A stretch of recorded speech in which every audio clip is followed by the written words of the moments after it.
Chapter 1. The Black Lotus refuses to be a widow. As the sweltering summer approached, a rain shower intensified the oppressive heat. Baizhi clutched the bedsheets, her slumber restless in her dreams. She fluctuated between visions of transforming into a captivating beauty, becoming the mistress of a wealthy and powerful old man, and being ensnared, suffocated within a coffin. Her delicate cherry lips parted slightly, her forehead and body glistening with perspiration, even her eyelashes dampened by the humidity. Enveloped in the coffin's suffocating darkness, she struggled to escape the stifling confinement. With a heavy flutter of her lashes, she finally opened her eyes to the dim reality. There, she was met by a pair of lascivious eyes. "Chindahu?" she murmured, biting her cherry lip, her bewildered gaze tinged with allure. The summer shirt, drenched with sweat, clung to her skin, accentuating her unique curves. Before her, a corpulent man lounged at the edge of the bed, his hand reaching toward her, as if seeking to touch her. "Why's my dear Aji so hot?" Chindahu said, extending his hand, attempting to grasp her chin. Baizhi bristled, clutching the blanket tightly around her, covering the collarbone exposed to his gaze, shrinking back to evade his advance. "Chindahu," she retorted, her tone laced with displeasure. "Are you not aware of a sour stench that clings to you? Keep your distance." In the lengthy nightmare she had just endured, she had unexpectedly blossomed into an unparalleled beauty, only to meet He Hong Hai at the age of 18, becoming the mistress of the elderly Mr. His vitality had long been drained by indulgence, making him easily placated. Baizhi enjoyed a year of blissful living, only for fate to take a cruel turn when Mr. He suddenly fell to his death from a cliff. She found herself a widow in no time. Her lavish estate, devoted servants, exquisite jewelry, splendid garments, and her very self were all reclaimed by the formidable matriarch of the He family. The old matriarch harbored a deep-seated hatred for her, demanding that Baizhi accompany He Hong Hai in death. At the funeral, Baizhi beheld the 5 young, handsome, and refined sons of He Hong Hai, rage welling within her until she fainted, blood rising in her throat. Had she known the He family harbored 5 such dashing scions, she would never have aspired to the old man's favor. With their ethereal beauty and gentlemanly grace, these young masters epitomized her ideal. She vowed that if given another chance, she would employ every means at her disposal to select the one most to her liking among them. In her dreams, she had perished at the tender age of 19, a time when she had yet to fully bloom. Clutching her chest, she remained bewildered. Had she truly been granted a second chance at life? "Aji, you misunderstand me. I have been toiling day and night, earning my keep, and arrived here without a moment's respite or even a chance to wash up," Chindahu proclaimed, opening his palm to reveal a string of red agate beads before Baizhi. "This red agate? Where did you acquire such a treasure?" Baizhi inquired, her eyes widening as she scrutinized the somewhat inferior quality of the agate bracelet. "Chindahu is merely a humble laborer in the village, his family. Impoverished to the core, with no surplus funds to purchase jewelry." Baizhi surmised that the string of red agate before her was worth no more than 2 taels of silver. Chindahu's aspirations to reach beyond his station were not new. His beady eyes had been fixated on Baizhi, causing her considerable discomfort. Baizhi faintly recalled that in her previous life, Chindahu met his demise at the jaws of a pack of starving wolves, having never presented her with any Comingafage gifts. In this lifetime, due to her rebirth, Chindahu had escaped that fate? Furrowing her brow, Baizhi inquired, "Am I truly 15 today?" In the realm of women, the age of 15 marks the Comingafage ceremony, typically celebrated lavishly by affluent families. Unfortunately, Baizhi hailed from a modest background, orphaned and raised by Lu Momo and Mom Momo. "Indeed, it is so. Hence, I withdrew all my savings to buy you this bracelet. Do you like it, Sister Aji?" Baizhi regarded the inferior quality agate bracelet with disdain. Her vanity and ambition had never been concealed. From a young age, she harbored a fierce determination to ascend. Given the chance of rebirth, she was resolute in her aim to be more ruthless than in her past life, intending to secure a wealthy husband. With her delicate peach blossom eyes slightly drooping, Baizhi smiled faintly, her voice tinged with a sweet, alluring softness. "Brother Dahu, I cannot accept this bracelet." She refrained from touching Chindahu's hand, merely shaking her head and feigning a look of distress. Aunt Chien is still unwell. How can you buy me a bracelet instead of purchasing medicine for her? If Aunt Chien finds out, I would be too ashamed to face her again. My mother's illness has long been cured, Chien Dahu quickly asserted, eager to prove himself a dutiful son. All the silver I earned goes to her. This 2 taels was a reward from young master, he for assisting at the hot spring village a couple of days ago.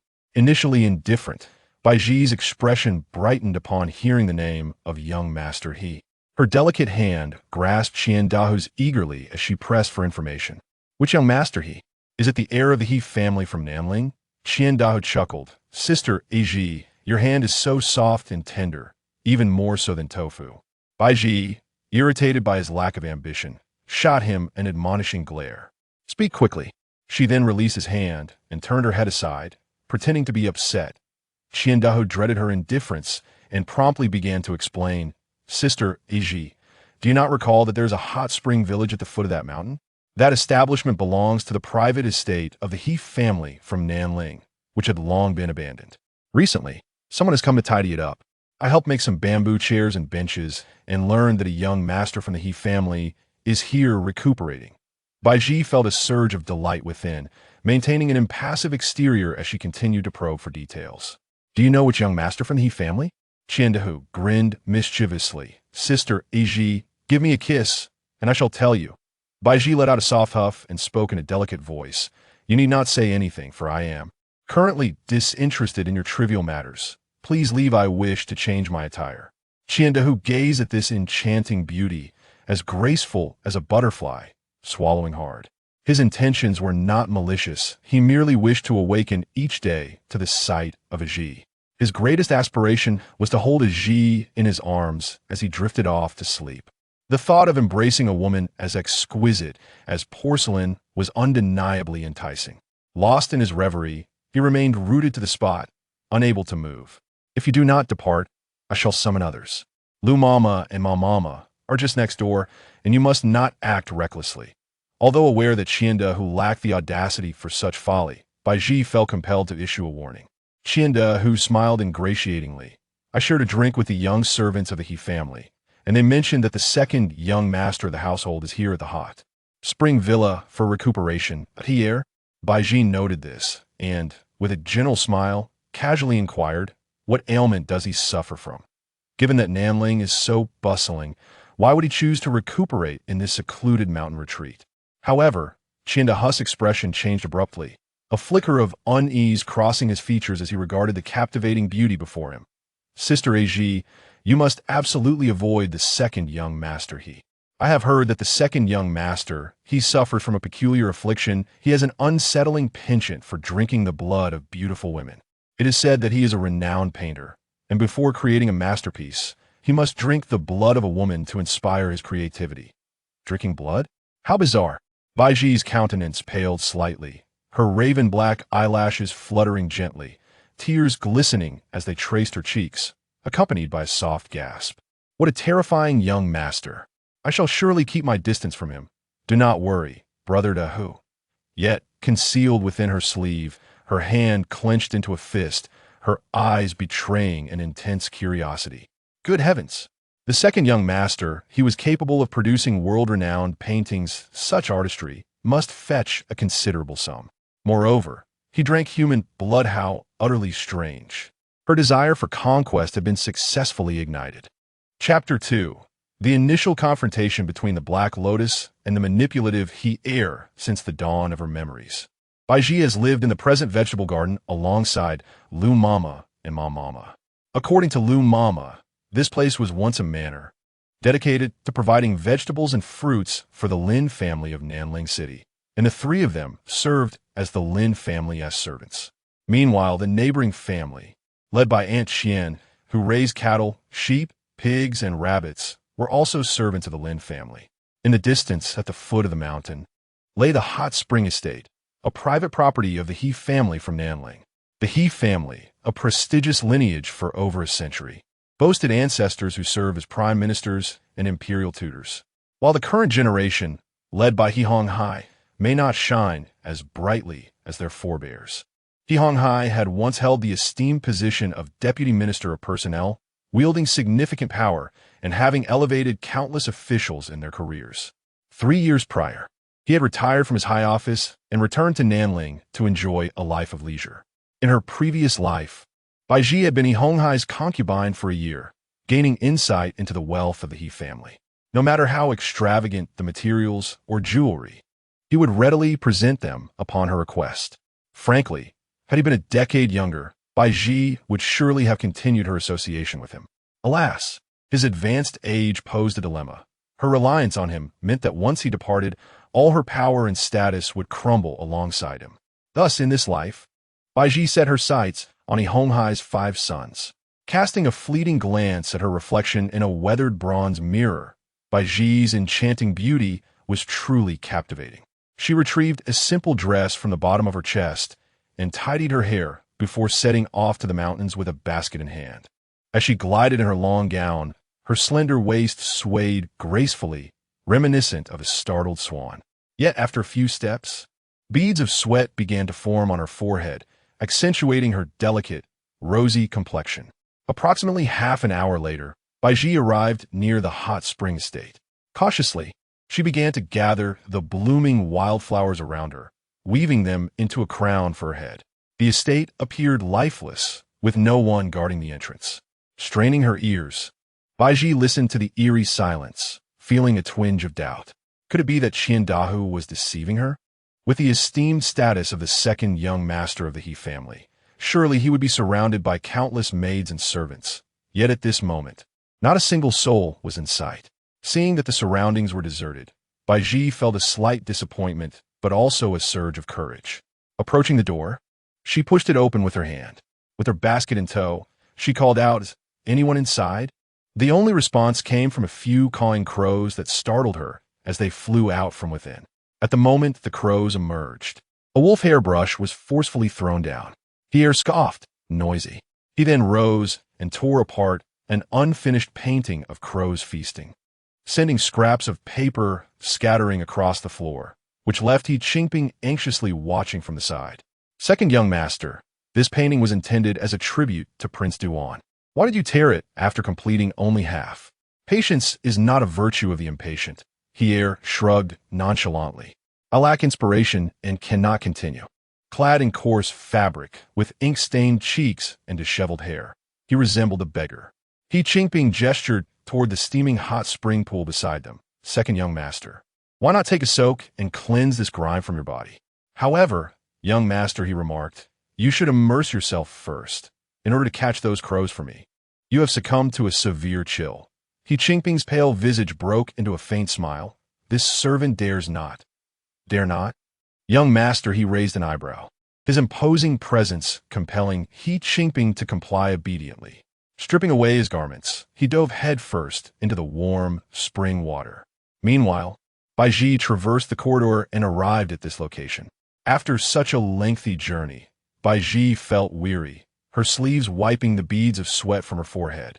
Massaging her numb legs, her cheeks aflame. Once I return, I will confront Qiandahu for daring to deceive me.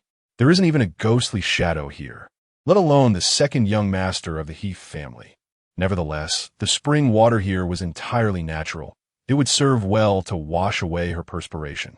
She resolved to linger until sunset before heading back. Baizhi was never one to engage in unprofitable ventures. Having come this far, she certainly could not leave empty-handed. Grasping her basket, she proceeded towards the humid area. She was drenched in fragrant sweat, strands of hair clinging to her cheeks, embodying a vivid allure. Before even locating the hot spring, she willingly loosened her belt. With a waist as slender as a willow, she moved like a serpent, akin to a nymph transforming as she ventured into this abandoned hot spring villa. Baizhi mused, since there is no one here and the weather is sweltering, I shall shed a garment with each step I take. Unbeknownst to her, a pair of eyes, filled with astonishment and intrigue, lurked in the shadows, observing her furtively. Young master, he whispered to He Qingping, close your eyes, keep your mouth shut. Without my command, do not open your eyes or speak. He Qingping immediately obeyed, nodding like a chick pecking at rice, truly not daring to utter a word. Baizhi raised her misty eyes, gazing at the door within arm's reach. Her damp hair clung to her forehead, and her delicate face blushed fiercely, a rosy hue spreading from the corners of her eyes to her cheeks. Her skin, as white as jade, was also enveloped in a veil of moisture. As her garments gradually slipped away, she bashfully bit her lip, her jaw clenched tightly, and she kicked open the door before her. Yet behind it, she found not the enticing spring water she had yearned for, but rather a grimy, dark visage with bloodshot eyes fixated on her. Baizhi's mind erupted in confusion, and upon realizing the situation, she screamed, crouching down in an attempt to shield herself from the stranger's gaze. "Young master," he frowned, "you are exceedingly beautiful, yet so very loud, more raucous than those crows." Baizhi's face turned ashen. "Do not look at me. If you do, I shall gouge out your eyes." "Young master," he, perplexed, replied, "it is you who has shed your garments. Does this appearance not invite scrutiny? Furthermore, my eyes are quite precious and not to be trifled with." Baizhi shrank back, attempting to retrieve the garments that had fallen beside her, but her nervousness led to repeated failures. "Young master," he memorized every inch of this floral fairy skin, suppressing his amusement as he casually loosened his robe. Baizhi, taken aback by his audacious act, began to weep. "Beast, do not come near me." The man, adorned in a beggar's guise, appeared far more destitute than even the most impoverished, and certainly could not be deemed a suitable match for her. She would not allow such a scoundrel to tarnish her purity. Apart from her beauty, her other invaluable asset was her unblemished virtue. This was the first time he had been so misjudged by a woman. Typically, it was women who clung desperately to him, pretending to faint or swoon in his presence. Yet this was the first woman daring enough to undress before him. A temptress. He regarded her with a mocking disdain. What pretense is this? Why this attire and mannerism, if not to draw attention? He loosened his robe and offered it to her. "I recognize your beauty, yet in this state you resemble a siren drawing the souls of men. I nearly feel compelled to summon Lauda from the temple to exorcise you." Upon her rebirth, Baizhi had become acutely aware of everything concerning the He family. Suddenly hearing the name Lauda, she was jolted into clarity and glanced beyond the beggar. Through the misty haze, she discerned a figure immersed in the hot springs. Suppressing her inner turmoil, Baizhi addressed the beggar. "Might I inquire if you are a servant of the He family? Is the gentleman bathing in the springs the second young master of the He family?" He was momentarily taken aback. Then a peculiar smile crept across his lips as he nodded. "Indeed, I am a servant of the He family from Nanling. My name is He Qingping, and the one soaking in the hot springs is He Zhishan, the second young master." Chapter 03. The enchantress arrives. Qiandahua was not deceiving himself. Indeed, the second young master of the He family had come to the hot springs to recuperate. Baizhi felt a flutter of excitement as she lifted her lovely head, gazing at the beggar who extended his hand. She soon realized that his fingers were well-proportioned and clean, despite his disheveled appearance. He stood with an elegant bearing, exuding an innate grace that was hard to ignore. Truly, a member of the He family from Nanling. Even a mere servant possessed such an imposing presence. With her heart brimming with anticipation, Baizhi accepted the robe that He Zhishan offered. Upon receiving it, she made another intriguing discovery. The robe worn by this servant was crafted from the exquisite shoe brocade, which remained cool even in the sweltering heat. A single piece of shoe brocade was valued at 20 taels, and when fashioned into a robe, the cost, including labor, would not be less than 50 taels. The He family indeed squandered wealth extravagantly. Even a servant could don such opulence. This only solidified Baizhi's resolve to ensnare the young master of the He family. "I am Baizhi, residing in the neighboring Lin family estate." Upon hearing that the second young master of the He family had moved here for his convalescence, "My family's matriarch entrusted me with some fruits and flowers to bring him." Baizhi draped the robe over her shoulders, casually fastening it at her waist. The voluminous garment accentuated her figure exquisitely. She slightly curtsied, her posture graceful, as a gentle breeze tousled her light green hair ribbon and several loose strands, lending her unadorned cheeks a natural blush. Standing there, her long skirts swirling, she resembled a celestial being. Even He Zhishan, despite his worldly experience, was taken aback by her ethereal beauty. Regaining some composure, he inquired coolly which Lin family. Baizhi felt a pang of dissatisfaction within. After presenting herself so alluringly, how could this servant of the He family be so indifferent? Was her beauty insufficient to captivate him? She stepped forward, deliberately swaying her waist as she subtly tugged the robe downward to reveal her delicate collarbone. Approaching He, she leaned slightly, perfectly directing his gaze toward her. With a soft smile, she replied, "I hail from the Lin family of Nanling City." Nanling City is a vibrant hub, abundant with affluent families and noble heirs. With the four great families at the forefront, the He family, the Lu family, the Chu family, and the Zhou family.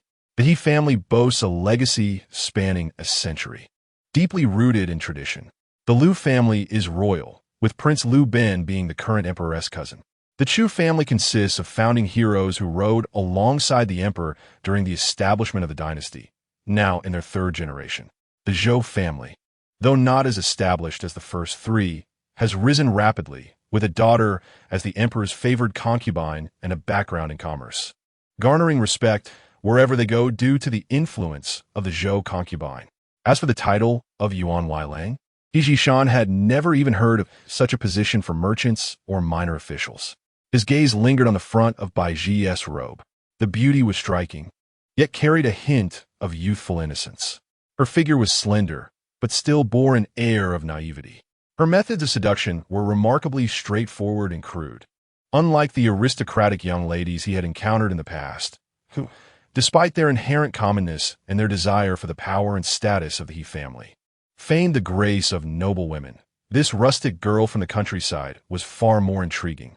He gaze was profound. "Do not advance any further." Baizhi took petite steps, her oval face tilting forward to reveal her elegant neck.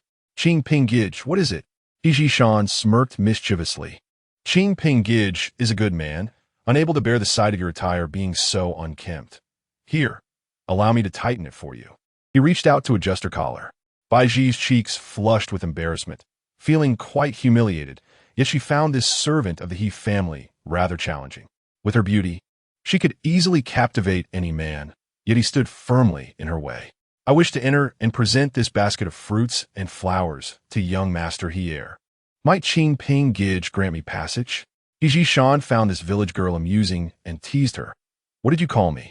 Internally, Baizhi had scolded this disheveled servant countless times, yet she maintained a gentle smile on her face, her voice soft. "Qing Ping Gij." He amusement deepened. This village girl was as dull as a pig. The true young master he stood right before her, and she remained oblivious. He raised an eyebrow and accepted the basket from her. "Just leave these with me. I shall deliver them to young Master He. You may take your leave." Baizhi felt a sense of reluctance and glanced behind the servant, where, amidst the thick mist, a youthful face emerged, pale and slender. The contours suggested he was indeed a handsome young man, resembling the wealthy scion she had envisioned.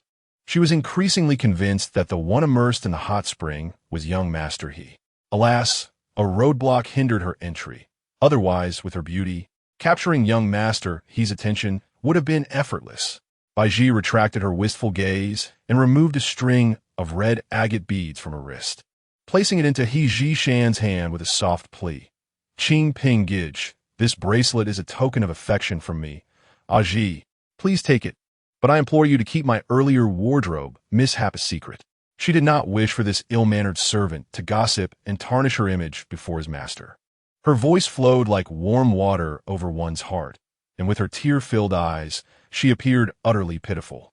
He felt a stir within him and grasped her hand firmly, squeezing it a few times. "Do not worry, Baizhi. I shall never disclose your wardrobe mishap to others. This shall remain our secret." Baizhi was taken aback, finding his words odd. When had she ever shown him her garment? She had merely intended to soak in the hot spring, thinking she was alone. Nevertheless, she decided not to dwell on such trivial matters, as long as he did not speak indiscreetly in front of young Master He. Baizhi struggled to withdraw her hand, inwardly cursing the vile servant for taking advantage of her, yet her gaze cast a flirtatious glance in his direction. "Young Master, he is enjoying a hot spring. As an unmarried and delicate woman, it is inappropriate for me to meet him at this moment. I kindly request you to deliver this basket of goodwill on my behalf. Baizhi Shan accepted the basket filled with fruits and flowers, his expression nonchalant. Once her graceful figure had vanished from sight, he turned and laughed heartily. Baizhi, clutching her garments, retreated into a secluded thicket to don her attire anew. Folding the man's robe carefully, she muttered under her breath, "Even a servant of the He family can wear silks and satins. If I were to become the favored concubine of the He family's young master, I can only imagine the luxurious life I would lead." In her previous life, she was kept in a private residence by the old man, He Hong Hai, who disdained her public appearances. Thus, she spent an entire year confined within that courtyard, well provided for yet lacking in worldly experience. Reflecting on this, she felt a profound sense of loss. In this life, she aspired to no longer be a mere mistress. Her greatest desire was to enter the He residence as a cherished concubine, or perhaps even as the legitimate wife. Not to mention the He estate, with its ornate corridors, painted beams, and artificial hills and streams, rivaled the grandeur of a sprawling garden, tempting her greatly. The opulence of the He family appeared to her as nothing less than a celestial abode. Had she not been an outsider in her past life, but rather a favored concubine within the He estate, she might have avoided the tragic fate of being suffocated to death within a coffin. Young Master He's recuperation here was a fortuitous opportunity that she must seize with both hands. Baizhi brushed aside a few strands of hair from her eyelashes, breaking into a radiant smile as she changed her direction to seek out Qiandahu. She needed to establish an unspoken bond with young Master He before his departure from the hot spring resort. Therefore, she intended to maintain her best posture. As Qiandahu's family had raised many cattle and sheep, and she sought to procure some milk and cheese from him. Chapter 04. In her presence. Even the enchantress and the skeleton demon pale, in comparison Qiandahu was utterly captivated, his heart and soul completely ensnared by Baizhi. Whatever Baizhi desired, he readily offered without hesitation. From this day forth, you shall deliver half a bucket of cow's milk and goat's milk to me daily, she commanded. To quell any overthinking on his part, she added, once I have the silver, I shall compensate you for your efforts. Qiandahu's eyes were fixated on Baizhi, his demeanor foolishly infatuated. Baizhi, if you seek my heart, I would unhesitatingly offer it to you, he declared. How bothersome. Why would I want your heart? Baizhi frowned, hearing what seemed to be the footsteps of Madame Qian approaching from outside, and hastily made her way out. She dreaded the sharp tongue of Madame Qian, which could verbally flay her to the bone. As Baizhi stepped out, Madame Qian entered Qiandahu's room. Stout and heavy-set, her every step shook the ground, her voice booming with vigor. Upon entering, she caught a whiff of the air and immediately began her tirade. Has that seductress come to ensnare you again? Dao, heed your mother's counsel. That vixen is nothing but a skeleton demon preying upon men like you. What do you see in her? She's merely a shameless wild spirit. She continued, let's not even speak of her appearance. Her figure is so gaunt, yet so ample in certain areas, swaying as she walks. Bah, that brazen hussy. Have you ever seen a woman quite like her? Baizhi, incensed, could only stamp her foot in frustration. How detestable of Madame Qian to slander her as a wild spirit, spreading rumors that she enticed men. Her reputation in the village was more potent than that of any enchantress or skeleton demon. During the harvest season, many male workers coming here dared not look her way, for Madame Qian warned that a mere glance would render a man impotent, 2 glances would lead to ruin, and 3 would bring disaster upon his ancestors. Though Baizhi was filled with anger and resentment, she realized that thanks to Madame Qian's fabrications, few men dared to approach her, thus sparing her from much trouble. Only Qiandahu, undeterred by his mother's scathing words, relentlessly pursued her. Upon returning to the estate, Lu Mama and Ma Mama were in the courtyard drying flower petals. Lu Mama called out to Baizhi, what do you carry in your arms?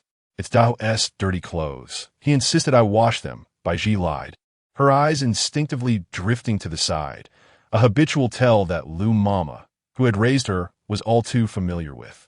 The satin fabric felt exquisite, the kind reserved for the wealthy. How could Qiandahu possess such garments?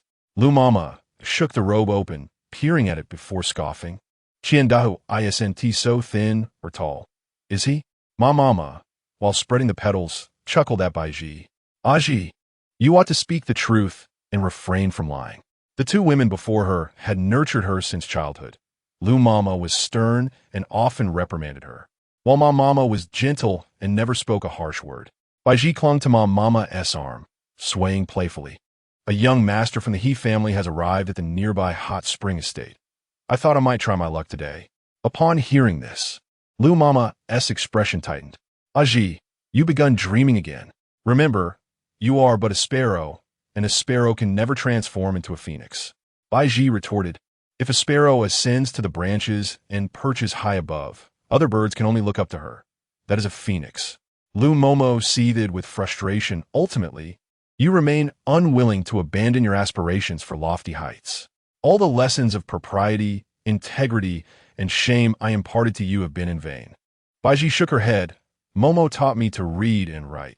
She has been kind to me, and I acknowledge my mistakes.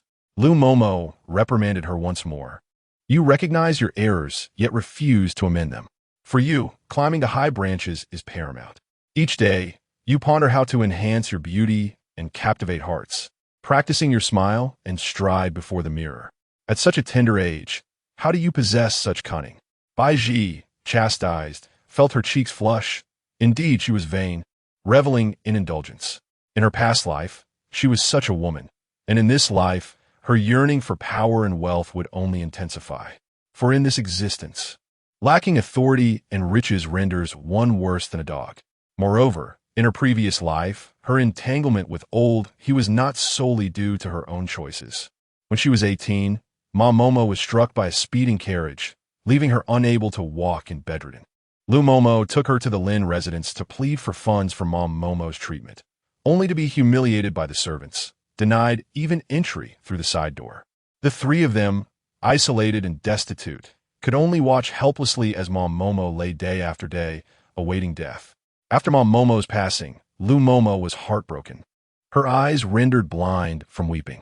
Baizhi, having lost Ma Momo, could not bear the thought of losing Lu Momo as well. Thus, she took Lu Momo to Nanling in search of a physician, where she encountered He Honghai, who became enamored with her beauty. To secure funds for Lu Momo's treatment, Baizhi reluctantly became old He's mistress, persuading him to part with money for Lu Momo's eyesight. In this new life, she vowed to prevent Ma Momo from losing her legs and Lu Momo from losing her sight. She desired for both Momos to live well, enjoying lives of luxury and comfort. Lu Momo, with her sharp tongue but tender heart, noticed Baizhi's bowed head and quivering shoulders, sensing she might be crying.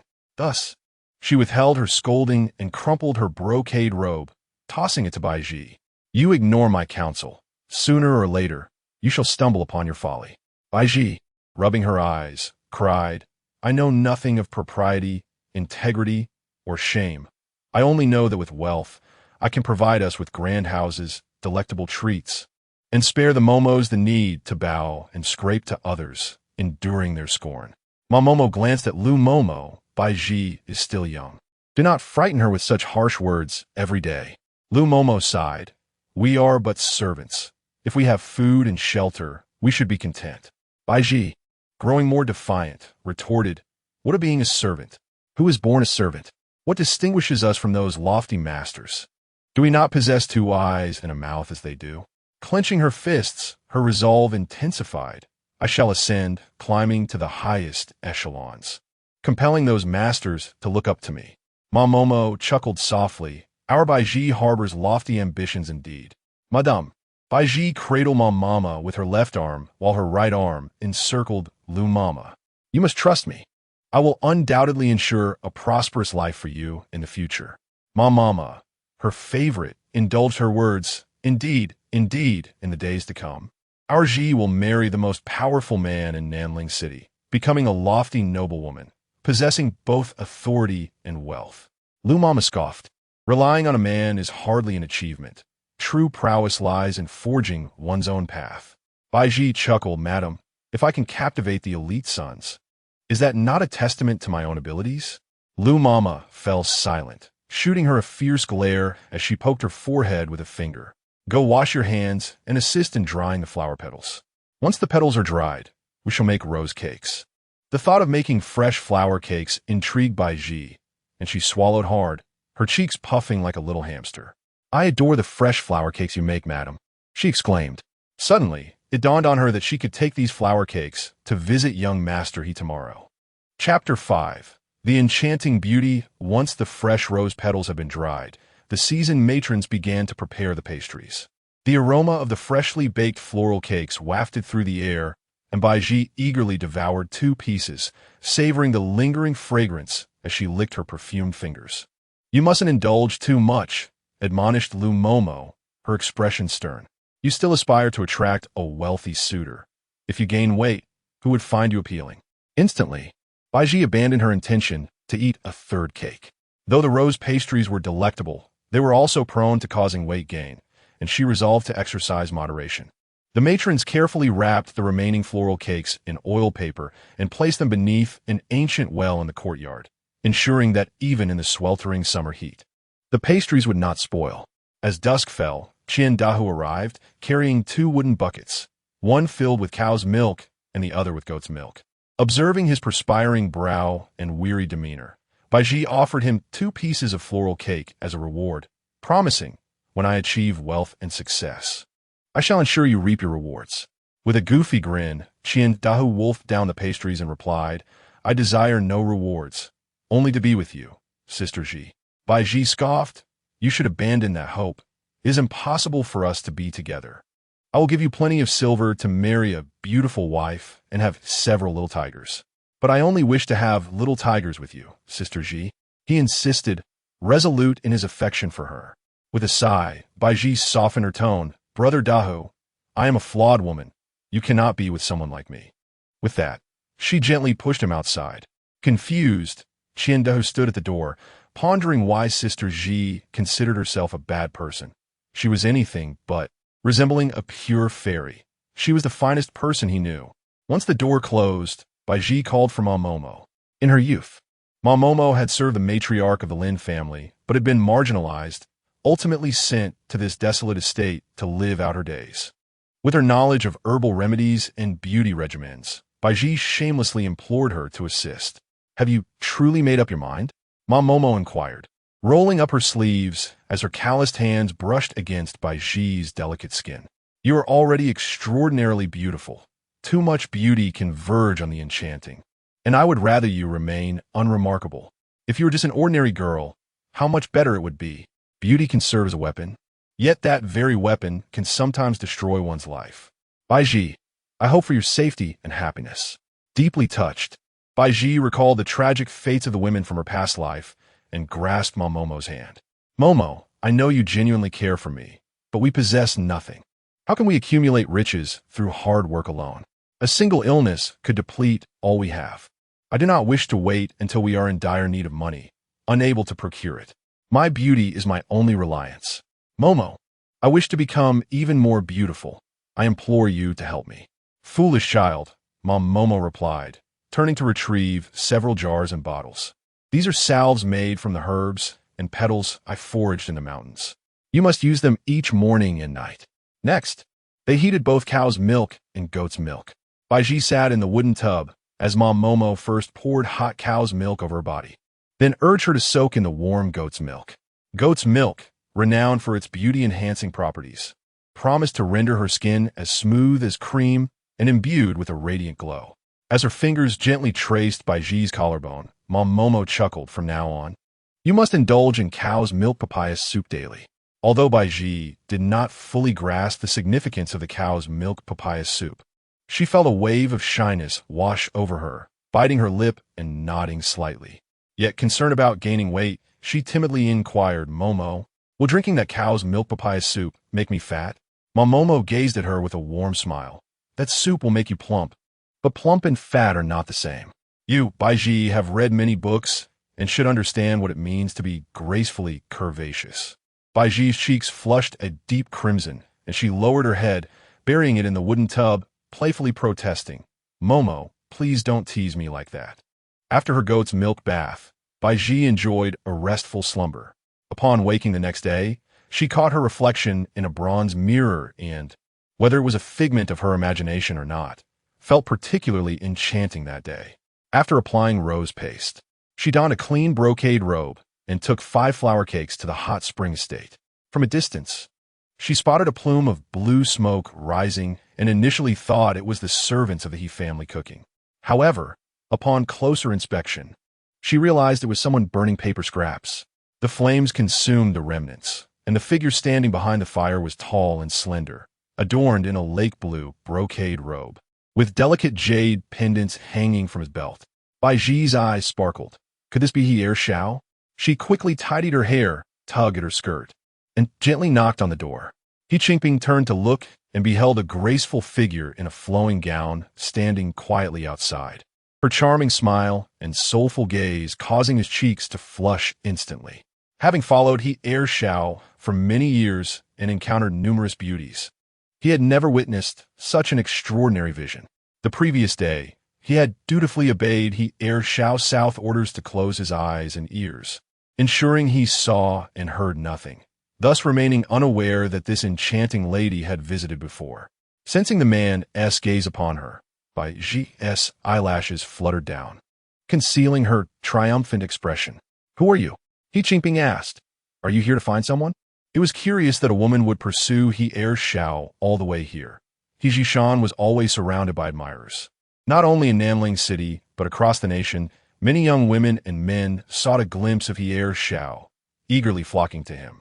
The 5 young masters of the He family each possessed distinct appearances and virtues.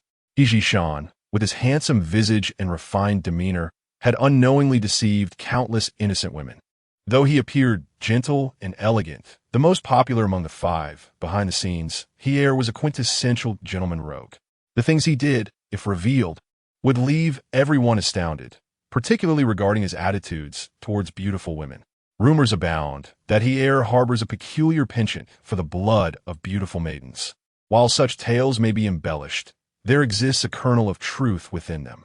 When presented with a captivating beauty, he would engage in a playful dalliance, weaving a tapestry of romance, only to subsequently devise ways to inflict emotional wounds upon their hearts.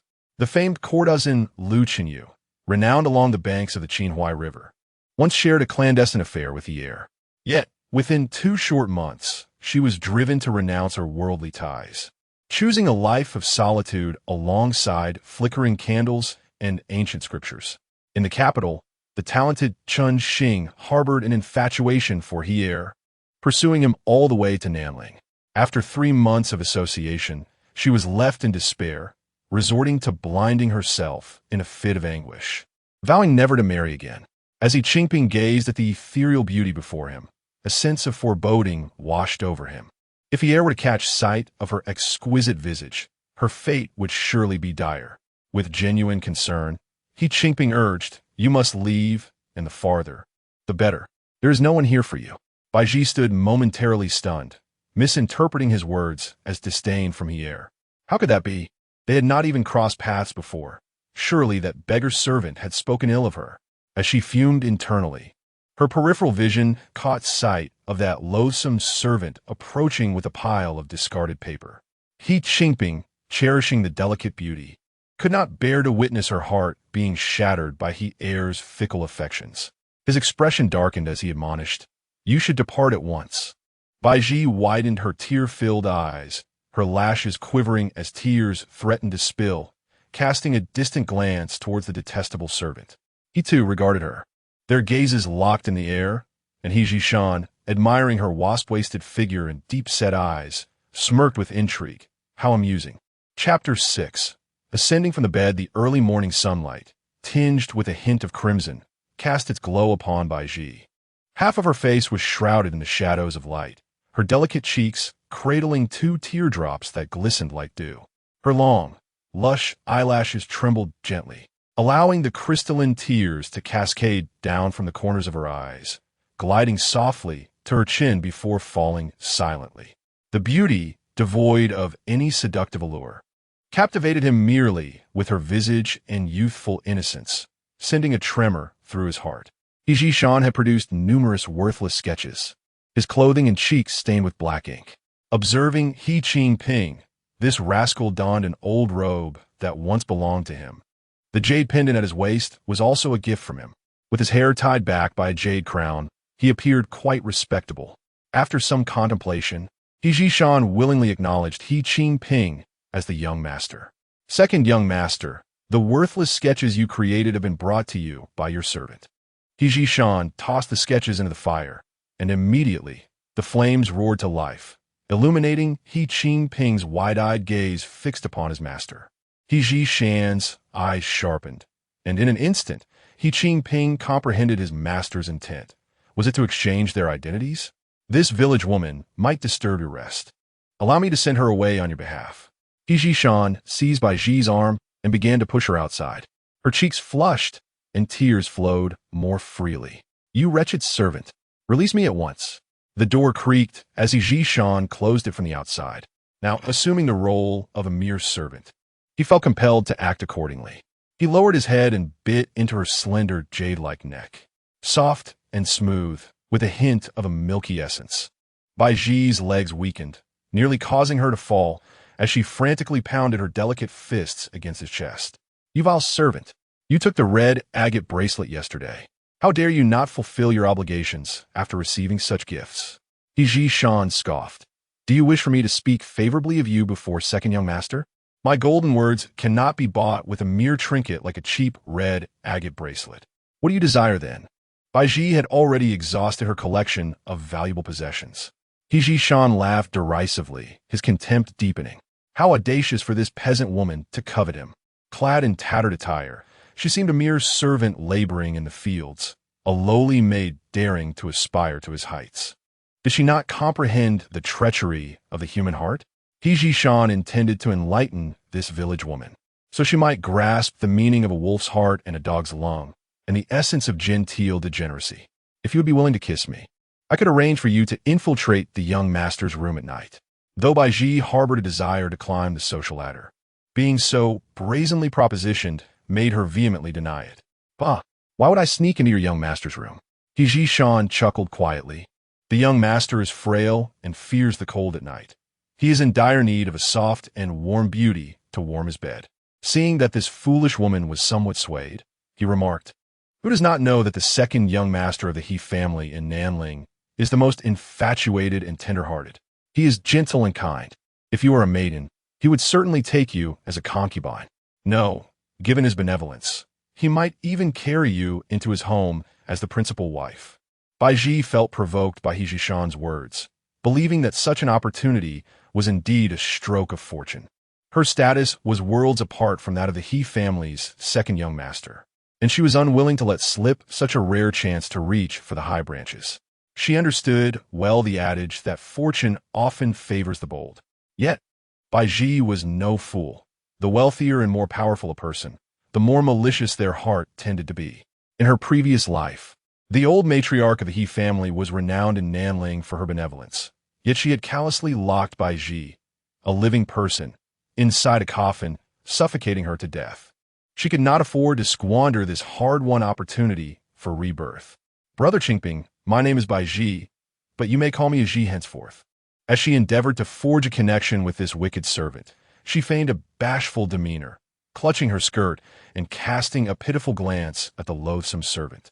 A Ji was an orphan, raised by two elderly women from the Lin family village, having lived with them since childhood and never having interacted with any men. Her words were explicit. They indicated her maidenhood and recounted her origins.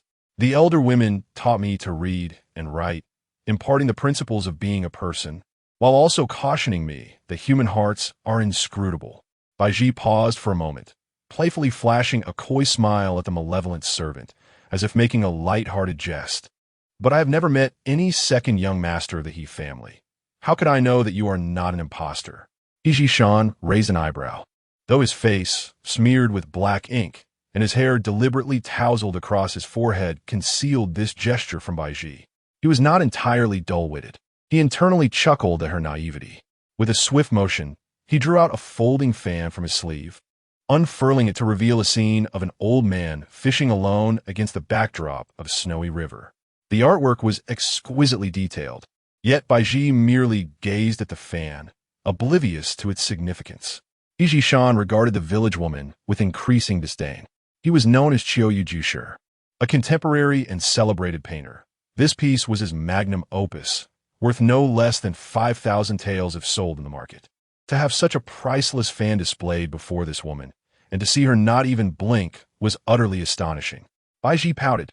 The fans I have seen are adorned with vibrant blossoms or beautiful maidens. Why does yours feature a frail old man? It looks so dreary and unappealing. Baizhi Shan was taken aback by her disdain for his artistry, a torrent of foul words rising in his throat. However, he refrained from speaking, deeming it unnecessary to engage with a country bumpkin whose beauty was matched only by her lack of intellect. He composed himself before slowly speaking. This painting is the proud creation of the second young master of the He family. Take this folding fan to the He residence, and whatever you desire, simply declare it as a request from the second young master, and the He family will undoubtedly present it to you with open hands. Thus, our master-servant relationship will be established, will it not? Baizhi reached out to grasp the fan, but Baizhi Shan raised it higher, denying her access. You have yet to kiss me. Baizhi glanced around, ensuring no one was in sight, before she delicately tiptoed and swiftly placed a fleeting kiss on his cheek. You must not tell the second young master. This is our secret. She snatched the fan from him, half in temptation and half in threat. If I successfully ascend in status, you shall undoubtedly reap the benefits. After securing the fan, Baizhi handed over several freshly made flour cakes and a robe to the wicked servant.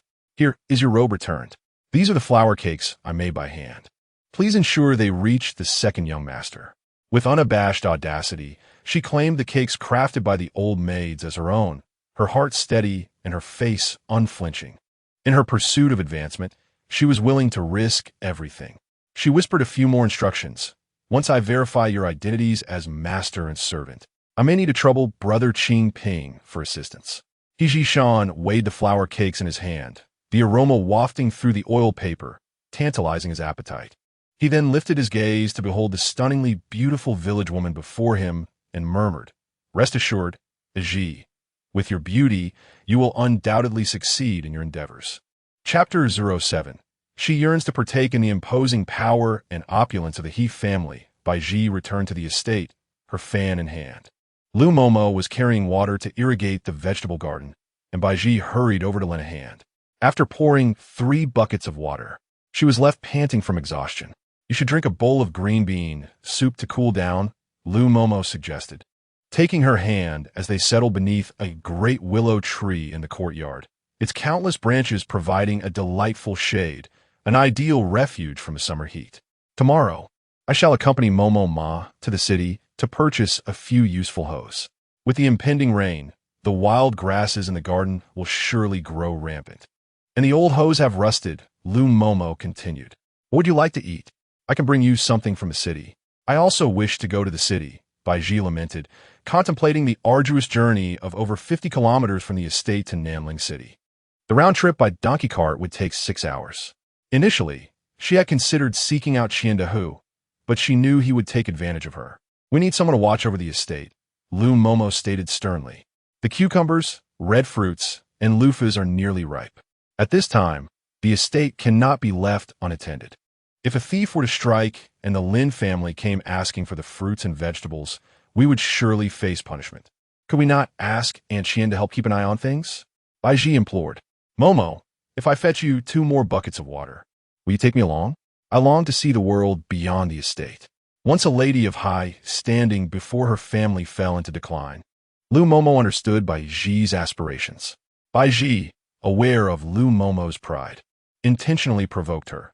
Did you not always teach me that whether one is a servant or maid, one should maintain grace and propriety? If I remain confined to the estate, how can I ever hope to embody such qualities? Lu Momo, indeed, fell for her bait. Many women cannot even read. Yet you are literate, surpassing countless others. However, when compared to those esteemed young ladies, you still fall short. After a moment as contemplation, Lu Momo resolutely declared, Very well. I shall take you to the city this time. Bring back a flute, for I once learned to play under a master. Now I can teach you all that I have learned. What is so worthwhile about learning the flute? Baizhi retorted. She was no young lady. but rather a destitute orphan, having achieved the remarkable feat of literacy. Momo, I do not wish to learn the flute. Lu Momo's expression darkened. No, it is essential. You must learn the arts. If you ever would a scholar, how will you engage him in conversation? Those learned men appreciate talented women. You must learn to play the flute. Imagine the beauty of you playing the flute while he plays the shao, creating a harmonious melody. Baizhi was at a loss for words. Lu Momo often criticized her aspirations of seeking a lofty partner, yet she herself dreamed of marrying a scholar to a penniless orphan. It was baffling where her confidence originated. In her previous life, Lu Momo had sought help everywhere and finally found a promising scholar, Wang Xiao-tsai, whose handsome visage and meticulous nature made him appear worthy of lifelong commitment. However, after Momo Ma's legs were broken, when Baizhi approached that unmarried scholar for a loan, she was publicly humiliated with a rejection. The disloyalty often found among scholars is a sentiment that Baizhi deeply resonates with. What nonsense!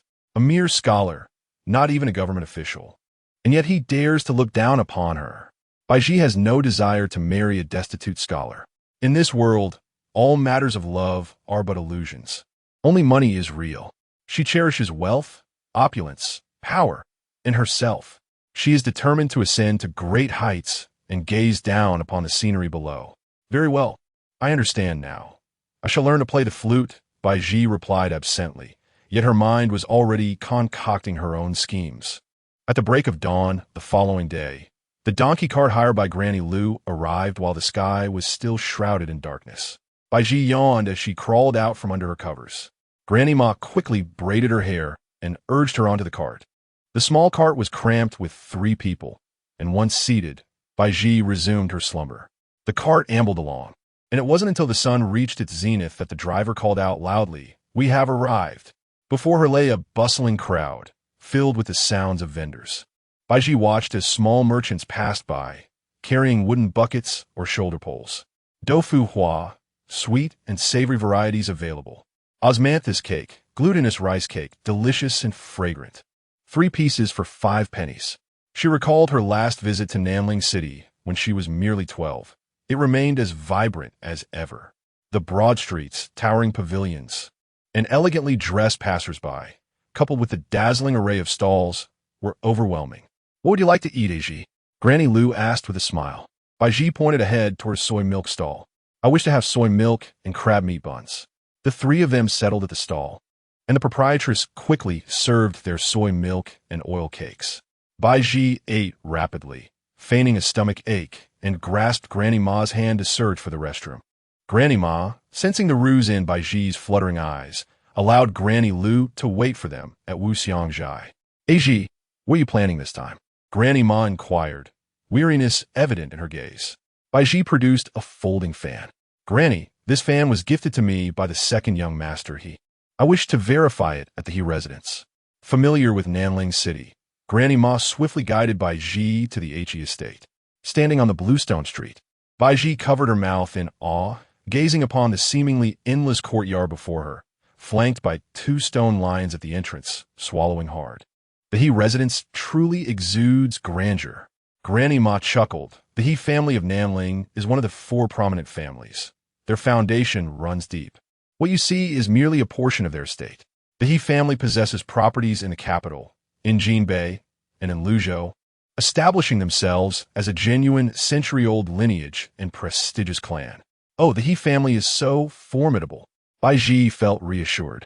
Such high-status mansions were precisely what she aspired to attain.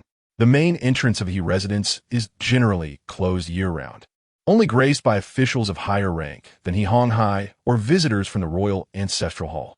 Ordinary guests typically enter through the west or east side gates. As Baizhi reached the western door, she gracefully extended her folding fan towards the young attendants, who promptly ushered her and Mama Ma into the reception room, attending to them with exquisite delicacies and fine teas. Baizhi and Mama Ma savored the luxurious pastries they had never tasted before, sipping on high-quality Longjing tea while feeling a sense of unease gnaw at their hearts. Before long, a melodious laughter echoed through the air, and the door curtains swayed slightly. Baizhi looked up to see a young woman clad in a splendid blue silk garment embroidered with suzhou patterns approaching her.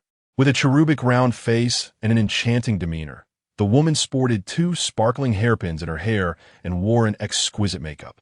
Judging by her appearance, she resembled a young lady from a wealthy family. However, she introduced herself as Lingxi, a maidservant, holding a folding fan. Lingxi gazed at Baizhi with her beautiful eyes and said, "Dear sister, the second young master has summoned you. Is there a message you wish to convey? Please do not delay the second young masteress affairs." During her visit to Nanling, Baizhi had deliberately darkened her complexion with makeup. Hence Lingxi, though captivated by her enchanting eyes and graceful figure, did not entertain any other thoughts. Baizhi was taken aback by the strikingly affluent maid before her. In her previous life, although she had been the concubine of Hihong Hai, she had never truly enjoyed such opulence. She had thought her modest courtyard, with its 3 entrances, was a mark of superiority. It was laughable to realize that in her past life, she was dressed only slightly better than this maid. "Sister?" Lingxi inquired, her expression one of understanding as she tentatively asked, "Is it possible that the second young master is in need of silver?" Baizhi, seizing the opportunity, replied affirmatively, "Yes. A person claiming to be the second young master of the He family has requested that I bring a folding fan to the He residence to demand 500 taels of silver." Lingxi was taken aback. 500 taels? Baizhi mirrored her surprise. "Yes, indeed, 500 taels. Could it be that I have asked for too much? Surely, this maidservant would not deny me." Chapter 08. The Chasm Between Clouds and Mud. He Shan, the second young master of the He family and a successful scholar, was appointed as the county magistrate at a remarkably young age. During his 2-year tenure, he adeptly managed governmental affairs and was poised for promotion. However, captivated by the art of painting, he graciously declined the court's accolades for advancement, opting instead for a leisurely position that allowed him to wander among the mountains and rivers. With an ethereal beauty often referred to as the jade-faced gentleman, He Shan was known for his gentle and benevolent demeanor, which endeared him to many.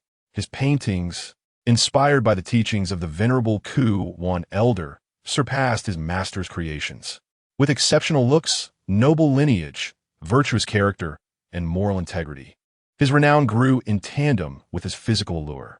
He Shan spent at least half of the year away from the manor, indulging in the splendor of nature.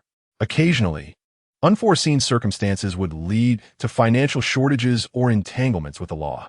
Ling Shi, the chief maidservant in He Shan's household, had grown accustomed to managing such situations. However, would a sum of 500 taels truly warrant a trip?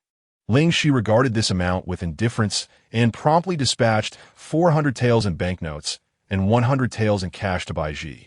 Upon receiving the money, Baizhi's anxious heart settled. Yet she found it hard to believe that this beautiful maid would entrust her with such a substantial amount for merely a folding fan.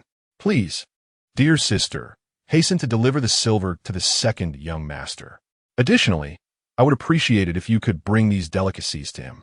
He is recuperating at the hot spring villa, and the mountain paths are treacherous. I fear he may long for the treats from home." Baizhi then playfully adjusted a hairpin in her hair, removing one to place in Baizhi's braid as a token of appreciation for her errand. Perhaps it was due to the He family's immense power that every endeavor was undertaken with fearless confidence, even by their maidservants. A stranger had approached the He residence with the young master's folding fan, demanding silver, and a mere maid managed the situation effortlessly. In their eyes, the He family was akin to the heavens. No one dared entertain ill intentions towards the young master. Baizhi and old Madame Ma emerged from the He residence, their heads spinning from the experience. Old Madame Ma earnestly remarked, "We, of such humble status, could never hope to form connections with such illustrious families. Baizhi, the He family's stature is insurmountable. Ordinary folk cannot even cross their threshold. Are you truly intent on entangling yourself with the second young master of the He family?" Baizhi smiled, but remained silent. The formidable threshold of the He family might be daunting, yet she possessed beauty, her key to entering. Today, it was confirmed that the hot spring villa indeed belonged to the true He Shan. What was there to hesitate about? The risks of reaching into the fire were high, yet the rewards could be great. They were, after all, worlds apart, under ordinary circumstances. It was unlikely she would ever even catch a glimpse of him. This rare opportunity must be seized. Throughout history, those in power have never lacked for ambitious maidservants. Though few have succeeded, Baizhi, fully aware of her advantages and disadvantages, was resolute in her pursuit. Her advantage lay in her youth and beauty, while her disadvantage stemmed from her modest origins. Nonetheless, in this world, there are countless beautiful women. The esteemed young master of the He family, surrounded by a throng of admirers, may easily forget her if she does not bravely cast aside her dignity and pursue him. Thus, she has no choice but to relinquish her pride and purity. After returning from the city, Baizhi busily prepared goat's milk, and after applying cucumber slices to her face, she retired early for the night. Upon rising the next day, she began to stretch her limbs. Her figure was already exquisite, yet to conceal her allure and avoid gossip, she had often been corseted tightly by Mama Ma. This time, however, Mama Ma employed a different technique. Previously, the corseting would flatten her bosom, but this time, it accentuated her curves, creating a pronounced D-cleavage. Catching a glimpse of herself in the bronze mirror, Baizhi immediately lowered her gaze in embarrassment and timidly inquired, "Mama, do you think this is too ostentatious?" Mama Ma sighed, saying, "You are determined to ascend the social ladder, and I cannot dissuade you. To avoid hindering your ambitions, I must employ my skills to assist you. Having spent over a decade within the Lin household, I have witnessed many people and events. Beauty is a divine gift, yet it requires wealth to be sustained. If you marry an ordinary man, your beauty will fade within a decade, but if you wed a powerful man, you can maintain your exquisite lifestyle." Mama Ma gently caressed Baizhi's porcelain-like skin and reminisced, "When I found you with Loom Mama in the snow, your delicate face and body were frozen to a deep purple, just moments away from death. Who could have imagined that more than a decade later, you would blossom into such ethereal beauty? With your looks, you're destined to attain wealth and status." Shifting her perspective, Mama Ma began to devise strategies for Baizhi. "However, you must consider that climbing into a man's bed means sacrificing your virtue.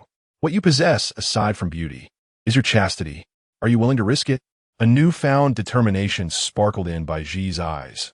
"While chastity is indeed significant, I cannot bear the thought of not taking that leap of faith. Besides, even if I lose my virtue and fail to capture the heart of any of the 5 young masters of the He family, I can still choose to seek refuge in Hihonghai's embrace. He is my ultimate safety net. In my previous life, Hihonghai cherished my innocent beauty and took me as his concubine, though he merely desired to admire and possess me. He is now too old to engage in such acts. In truth, my previous demise was unjust, as I remained untouched until my last breath. In this life, I am free to explore, even if it leads to naught.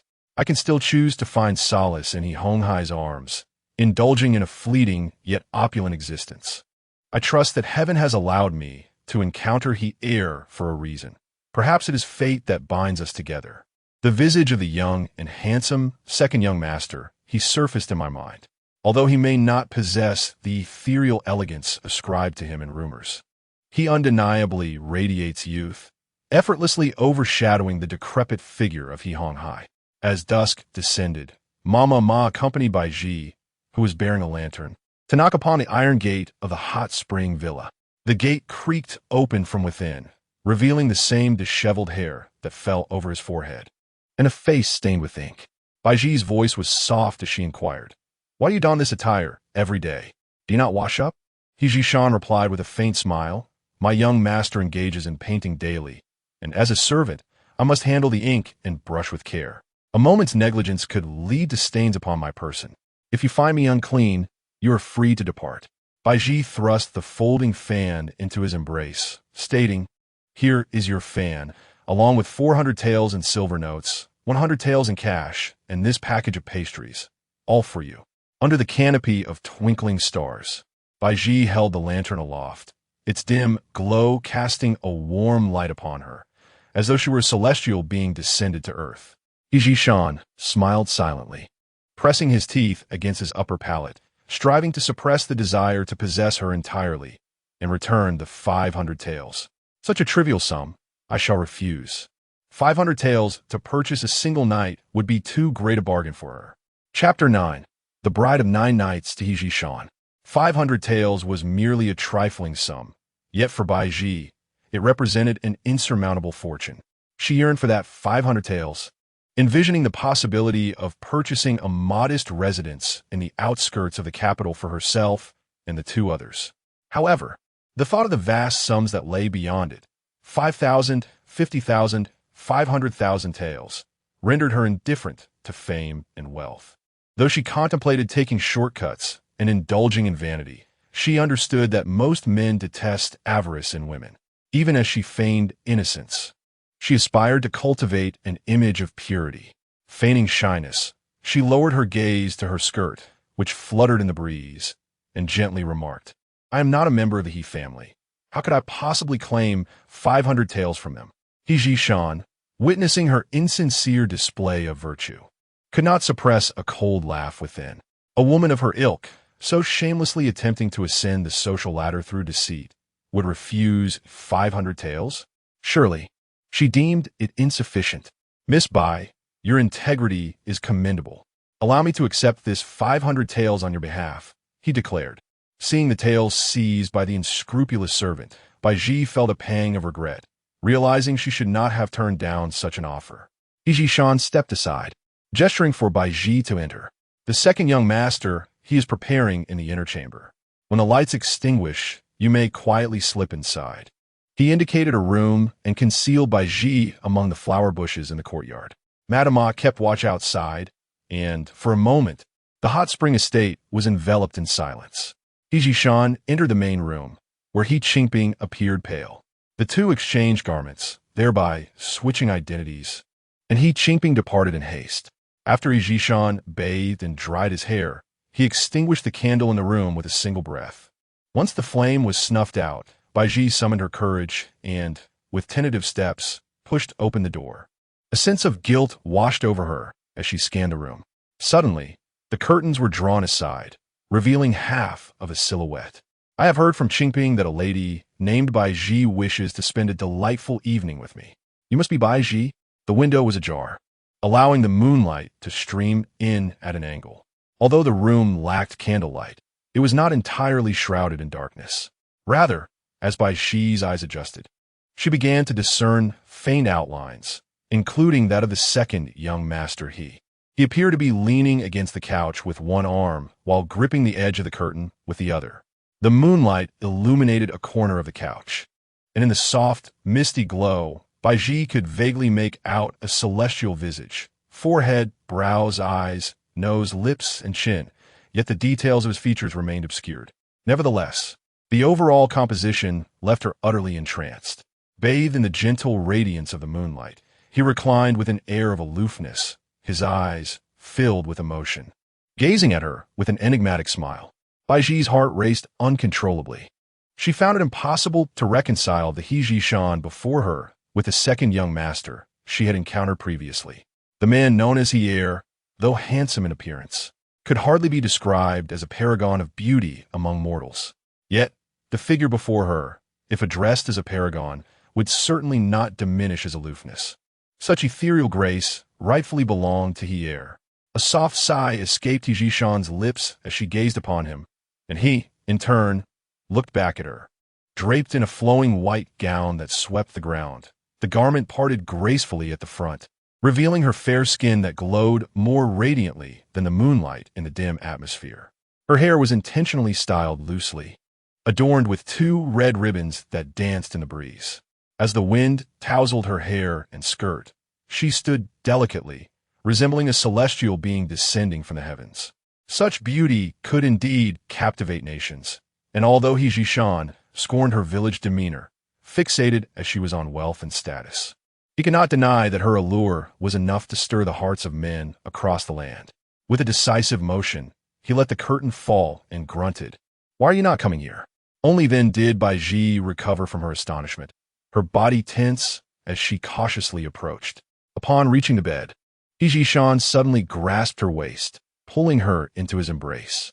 Despite having lived 2 lives, Baizhi had no experience in such matters and sensed something amiss. She attempted to struggle free, yet the towering Hijishan held her firmly, one hand securing her slender waist while the other gripped the back of her head. Though the room was spacious and the bed enormous, Baizhi felt a sense of suffocation, surrounded as she was by his presence. In their tussle, her nose brushed against his. Hijishan's voice, low and menacing, pierced the air. "Are you playing hard again?" Baizhi's fingers instinctively clutched his shoulder, her nails digging into him, causing a brief flash of pain. He was not one to be trifled with. He lowered his head, swiftly finding a fragrant spot on her neck and biting down. A sharp gasp escaped Baizhi's lips. How could such a despicable man exist, resorting to biting? She felt a mix of numbness and pain at her neck, tears streaming down her cheeks, her heart heavy with sorrow. Climbing onto the bed was not merely a skill, but a perilous endeavor. Yet, for the sake of wealth and status, she bore the discomfort, wrapping her arms around his warm, broad back and resting her head on his shoulder. The moment Baizhi leaned closer, Hijishan paused his biting. This enchantress bore an intoxicating fragrance that nearly overwhelmed him. Sensing her willingness, Hijishan eagerly pursued her lips, his gaze deepening under the moonlight. Adjacent to the main chamber was a side room where the servants resided, always ready to attend to their master's needs. He Qingping, having changed out of his ink-stained attire, lingered in the side room, hesitant to step out. Tasked with serving the young master, he remained close. The room initially silent until the sound of soft meows broke the stillness.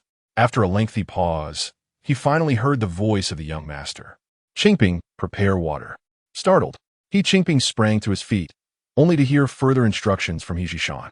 "Invite the old woman from outside in."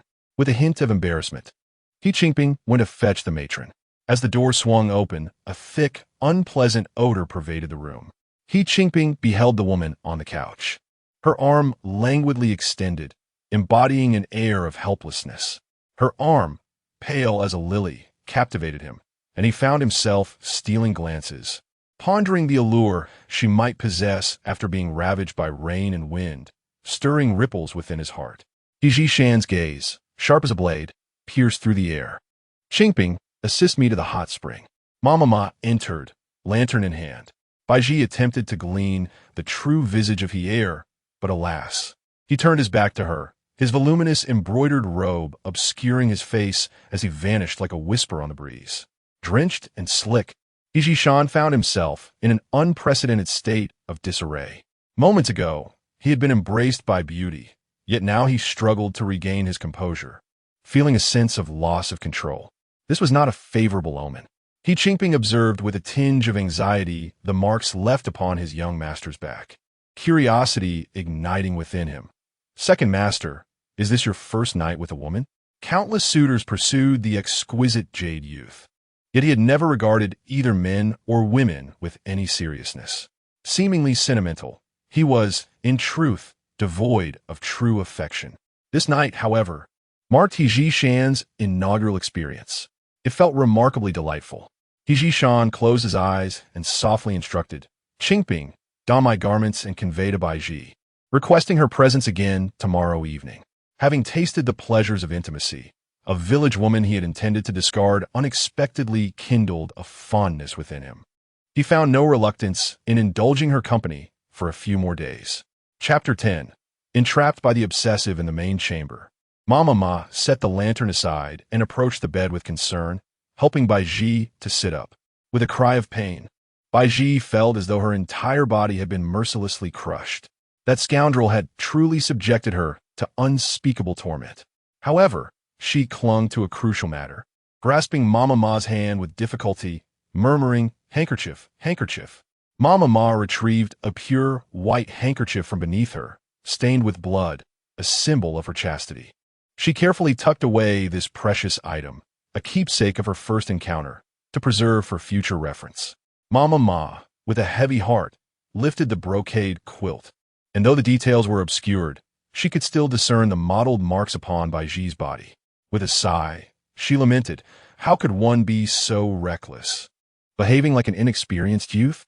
Typically, Affluent young masters, upon reaching a certain age, would have their elders send beautiful maidservants to warm their beds, known as concubine maidens. These maidens were tasked with instructing the young masters in matters of intimacy, while also serving to relieve their passions. Upon inquiry, it was revealed that heir was 23 this year, an age at which most would already have a household full of wives and children. Yet, from what they had gleaned, none of the 5 young masters of the He family had taken a wife. In a family of such esteemed lineage, surrounded by beautiful maidservants, one would expect heir to have indulged in carnal pleasures long ago. How could he be so navi, akin to a country bumpkin untouched by women? With a hint of suspicion, Mama Ma quietly asked Baizhi, "Did he use any fragrant ointments on you?" "What ointment?" Baizhi's face paled further in pain. Mama Ma, filled with concern, warmed her hands and began to massage her abdomen to alleviate the discomfort. "Let me massage you gently. It may hurt a bit, but you must endure." Baizhi gritted her teeth, replying, "Mama, I can bear it." As Mama Ma continued her ministrations, she pondered, could it be that heir has no women in his quarters? His lack of discretion and understanding of comforting gestures suggested an alarming ignorance regarding matters of intimacy. Their voices were low, yet He Qingping, standing nearby, absorbed every word. Having changed the young master's attire, he was about to relay the young master's earlier command when he overheard their conversation. How embarrassing! They had discerned that the young master was a novice. One astute Mama Ma. How did she deduce that? If the young master were to learn of this, one could only imagine his fury. Should he convey the entirety of their conversation to the young master? "I will assist you into the tub for a wash," Mama Ma said, rising to help Baizhi. Enveloped in He brocade robe, she was swathed tightly, revealing not a hint of her form. He Qingping contemplated for a moment, then retreated, turning to leave. Upon seeing Qingping return, He casually inquired whether he had completed the task. Hesitantly, He Qingping replied, "I was standing at the door and overheard Baizhi and Mama Ma speaking. Mama Ma remarked that you seemed like a country lad unacquainted with women." As the words fell, He abruptly opened his eyes in the hot spring pool. The glint in his gaze was sharp and cold. He Qingping, bearing the pressure, continued, "Your servant observes that Miss Baizhi is truly exhausted. If she comes tomorrow night, she may not be able to fulfill her duties." He suddenly laughed, his tone icy, tinged with mockery and reproach. He Qingping hastily knelt. "Your servant dares not." The world deemed He a paragon of beauty. His ethereal countenance warranted the title of Jade Young Master, and his character was as flawless as jade itself. He was well-versed in all matters, from literature and painting to swordplay and horseback riding, and he effortlessly excelled in every pursuit. He had always embodied the image of a wise man, confident and assured. However, in matters of romance, he was painfully inexperienced. Even worse, it was apparent to others that this was his first encounter, a source of profound humiliation for him. After a moment of contemplation, He instructed, "Go to the bookstore and purchase several volumes on fire prevention, along with a few biographies of flamboyant writers, and a box of nourishing ointment." Fire prevention? Flamboyant writers? He Qingping was taken aback. The former He had scorned such base matters. Moreover, the so-called flamboyant writer was said to be unattractive, a down-and-out scholar who penned lascivious texts, some of which brazenly claimed to be inspired by the autumn rain scholar. He shamelessly capitalized on He fame, and the mere mention of the flamboyant writer made He frown. Yet now he sought to read his novels. "Mama, am I bleeding on my back?" In the wooden tub, Baizhi, droplets of water glistening on her face, asked hoarsely. Mama Ma gently massaged her back. "There's a bit of blood. He is truly ruthless, showing no mercy." "Baizhi, you are foolish, if it hurt. Why did you not act coy and plead for him to spare you?" Baizhi felt utterly aggrieved. I cried out, "I beg him to spare me, Mama. This is no task for a human being. I feel as though I am dying." Recalling the frenzy of the previous moment, his feverish chest, his powerful arms, his warm lips, she realized that had she not fainted, he would have never relented. Now, she regretted climbing into bed with him. Mama Ma helped her out of the tub, dried her off, applied ointment to her bruises, and dressed her. The instigator, heir, finally made his appearance. He Qingping, adorned with a jade crown, walked steadily. appearing completely unwearied, though his expression bore a hint of tension, his face devoid of any emotion. He feigned being the second young master of the He family, casting a sidelong smile at Baizhi, careful not to meet her gaze directly. "My lady, I hope to meet again at the same time and place tomorrow." Mama Ma widened her eyes in disbelief. Tomorrow again? But Aji's condition. Baizhi gently tugged at Mama Ma, nodding at the second young master before forcing a cheerful demeanor. "I shall return. To share the stars and moon with the second young master is a blessing for Aji. I wish I could be like the moon, accompanying you to sleep each night." Her voice was as sweet and soft as cotton candy, irresistibly enchanting. He Qingping found himself unable to restrain the rapid beating of his heart, turning his face directly towards Baizhi, stealing glances at her. The beauty bore traces of tears on her delicate face, appearing weak and innocent, reminiscent of a frightened little rabbit, utterly captivating. With a gulp, he swallowed hard. No wonder the second young master he lost control. Such a stunning creature. Who could possibly resist? As the night deepened and the dew thickened, it was inappropriate for them to intrude further, so they took their leave.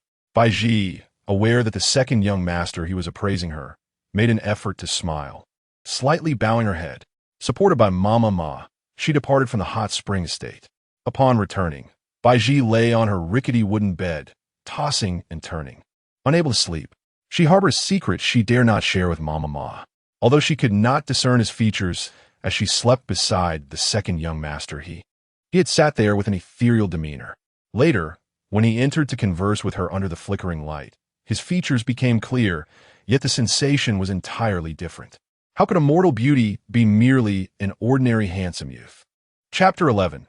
Rather be a rich man's concubine than a poor man's wife, Baizhi found herself lost in thought, eventually falling asleep in the early hours of the night. She awoke late, the sun already streaming onto her covers. Granny Lu, with a stern expression, sat on a worn bench, a bowl beside her. "I have prepared a bowl of steamed egg for you, still warm. Would you care to eat?"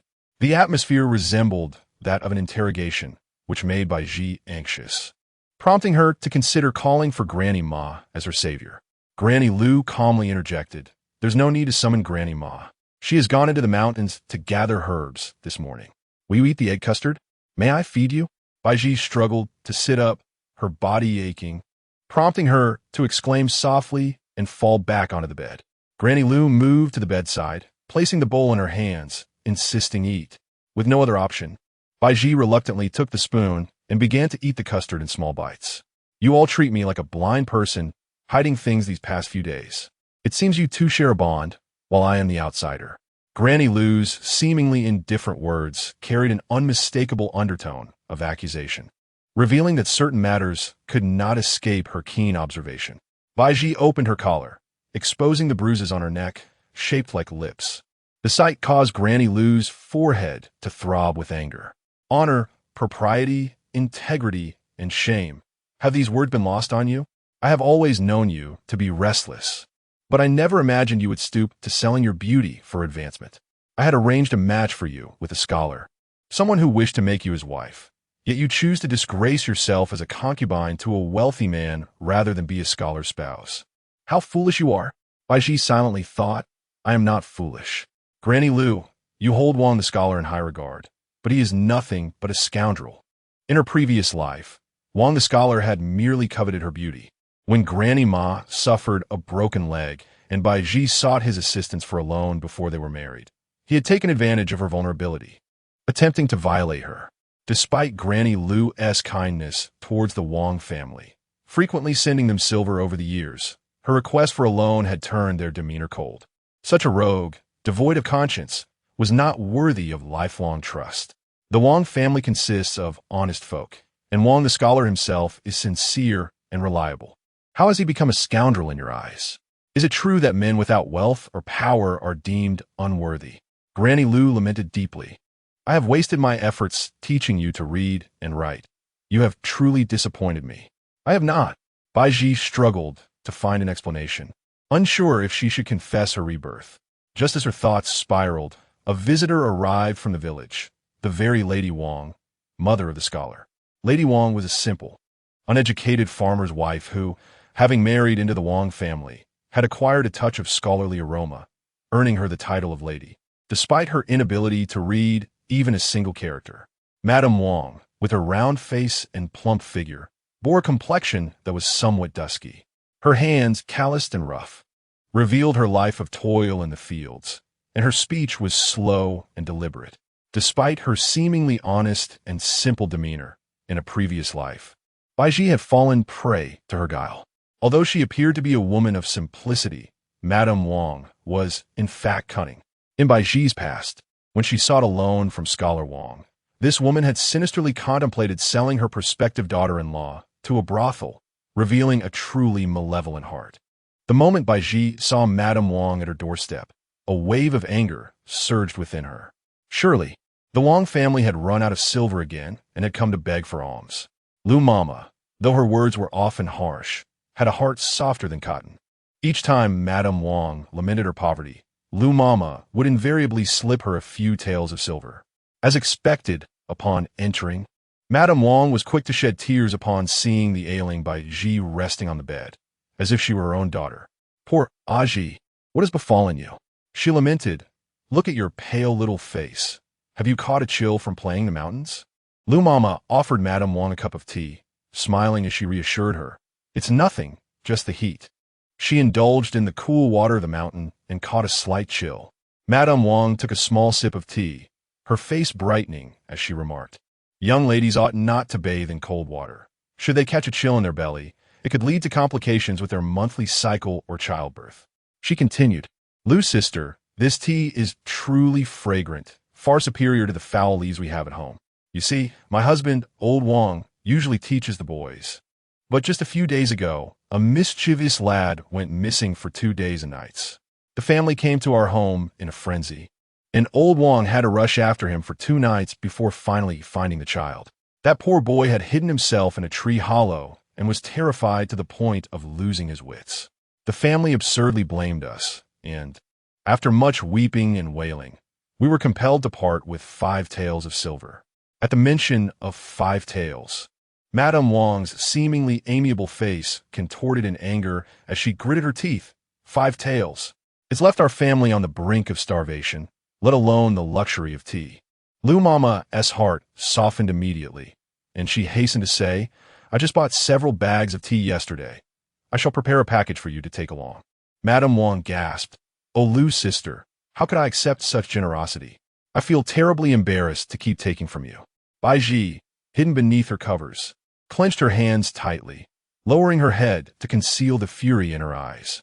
Madame Wang cast a furtive glance at Baizhi, then averted her gaze, suppressing her own disdain.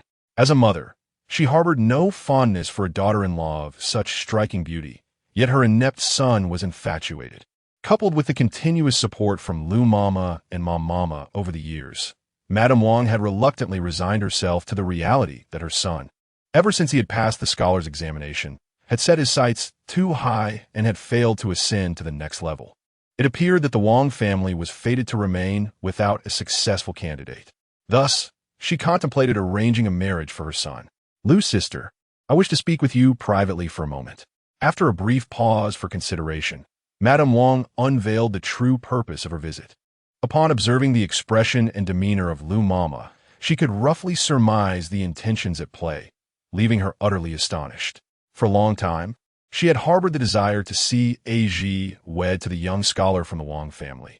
However, the Wang family had always been ambiguous about this prospect, relying on their scholarly status without ever committing to it. Now, it seemed they had suddenly changed their minds. The realization that Baizhi had already lost the most vital aspect of womanhood, her purity, in her pursuit of lofty aspirations, caused Lu Mama's countenance to shift dramatically. Fortunately, her quick wit allowed her to avert her gaze just in time to prevent Madame Wang from noticing. "Baizhi, you rest well. I shall accompany your Aunt Wang next door for a conversation." Lu Mama signaled to Baizhi with a discreet glance before leading Madame Wang away. Baizhi, overwhelmed, closed her eyes in resignation. She had no desire to become the wife of the young scholar from the impoverished Wang family, who would merely seek to extract every ounce of value from her as a new bride.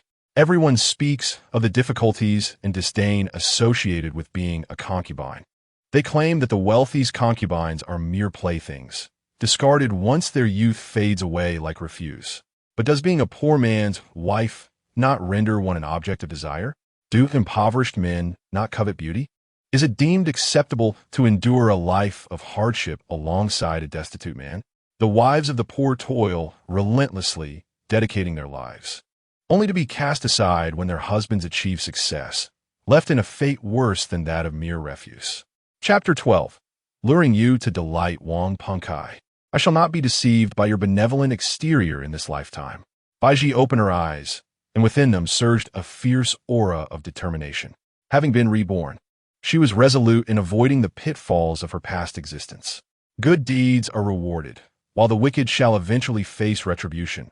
It is merely a matter of time. Originally plagued by illness and weariness, Baizhi found the strength to rise, spurred by her desire for vengeance. She laid a soft mat on the ground and commenced practicing the taught to her by Granny Ma. This, akin to the exercises of a theatrical troupe, was said by Granny Ma to fortify the body, rendering it more slender, while the exertion would induce perspiration, cleansing the skin and preserving beauty over time. With unwavering commitment, it promised the maintenance of youth and allure. After an intense session of, Baizhi was drenched in fragrant sweat. The aches in her back and legs had considerably eased when Granny Ma returned, bearing a selection of wild fruits from the mountains. The vibrant red fruits, once washed in clear water, glistened with droplets, and Baizhi eagerly popped one in her mouth. It was delectable. Crouching down, she examined Granny Ma's basket, filled with an assortment of herbs and fruits. Granny Ma began to unveil each item. This one treats coughs, and this one stops bleeding and disperses bruises. She then produced a jar of mud, explaining if this mud is mixed with some flower petals, it can be applied to the face and body to enhance skin texture. Baizhi marveled at Granny Ma's ingenuity. Even a jar of mud could be transformed into a beauty remedy. Granny Ma smiled warmly, saying, I may not have received an education, and my family was poor, so I began working as a servant at a young age. My long tenure at the Lin residence, serving various concubines, has taught me much. Turning around, Granny Ma surprisingly retrieved 2 small booklets. Upon opening one, Baizhi's cheeks flushed crimson. Granny Ma, how could you possess such things? Granny Ma replied, these were also obtained from the concubines. It is often said that when marrying, one seeks virtue, but when taking a concubine, one seeks beauty. The skills most favored by concubines are often those deemed less refined. I cannot bear to see you suffer, dear Ji. If you can master these techniques, you may spare yourself much anguish. Baizhi bit her lip, recognizing the truth in Granny Ma's words. He err, in his ignorance, had caused her great torment, and her own lack of knowledge left her at his mercy. The two of them were truly foolish together. If she could learn even a few techniques, it would alleviate her pain in times of distress. With a flushed face, Baizhi perused the illustrated explanations, filled with diverse and perplexing imagery that both astonished and frightened her. She could not comprehend why anyone would indulge in such acts. Meanwhile, far away at the hot spring villa, He-Ji-Shan was engrossed in a book, savoring its contents. Having never engaged with women before, last night was his first experience, and he found the sensations delightful and intriguing. Unlike his brother, He-Qin-Yun, another eccentric of the He family, had forsaken his official duties to pursue a life as a Taoist priest, embodying the same ascetic ideals. He refrains from associating with women, adhering strictly to the principles of a Taoist. He perceives the allure of beauty as mere ephemeral illusions, devoting himself to the pursuit of the Tao within his heart. Ultimately, beneath this facade, he harbors a desire for women. Conversely, prior to his encounter with Baizhi, was devoid of any desires. He felt akin to a true Taoist undergoing tribulations in the mortal realm. His lack of interest in women stemmed from his extensive travels across the land, where he encountered countless beauties, yet found them all to be utterly mundane. Standing alongside him, it would not be an exaggeration to claim that his own striking appearance could easily outshine those women. In this world, who is worthy to stand beside him? No one, until he met Baizhi, with her enchanting features and innate charm, causing his heart to race for the first time in his life due to a woman. Baizhi Shan closed the book titled The Affairs of Me and the Enchantress, which contained vividly detailed narratives that left readers parched with desire. Even more outrageous was the fact that the male protagonist hailed from a prestigious family, had held an official position, and was strikingly handsome, arguably the most exquisite man. Yet, he was captivated by painting and the beauty of nature. The story chronicled the protagonist's escapade as he ran away from home, seeking refuge in a secluded mountain, where he fortuitously encountered a stunning female ghost, leading to a series of events. This author of romantic tales possessed a certain depth. How audacious to use him as inspiration. Baizhi Shan, with a contemplative expression, noted that the male lead shared his fondness for savory pastries, an affinity for dark green brocade robes, and a penchant for daydreaming by the window at dusk. Who exactly is this author? It feels as though he is a familiar presence, lurking in his surroundings. Baizhi Shan's mind wandered to his many friends, shaking his head. Impossible. Among his acquaintances, there could be no such shameless rogue. The author's exquisite descriptions of intimate moments suggested he was undoubtedly a libertine reveling in the pleasures of life. Qing Ping. Please keep an eye on this romantic author for me, Baizhi Shan instructed. Qing Ping, taken aback, responded, "Second young master, what do you intend to do?" Baizhi Shan raised an eyebrow. "It's not for you to know, so do not inquire further." Qing Ping thought to himself, "Oh no, this must be the result of the romantic author's frivolous writings angering second young master. A decree for his pursuit in the world is imminent, and we may never again see such intricately crafted tales. What a pity." Baizhi Shan flipped through the book once more, captivated by the scenes of mandarin ducks frolicking in the water, stirring his yearning heart with the author's delicate prose. He recalled the first time he saw Baizhi, clad in a flowing white dress and adorned with a floral crown, shedding her garments as she walked. Each layer that fell away revealed her extraordinarily fair and vibrant figure, leaving him utterly stunned. The intensity of his desires surged within him as he gazed out the window, suddenly irritable. Why has night not yet fallen? The sun blazed relentlessly overhead, and Qing Ping, concerned for his master's well-being, hurriedly fanned him. Baizhi Shan, filled with impatience, exclaimed, "Qing Ping, go and shoot down the sun." Qing Ping, in despair, replied, "Second young master, I am but a servant, not Ho-E. I cannot shoot down the sun." Baizhi Shan scolded him, "Useless. What good are you?" Tears brimmed in Qing Ping's eyes, overwhelmed by the vastness of heaven and earth. The second young master of the He family was truly formidable. He yearned for a change in his servitude, wishing instead to be in the company of He San Shao's attendant, He Qing'an. After enduring the day, night finally fell, and Baizhi, alongside Mama Ma, once again dismissed Mama Lu, lantern in hand, to rendezvous with the second young master. This time, their clandestine meeting took place not in a room, but within the soothing embrace of a hot spring. The water, alive and warm, enveloped them in a humid embrace. In a dimly lit corner, 2 candles flickered, their flames dancing gently amidst the misty vapor of the water. Yet Baizhi found it difficult to discern the features of the air. Barefoot, she stood at the pool's edge, gazing at the second young master who was already immersed in the warm waters, feeling somewhat at a loss. Despite having once excelled at the art of unfastening garments during their first encounter, she now feigned an innocent and bewildered demeanor. "Second young master, I cannot undo this tie." Her soft and melodic voice effortlessly stirred hidden romantic fantasies within Baizhi Shan. Chapter 13, Dark Doubts. The second night, Baizhi's skirts, fashioned from coarse linen, exuded a simple elegance. The design, not tailored to accentuate her curves, nevertheless draped her form with an alluring innocence. Perhaps it was her striking features. Her autumn-like eyes glistened, as if perpetually on the verge of tears, evoking an irresistible sense of pity. Baizhi Shan rose silently from the water, his chiseled chest adorned with glistening droplets that cascaded down his muscular physique.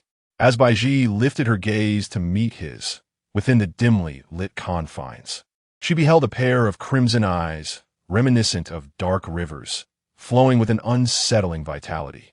An inexplicable fear gripped her, especially when his fingers grazed the strap at her waist, prompting her to whirl around in a desperate bid to flee.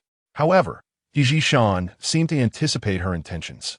With a firm tug on the belt, he effortlessly drew her into his embrace. The impact of her head against his solid chest sent a rush of heat to Baizhi's cheeks. The warmth of the day and the immersion in water left her lightheaded. Bowing her head, she murmured softly, yet he absorbed none of her words. His gaze fixated on her delicate neck, a fragile beauty that incited within him a wild urge to possess, rather than evoking a sense of cherishing the exquisite. Baizhi Shan felt an overwhelming compulsion to destroy. She could never truly belong to him. She was alive, capable of walking away. Should she perish, her beauty would remain eternal, forever his. A seductive glimmer danced in his crimson depths as his hands glided to her throat, fingers slowly tightening. Baizhi sensed a hint of suffocation and glanced anxiously into his eyes. Though he was mere inches away, the details of his features eluded her. Nonetheless, she was certain that the man before her was a dashing gentleman. Contemplating the welfare of Wang Xiaocai's family and the future care for the elderly Lu and Ma, Baizhi resolved not to surrender her aspirations. Having already climbed the ranks to Hier, she saw no reason to seek another. Moreover, Hier had invited her for 2 consecutive nights, indicating a genuine interest in her. With newfound determination, she rose onto her toes and pressed a kiss to his cheek. Hier, profoundly moved, swept her up in his arms. As she found herself cradled atop his head, panic seized her, compelling her to grasp his shoulders tightly to avoid tumbling down.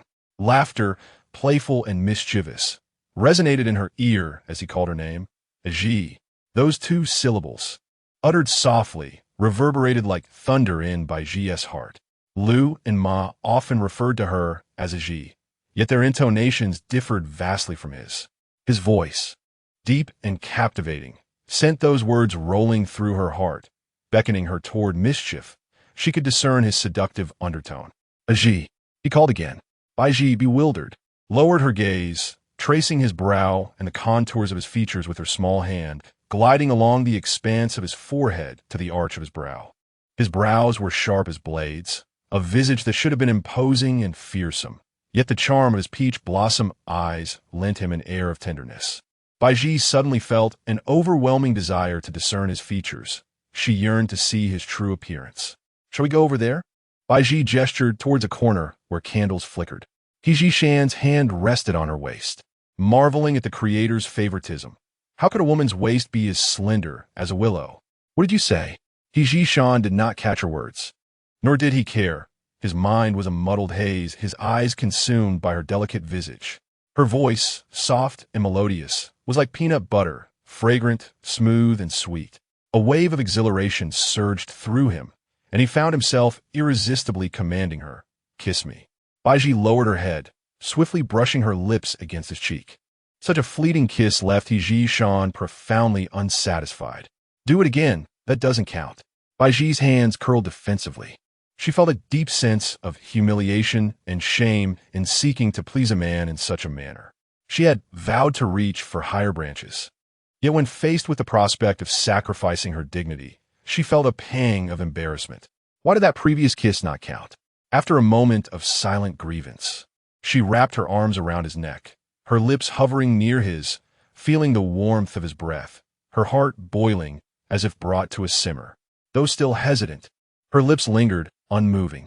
Baizhi Shan chuckled softly, gently grasping the back of her head, and at last their lips met. A wave of sweetness surged from their tongues, enveloping her entire being. Steam rose from the hot spring, and in the hazy mist, her eyes and heart were rendered moist and ethereal. It was an extraordinary dream, one that would linger in her memory like a fantastical reverie. As Ma assisted her out, preparing to carry the lantern back, Baizhi Shan saw Baizhi's fragile, rain-beaten appearance and felt a surge of compassion. The mountain path was treacherous. It would be wise to rest here for the night. Baizhi, however, could not acquiesce. To hastily agree to such a request at this juncture would be most imprudent. In order to gain, one must first learn to refuse. She weakly shook her head. It's unnecessary. I have 2 caretakers waiting for me at home. I cannot cause them worry. Yet the night was deep and laden with dew, and the mountain path was slick. Then you shall carry the lantern and proceed." He handed her a red lantern. Baizhi accepted it with a smile, her head bowed, allowing him only a glimpse of her neck, concealing her face from his view. Her shyness only deepened Shan's affection. "Let me walk you," he offered, trailing behind her as they exited the hot spring villa. Throughout their journey, they exchanged few words, walking in silence under the moonlight. Shan found this moment to be more joyous than any prior time. He glanced back at the lantern-bearing beauty. Baizhi raised the lantern to shield her face from his gaze. "Why have you stopped?" "It's nothing. I merely wish to gaze at you a moment longer." "Let's continue." Shan turned to walk on. The hot spring resort boasted an abundance of vacant rooms. Upon glancing at Baizhi, Mama noted her disheveled hair, the increasing number of marks on her body, and her unsteady steps, each small movement appearing excruciating. Consequently, she readily acquiesced. Exiting the hot spring pool, they turned left and traversed 2 corridors to find a clean, unoccupied room. Supporting Baizhi, Mama slowly made her way to the door. As they passed through a moonlit archway, Mama abruptly turned back to gaze at the second young master of the He family. The moonlight shimmered gently, enveloping him in a veil of mist. He wore a flowing brocade robe, one hand resting behind his back, gazing up at the luminous moon above, resembling an otherworldly being. Mama squinted, attempting to discern the features of the figure beneath the moonlight, but after several futile attempts, she could only sigh in resignation and abandon her efforts. Chapter 14. Why is Jiao like this? The tumult of the night proved to be a dual experience for Baizhi, encompassing not only pain, but also an unexpected sense of pleasure that accompanied it. A most peculiar sensation, though the dawn of the following day found her still aching in her back and waist. She no longer appeared as frail and ailing as she had on that first night. Instead, she radiated vitality. Mama detected a subtle shift. It seemed that the girl had found delight. Baizhi gazed into the bronze mirror, her expression imbued with a unique anger. "Mama, what is happening to me? Why do I feel as if even my eyebrows are smiling?" Her visage emanated an unusual, brilliant glow, as if every inch of her skin, from her lips to her brows, was alight with joy, as though she had encountered an extraordinary piece of good fortune. Yet, she had endured torment the previous night. Mama fashioned her hair into twin buns, a style often worn by young maidens. Given Baizhi's youth, this hairstyle lent her an extra touch of innocence. Mama then casually plucked a vibrant red flower from a nearby vase and adorned her hair with it. This addition imparted an alluring charm to Baizhi, blending innocence with seduction, 2 seemingly contradictory qualities that harmoniously coalesced within her. "I have examined your body. The marks may appear severe, but they are merely superficial and will fade in a few days. Your injuries from last night were not grave, perhaps due to the balm applied by young Master He." "Indeed, he did apply it," Baizhi replied, a hint of shyness evident as she glanced at her reflection. "I feel less pain than before." Mama chuckled, gently resting her hand on Baizhi's shoulder. "Did young Master He make any promises to you last night? For instance, might he consider taking you as a concubine? Will he introduce you to the He household? Will he grant you a recognized status?" In the midst of the tumultuous events of the previous night, she had no opportunity to voice her thoughts, only uttering fragmented curses and cries for help.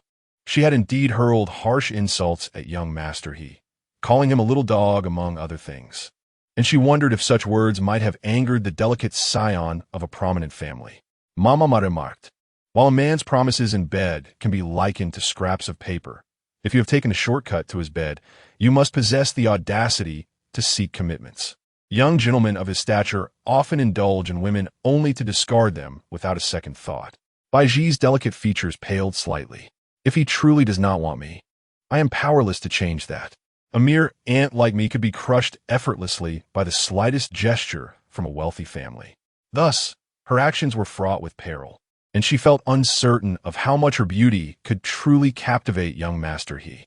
Observing Mama's worried expression, Baizhi sought to reassure her. "Mama, do not fret. If such a stunning beauty as I is overlooked by him, then he is destined to remain a bachelor for life. Besides," she added with a smile, "I have not placed all my hopes on young Master He. If he rejects me, I shall simply weep for a while, and once I regain my composure, I will seek other suitors." In Nanling City, there is no shortage of wealthy young men. I refuse to believe I cannot attract at least one. The morning breeze was gentle, lightly caressing the porcelain-white face of Baizhi, who wore an expression of pride and self-satisfaction. As if all the young lords of Nanling City were nothing more than loyal hounds at her feet, ready to lick her hand at her beckoning. Dressed in a black-inked brocade robe, Baizhi Shan stood at the door, holding a plate of delicacies, pretending to be He Qingping, his breath held in anticipation. From a moment of his birth, Baizhi Shan had been destined for wealth and nobility. Everything he possessed and beheld was of the finest quality, and he considered himself a paragon of excellence. His pride and aloofness were traits he cherished dearly. He believed himself most deserving of disdain and the right to regard the world with a cold gaze. His illustrious lineage, vast wealth, exceptional talent, and ethereal beauty set him apart as a transcendent being in this mundane world. The favor of such a being was akin to divine grace, and those fortunate enough to receive his attention ought to worship him with gratitude. Yet, this detestable enchantress had dared to trample upon his favor. To his dismay, he realized he was merely a fish in her pond. If he did not bite, she would cast her net upon others. Fury bubbled within him, twisting into a sardonic smile. This sorceress was so audacious, having nurtured delusions of being a golden phoenix after merely 2 nights with him. How dare she trample upon his dignity? Once he grew weary of her, he would ensure she met a most gruesome end. As his thoughts settled, Baizhi Shan composed himself and knocked on the door. Concubine, Mama Ma, setting aside her comb, hurried to open the door. Seeing the familiar face of he heir's personal servant, she smiled. We shall depart shortly. There is no need for you to trouble yourself, young master. It is only proper to attend to our esteemed guest. She turned to fetch 2 cups of tea. Baizhi felt a deep-seated disdain for this loathsome servant. She wished to avoid him entirely. However, despite his humble status, he was a trusted aide to the second young master. Mama Ma remarked, people like him are akin to eunuchs serving the emperor. One must never offend them, lest they find themselves wearing ill-favored shoes. Seated before the vanity mirror, Baizhi huffed, I am aware. At present, I am nothing, requiring the favor of everyone. There is no need for you to worry, Mama. I excel at winning hearts. Coincidentally, this remark reached Baizhi Shan's ears, inciting a rage within him. How could this enchantress possess such a lack of self-respect, sacrificing her dignity for riches and status? Despicable, she deserved to die. He cast a glance at the fresh fish he had caught the previous day, anger boiling within him, contemplating turning away to discard the steamed bass.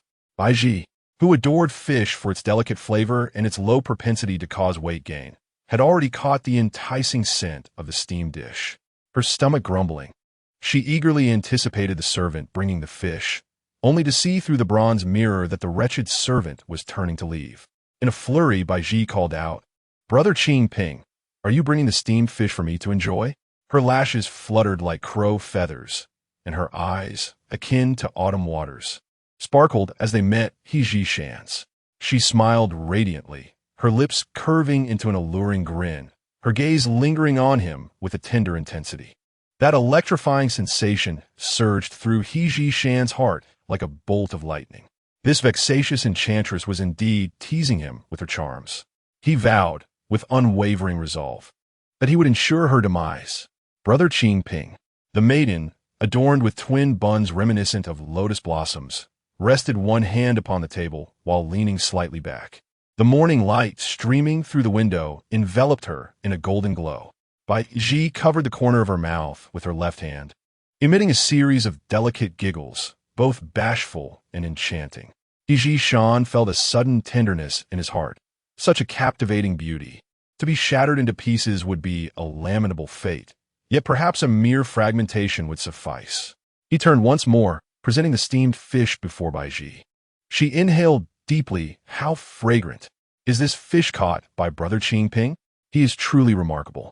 Baizhi Shan, feeling a surge of indignation, retorted, This fish was caught by none other than Baizhi Shan, the second young master of the He family. The second young master enjoys boating on the lake and relishes in capturing river fish and fresh shrimp. If we speak of prowess, I dare say no one surpasses the second young master of the He family.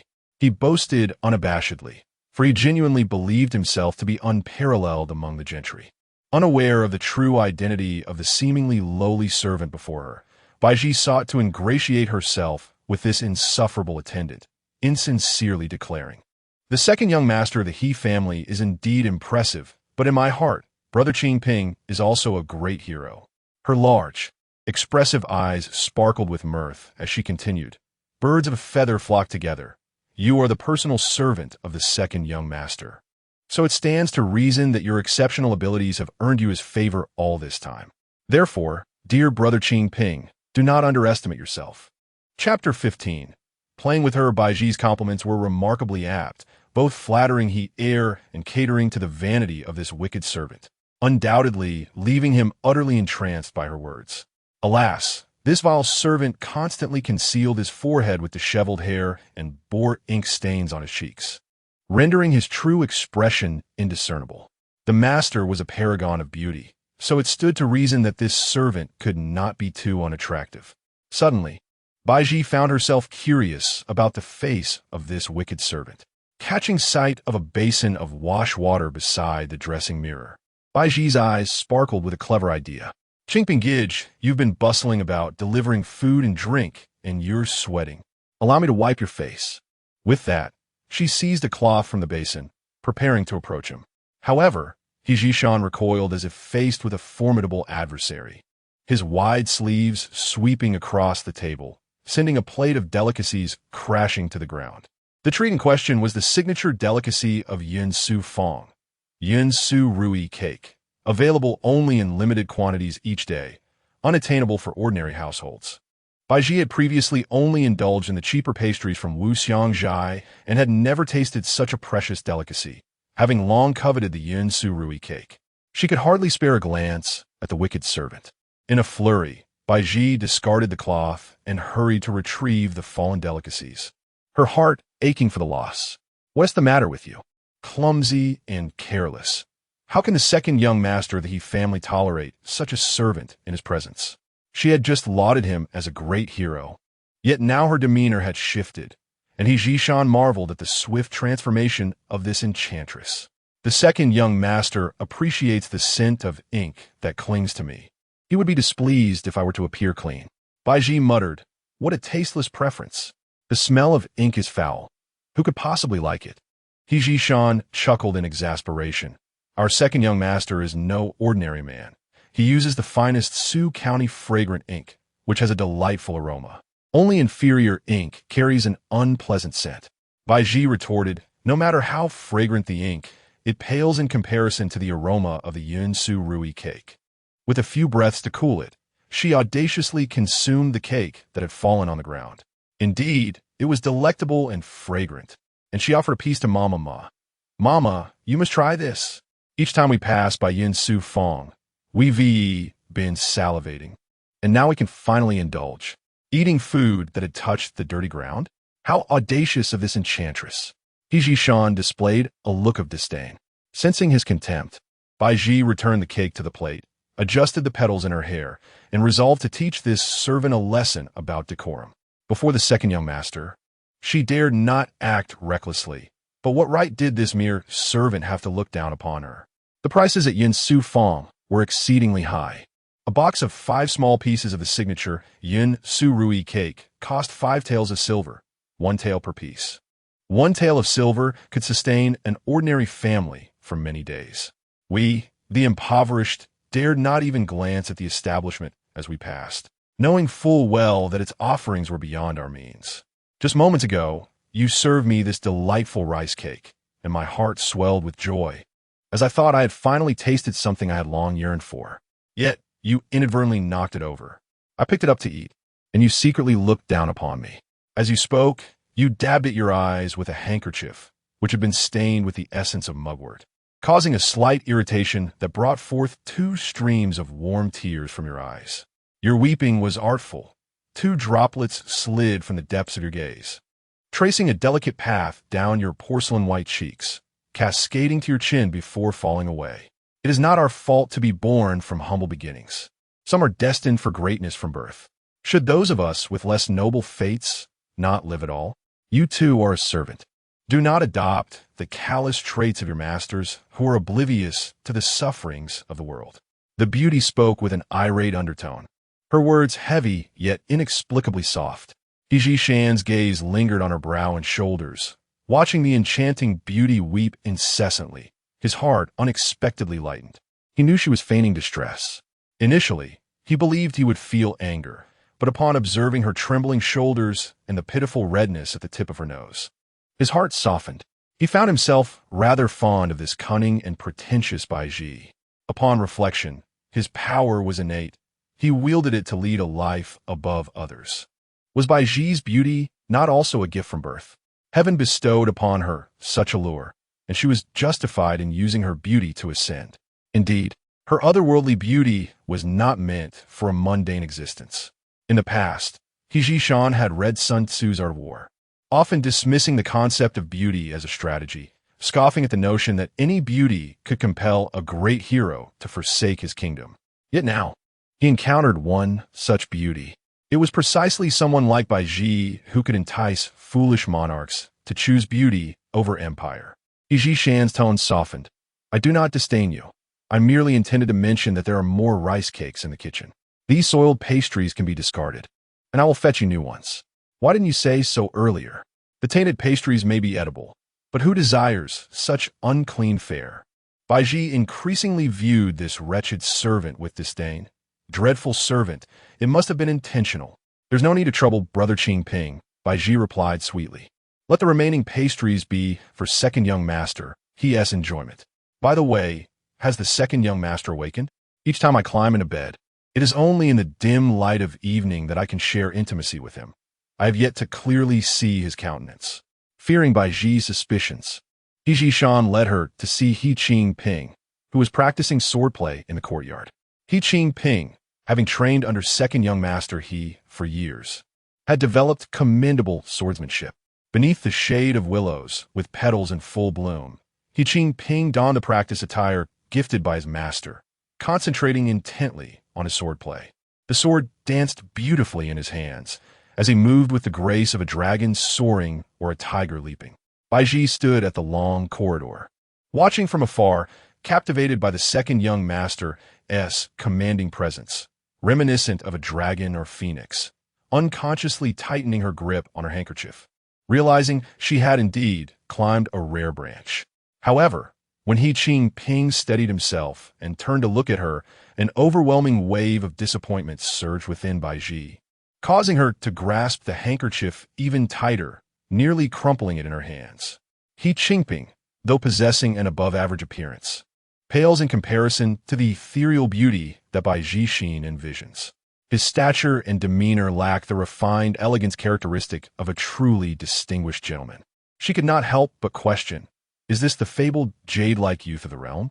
How can one be so unremarkable? Upon further reflection, she considered that the esteemed lineage of the He family might have led the people of Nanling City to bestow upon him such an undeserved title. Mere empty accolades. Baizhi's gaze fell, concealing the disappointment in her eyes. To prevent her companions from discerning his true identity, Baizhi Shan deliberately instructed He Qingping to speak little.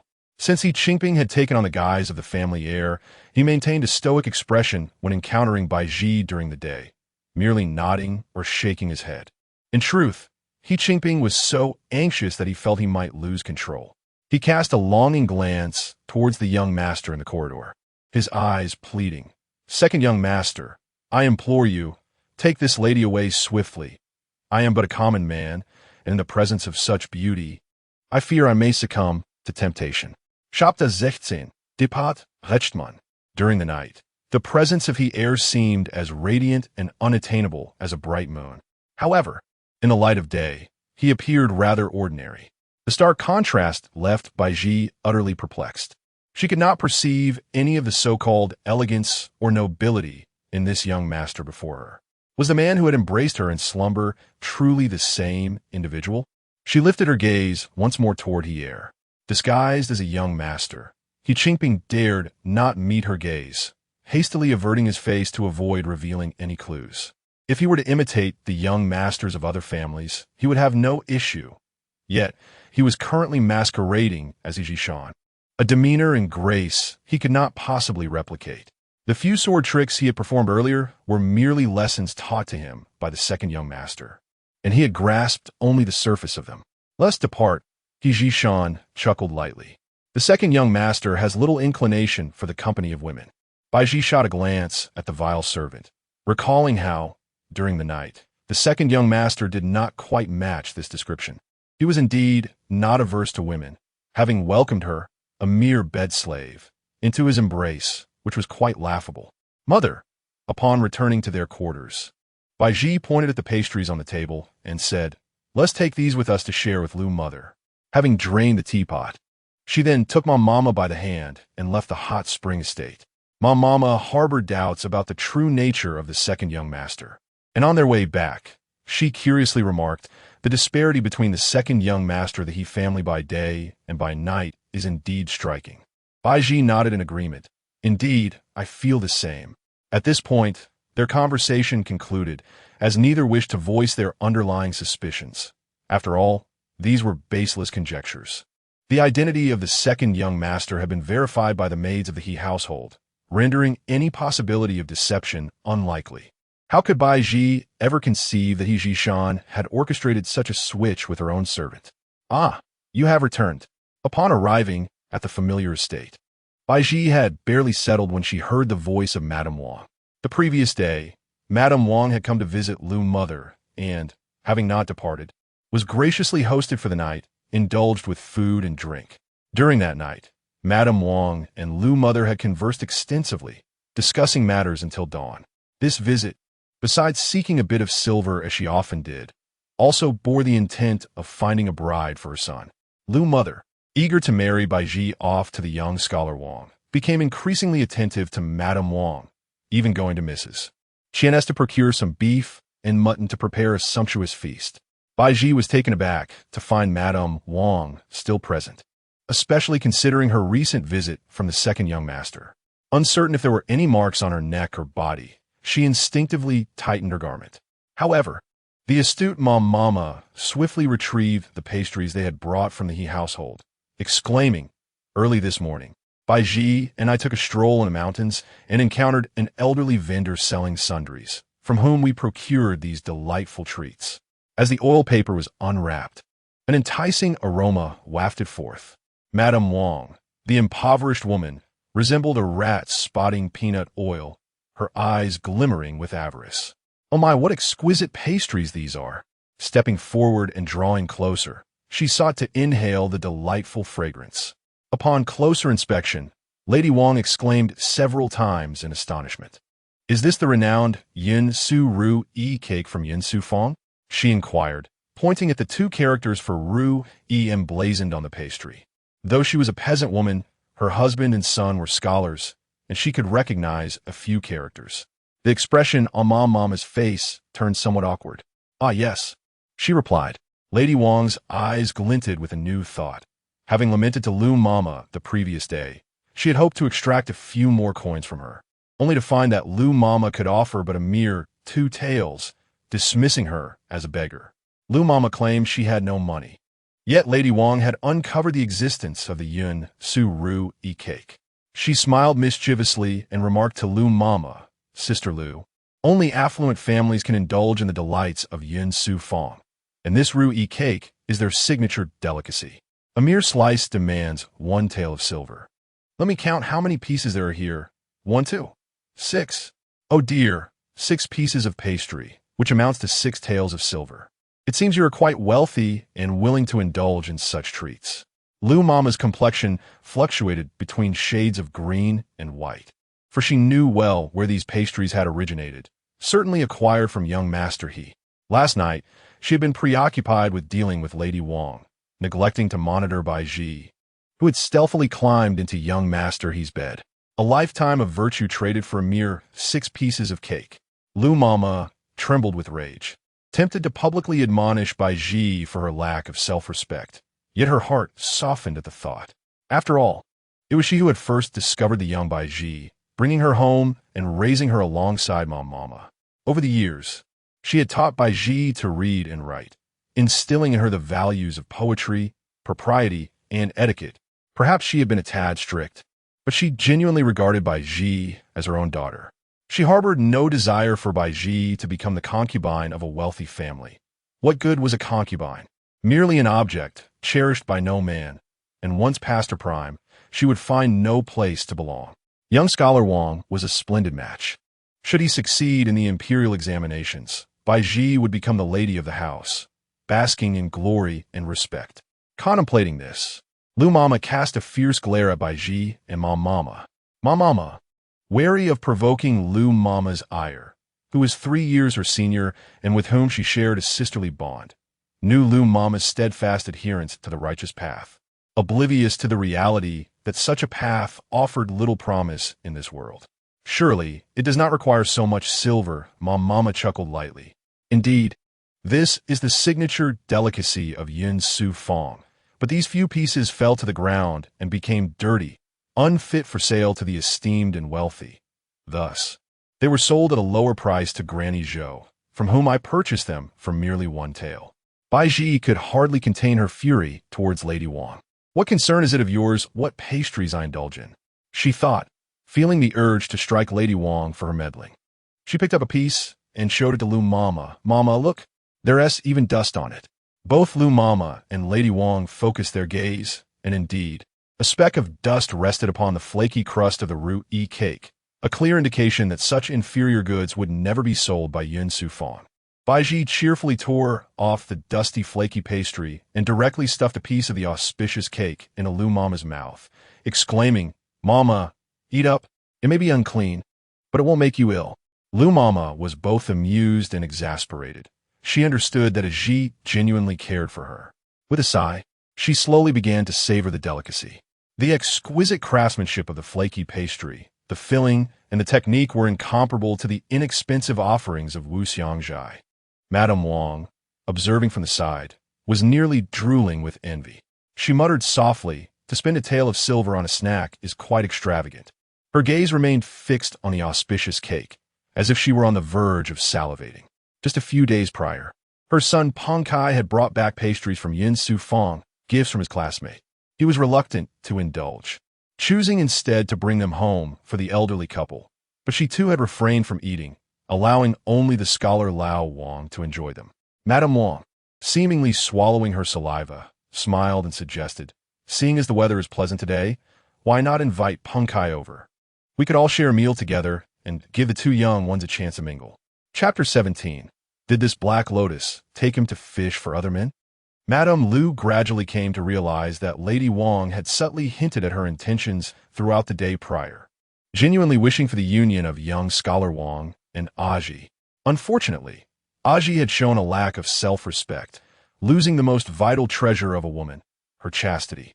How could a woman devoid of virtue aspire to be the principal wife of a scholar? Madame Lu found herself in a state of profound sorrow, caught in a dilemma. Lady Wang, pleased that they were still willing to spend lavishly on the delicacies from Yun Su Bakery, believed that the trio must be clutching a substantial sum of money. Securing a marriage with the fair Baizhi would undoubtedly yield a bounty for the Wang family.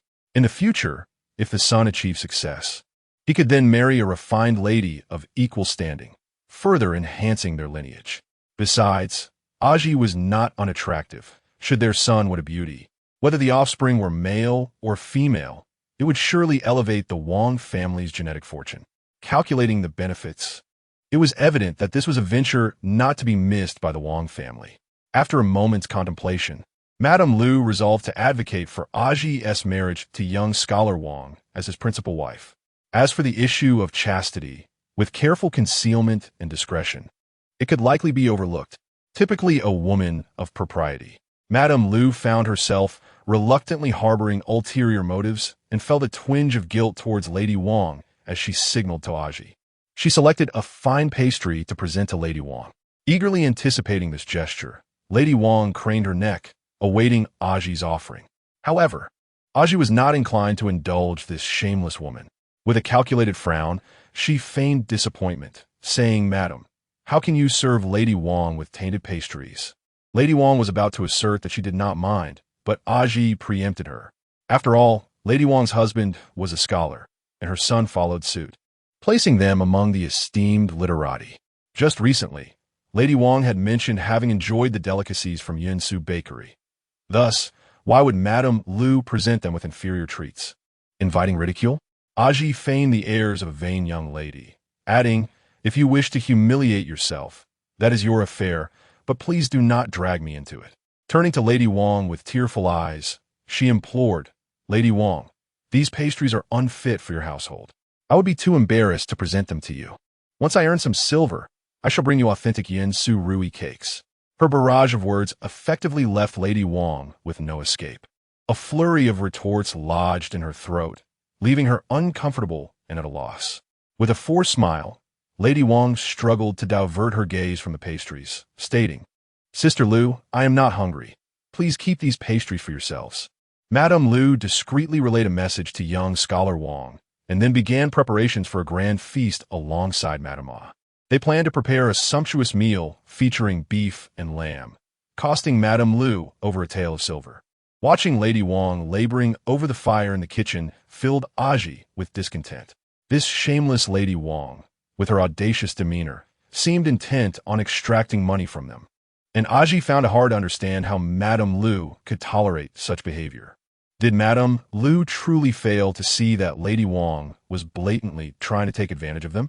As the diligent Mama busied herself with washing vegetables, she discreetly pulled Baizhi aside to quietly elucidate. Madame Wang had a prior acquaintance with Lu Mama, stemming from their distant cousin relationship. After the Lu family fell into decline, Madame Wang had graciously delivered a few bowls of rice. Lu Mama had long since repaid this kindness. She was no fool, having served as a maid for years without recompense.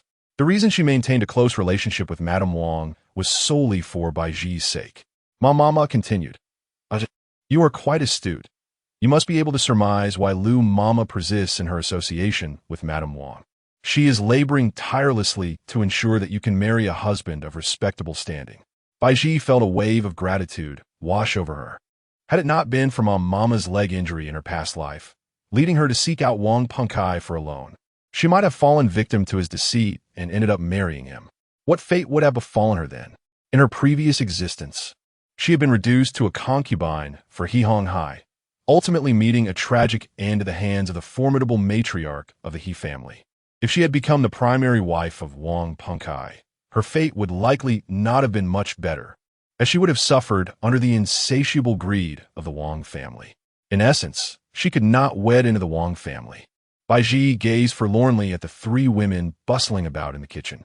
Madame Wang was treacherous and cunning, Lu Mama was honest and upright, and Mama was kind-hearted and amiable. Why could Lu Mama not unite with Mama to drive Madame Wang away? Ultimately, it was Lu Mama's ignorance of the Wang family's true nature that hindered such a plan. Suddenly, an idea struck Baizhi like a flash of lightning. In her previous life, it was only when Mama broke her leg that the true faces of the Wang family were revealed. Perhaps it would be prudent to orchestrate another leg injury for Mama. In no time, Baizhi had devised a comprehensive plan.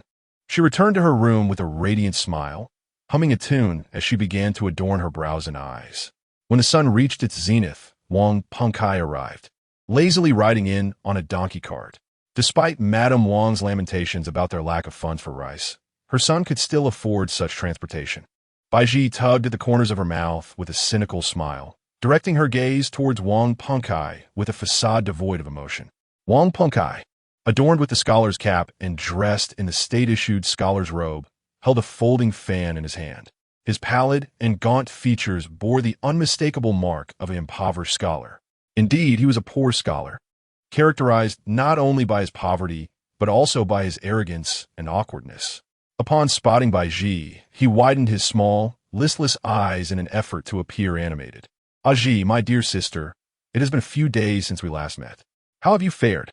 The enchanting beauty of Baizhi surpassed even the courtesans by the Qinhuai River. His peers mocked him for his family's lack of wealth. Yet he mused that once he married such a stunning beauty, the tables would turn and others would envy him. "As long as you remain uninvolved, I shall be just fine." Baizhi suppressed the urge to roll her eyes and approached him with a sweet smile. "Brother Wang, the meal is ready. We are merely awaiting your presence at the table." As they dined, each person was lost in their own thoughts, and once the dishes were set aside, Wang Pengkai eagerly invited Baizhi to explore the mountains. Madame Wang immediately interjected, "You two haven't seen each other in quite some time. Since Pengkai is not currently studying and has some leisure, why not take a stroll in the mountains?" In a rather amusing turn of events, Wang Pengkai, ever since he achieved the rank of scholar, has shown little inclination towards his studies. Instead, he spends his days wandering through alleys and reveling in the pleasures of taverns with his raucous companions, seemingly free at all hours. Baizhi chuckled softly, casting a coy glance at Wang Pengkai, feeling too distasteful to even engage in conversation with him, and promptly exited ahead. Wang Pengkai called out from behind, "Sister Baizhi, wait for me," and hurried after her with a lively gait. Yet, Baizhi moved with remarkable speed, never allowing him to catch up. Wang Pengkai, having been drained by indulgence in wine and pleasures, found himself unable to keep pace with even a frail woman. When Baizhi finally paused, they had reached a low hillside, where a precipice loomed ahead, surrounded on three sides by lush woods and wildflowers. Wang Pengkai panted, "You run far too swiftly, as though a wolf were chasing you." Baizhi teased him deliberately. "Isn't the Wang family brother just a wolf? A shameless wolf without fangs." Wang Pengkai, thinking Baizhi was jesting, couldn't help but draw closer to her, captivated by her charming laughter. Below the cliff, the water crashed against the rocks, producing a sound akin to thunderous waves. Meanwhile, from a higher cliff's edge, a pair of ominous eyes, filled with wrath, watched this pair of ill-fated lovers with keen intent. Chapter 18. A fire had been ignited within He Heir's heart. On this clear and serene day, He Zhishan ventured to the edge of the cliff with his easel, ready to capture the breathtaking scenery. Before him lay a picturesque landscape of mountains and maple forests, while the sky above was adorned with azure hues and wispy clouds. However, as he lifted his brush to sketch, the contours that emerged were those of a woman. Regardless of his intentions, his hand seemed possessed, rendering only the image of that enchanting seductress. His mind was filled with the delicate expressions and smiles of Baizhi, as if he were ensnared by an enchantment. Ultimately, he cast aside his brush, choosing instead to simply revel in the beauty surrounding him. As he indulged in the splendor of the moment, He Qingping, ever the sycophant, poured a cup of apricot blossom wine and presented it to the young master. The gentle breeze lifted He Zhishan's spirits, prompting him to recite, "As the apricot flower rain dampens the attire, the willow breeze caresses the face without chill." Sensing his master's good mood, He Qingping quickly chimed in with another verse about apricot blossoms. "The spring colors fill the garden, yet a single red apricot branch ventures beyond the wall." He had hoped to earn a few praises for his efforts, but He Zhishan merely scoffed coldly. "With so many ancient poems celebrating the apricot blossom, why did you choose that particular one? Red apricot out of the wall is far from a commendable phrase. It has historically connoted a woman's restlessness." He added with a hint of reproach, "Qingping, what do you imply? Are you insinuating that I cannot control the women in my own courtyard?" He Qingping nearly wept, for that had not been his intention. He merely sought to curry favor. "Young master, I meant no such thing. Besides, you have no women in your courtyard at all." It was then that He Zhishan recalled the stark emptiness of his quarters, devoid of any concubines or even a primary wife. The rooms were overgrown with weeds. From now on, keep your mouth shut unless necessary. He tossed the wine cup to He Qingping, settling himself upon a large stone to cultivate tranquility. At that moment, a striking figure emerged from the depths of the cliff below. The young maiden donned a turquoise patterned garment, complemented by a crimson pomegranate skirt that fell just short, seemingly repurposed from an older outfit. Her slender legs appeared and disappeared as she walked, and upon coming to a halt and raising her gaze, He Zhishan's eyes widened in astonishment as he beheld the ethereal beauty of Baizhi. The wind whipped around the cliff, causing her dress to billow like that of a fairy poised to take flight, a vision of grace. He Zhishan stood transfixed, a smile tugging at his lips as inspiration struck him. He was determined to capture the essence of her desire to soar away upon the breeze. However, his smile faltered when he observed a shabby scholar hastening toward her. In this city of Nanling, where affluent young masters were plentiful, He could not fathom failing to attract one. Baizhi's earlier words echoed in his mind, dragging his heart to despair. This beguiling temptress was truly serious. How could she share his bed and exchange whispers with him, while simultaneously fishing for other suitors? Moreover, this man was no dashing noble, judging by his attire. He was nothing more than a destitute scholar. Baizhi repeatedly trampled upon his dignity, and He-Ji-Shan gazed down at the couple at the cliff's edge, even contemplating leaping down to confront Baizhi face to face. As Wang Jiejia caught sight of Wang Pengkai rushing towards them, Baizhi wrinkled her brow in disdain and deftly evaded him. This was a precipice fraught with danger. Her swift movement nearly sent Wang Pengkai tumbling over the edge due to his own momentum. Baizhi was oblivious to the source of the young scholar's confidence. He seemed assured that she would one day become his bride, speaking in an ambiguously flirtatious tone. With the wind howling at the cliff's edge, Wang Pengkai produced a vividly colored handkerchief, exclaiming, "Sister Aji, may I present you with this handkerchief?" It was embroidered with a pair of playful mandarin ducks. But Baizhi refused to accept it. "I cannot accept gifts so casually." Engaging him half-heartedly, she remained unmoved by his advances.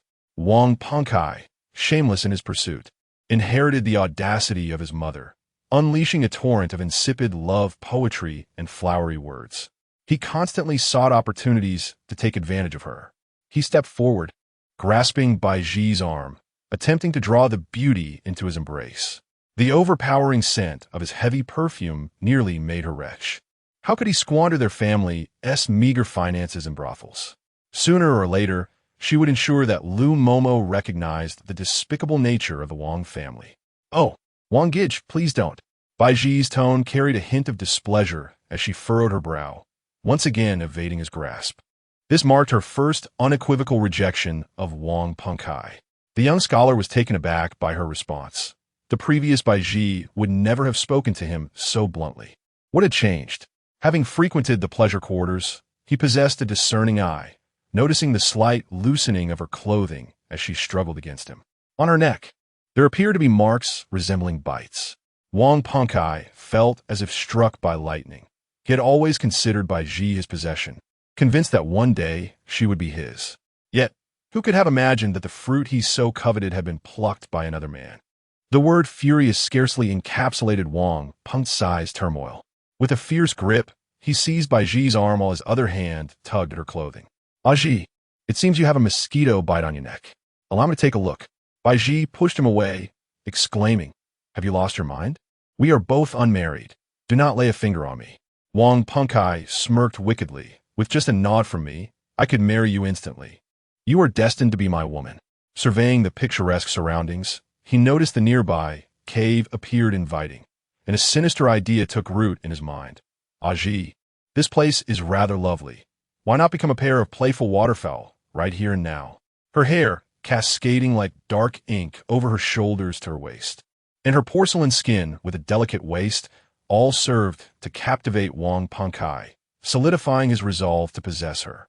"Come with me," he urged, dragging her towards the cave. Baizhi was taken aback by Wang Pengkai's audacity, her teeth chattering in fear. "Wang Jiejia, have you thought this through? We are not married, and if you force me now, I could report you to the authorities."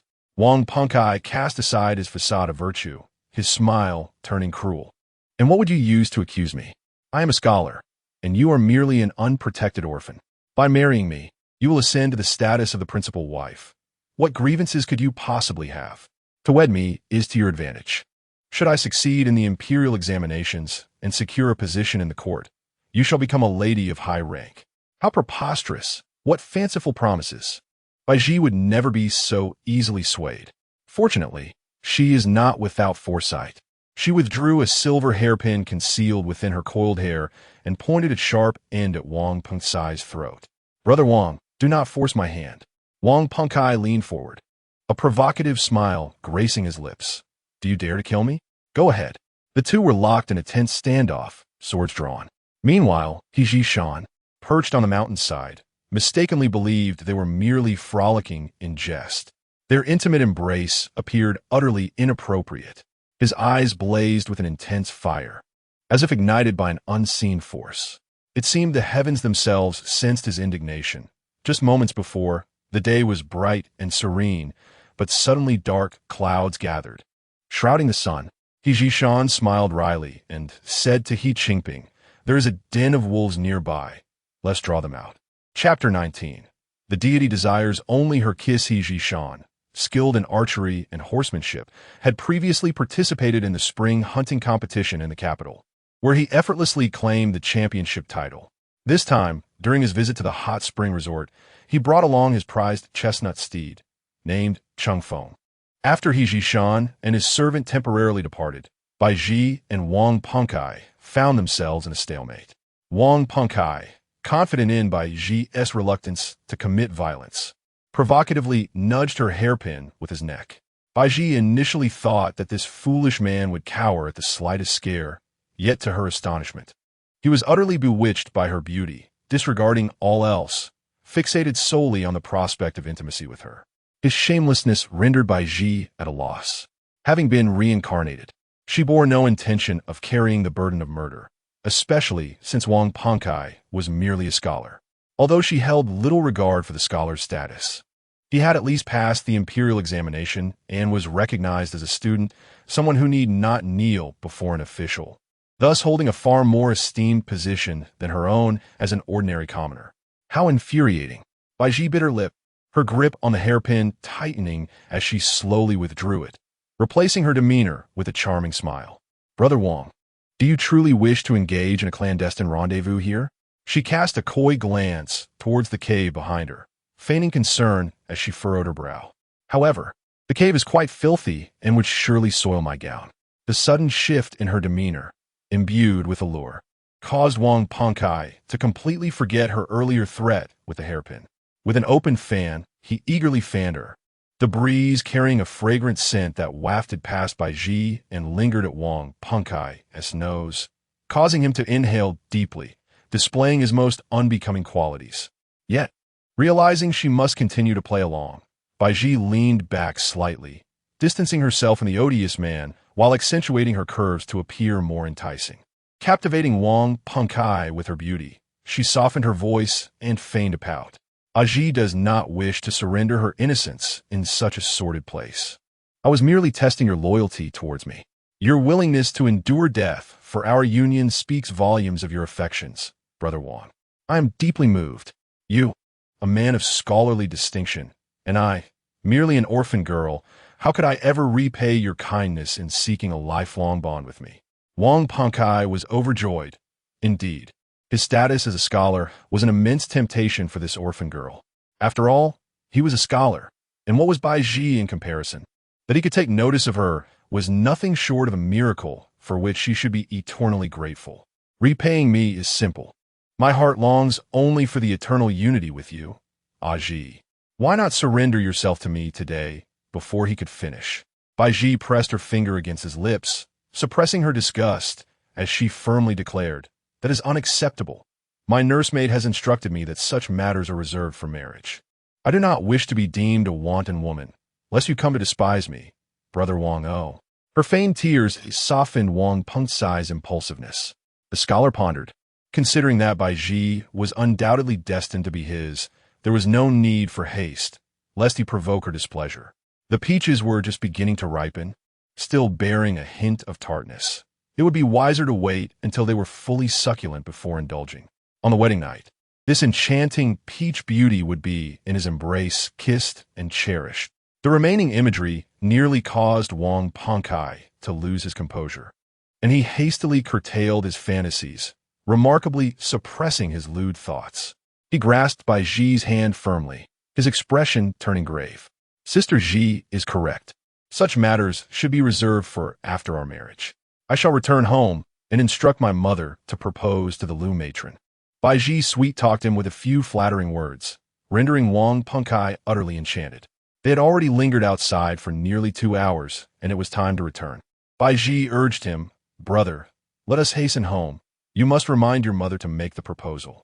Wang Pengkai suddenly realized how swiftly time had passed, feeling somewhat unsatisfied and reluctant to relinquish the soft, fragrant hand of the beauty. His gaze remained fixed on her ample bosom. Baizhi had never encountered such a repugnant man. Her eyes rolled in exasperation as she swiftly withdrew her hand and stepped 3 paces away, wishing to return.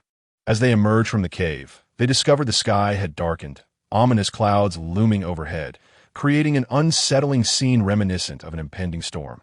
The weather had shifted alarmingly quickly. Baizhi lifted her skirt, moving swiftly with small, hurried steps, but they had barely traversed a few meters when they simultaneously halted. Before them, the dense forest glimmered with scattered green lights, and a faint scent of a predator wafted through the air.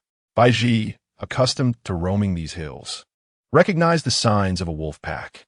However, the slope they occupied was rather low, as wolves typically hunted in the deep woods and seldom descended. A tinge of fear crept into Baizhi's expression, having fought hard for a second chance at life. She was unwilling to meet her end in the jaws of a wolf.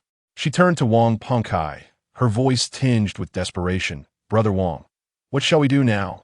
The green glow emanated from the wolves' eyes, and the density of their presence suggested that at least 5 wild wolves were encircling them. They were surrounded, and any misstep could lead to dire consequences. Wang Pengkai was of no help. With a menacing grip on Baizhi's arm, he cursed. "This is all your fault for bringing me to this cursed place. I am the sole heir of the Wang family. I cannot die here. When those wolves come, you shall step forward to feed them." Such a man was utterly deranged. How could 5 wild wolves be satiated? Even a cow would not suffice, let alone her petite frame. Instead of devising an escape, he placed the blame on her and sought to push her forward as a sacrifice. Truly, he was a rare breed of scoundrel. At this moment, he contemplated throwing me to the wolves? Setting aside the favors Lu Matron has bestowed upon your family, you had just promised to marry me. I am your betrothed. Should you not protect me? You wretched star. Amidst the heated dispute between the two individuals, a sudden flash of green light caught their attention, accompanied by the rhythmic sound of hooves echoing off the mountainside. The sound heralded the approach of horses, and the wolves, appearing agitated, cautiously emerged from the shadows of the forest, their claws poised for action.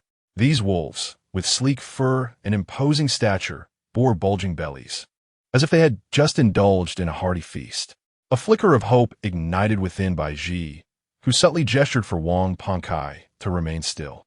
Perhaps these well-fed predators deemed the 2 frail humans beneath their notice. The wolves, akin to cats toying with their prey, ambled leisurely around them, circling a few times, their full bellies swaying, occasionally letting out menacing growls, yet refraining from launching an attack. However, Wang Pengkai, unable to contain his fear, had never witnessed such a scene before.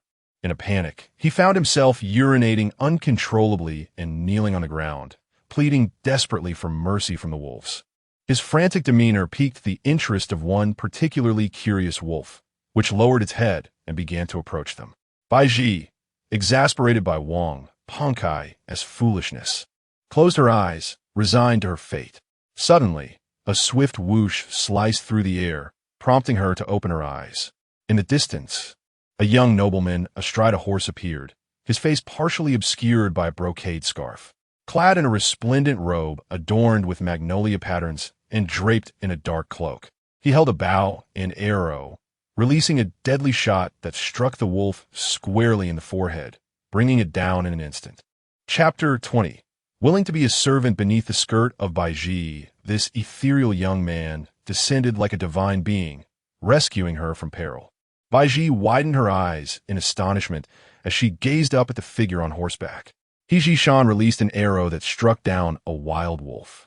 The remaining 4 wolves abruptly pivoted and lunged toward him.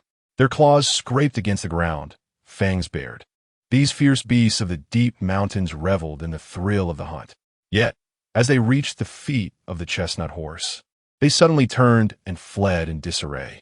Startled, the horse neighed loudly, and He grasped the reins, soothing the creature. Calmed by its master's reassurances, the steed soon regained its composure, having once faced the chaos of battle unflinchingly. With a powerful neigh, it resumed its former majesty, its bright eyes fixed upon the beautiful lady ahead. Baizhi had just overcome her greatest crisis since her rebirth. The sudden rush of emotion made her knees weaken, causing her to collapse onto the ground in gratitude, almost wishing to bow deeply before her savior in reverence. The young man on horseback, however, knocked another arrow, binding a white ribbon to it, and with a swift motion shot it into the ground near Wang Punkai's leg. Half conscious, Wang Punkai had begun to awaken, but the sudden arrow startled him into unconsciousness once more. The arrow bore a ribbon that, when untied, blindfolded him. The young man spoke, his voice as refreshing as a gentle breeze. Baizhi's heart trembled. Could it be? You are Hier Shao? He Shan detected the mix of joy and skepticism in her tone. He responded softly, a mere hum, yet it was audible to Baizhi. Initially elated, she expressed her gratitude. Thank you, Hier Gongzi, for saving my life. Then questioned, why must I be blindfolded? It seemed odd. If he was indeed Hier, why the need for a cloth to cover his face? They had shared 2 intimate nights, exchanging kisses under the stars, yet during the day, they had not crossed paths. It dawned on her that this was their first forthright encounter in daylight. He Shan furrowed his brows. Blindfold yourself, he commanded, his voice still as gentle as the moonlit breeze. Yet Baizhi felt a shiver run through her, as if under immense pressure. Suppressing her doubts, she untied the ribbon from the arrow and covered her eyes, only to hear his next command. Come here. He was accustomed to issuing orders, his tone imbued with an undeniable authority. Baizhi inquired, if I go, what will happen to Wang Jiagij? The term of endearment felt strangely intimate, as she had never referred to her own family brother in such a manner. The words ignited a fire within He Shan, who could scarcely contain his desire to shoot Wang Jiagij dead. He loosened the silk scarf from his face, revealing a countenance that was both clear and tempestuous. As Baizhi's eyes were covered, she was oblivious to the frightening expression he bore. If you care for your Wang Jiagij, you may stay and keep him company, but the wolf pack will soon return. The reason they fled was that I carried the scent of a tiger. The tiger reigns as the king of the forest, and the wolf pack, sensing its presence, instinctively flees. Yet, wolves are not foolish. Once they regain their composure, they become even more ferocious. Are you angry? In terms of knowledge and horsemanship, Baizhi may not rival the elegant gentleman He Shan. Yet when it comes to discerning subtleties in speech and emotion, she is undeniably exceptional. With just the slightest shift in his tone, she can perceive the changes in his mood. Realizing this, Baizhi understands Hier is envious. She has been entwined with him at night, yet flirts with another man. He must have misunderstood her as a woman of loose morals. In her urgency, she wishes to remove her hairpin and gaze into his eyes to clarify the truth. I have not been involved with him. He Shan replies coolly, you have merely embraced him. Baizhi, incensed, retorts, who has embraced that disgusting man? To prevent him from taking advantage. She is prepared to extract his life with her hairpin. Hier Gij, how can you slander my innocence so baselessly? I have only ever embraced you. The title Hier Gij brings a smile to He Shan's face, his lips curving upwards. Call me that again, he challenges. Baizhi is momentarily taken aback. She hadn't anticipated that Hier would enjoy her calling him brother. She immediately softens her tone, addressing him as He Gij, Hier Gij, Shan Gij. The elongated endings of her words sound like sweet, sticky rice cakes, sugary and delightful. He Shan, mounted on his chestnut steed, silently chuckles, his pride evident as he deliberately huffs. Every man is your brother. Not at all. Only Hier Gij is my true brother. Hier jumps in protest. How did I become your true brother? Would it not make us siblings? Baizhi's face flushes suddenly as she sweet-talks him. You are my true love, brother. Though He Shan is clearly charmed by her words, his heart flutters. He suddenly ponders a grave question. Are these sweet nothings learned from your Wang family, brother?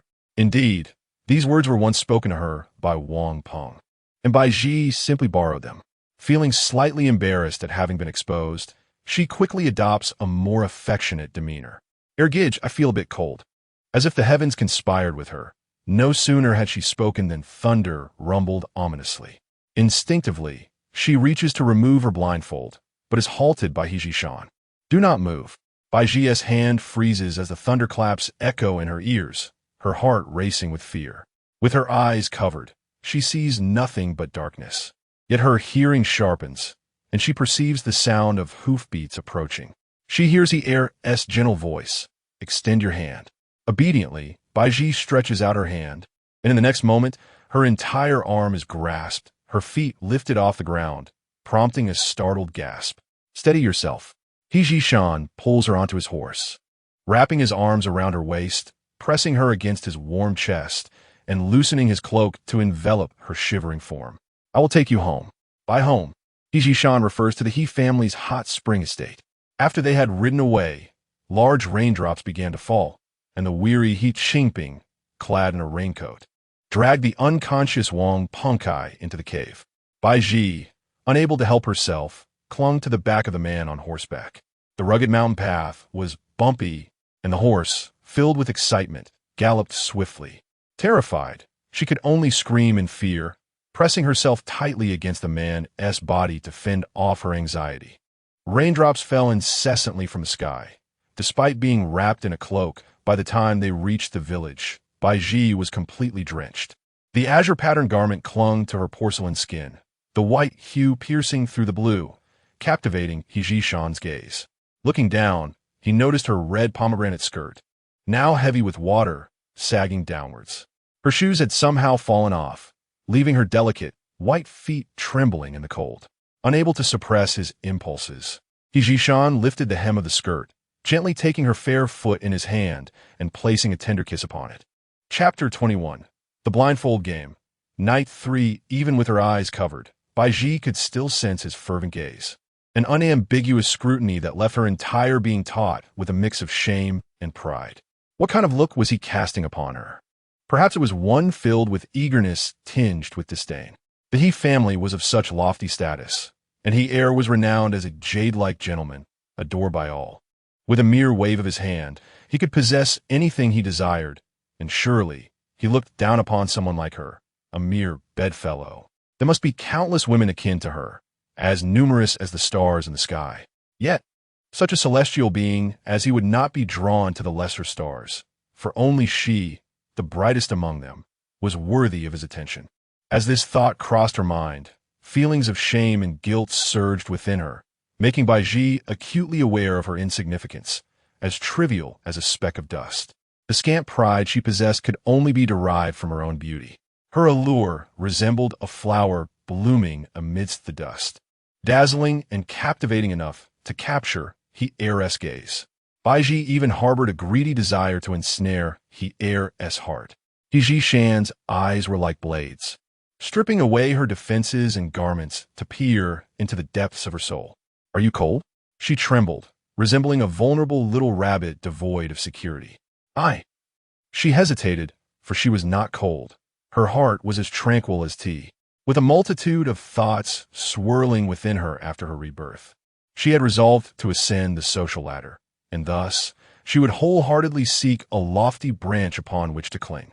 Here was the branch she had chosen, and she was willing to cast aside all dignity and innocence to win him over. Her current shivers were but a fade. A calculated vulnerability and perfectly timed shyness could evoke a man's compassion. The tendency to cherish and protect beauty is a flaw from which no man can escape. Feigning weakness and portraying victimhood are indeed powerful techniques in captivating men. Baizhi placed her left hand delicately over her right, as if making a significant decision, gradually calming her tremors. She rose onto her toes and planted a kiss upon his forehead. She refrained from kissing his lips, for he had just pressed his mouth to her feet, an act she found distasteful. After the kiss, she cupped her face in her hands, appearing so bashful that she wished to disappear into the crevices of the earth. Had he not been present, she would have sought a cloth to wipe her lips. He Zhishan found her demeanor quite amusing, her bashfulness reminiscent of a water lily trembling in the gentle breeze. She often transformed into this delicate creature unexpectedly. Yet, why would a woman who actively sought to share a bed display such shyness? The reasoning behind it was not worth pondering. He Zhishan was no ordinary man, easily beguiled by beauty. He had already discerned the uniqueness of Baizhi. This woman possessed two distinct faces. How intriguing. She was entirely different from the conventionally demure ladies of high society. He deliberately posed the question, "Are you this shy in front of the Wang family's elder brother as well?" One simple sentence nearly made Baizhi choke with indignation. She had expended so much effort, feigning innocence and shyness, trembling before him for such an extended period, yet his first reaction was not to pity her, but to inquire about Wang Peng. Wang Pengkai is merely the elder brother of an acquaintance. There is no possibility between us. Baizhi grasped Hier's hand, placing it over her heart, where the rhythm of her pulse was rapid and fervent. He Jishan's fingertips were scorched by this warmth, eliciting a low murmur from him. Indeed, she denied it, even subtly rolling her eyes in exasperation. Baizhi was unsatisfied with his response. What did his signify? Did he still harbor suspicions regarding her relationship with Wang Pengkai? She could not fathom why Hier was so preoccupied with that insipid scholar, and her futile contemplation only compelled her to cling to him with all her might. He Jishan's brows twitched. He stifled a groan that lodged in his throat, forcing it back down. This enchanting temptress was once again actively ensnaring him. Outside, a torrential downpour descended suddenly. The blooming petals in the courtyard battered and broken by the relentless rain. Within the confines of the room, the darkness in He Jishan's eyes was more profound than the stormy clouds outside. His devoted servant, He Qingping, drenched from the rain, had just stepped into the courtyard when he heard a cacophony of sounds, interspersed with weeping, coupled with the deluge. The desolate manner momentarily led He Qingping to believe he had encountered a vengeful spirit. He had perused the book My Encounters with the Enchantress, where the opening scene depicted a scholar seeking refuge from the rain in a secluded manor, whose seemingly beautiful mistress was, in truth, a ghost from 5 centuries past, offering warmth to the scholar and leaving traces of their presence throughout the estate. The current scene bore a striking resemblance to that narrative. He Qingping felt a chill run down his spine and hastily retreated under his rain cloak, deciding to wait until the second young master had concluded his business before returning. Inside, Baizhi attempted repeatedly to remove her hairpin, only to be thwarted by Hier. Deprived of sight, Baizhi's hearing became exceptionally acute, allowing her to discern Hier's low, affectionate voice. "Do not remove it. I do not wish for you to see my appearance at this moment." "Why?" "Because I'm rather unsightly now." Having lost the self-control he once prided himself on, he found himself helplessly ensnared in her tender embrace. How was he any different from an ordinary man? He Jishan's large hand caressed the indentation of her waist, which had nearly been broken by his grip. How could the second young master, with his handsome visage, possibly be ugly? Baizhi complimented him. Hier leaned closer, and Baizhi, genuinely fearful of his vigor, placed her small hand against his chest, pleading pathetically, "I am hungry and cannot move. If you continue, I shall faint." He Jishan rolled off the bed and retrieved a bowl of meat porridge from the pot. Inhaling the fragrant aroma of the porridge, Baizhi transformed into a ravenous wolf. Eagerly awaiting his offering, He Jishan smiled gently, stroking her hair. Her obedient demeanor while waiting for nourishment was utterly delightful. Yet if she were truly this compliant, it would become rather dull. "Come, open your mouth." Slowly stirring the spoon to release the savory essence of the porridge, He Jishan fed her mouthful by mouthful, enticing her hunger. The sight of the beautiful woman with her cheeks pleasantly plump as she indulges in her meal is truly enchanting. Her crimson tongue gracefully emerges, delicately curling around the food before she meticulously chews it into morsels, swallowing them down with gentle sips. He Jishan attentively observes each of her small movements, each intricate detail, and notes how her toes involuntarily curl in delight whenever she savors something delectable. She is utterly charming, so much so that he feels an overwhelming desire to devour her whole. However, taking into account her stamina, he decides against it. After finishing a bowl of porridge, Baizhi still feels hunger pangs. Her tongue sweeps around her mouth, and with innocent curiosity, she asks him, "Is there more? I would like to have some meat." Chapter 22. Disguised innocence. He Jishan, having perused countless tomes, still recalls the adage, "Only women and petty men are difficult to nurture."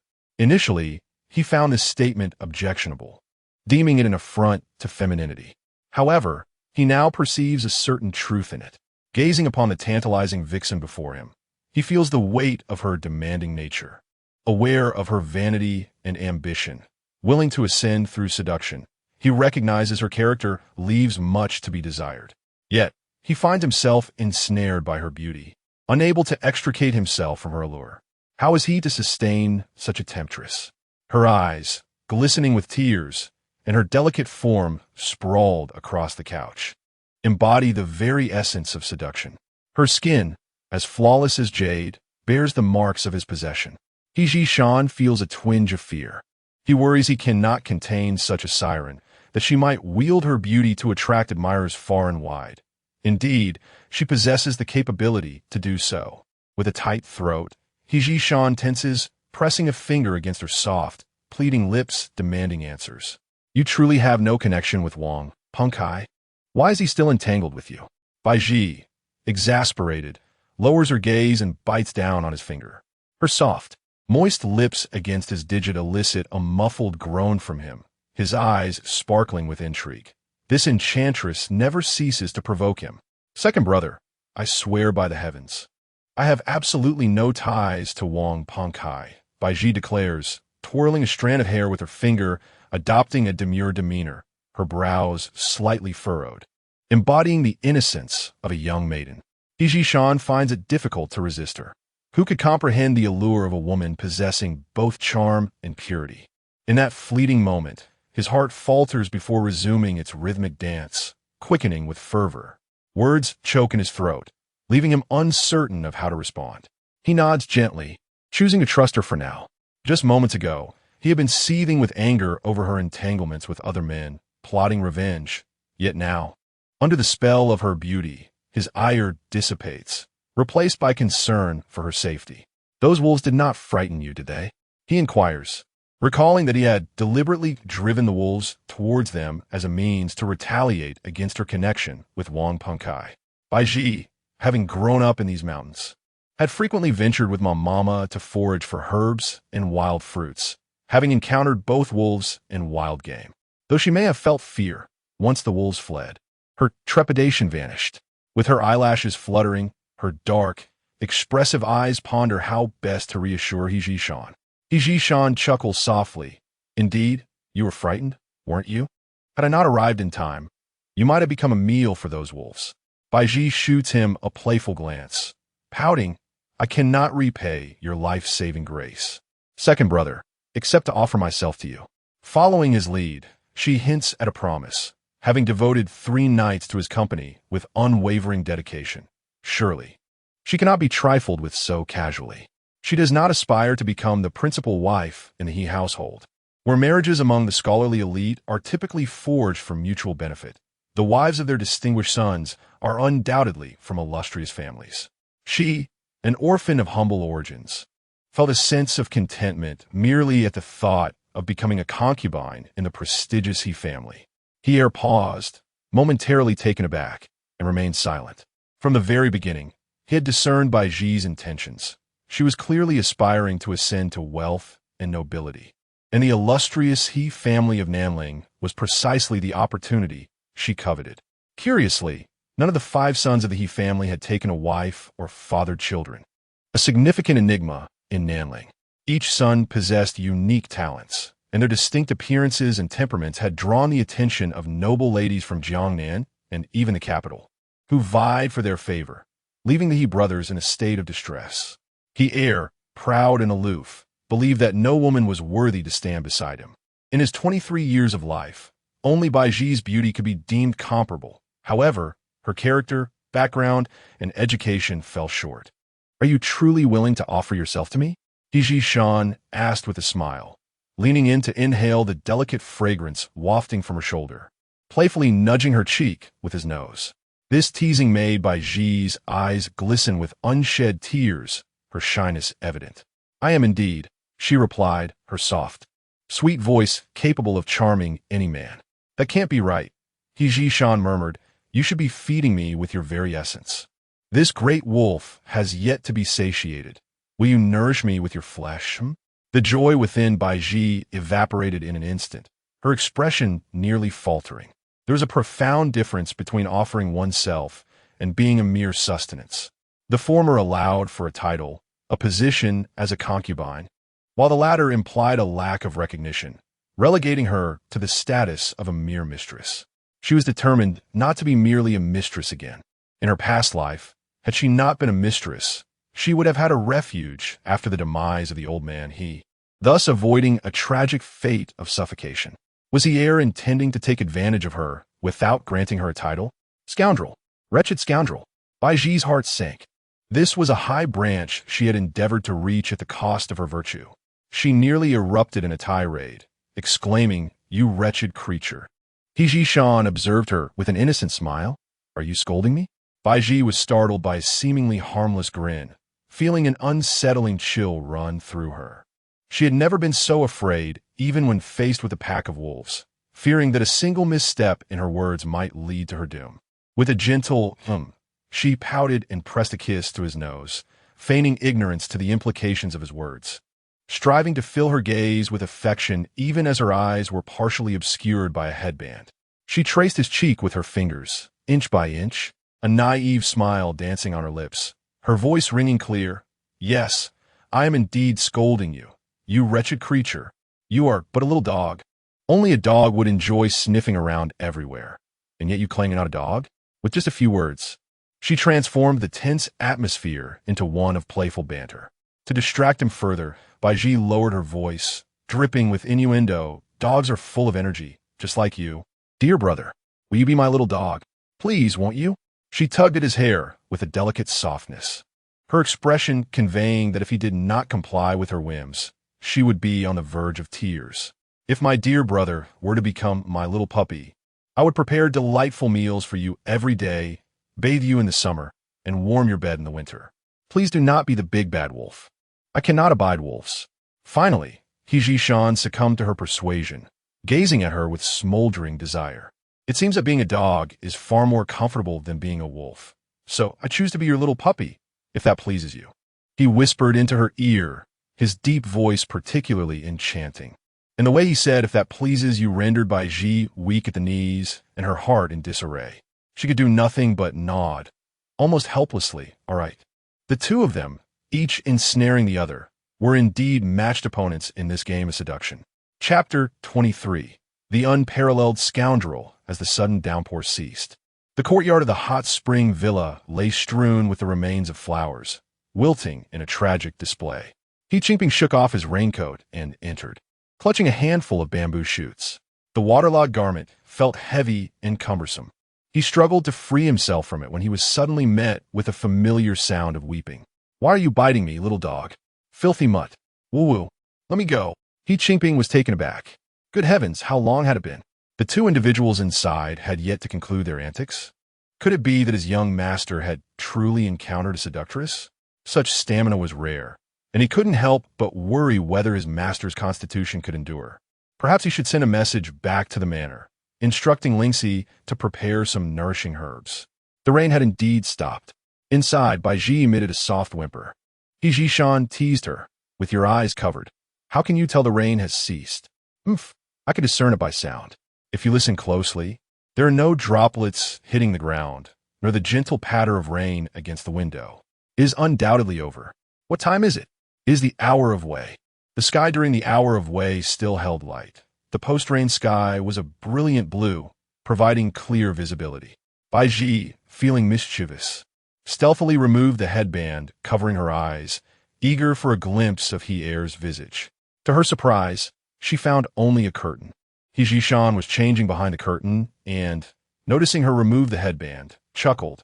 "I shall fetch some snacks from the kitchen. Did you enjoy the cloud pastry I brought you last time? There are also cloud milk rolls and brown sugar twists." Dressed in a brocade robe with wide sleeves, he moved gracefully, his sleeves flowing like clouds. Through the veil of fabric, only his silhouette was discernible, and once again, Baizhi's attempts were thwarted, leaving her to retreat under the covers in disappointment. Before long, he returned, resplendent in his finery, standing at the door with a charming visage, accompanied by the loathed servant. The servant approached Baizhi, presenting a platter laden with delicacies. Baizhi, filled with disdain for the servant, scolded loudly. "How dare you enter when I am not properly dressed?" She then turned to the young master standing at the door, playfully pouting. "Second brother, This servant's gaze is far too intrusive, always leering at me. He Qingping, feigning the role of the second young master, felt immensely awkward. How pitiful he was. To avoid suspicion, he could not gaze at the woman on the bed, and to prevent being unmasked, he was rendered mute, forced into silence. He Qingping lifted his chin and cleared his throat. The servant, masquerading as He Jishan, pretended to apologize. This servant acknowledges his transgression. Please punish me, second young master. He Qingping merely grunted in acknowledgement, nodding as he departed. It was then that He Jishan turned back, adopting a fierce demeanor to intimidate her. You dare to undermine my authority before the young master. Baizhi cunningly retorted, You are the one with audacity. I am soon to become your mistress. Your young master has promised to take me as a concubine and bring me back to the He Manor. He Jishan was momentarily stunned. When had such a promise ever been made? Regaining his senses, he broke into a grin, realizing that this enchantress had deceived him with falsehoods, surely harboring ulterior motives. He deliberately remarked, Is this truly the case? Our second young master of the He family has not a single concubine in his quarters. A simple inquiry on the streets of Nanling City would confirm this. How could he possibly take you as a secondary wife? Baizhi pressed her lips together and smiled shyly. Indeed, you are aware that your young master is not one to indulge in the company of women. Yet, how is it that he has taken a fancy to me? It is simply because I have nestled into his heart. Naturally, he wishes to grant me a proper title. With a swift change of topic, she continued, The second young master has no concubines. Does not the matriarch of the He family find this concerning? You know my situation. I have shared a few nights of affection with your young master. It is rare for this ethereal gentleman to develop such human sentiments, and one can only hope that my womb may bear heirs in the future. Perhaps you could discreetly inform the matriarch of my circumstances. At this juncture, Baizhi's intentions were laid bare. Since He Jishan was unwilling to offer her a title, she resolved to bring the matter to the attention of the matriarch of the He family. Wealthy and influential families prioritize progeny, and with the second young master's reluctance to engage with women, his mother must be in a state of desperation. Should she intervene and advocate for Baizhi's inclusion into the household, her future would be much brighter, though the servant before her held a lowly status. As a servant of the He family, he had access to converse with the matriarch. Baizhi, adhering to the principle of sweetening the deal with kindness, sought to win him over. If I were to truly become the second young master's concubine, you would undoubtedly benefit as well. Brother Qingping, could you quietly relay what transpires here to the matriarch? He Jishan found himself momentarily speechless. This enchantress was cunning, akin to a silk-spinning spider, weaving a web of allure to ensnare noble youths, all while he fancied himself aloof and above such entrapments, only to find himself ensnared within her grasp.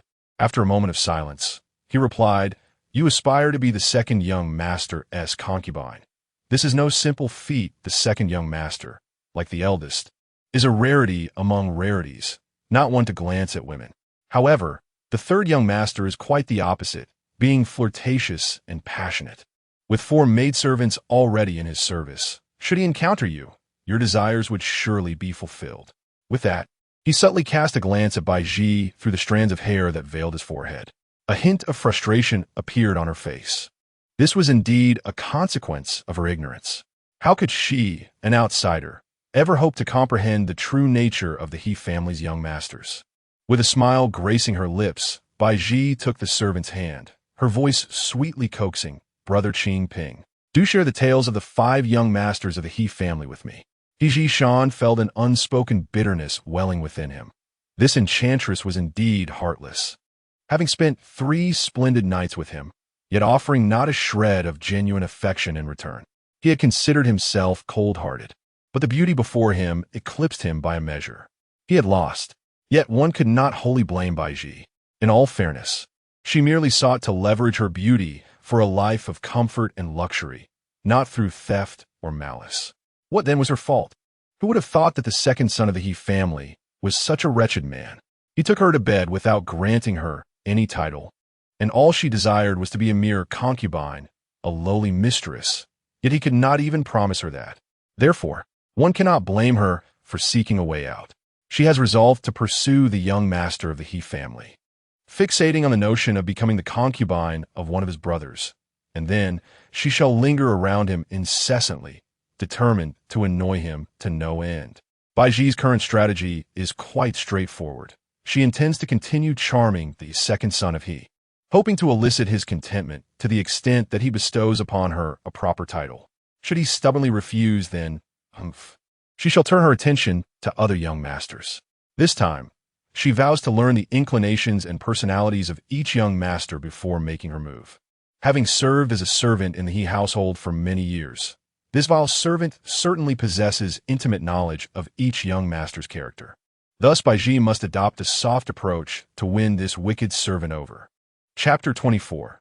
The Sea Queen will not abandon a whole forest for a man. Baizhi's delicate fingers gently pinched a piece of fried dough twist from a plate and brought it to the lips of the cruel servant. Brother Qingping, please sit down, have some dough twists, and drink some tea. Take your time, she urged softly. Baizhi Shan remained stiff, refusing to take a seat or accept the treat she offered, turning his head away and casting his lashes down. His eyes felt heavy with unshed tears, filled with a mixture of shame and anger. Like he had never touched a woman, and he had jokingly told that he would only approach women once he had experienced intimacy. What a detestable enchantress. He regretted coming to the hot spring resort.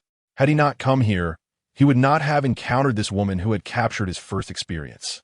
He was Baizhi Shan, the illustrious scion of a prestigious family, who had always looked down upon all women without a hint of affection. Yet before her, his heart raced with an unfamiliar rhythm. He was unaware of its nature, but he sensed that this woman was indeed special.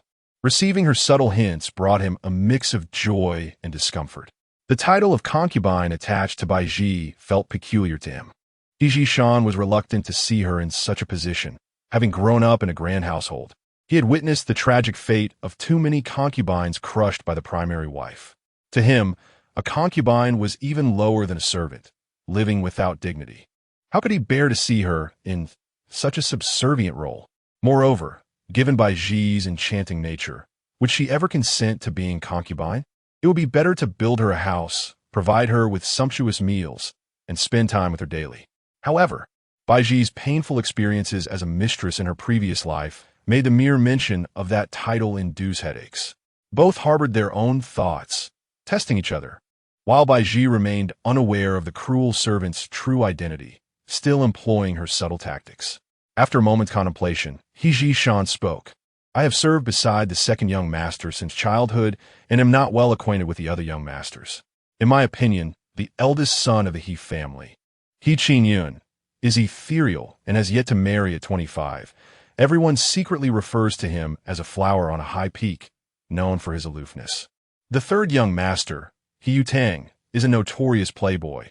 His maidservants have all been taken as concubines, and he welcomes all comers. The fourth young master, He Tianfeng, is handsome and athletic, with a strong physique, yet somewhat dull and lacking in romantic sensibilities. The youngest, He Haichao, is only 13 this year. Baizhi secretly noted each word, for they pertain to her future. According to the cruel servant, the third young master should be the easiest to ensnare. Baizhi regretted not having pursued an affair with He Yutang from the beginning. Now, she would settle for being a concubine. She did not desire a man's undivided devotion. She merely sought wealth and luxury, caring little for anything else. And what of the second young master? What is your opinion of him? Baizhi feigned reaching for a cloud-like creamy egg roll while casting a sidelong glance at him. After a moment of reflection, Baizhi Shan replied, He is as bright as the moon after the storm, refined and elegant, possessing a cold and ascetic demeanor, yet warm and amiable. His praise, composed of 16 words, nearly caused Baizhi to burst into laughter. The selfishness of this vile servant is quite pronounced. No wonder he is but a sycophant to the second young master, he, incessantly showering praise. With his mediocre looks, how could he possibly embody the elegance suggested by the phrase guf and guan? Moreover, every time she encounters he, the corners of his mouth twitch nervously, which hardly conveys a sense of refinement. As for his purported chastity and aloofness, that is nothing but absurdity. After spending 3 nights with him, He transforms into a feral beast each night. How can he dare to speak of restraint and composure? The notion of being amiable and gentle? To date, aside from uttering some scandalous remarks at night, during the day he regards her with disdain, never uttering a complete sentence, clearly looking down upon her. Can this be deemed as amiability? Jishan does not overlook a single micro-expression from her, scrutinizing her slightly unhinged demeanor, as if she disagrees with those 16 words. While the world venerates him as a deity, she alone harbors disdain for him. With a cold snort, he turns to leave. Baizhi calls after him, "Qingping brother, you haven't eaten your snacks yet." Seeing the vile servant walk away without a glance, she scoffs, "Fine, I shall eat alone." In this vast hot spring estate, devoid of any maidservants, Baizhi nibbles on a couple of pastries, regaining some strength, and takes it upon herself to find a cloth to wipe her body, dress herself, and then exits the iron gate of the estate alone. By this time, dusk has fallen, the sun setting at the mountain's peak. Upon encountering the worried visage of Granny Ma, the sky has turned completely dark. Granny Ma awaits her at the wooden door, lanterns in hand, and upon seeing her, joyfully ushers her to the kitchen. Granny Lu sits on a low stool, weeping, her cloth soaked with tears, oblivious to the arrival of anyone. Earlier that evening, the scholar from the Wang family returned in a disheveled state, claiming he had exchanged harsh words with Baizhi, who, in her anger, had gone for a solitary walk in the mountains. He then took Madame Wang home. After 2 hours of waiting without a sign of Baizhi, the two women, both in their 40s, ventured into the mountains to search for her, their hearts laden with worry. "Granny, stop crying, I'm back." Baizhi's voice, hoarse and dry, breaks the silence. Granny Lu halts her tears and rushes out. "You reckless girl, the mountains are perilous. If you encounter wild boars or wolves, what will become of me and Granny Ma?" Though scolding, her tone is laced with concern. She then adds, "You must be hungry. There are still a few dishes and a bowl of rice left. Please eat." Granny Lu lifts the lid from the dining table, revealing 5 dishes and 2 bowls of rice, still steaming. "Here, eat." Granny Lu places a piece of rib into Baizhi's bowl. Baizhi silently eats her meal, and Granny Lu refrains from inquiring about her encounter with Wang Pengkai. It is not until the following midday, during their meal, that Baizhi can no longer hold back and reveals the truth to Granny Lu. She speaks of Wang Pengkai's lewd remarks and inappropriate advances, and how he had fainted in the presence of a wolf pack, only to awaken and flee homeward. Only then did Lu Momo comprehend the reason behind the alarm exhibited by the young scholar Wang on the previous day. Yet she remained unwilling to believe that he could possess such a reprehensible character. "Aji, speak to me earnestly. Do you truly not wish to become the wife of the young scholar Wang?" "I do not wish to, no matter how many times you ask," came the resolute reply. Lu Momo set down her chopsticks and remarked, "Then what shall we do? I have already accepted the marriage certificate presented by Lady Wang." "What?" Both Baizhi and Ma Momo were taken aback. Ma Momo, somewhat incensed, exclaimed, without the customary 3 letters and 6 gifts, "You have accepted the marriage certificate from the Wang family? Our Aji is now the fiancée of Wang Pengkai." Baizhi was equally bewildered. In her previous life, she had never formalized an engagement with Wang Pengkai, as there had merely been mutual intentions without any written evidence to substantiate it. This predicament was troubling. Baizhi furrowed her brow, beginning to contemplate a strategy. Chapter 25. You will no longer be her dog. Madame Lu, with a heavy heart, wiped her tears with a handkerchief. "I only seek what is best for you, my dear. To pursue a lofty status, you have sacrificed your virtue. I fear that should you have another misstep, you may find yourself with child, and who would dare to marry you then?" Upon hearing Madame Wang's intentions, I hastily acquiesced, not foreseeing that she would produce a marriage contract. After much contemplation, I pressed my thumbprint upon it. "Madame, ma side, how could you be so bewitched by that Wang family? You have raised Aji since childhood. Do you not trust her words?" Madame Lu replied, "If that young scholar Wang truly laid hands upon you, I would never consent to your marriage with him." In truth, Madame Lu regretted her decision by evening. A man who abandoned a woman in distress, fleeing back alone despite the perils of the mountains, could not possibly hold genuine affection for Aji. The thumbprint on the marriage contract was my own, and I would handle this matter myself. Madame Lu stated solemnly, If Wang Pengcai's character is indeed lacking, then this betrothal shall be nullified. Baizhi, however, found the situation somewhat absurd. Madame Liu was underestimating the Wang family's audacity. The members of that family were as thick-skinned as they come. Even a mere fly would bleed if bitten by them. Do not worry, madam. Even if the contract is signed, it is not a significant issue. I have plenty of ways to compel them to retract their proposal. Yet, Baizhi underestimated the Wang family's shamelessness. Wang Pengcai, having fled home, only recalled being surrounded by wild wolves with Baizhi before losing consciousness. Upon awakening, Baizhi had vanished. Fearing for her safety, he was tormented by anxiety, only to find out later that she had returned unscathed by evening, which alleviated his worries.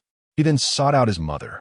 After several discussions, the family hastily prepared boxes adorned with red silk, engaged a few individuals to beat drums and sound gongs, and thus proceeded to formally announce the engagement at Linjia village, planning to wed Baizhi into the Wang family on the 9th of the following month.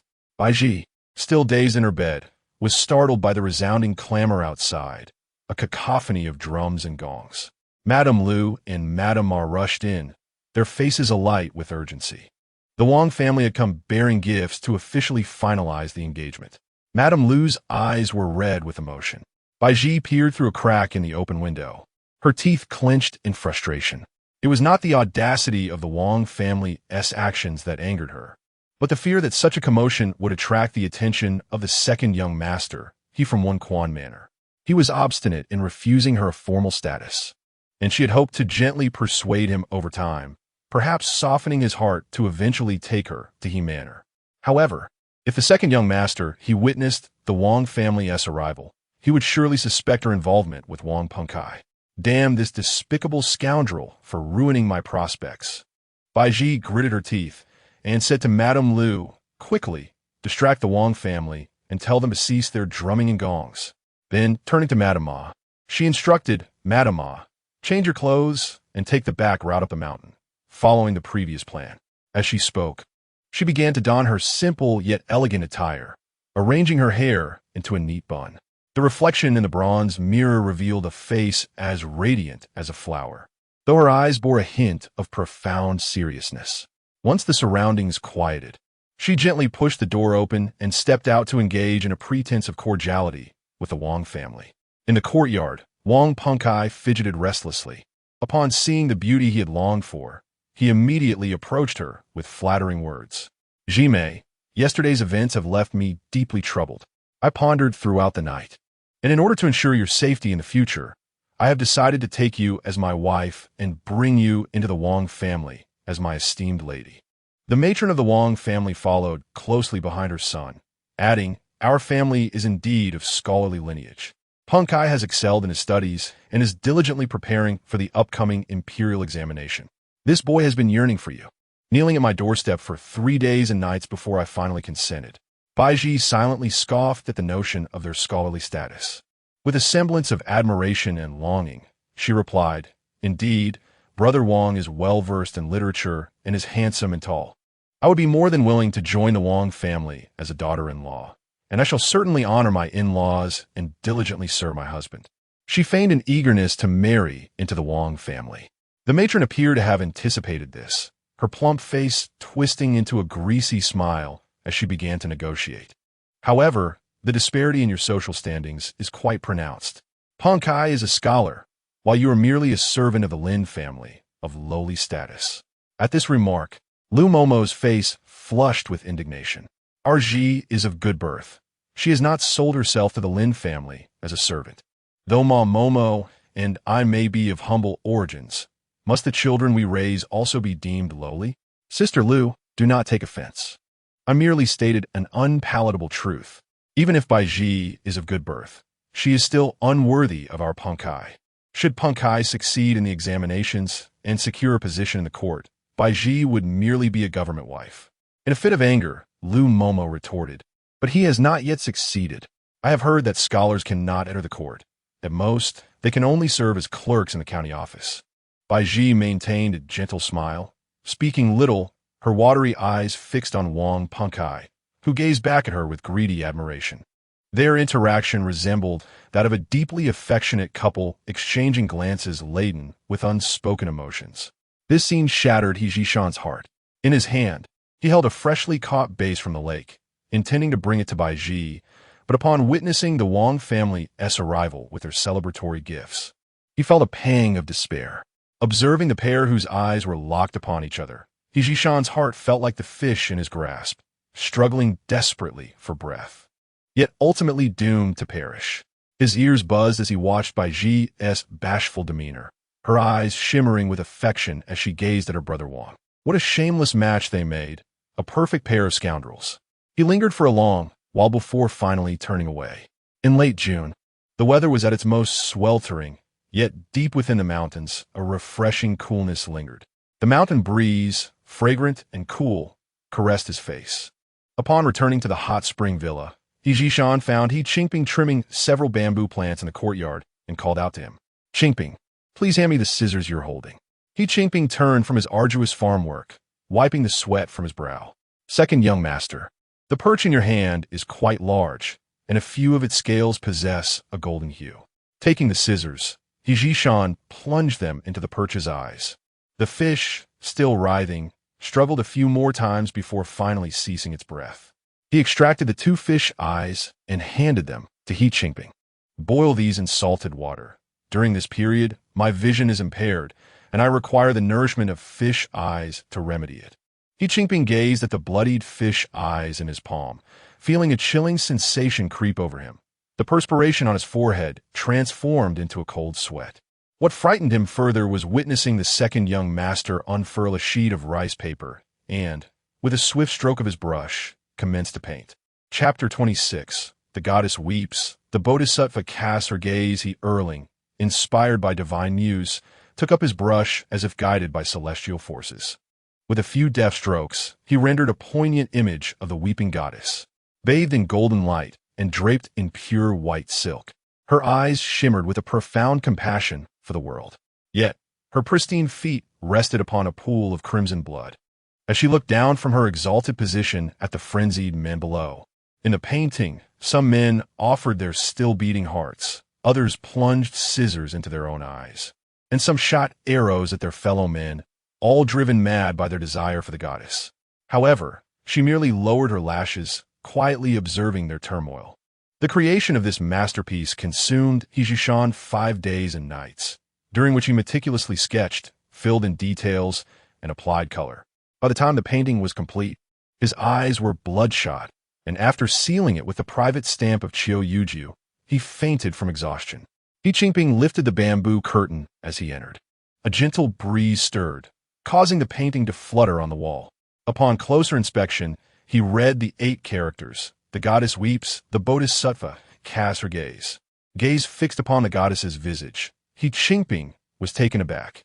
His young master had transformed Baizhi's face into that of the goddess, leaving him in a state of disquiet. He recalled that he had once proclaimed all women to be hideous, unworthy of being captured in his art.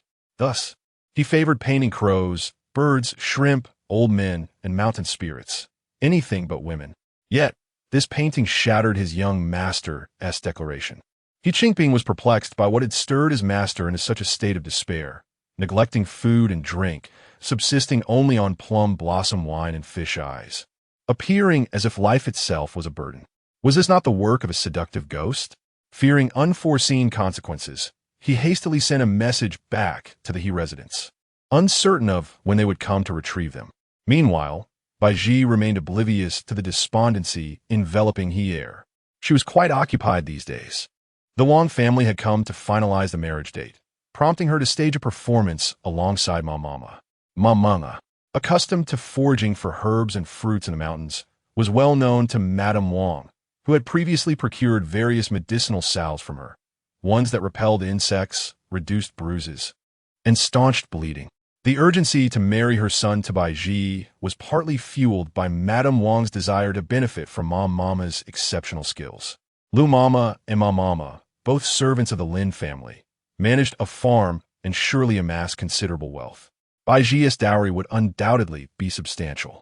Moreover, Lu Mama excelled in embroidery, while Mama could concoct various salves, all of which could be sold for profit. Marrying Baizhi would allow them to charm the two into contributing to the Wang family's fortune, a delightful prospect for them. Initially, discussions were proceeding smoothly, but fate took a turn when Mama fell while gathering herbs in the mountains, sustaining a gruesome injury that rendered her incapacitated. Mother, when will you visit Lu Mama again to discuss the marriage? In the humble abode of the Wang family, Wang Punkai gazed sorrowfully at his mother. Lady Wang, clutching a handful of peanuts, chewed thoughtfully before exclaiming in frustration, "What is there to discuss? You, an utter disappointment, can hardly move at the sight of a woman. Did you not see how grievously injured that old hag's legs are? I fear her bones must be shattered by stones. She will spend her next life merely waiting in bed for others to tend to her." Wang Punkai, preoccupied with thoughts of beauty, mused to himself, "If that old woman were to pass away, it would hardly concern us. In fact, it would simplify matters." A malevolent grin crept across Lady Wang's face. She had raised Baizhi through thick and thin, and now that the old hag was incapacitated, Baizhi would have no choice but to care for her for a lifetime. The idea of Baizhi bringing such a burden into our family is nothing but a dream. Absolument impossible. Lady Wang scolded her son. Remember, no beauty can compare to the value of silver. Do not let superficial allure cloud your judgment. As the mother and son conversed, a sudden knock echoed from the wooden door. Lady Wang rose, brushing off the peanut shells from her attire, and called out, "Coming, coming." Upon opening the door, a stunningly exquisite face appeared before her. Jealousy and wariness filled Lady Wang's eyes as she greeted. "Ah, is that not Baizhi? Come in, come in. It's quite warm outside." Although she invited her in, her hefty leg obstructed the threshold, refusing to budge. Baizhi, clad in simple white cotton and linen, her sleeves tattered and worn, exuded a beauty that rendered her enviably radiant despite her humble appearance. In a display of urgency, Baizhi knelt before Lady Wang. The cunning matron, recognizing the purpose of her visit from this supplicant posture, hastily assisted her to her feet, firmly pressing down on her shoulders, urging her not to kneel. This was precisely what Baizhi anticipated. She feigned her submission, knowing well how the old matron would react. "Speak your mind. Why kneel? I am not your parent. I cannot bear the weight of your knees." Lady Wang, distancing herself from Baizhi, remarked, "Punkai often spends considerable silver during his gatherings with friends. If you have come to borrow money, I regret to inform you that we have none." Baizhi, in a soft and fragile tone, explained her dire situation. The injury afflicting Mom Momo had yet to heal, and after consulting a doctor in Namling City, it was determined that her bones were injured and required acupuncture, realignment, and nourishment. Their family's savings had been depleted, and they were short by 100 taels to admit Mom Momo to the medical facility for treatment. Lady Wang was taken aback. "You do not intend to borrow 100 taels from me, do you?" Baizhi looked up with a pitiful expression. "Yes, I implore you, Lady Wang, to show mercy and lend me 100 taels for urgent needs. Once Mom Momo's legs are healed, I shall repay you." "Are you jesting? 100 taels? You might as well wait until the year of the monkey." Madame Wang's flesh quivered as she retorted, "We have none," Baizhi deliberately stated. "But I am to marry your son. Are we not family?" "Mother, I beseech you." Madame Wang forcefully shoved Baizhi aside, exclaiming, "Who is your mother? You insolent girl, cease your reckless calling." Baizhi had long anticipated this, having wrapped her arms and knees in layers of cotton cloth. Thus, when she fell to the ground, she felt no pain, nor did she suffer any abrasions. She collapsed on the floor, feigning a heart-wrenching cry. "Yet, Mama Lu has bestowed upon you a considerable sum, totaling around 60 to 70 taels. Today I ask for no more than 50 taels, and I shall no longer trouble your household. Do not speak of 50 taels. Not even 5 taels or half a tael shall I part with." Madame Wang spat disdainfully. "How shameless of you to demand alms with such audacity." Chapter 27. Humiliation. Baizhi retorted sharply. "Did you not come to our place before demanding things and silver?" Lady Wang scoffed coldly. "Child, who taught you such words? Was it Lu Mama? You have squandered all your money and now wish to extort funds from me? Dream on. Let Lu Mama come to confront me directly. When has my family ever taken money from her? She is but a lowly servant of the Lin family. While we have produced 2 scholars, we are a family of literary distinction. Does she truly believe she is worthy to lend us money? Baizhi produced the marriage certificate, feigning a sense of desperation. But I have a marriage contract with Brother Punkai. If I take this certificate to the Yamen to lodge a complaint, your family will be compelled to marry me. I do not require much for the dowry. Merely 50 taels will suffice. The expression on Lady Wang's plump face was truly remarkable, contorted with rage. You seek to extort money from my family to treat that Mama's leg? Do not waste your silver. Go back and inform Lu Mama and Mama that one must accept their fate. It is unfortunate that Mama broke her leg. It is her misfortune, her own doing. She should quietly await her end and stop creating a fuss. With that, she seized the marriage certificate and tore it to shreds. The pieces of the marriage contract scattered across the ground, and Baizhi's lowered gaze was filled with mirth. The greedy Wang family had finally revealed their true colors. Knowing that Lu Mama was lurking nearby, she added fuel to the fire. I shall head to the Yamen to beat the drum. You still possess a marriage certificate that proves my union with your family. Lady Wang merely laughed, retrieving the marriage certificate from her sleeve and, before Baizhi's eyes, tore it into tatters once more. In that moment, Baizhi felt a sense of relief wash over her. The Wang family could no longer use the marriage contract to coerce her into submission. Taking a moment, Baizhi pulled out a handkerchief soaked in chilly water and dabbed it near her eyes, allowing tears to flow abundantly. Her sobs were neither too loud nor too soft. They were just audible enough for Wang Punkai, hidden within the house, to hear and stir his sympathy. Brother Punkai, come out and say something. We are deeply in love, and you promised to marry me, she cried, her voice as melodious as a lark, evoking visions of her delicate and alluring appearance. Unable to contain himself, Wang Punkai burst forth. The sight of the enchanting beauty seated on the ground, leaning innocently against a tree, with her delicate hands glowing with a pearly sheen and her slender neck blushing a soft pink, was captivating. Although he was still a distance away, he felt as if he could catch a faint whiff of her subtle fragrance, a sweet, warm scent. Such a gem should have been his. Yet unforeseen circumstances had forced him to keep her at bay. Wang Punkai lamented his misfortune. Punkai, do not let yourself be bewitched by this vixen again. Just as he was lost in his thoughts, his mother's sharp voice snapped him back to reality. Mother, Wang Punkai replied, exchanging furtive glances and whispers with her. He felt a deep reluctance to let go of this delectable opportunity. Please, let me at least savor the taste of such a rare treasure. Madame Wang, with an unappealing visage and a heart even more unsightly, spoke in a voice barely above a whisper. If you desire her, you might as well part with 5 taels of silver to take her as your concubine. The two reached an agreement, and Madame Wang produced 5 taels of silver to tempt Baizhi. Here are 5 taels to tide you over. However, you must agree to one condition.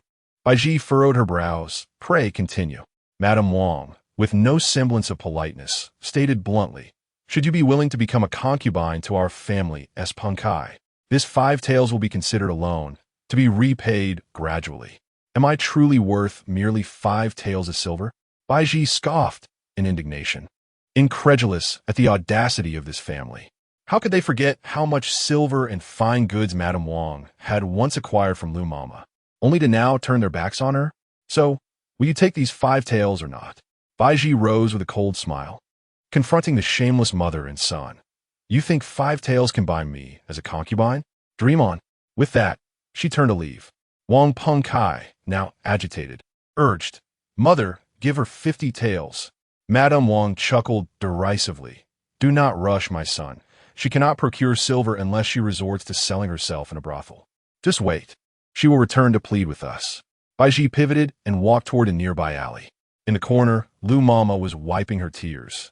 She had witnessed the earlier scene at Wang's residence and was taken aback by their selfish greed. She regretted having pressured Baizhi into marrying into such a family.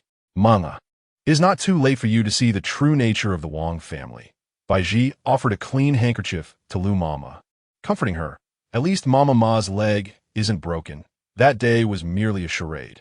Lu Mama halted her tears, astonished. For days she had been anxious, fearing her dear sister would be left a cripple for life, only to discover it was all a ruse.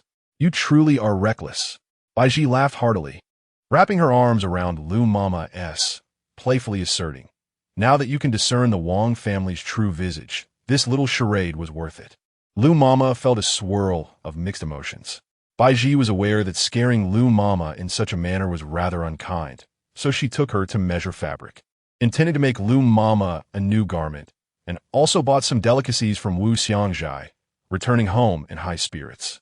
On their way, Lu Mama, caressing the fresh fabric, suddenly remarked, Baizhi, it has been a while since you had new clothes. Let us use this fabric to make you a new skirt. Your figure has changed greatly. Your old garments no longer fit well. Baizhi, tall and slender, with a graceful silhouette that hinted at her beauty, had indeed become more voluptuous, especially with Mama's daily nourishing concoction of papaya and milk.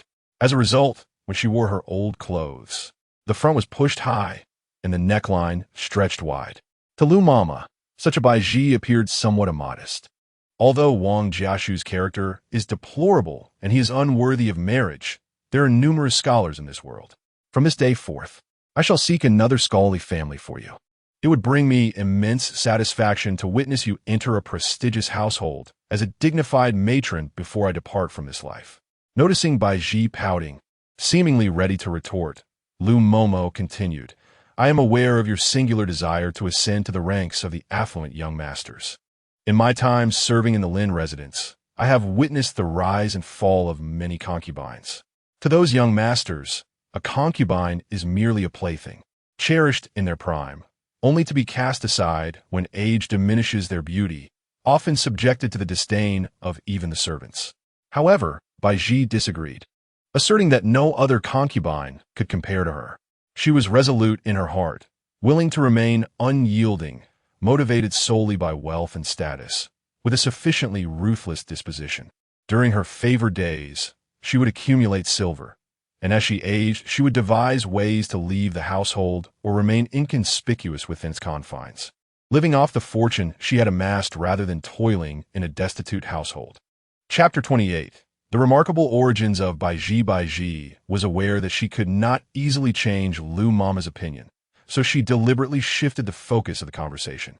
Pointing to a pile of items at the entrance, she inquired with curiosity, Oh, why are there several large boxes at our doorstep? Observing the wood and craftsmanship of the boxes, Lu Mama exclaimed, These boxes are made from red sandalwood. It is a precious material that only grows in the deep mountains of the north, more expensive than tea. With lingering doubts, the two entered the courtyard, where they found Ma seated beneath the locust tree, admiring a translucent porcelain vase in her arms. Nearby, a chair was occupied by the second young master of the He family, who had not been seen for several days. As Baizhi gazed upon his handsome visage, she felt a surge of delight. Second young master, why did you come without a word of greeting? Her voice was sweet and delicate, natural and unforced, as if she were born with such a gentle tone. He Qingping was hesitant to speak, fearing he might betray himself, and averted his gaze. It was then that Baizhi noticed a sinister-looking servant standing beside the young master. The servant spoke with a dismissive tone. The second young master has noticed you have not visited the hot spring villa for several days and has been concerned for you. This small gift is merely a token of esteem. In recent days, Baizhi had been preoccupied with settling the messy affairs of Wang Pengkai, neglecting Hier. In truth, this neglect was intentional.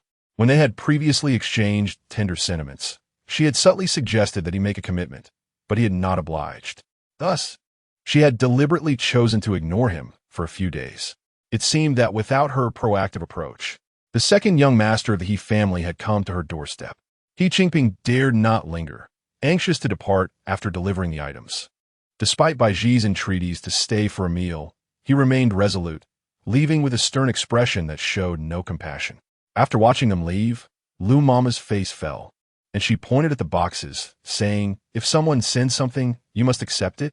Baizhi retorted, If I don't accept it, wouldn't that mean I have shared his bed in vain? Lu Mama, frustrated, replied that He family's second young master barely wished to exchange more than a word with you, not even sparing you a glance. Young masters of such privileged backgrounds are merely captivated by your beauty, once their interest wanes, they will depart without a second thought, leaving you with no place to mourn. Baizhi stepped outside to drag the boxes inside. As she opened them, she remarked, "It matters not. The He family has 5 young masters. I am not greedy. As long as one of them is willing to nod and bring me into the He residence, I shall be content." Lu Mama was even more exasperated. "You aren't satisfied with merely dangling this second young master, but are also contemplating the other young masters of the He family? Baizhi, have you lost your senses? You have already sacrificed your most precious virtue. I see many scions of nobility who delight in taking courtesans as concubines, which suggests they do not hold virtue in high regard. I do not aspire to be the principal wife. I merely wish to be a concubine. What I value most is not my virtue, but my beauty. Moreover, why should men be allowed to disregard their virtue while demanding that we women adhere to societal norms? They may take multiple wives and concubines, yet I cannot embrace love from multiple suitors. You foolish girl, what nonsensical words you speak." Old Lu hurriedly covered Baizhi's mouth, saying, "You may speak those words in our presence, but please refrain from voicing them outside. We must be cautious of any potential informants." With a reassuring glance at Mama, Baizhi smiled and inquired, "Is that exquisite white porcelain vase you are holding also a gift from young Master He? I can see how fond you are of it." Mama, momentarily forgetting her pretense of illness, swiftly rose to her feet. "This vase is a superior piece crafted from the renowned Runan kiln. I once beheld a similar vase in the quarters of a favored concubine at the Lin residence. Such a piece would fetch 180 taels of silver." It was not that Mama was greedy, but rather that she had fallen in love with the vase at first sight, imagining the orchid she had gathered from the mountains thriving within it, a truly delightful vision. At that moment, Baizhi had already opened several chests. One chest was filled with various fabrics, though she could not name them. Their exquisite texture suggested they were of considerable worth. Another chest contained several pairs of intricately embroidered shoes adorned with pearls. A smaller box held a selection of jewelry. It was no surprise that a young master from the He family would present such an abundance of fine gifts. Baizhi was particularly enchanted by the fabrics, among which were several pieces of gauze that could be fashioned into the most fashionable skirts of the day. Adorned in such garments, her graceful figure would surely captivate all who beheld her. Old Lu expressed her concerns. "Is it truly appropriate for us to accept such items? Dear Mama, these are treasures we cannot return. Such a sum of silver is likely just a mere trifle for young Master He, perhaps not even equivalent to a single meal for him," Baizhi insisted persuasively. After much deliberation, the 3 chests were reluctantly kept. Weary and disheartened, Old Lu had finally witnessed the despicable nature of the Wang family. As she embroidered shoe tops by the light of the evening lamp, she confided in Mama, "I once believed that kindness would be reciprocated. I have been so generous to the Wang family over the years, offering them gifts and silver, only hoping they might remember my goodwill. Yet, when I sought their assistance, they turned a blind eye, choosing instead to humiliate me. Mama chuckled softly, "Sometimes. It seems that we older women cannot see as clearly as young Ji. Do not underestimate her. She possesses a cleverness beyond her years. She has remarked that living as a poor wife, toiling without recognition, is rather pointless. Instead, one should leverage one's beauty to secure a better future." The so-called better future implied becoming a concubine, a role Old Lu staunchly opposed for Baizhi. When we served as maids in the Lin residence, we witnessed firsthand the tragic fates of concubines. Rarely did any meet a fortunate end. To men, concubines are mere trifles, easily discarded and even exchanged for amusement. I cannot bear the thought of Baizhi suffering such a dismal fate. Madame Ma fell into a contemplative silence for a moment before nodding and saying, "Sister Lu, your concerns are not without merit. A concubine is indeed regarded as inferior. However, it would be a grave injustice for one as beautiful as Baizhi to be matched with a family of humble means." Madame Lu sighed indeed. Baizhi possesses an innate allure. If she were the daughter of a wealthy family, suitors would likely have overwhelmed her threshold long ago. Yet, misfortune has befallen her, leaving us, mere servants, to care for her, which hinders her prospects for a suitable match. Suddenly, Madame Ma recalled something and whispered, "In truth, Baizhi may not be devoid of noble lineage. When she was abandoned in the snowy fields near the estate, do we not discover a handkerchief embroidered with golden threads upon her? Chapter 29. To measure or not to measure. The fabric of the handkerchief is made of precious jade silk, far beyond the means of ordinary families. Thus it must have been discarded by a wealthy household. On the day that Baizhi was found, it was snowing heavily, and so Lu Mama named the unfortunate child Bai, meaning white, after the snow. That half piece of handkerchief is here. Lu Mama turned around and retrieved the relic from the bottom of the box. This handkerchief is adorned with orchids. At that moment, I thought of her pure heart. Hence, I named the child Baizhi. Mama Ma glanced at it and nodded, saying, "This half-handkerchief should be kept safe. It may one day unveil Baizhi's true identity." Lu Mama gazed at the flickering candlelight, her eyes filled with sorrow. Yet, in this vast sea of people, after so many years, no one has come to seek her out. The one who abandoned Baizhi had a heart of stone. Poor child. Mama Ma wiped away her tears, lamenting that a precious young lady born of golden branches should have to resort to underhanded means to entice men. Sister Lu, do not fault Baizhi for her ambitions. Perhaps she has inherited her parents' desires. She was born to enjoy a life of affluence and luxury. At this moment, Baizhi, whom Mama Ma described as innately ambitious, lay blissfully on the bed, lost in delight. The rickety wooden bed was covered with exquisite fabrics, and she rubbed her cheeks and thighs against the luxurious materials. Silky and soft, expensive things are indeed delightful, far more comfortable than the cotton and linen I use. She turned over, burying her face in a piece of jade silk, laughing carefree. If one were to say she had ambitions, they were but a trace. Her desires were modest. She simply wished to live a more prosperous life through her own efforts.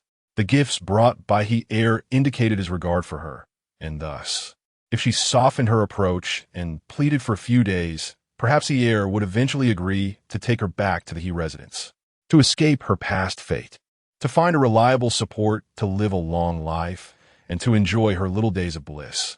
If heaven would show her a bit more mercy, if she could have a son or daughter in the future, her life would not be in vain. Baizhi envisioned her beautiful life at the he residence, the dappled moonlight spilling over her, as she wiggled her bare feet, pondering what excuse she would use to seek out he heir the following day.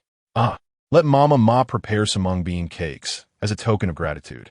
Suddenly, a broad hand encircled her slender waist, startling Baizhi from her reverie, as she noticed a figure had appeared in her room without her noticing. Preferring to sleep unencumbered by clothing, especially in the sweltering summer heat, she was dressed quite lightly, with only a delicate green undergarment draped around her neck. Her entire being glowed with a luminous whiteness.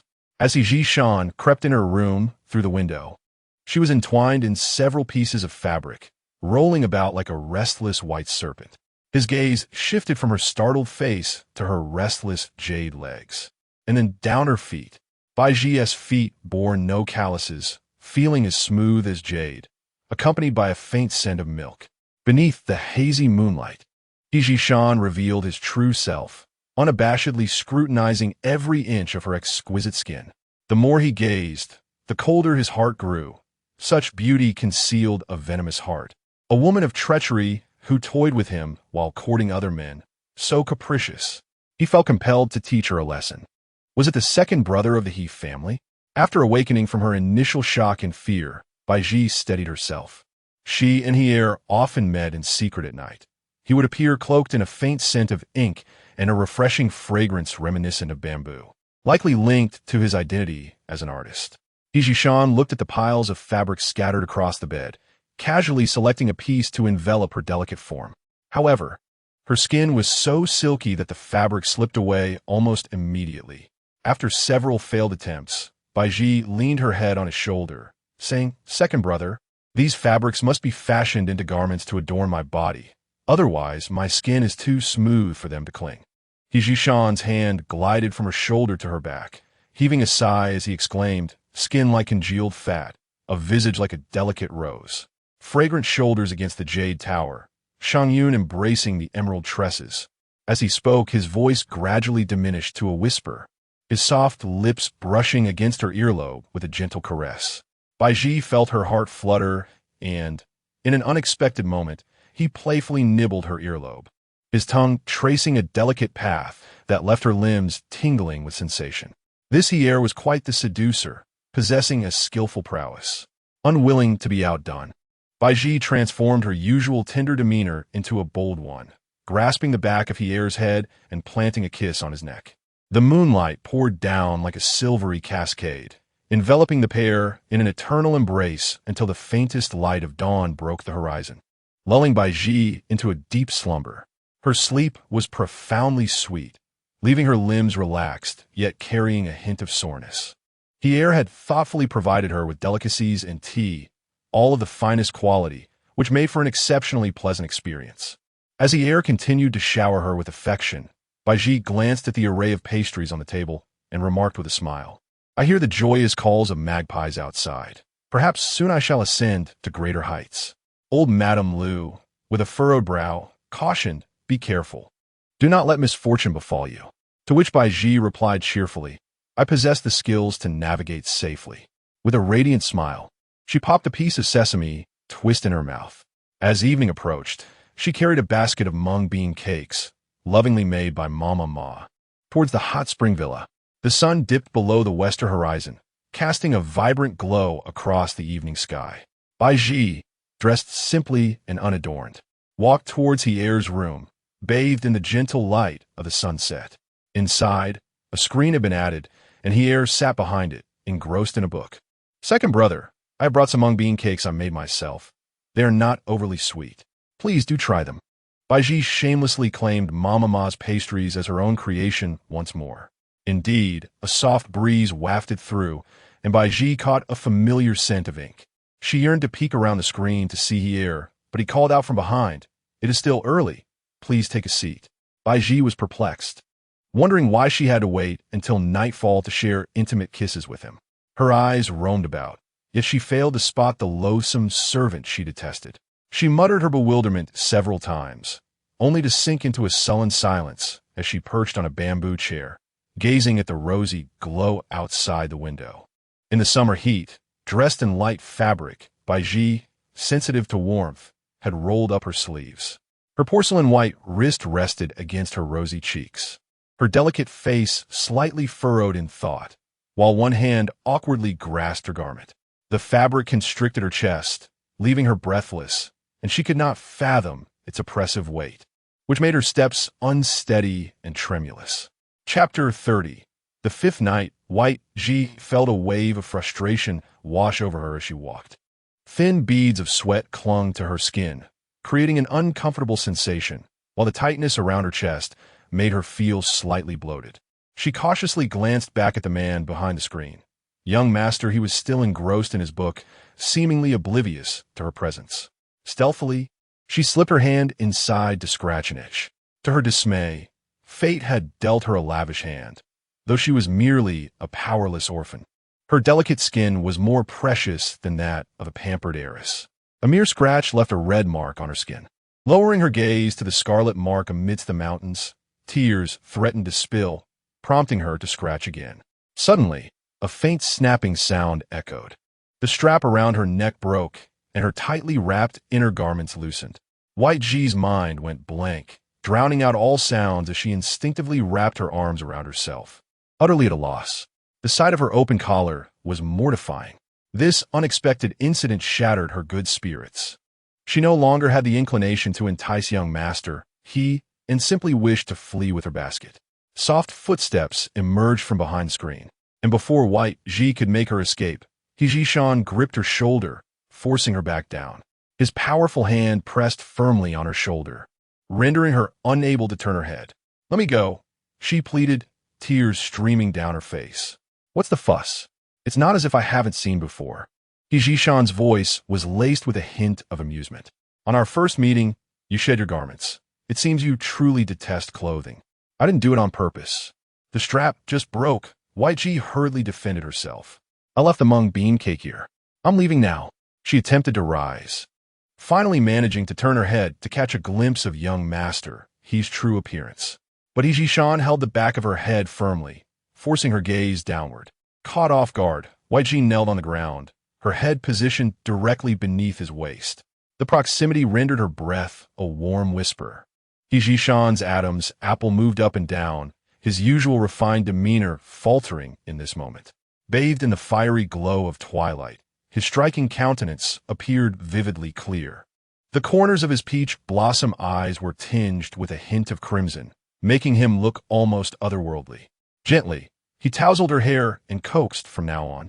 If you obediently close your eyes, I promise to take you back to the He residence and grant you a title.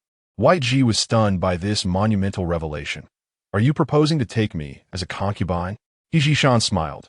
No, I wish to marry you as my principal wife. Oh my! Baizhi erupted into uncontrollable laughter. Don't just say close my eyes. Even if you asked me to pluck them out, I'd willingly comply. In her eagerness to ascend to greater heights, she took his teasing words to heart, realizing just how desperate she was to grasp at the stars. Baizhi extended a cold, white finger and pinched her cheek, saying, that won't do. It would be such a shame to dig out those beautiful eyes. Baizhi felt as though she were floating on a cloud, her voice soft and sweet. It's no pity. After all, these eyes have never had the chance to behold the true visage of second young master He. If you desire them, I shall gladly offer them to you. Baizhi chuckled, his long fingers weaving in her soft hair, drawing her closer. Yet, her silken tresses cascaded from his grasp like satin. This woman was truly as sinuous as a serpent, every inch of her radiating a dewy allure. His voice, now hoarse, fixated on the neckline of her garment. His tone peculiar. One day, you shall behold my face, and that moment will mark the beginning of your descent from the lofty branches. He would not let this village woman trifle with him, mocking him and trampling upon his dignity. Baizhi, unaware of Baizhi's true intentions, believed she was on the cusp of fortune. With her eyes gently closed, she wrapped an arm around his neck, willingly offering her lips. At that time, I shall submit to whatever punishment you deem fit, second brother. Baizhi, my dear girl, I assure you, I shall not fail you, Baizhi replied, a smirk playing at the corners of his mouth, reminiscent of a fierce beast, biding its time to strike its prey. You are so kind to me, second brother. Baizhi entwined herself around Baizhi like a willow. She meticulously remembered his orders, not daring to open her eyes, willingly accepting any excessive demands he made. 1, 2, 3, 4, 5. Baizhi silently counted their shared moments. This marked their 5th night together, instilling a sense of hope in her heart. She imagined that once she became the concubine of the second young master of the He family, her daily concerns would transform from headaches to pondering what fabrics to wear and what jewelry to adorn herself with, causing her to chuckle softly. Displeased with her reaction, Baizhi bit her earlobe. Baizhi winced, instinctively wanting to open her eyes to cast a disapproving glance at the instigator, her lashes fluttering. Yet she ultimately dared not. She pondered why second young master He refused to let her see his true face. Could it be that he was too shy? But what could he possibly be shy about, given their already intimate relationship? Baizhi, irritated by her daze, bit her other earlobe, asking, what are you thinking about? Baizhi's voice faltered under his gaze. Nothing. I was just contemplating those mung bean cakes. They can't be stored for long and should be eaten soon. But you are enough for me. Baizhi chuckled. Baizhi playfully chided, second brother, your words are so sweet. I take them to heart. You mustn't desire any other woman but me. Seizing this intimate moment to express her jealousy, she hoped to please this young master. Baizhi was momentarily taken aback, a spontaneous laugh escaping him, as her feigned jealousy quickened his heartbeat. A temptress, he resolved to shatter her aspirations of climbing higher, then depart with grace. Now rest. He turned away, his voice muffled. Baizhi softly inquired, what time is it? May I open my eyes now? Outside, the world had long been shrouded in darkness. Baizhi replied, you may. Only then did Baizhi summon the effort to lift her lashes, and all that met her gaze was an expanse of black. As her eyes gradually adjusted to the darkness, she began to discern the faint contours of Heir's face. Unable to resist, she reached out a finger to trace the elegant lines of his features. In her imagination, he appeared as a flawless figure, far removed from the visage she had seen during the day. He ought to be a distinguished and refined gentleman, unparalleled in grace. Chapter 31. Your bride experience card has expired initially. Her delicate hands wandered aimlessly across his face, eventually finding their way to his neck, and then sliding down to his chest. Baizhi Shan seized her mischievous little hand, teasingly warning her, "Cease your antics, lest you find yourself unable to rise from bed tomorrow." In response, Baizhi placed her hand upon his chest, feeling the rhythm of his heartbeat beneath her palm. "Your delicate garment has been stretched to its limits. What shall you wear to return tomorrow?" In the stillness of the night, Baizhi Shan's words fell like stones into water, creating ripples of embarrassment that turned Baizhi a deep shade of pink, overwhelmed by her own shyness. "You have never given birth. How could you possibly be so voluptuous?" Baizhi Shan raised an eyebrow. "Have you taken to indulgence?" Baizhi shook her head in denial. "I haven't. This is natural. I've always been this way." She could never confess that she had sought out the services of Mama Ma to enhance her beauty, likely attributing her current state to the effects of the milk and papaya soup. "It seems your garment is too small to accommodate your figure. You ought to consider a more spacious attire." Upon hearing this, Baizhi felt a surge of indignation, convinced he was making veiled jabs at her. In truth, Baizhi Shan was oblivious to her little secrets, mistakenly believing her inability to afford larger garments stemmed from poverty.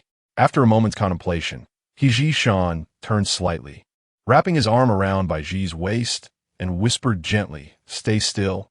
Allow me to take your measurements." Baizhi, feeling wronged, bit her lips so hard that it nearly drew blood before finally relenting, her voice tinged with a sob. "You are doing this on purpose. You are bullying me." Hearing her plaintive cries, reminiscent of a fledgling bird, Baizhi Shan felt a pang of compassion, and in the darkness, he grasped one of her hands. "I'm not bullying you. I merely wish to ascertain your size." "Isn't that still bullying?" Baizhi playfully revealed her cheeky side. "If you treat me this way, and should you ever abandon me, I shall not forgive you." "Oh." Baizhi Shan raised an eyebrow once more. "And how would you not forgive me?" Baizhi let out a soft, coy sound like this. With a playful grin, she nibbled at a tender spot on his neck until she tasted the metallic tang of blood, only then releasing him. "Your sharp little teeth are quite merciless," Baizhi Shan remarked, turning his arm to pull her closer, and in the darkness, a fabric tore with a sudden sound. "You scoundrel!" Baizhi exclaimed. "On the verge of tears, you've ripped my skirt. How am I to walk tomorrow?" "Then don't walk. Simply stay here," Baizhi Shan replied, his strong arms as warm as fire, pulling her into his embrace. He offered her no chance to respond, firmly believing she would consent, and truly intended to keep her with him. By day, her eyes covered with a veil, the second young master of the He family guided her hand as they strolled through the hot spring village, and at night, they found solace in each other's arms. Perhaps intoxicated by the promise of a bright future ahead, the astute and clever Baizhi remained blissfully unaware of the peculiar nature of their interactions. On the 9th night, Baizhi Shan exhibited an unusual tenderness, both in his gestures and his voice. His arms were as soft as clouds, and his words, like gentle jade, were deliberately softened as he whispered promises in her ear, each syllable a vow. "After tonight, I shall return to the He residence, with the formalities of 3 letters and 6 engagements to welcome you into my home." Baizhi's voice quivered, overwhelmed by her own insignificance. Born into a humble family, how could she ever be worthy of such grand gestures? "Dear brother, as long as I can be with you, I care not for status. If you bring me back to the He residence and grant me the title of a concubine, I would be eternally grateful. I do not wish to impose upon you." Baizhi Shan seemed resolute in his desire for her to become his legitimate wife. Despite several attempts to coax her otherwise, he stubbornly insisted on speaking of lavish weddings and the position of a main wife, igniting a fire of frustration within Baizhi.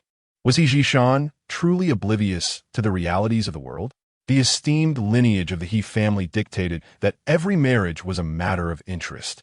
Should a son take a beautiful concubine, the patriarch and matriarch might merely scold him.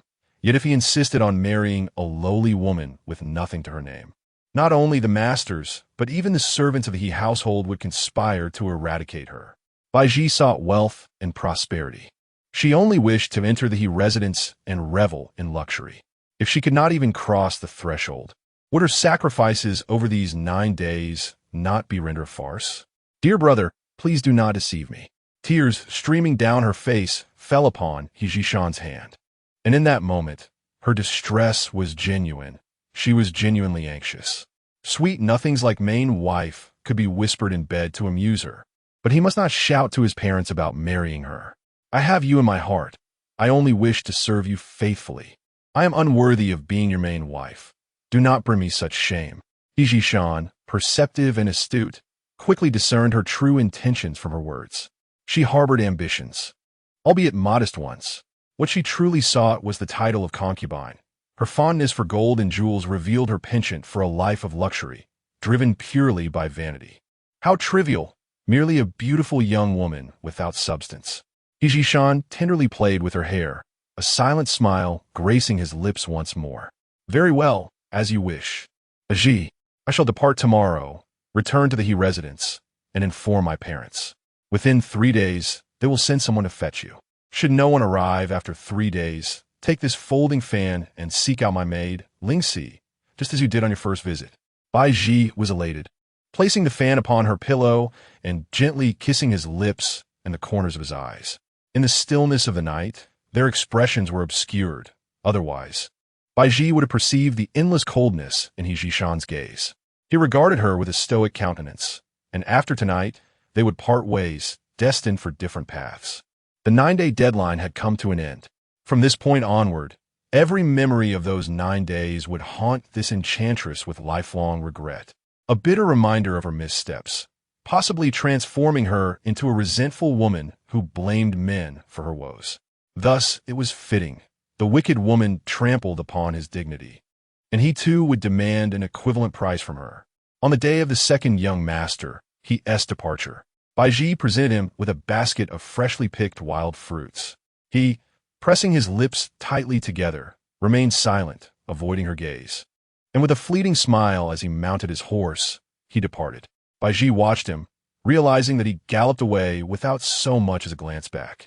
In contrast, the vile servant beside, he turned his head back thrice, and she faintly discerned the corners of his lips curving upwards, as if in amusement. A sudden chill enveloped Baizhi, causing her folding fan to slip from her grasp and fall to the ground. She hurried to retrieve it, and when she lifted her head, she found that the malicious servant had already vanished, his figure no longer in sight.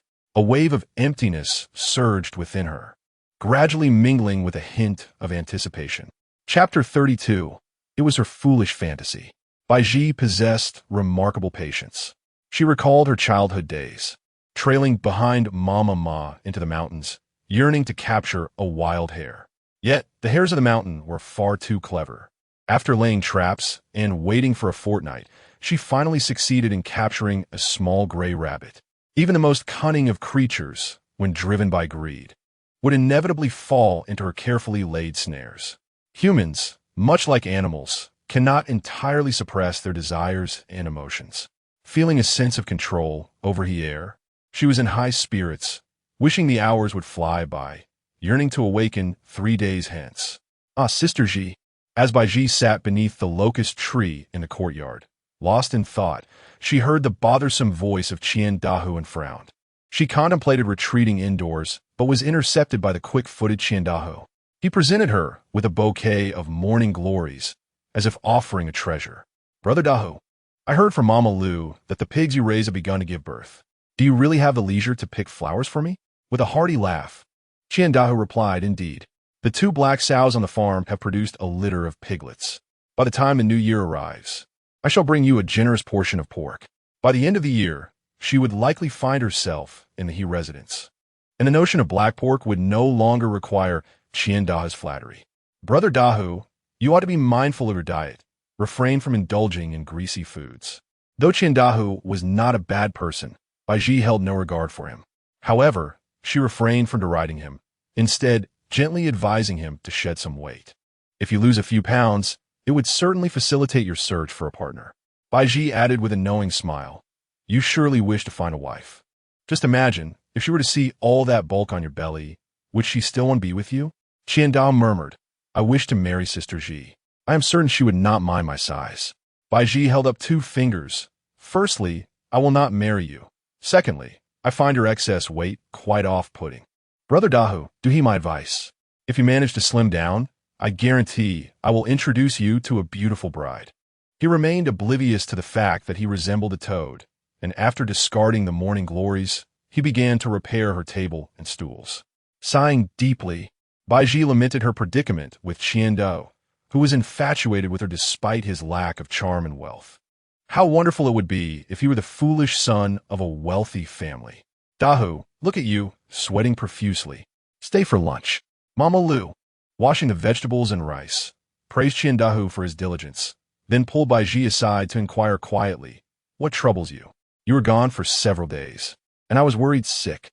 Now that you are back, you either seem lost in thought or smiling to yourself. Have you lost your wits?"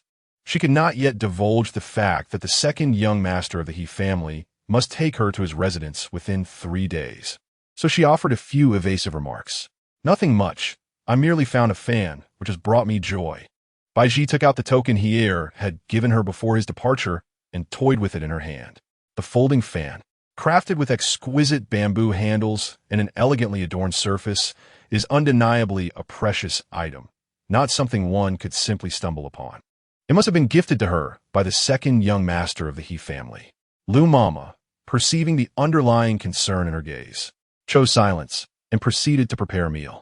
On the first day, Baizhi sat in the courtyard, waiting until the sun sank low and the moon ascended the willow branches before she joyfully returned indoors.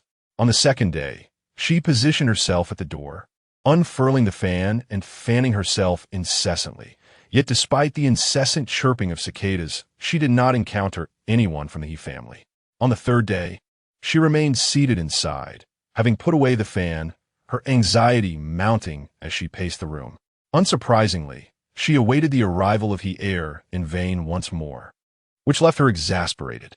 After soaking in sheep's milk, she lay in bed, tossing and turning, her unease intensifying. Perhaps He heir was simply too preoccupied to spare a moment. She decided to wait 2 more days, and if he still did not appear, she would seek him out herself. After a round of self-reassurance, Baizhi endured another lengthy 2 days and nights. The reflection in the copper mirror showed a face that had grown pale and gaunt. Her peculiar behavior over these days had already aroused the suspicions of Mama and Lu Mama. When Mama entered the room to inquire, Baizhi recounted everything in detail. Mama's heart sank. Was this not akin to pulling up one's trousers and fleeing? "You foolish child! How could you fall for such nonsense?" Baizhi sobbed, breathless. "But he left me a token. The He residence is in Nanling City. He cannot escape. And he is not the sort of person to break his word." In the entanglement of 9 nights, He heir presented himself as an enigmatic and noble figure. How could such a paragon engage in such base behavior? "Tomorrow, we shall visit the He family in Nanling. I must see if this lofty branch you have clung to can truly transform you into a phoenix." Lu Mama, having overheard from outside, entered with a tone of exasperation. "I have warned you before not to provoke those lofty and powerful young masters, yet you refuse to listen." Baizhi turned her head away, unwilling to argue. Her heart still brimmed with great hope for He heir. The following day, the 3 of them rose early, taking a donkey cart to Nanling City. Having visited once before, they navigated their way smoothly to the west side gate of the He residence. The 4 young servants guarding the side gate, upon seeing the fan, allowed them entry. Seated in the reception room, they showed little interest in the exquisite pastries and tea before them, waiting patiently until they finally heard a melodious laugh. "You lot, once again caught pilfering the snacks from the reception room. How many times has it been now?" Though reprimanding, the tone was relaxed, lacking any intent to pursue matters further. Baizhi heard the pleas of several young maidservants. "Sister Lingxi, we promise we won't do it again. Please don't report us to Granny Zhou." Lingxi scolded them a few more times, and then Baizhi heard footsteps drawing nearer, realizing Lingxi was indeed approaching their direction, which made her a bit anxious as she stood up. As the curtain shifted, Lingxi's figure appeared in the reception room. The room was tastefully arranged, featuring an antique display shelf, redwood tables and chairs, and several pots of exquisite flowers not easily found in the market, all perfectly in place. This is merely the most modest of the reception rooms in the He residence, as there are 3 other exceedingly opulent chambers.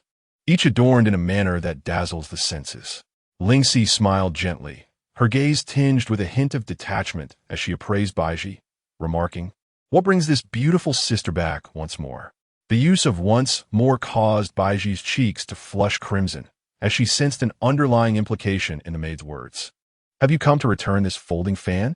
Lingxi immediately noticed the fan in Baizhi's hand, taking it without even unfolding it, nodding as she said, "Indeed. This is the very fan that our family's second young master misplaced." "Misplaced fan?" Baizhi quickly clarified, No. This fan was a gift from the second young master of the He family to me. He instructed me to seek him out using this fan." Chapter 33. Do not weep, for the rouge shall fade. Lingxi wore a peculiar smile, starkly contrasting her previous demeanor, which had been distant yet amicable. This time, her expressions and gestures exuded unfiltered disdain. Though her stature did not surpass that of Baizhi, she emanated an air of superiority, regarding Baizhi as if she were a mere trifle.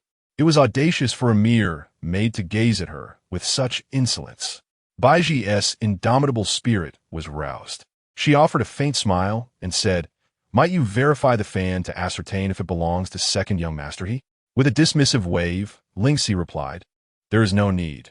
I am quite certain that this folding fan is indeed the one lost by the second young master 10 days prior. 10 days ago, the second young master had visited the hot spring villa, only to return and discover that his fan was missing." Baizhi, perplexed, inquired, "How could that be?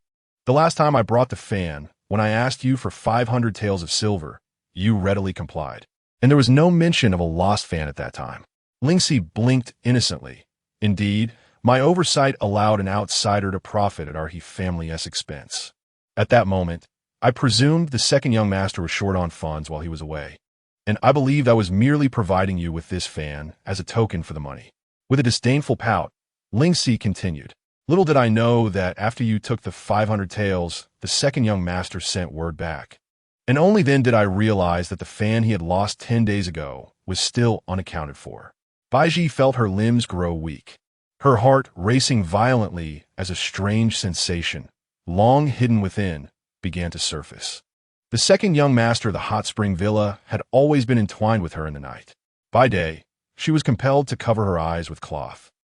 That second young master seemed a creature of the night, distant and aloof in daylight, a stark contrast to his nocturnal self. Could it be? Had she encountered an impostor posing as the second young master of the He family? Yet, the one convalescing at the hot spring villa claimed to be second young master He and was accompanied by a servant. The beauty appeared flustered, her demeanor one of gentle sorrow, evoking sympathy. Lingxi felt a twinge of compassion, but was reminded of her master's nobility. This woman had visited twice, clearly attempting to ascend through her allure. How could one of such refined stature be sullied by a superficial woman? She maintained a stern countenance, as if mocking Baizhi's ignorance. "Dear sister, do not unjustly accuse our second young master. That hot spring villa has been abandoned for years. A concubine from our household drowned there years ago. How could the second young master go there to recuperate when he is not even ill? It is likely that you have encountered a fraud. Our second young master is renowned. There are certainly deceitful individuals who impersonate him to swindle others." At this moment, Baizhi was utterly disoriented, feeling as if she were encased in an ice chamber. She lowered her head, unwilling to let others see the tears welling in her eyes. When she raised her gaze again, it bore a resolute expression. "Might I have the chance to meet the second young master?" She internally clung to a flicker of hope. Lingxi's tone was tinged with sarcasm. "Even the esteemed Princess Linghui, favored by the emperor, finds it exceedingly difficult to meet our second young master. Alas, you have twice stumbled upon the second young master's folding fan, which signifies connection with him. Please wait here for a moment. I shall fetch the portrait of the second young master for you to behold." Lingxi exited the reception room, traversed a lengthy corridor, and, at the corner, she turned back to cast a few lingering glances at the enchanting beauty. Truly, she was a vision akin to the legendary beauties of yore. As a born servant of the He family, Lingxi's discerning eye had been cultivated to exceptional heights, and it was rare for her to encounter a beauty deserving of her admiration. This lady before her resembled a pure and ethereal white magnolia, yet also embodied the fiery allure of a begonia, a perfect amalgamation of innocence and seduction. Such a delicate beauty might soon be reduced to tears. Upon returning to the main chamber of the Rainfall Pavilion, Lingxi respectfully bowed to the figure hidden behind the screen. Second young master, I have conveyed your previous instructions to that lady, yet the expression on her face suggests she remains convinced she has not encountered a deceiver. Having spoken, Lingxi raised her gaze to observe the movements behind the screen. A delicately crafted blue and white porcelain incense burner rested on the table, emitting wisps of fragrant smoke that obscured a blurred visage. Lingxi dared to glance only once before hastily lowering her head. The second young master, known as the Jade-Faced Lord, was renowned for his striking beauty. Not just Lingxi, but any woman who beheld his countenance would find her heart fluttering uncontrollably. Lingxi refrained from looking too long, fearing the emergence of unwarranted fantasies. The figure behind the screen rose gracefully, moving without a sound. Lingxi bent at the waist, catching sight of a pair of pristine jade hands reaching out. In her moment of distraction, the hands seized the fan she had offered. Jishan spoke softly, indeed. This is the very fan I lost. Earlier, you reported that a beautiful lady had come to my residence to collect money on my behalf. At that moment, I suspected that a deceitful individual had found my fan and was impersonating me.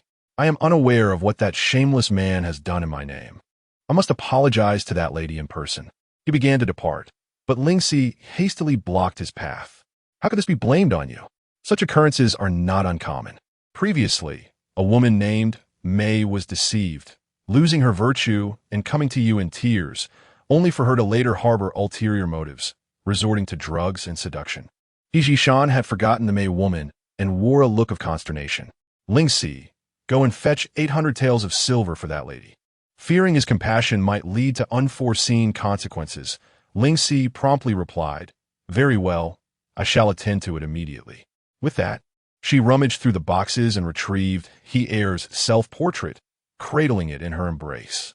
Observing Lingxi's hurried departure, Jishan let out a cold laugh, suppressing the warmth that had adorned his demeanor. As the servants of the He family made their way to the treasury, Lingxi acquired the 800 taels in banknotes. Yet, before she had taken 2 steps, she was called to a halt. Sister Lingxi, why are you in such a rush? It was Aunt Xia, who had just emerged from another reception room, along with her daughter, Inkai. The maid greeted the 6th miss and conveyed Aunt Xia's respects. Lingxi's heart sank. Encountering these two was indeed unfortunate. The mother and daughter duo were notoriously difficult to deal with. Inkai, sharp-eyed, noticed the check in Lingxi's hand and, emboldened by her status, snatched it away. Mother, Sister Lingxi has withdrawn 800 taels in silver notes. Aunt Xia tilted her head, glancing at the painting scroll in Lingxi's embrace, then directed her gaze towards the most inconspicuous reception room, her smile devoid of warmth as she said, Inkai, return the silver notes to Lingxi. She still has work to do, so do not create further trouble. Inside the reception room, Baizhi stifled her tears. She could not afford to weep today, having adorned herself with a beautiful peach blossom makeup, using the finest rouge, which could not be tainted by bitter tears. Chapter 34. What could have been a moment of indulgence turned into 9 nights of longing in a moment of uncertainty. Both Lu Momo and Ma Momo found themselves at a loss for words, compelled to await Lingxi's arrival in silence. When Lingxi finally appeared, a collective sigh of relief escaped the 3 of them. Apologies for the delay, Lingxi said as she hung a painting on the wall. The artwork, approximately 2 zhang in length, unfolded before Baizhi, revealing a scene of a young man clad in white, leaning against a pavilion while the storm raged outside. With his left hand, he held a wine cup, extending it outward to catch the falling rain. The wind billowed his garments, bestowing upon him an ethereal grace, as though he were poised to ascend into the heavens. At the mere sight of him, Baizhi found herself utterly captivated. A poem came to her mind. Stars hang low over the vast plains. The moon swells as it flows with the great river. This perfectly encapsulated the man depicted in the painting. His features were relaxed, exuding an air of clarity and elegance, his gaze reminiscent of the soft light of dawn. His tall stature gave him an almost celestial presence. Is this the second young master of the He family? Baizhi could not help but compare the man in the painting with the He heir she had met during the day, and her heart sank completely. The He heir she had encountered was handsome, yet in comparison to the painted figure, his charm appeared as insignificant as the flicker of a firefly against the brilliance of the full moon. In an instant, memories of their entangled nights surged forth, causing Baizhi to bite her pink lips in shame and anger. Having been reborn, she found herself in a more pitiful state than in her previous life. She had been deceived by a false He heir, and thankfully, she had no wealth to lose. Otherwise, she would have been left with nothing but the shame of being duped in both love and finances. Observing the beautiful woman in distress, Lingxi felt no sympathy. For someone as stunning as her, marrying an ordinary wealthy heir would be an easy feat. Yet, she foolishly yearned for the second young master of the He family, who was known to dismiss even princesses.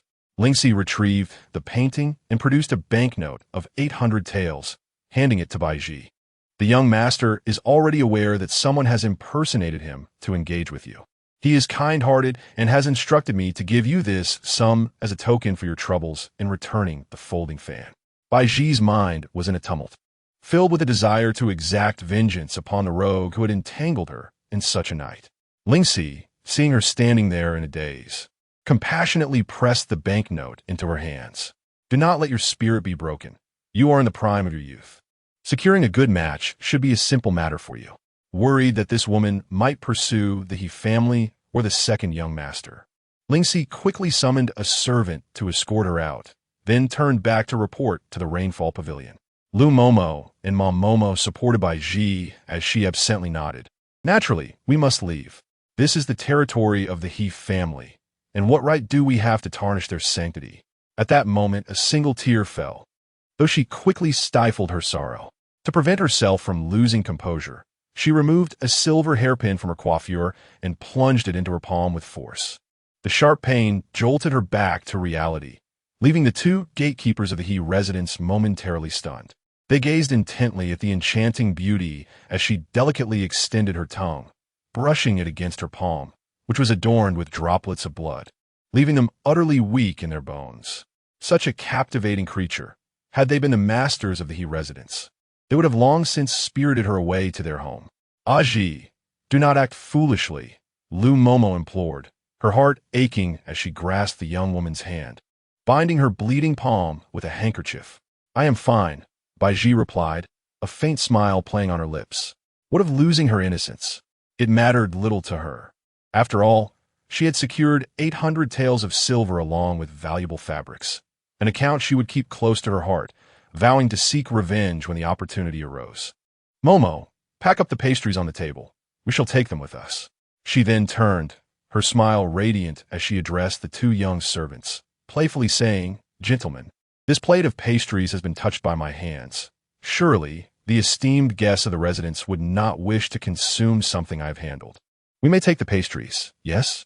The swift change in her demeanor left the two young men momentarily bewildered, yet their simple minds were captivated solely by her striking beauty. And without a second thought, they nodded in agreement. Of course, our He residence is not lacking in pastries. If you desire more, there are several packages of butterfly pastries in the adjacent room. Shall I fetch some for you? Eager to linger in her presence, the two young servants discreetly donned expressions of servitude towards Baizhi. After retrieving 2 unopened packages of butterfly pastries, one of the servants cheerfully added, Miss, we also have half a tube of tea leaves, all freshly sourced floral tea. The young ladies of our residence, along with visiting noble women, adore this tea. Not only is its aroma delightful, but it is said to enhance beauty as well. Baizhi bit her lower lip, feigning concern. If I accept these gifts, will it trouble you two gentlemen? Not at all. These items are intended for entertaining guests. She pretended to hesitate before graciously accepting their offerings. The two young servants escorted Baizhi and her companions out of the reception room. Outside, the sun blazed down, and Baizhi occasionally wiped the light perspiration from her brow with her sleeve. The mingling scent of cosmetics and her natural fragrance left the two young men entranced. Baizhi's gentle smile betrayed no hint of distress. A figure in white robes, watching from around the corner, observed for a moment before Jishan returned to the Rainfall Pavilion after Baizhi and her companions exited the He residence. On the way back, he remained silent. Though his expression was gentle, two flames of anger flickered in the depths of his eyes. He Qingping, who had served beside the second young master since childhood, understood his temperament well and recognized this as a sign of impending wrath, daring not to utter a word. Qingping, He Jishan spoke slowly. From now on, wear a mask. He Qingping gasped but dared not inquire further, merely acquiescing. Henceforth, He Qingping donned a soft white mask, fabricating a tale that his face had been burned, which led to the unfortunate circumstance of the young woman his mother had arranged for him to marry, fleeing in fear. He Qingping lamented in silence, wondering whom he had offended to deserve such misfortune. The warm sunlight illuminated the room with a dazzling brilliance. He Jishan felt a surge of anger within, yet he refrained from expressing it. With a mere closing of his eyes, the visage of Baizhi, resembling a butterfly in bloom, would manifest in his mind, ensnaring the two young servants of the He household, who swirled around her like smitten hounds, eager to curry her favor. Realizing he had been deceived in matters of the heart, this woman, far from being sorrowful, wore a smile, shamelessly flirting with other men. A temptress. His wide embroidered robe swept across the table, sending all the books crashing to the floor, even shattering a cup of cool tea resting at the corner. He Jishan had anticipated her reaction upon discovering the truth. He envisioned her collapsing in tears, hurling curses, and throwing a fit. Yet, he never expected her to remain so nonchalant, exuding an air of indifference, as if to say, "I care not." In the end, the architect of this scheme turned out to be the greatest loser. What could have been a fleeting moment of indulgence had turned into 9 nights of longing. Upon severing ties, he found that it was not Baizhi who was to weep and rage with righteous indignation, but himself. Chapter 35. The concubine who changed her fate upon exiting the He residence. Baizhi found her legs weak and unable to move, relying on the support of Lu Mama and Mom Mama to board the donkey cart. After such a significant blow, how could she present herself as if nothing had happened, merely smiling? The bitterness in her heart had crystallized into ice, suffocating her with its weight. Yet, being in the He residence, she feared the scorn of others, compelling her to feign an air of nonchalance. Even in defeat, she resolved to maintain the most graceful demeanor. Besides, it was not without gain, for the sum of 800 taels of silver was already in her possession, which she intended to utilize wisely in pursuit of another target. Upon returning to the Lin estate, Baizhi remained despondent for over half a month, her already slender form now resembling a delicate willow swaying in the breeze. Although Lu Mama felt a twinge of reproach for her vanity, she could not bear to provoke her further, instead lamenting quietly during the nights. Ma Mama sat opposite Lu Mama, got engaged in mending shoes. Lu Mama set down her needlework, a look of concern upon her face. These past few days, Baizhi has scarcely eaten, like a little bird, taking only a few bites before laying down her chopsticks and retreating to her room to sleep. I truly fear she might do something rash. She continued, "Thankfully, you are here to look after her. Otherwise, she might end up with child, and that would ruin her life." Ma Mama, with a downcast expression, replied, "It is entirely my fault. At my age, I should have restrained her instead of encouraging her to engage in such behavior." After a moment of silence, Lu Mama stated, "What good does it do to dwell on the past? The deed is done. Our most pressing concern now is to find a suitable marriage. How can a family like ours hope for a good match?" Ma Mama analyzed. Baizhi is without parents, raised by the two of us, both of whom are servants of the Lin family. Though Baizhi has a respectable background, she is still inferior to even the most favored servant of the Lin household. Men are cunning. They marry women for 3 reasons: beauty, wealth, or to continue their lineage. They would deceive women into parting with their dowries, only to seek new concubines after fathering a son, leaving the woman to fade into obscurity. Being a woman is truly challenging. It was precisely due to witnessing the unscrupulous antics of such men that Lu Mama and Mom Mama had both remained unmarried, resolutely deciding to live as old maids. Yet, deep down, they did not wish for Baizhi to share their fate. An old maid without family wealth, when age renders her unable to move, faces of bleak twilight. Lu Mama recalled someone from the past, the once glorious concubine of the Lin family. What was her name? Wang Linling? Yes, it was Concubine Linling. What has become of her now? Do you still have any contact with her?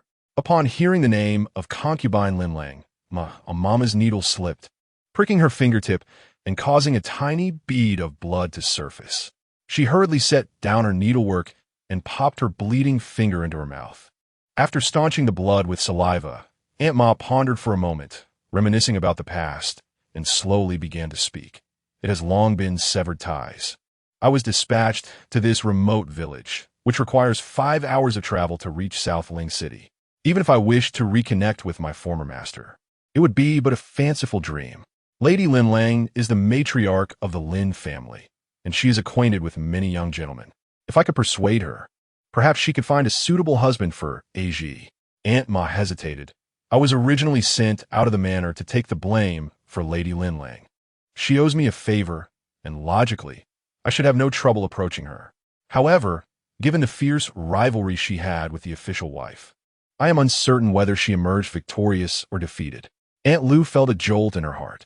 Over the years, the two elderly women had devoted themselves to this village, enduring the vexations caused by the stewardess of the Lin family, who would always find fault whenever she came to collect goods. They had tolerated it all. Yet, the stewardess, Aunt Sue, had grown increasingly arrogant in recent years, likely not merely due to her position as the favorite of the official wife. If Lady Lin Lang had indeed triumphed, Aunt Ma, once a close confidant, would not still be enduring hardship here. Both Aunt Ma and Aunt Lu had kept their intentions to visit Lady Lin Lang a secret from Baizhi. After discreet inquiries in South Ling City, and with the assistance of a maidservant from the Lin family, they uncovered a startling revelation. Lady Lin Lang had been sent to a temple 5 years prior by the mistress for self-cultivation. She had indeed been defeated. For years, they had neglected to gather news from the Lin family, as Aunt Ma had naively believed that Lady Lin Lang would continue to hold her own in the inner chambers. After learning the name of the temple, the two hurried back to the village. Aunt, you went to South Ling City without me? Baizhi's questioning voice greeted them as they opened the door. Aunt Ma snapped out of her daze and noticed that Baizhi's complexion was remarkably rosy. She joyfully remarked, "You found clarity and are no longer troubled?" Aunt Lu opened an oiled paper bag revealing a variety of colorful sugar figurines. Upon seeing the uniquely shaped candy figures, Baizhi's mouth watered in anticipation. "Aunt Lu, these sugar figures are so exquisite. There are little rabbits, tiny mice, and even a big tiger." The 10 animal-shaped sugar figures instantly brightened Baizhi's spirits. In recent days, she had felt gloomy, primarily disheartened by the realization that, despite her rebirth, she had not fared better than in her previous life. Yet, she had not neglected herself during her melancholic days. Although her meals were modest, she had indulged in various nourishing soups, ensured ample rest, and maintained regular bathing, which had improved her complexion significantly. "These are meant for you," Aunt Lu said as she settled down and produced a small pair of scissors from her pocket. "Carry these with you for self-defense." Baizhi chewed on the mouse-shaped sugar figure and, while savoring it, inquired, "Did you go to the city just to buy these sugar figures?" Aunt Ma sighed and replied, "Primarily to inquire about my former mistress. Alas, I never imagined that such a high-ranking woman would now spend her days in the company of flickering candles and ancient scriptures. The temple is not too far from our location. Baizhi, you should retire early tonight. Tomorrow morning we shall take some offerings and visit the temple to see my former master." Baizhi has never been to the Lin residence. She only knows that the Lin family is quite prominent in Nanling City. Usually, if anyone from the Lin household visits the estate, Mama Lu would instruct her to hide away. Thus, to this day, the Lin family remains unaware of the existence of Baizhi, the orphan, in this humble estate. The temple we are to visit tomorrow has a melodious name, Fei Xing Temple. It is a splendid place for stargazing, where one can simply look up and behold a sky full of stars. The temple enjoys a thriving incense trade, with a steady stream of visitors coming to pay their respects. Following Mama Lu, Baizhi, led by a young acolyte, wound through winding paths until they reached a remarkable peak. This mountain rises steeply, and at its edge stands a small wooden cabin appearing precariously balanced. The old master mentioned by Mama Lu resides in this very cabin. The two waited outside for a considerable time until the door creaked open from within. Baizhi craned her neck and caught sight of a slender woman, her head bowed, slowly emerging while cradling a wooden basin, presumably to wash by the river. This woman was none other than Wang Linlang, Aunt Linlang. Mama Lu called out excitedly. Linlang, momentarily dazed, turned her gaze toward the source of the voice and beheld a stunning beauty standing before her, with a red ribbon in her hair fluttering in the breeze. Her long skirt swaying gracefully, an ethereal vision of loveliness. She instinctively uttered a name. Zhou Ci? Chapter 36. The Second Prey. Young master, Wang Linlang's voice was barely a whisper, and neither Mama Ma nor Baizhi, who stood not far away, heard her call out the name. Zhou Ci, the legitimate eldest daughter of the Zhou family from Nanling, had been a close acquaintance 15 years prior. However, after her family's decline, Zhou Ci was selected to enter the palace, and they lost all contact. 15 years? How could Zhou Ci still appear so youthful? No, this person could not possibly be Zhou Ci. Wang Linlang's eyes widened as she suddenly realized that this youthful version of Zhou Ci could be her winning card. Yuexiang? Wang Linlang recognized Mama Ma, who had once served her as a second-class maid at the Lin residence. Madam, Mama Ma stepped forward, her excitement palpable as she grasped Linlang's hand. Yuexiang, you have aged considerably, yet you have not gained weight. You still look quite spirited. Wang Linlang had endured 5 long years in this temple, during which no one had come to visit her with good intentions, save for the wicked servant sent by the First Lady who tormented her. The maid had remained unmarried and childless, thus escaping the burden of weight gain. Mama Ma, with a hint of nostalgia, scrutinized her former mistress. Madam, how did you come to be trapped here? With your cunning, you need not have fallen into such a plight. Wang Linlang let out a heavy sigh, overwhelmed by a myriad of unspoken words. Come in and speak, she beckoned, inviting them both into her humble abode. I hope you will not mind my simple fare. She handed each of them a cup of cool tea. Baizhi took a sip, discovering a hint of bitterness. Upon examining her cup, she noticed a chip, and the tea leaves resembled mere twigs, suggesting that Mama Ma's former mistress had not lived in comfort. After years of separation, the two women initially felt a sense of estrangement, but as they exchanged stories, their bond grew closer once more. Wang Linlang lamented, in my struggles against the First Lady, I lost 2 sons, and, tragically, my only daughter was married off to a vile man. My trusted aides were either killed or sold off, and you are all that remains. Mama Ma responded, I have been scraping by as best as I could. My life has also been quite meager. Back then, upon hearing back then, Wang Linlang shook her head. Let's not dwell on the past. Those days of wealth are but wisps of smoke, now long gone. As if casually introducing a new subject, she inquired, and who might this young lady be? Only then did Mama Ma recall, exclaiming, this is a Ji. I raised her alongside another sister, Lu, from the village. Wang Linlang asked, is she the child of that Lu Mama? No, a Ji is an orphan, found by my sister in the mountains near the village. Seeing her plight, she took her in. A flicker of delight sparkled in Wang Linlang's eyes. Indeed, this Baizhi bore an uncanny resemblance to Zhou Ci. Zhou Ci had entered the palace 15 years ago as a candidate for selection, while Baizhi had been abandoned around the same time. The timelines aligned. This child must be Zhou Ci's posthumous child. Yet, Zhou Ci was far more astute than she. How could she have allowed this child's life to persist? Do you not fear that the truth may be unveiled, implicating the entire Zhou family? Wang Linlang suppressed her inner doubts, speculating that the events surrounding the abandonment from years ago must hold deeper secrets. What a stunning young girl. Wang Linlang openly scrutinized Baizhi. At this moment, Baizhi also regarded Wang Linlang with curiosity. She was not yet 40, slender in frame, yet fine lines had begun to etch the corners of her eyes, and her lips appeared somewhat parched. Her palms bore the calluses of labor. Nevertheless, overall, Wang Linlang still exuded the charm of a middle-aged woman, her eyes reflecting an ineffable allure. Thus, marrying into a wealthy household as a concubine, she would age more gracefully than the average woman. Had she remained pampered in the Lin residence, she might have appeared even younger now. Baizhi increasingly believed in the necessity of ascending into the realms of wealth and power. Wang Linlang lamented the creator's favoritism. In her youth, she had been overshadowed by Zhou Ci, appearing rather like a country girl. Yet unexpectedly, Zhou Ci's daughter was even more remarkable. Such beauty would have eclipsed even the young Zhou Ci. Yue Xiang, have you imparted my beauty regimen to this little girl? With such exquisite looks, it would be a pity for her to be burdened by the ravages of time. Granny Ma nodded with a smile. Baizhi has loved beauty since childhood, and I have taught her well. Besides focusing on diet, one must also pay attention to body shaping. I have shared all your techniques with her. Wang Linlang smiled in agreement. In the bustling city of Nanling, where beauties were plentiful, her own appearance was not particularly striking.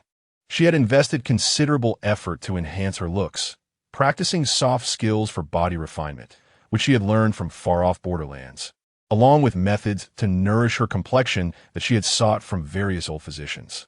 Her dedication to self-improvement and her earnest desire to please men allowed her to enjoy favor in the Lin residence for many years.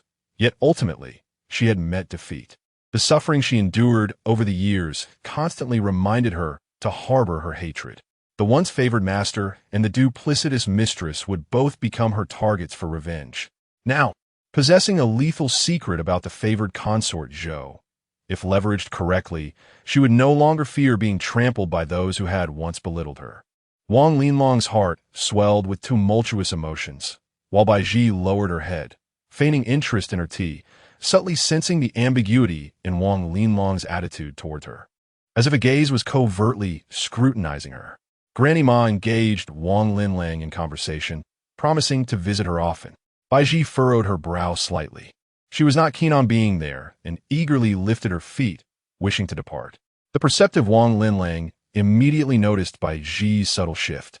Seeing her clad in simple attire, her shoes marred by countless scratches, and hearing Granny Ma mention her unsatisfactory life at the estate, she understood that Baizhi had likely lived in poverty since childhood.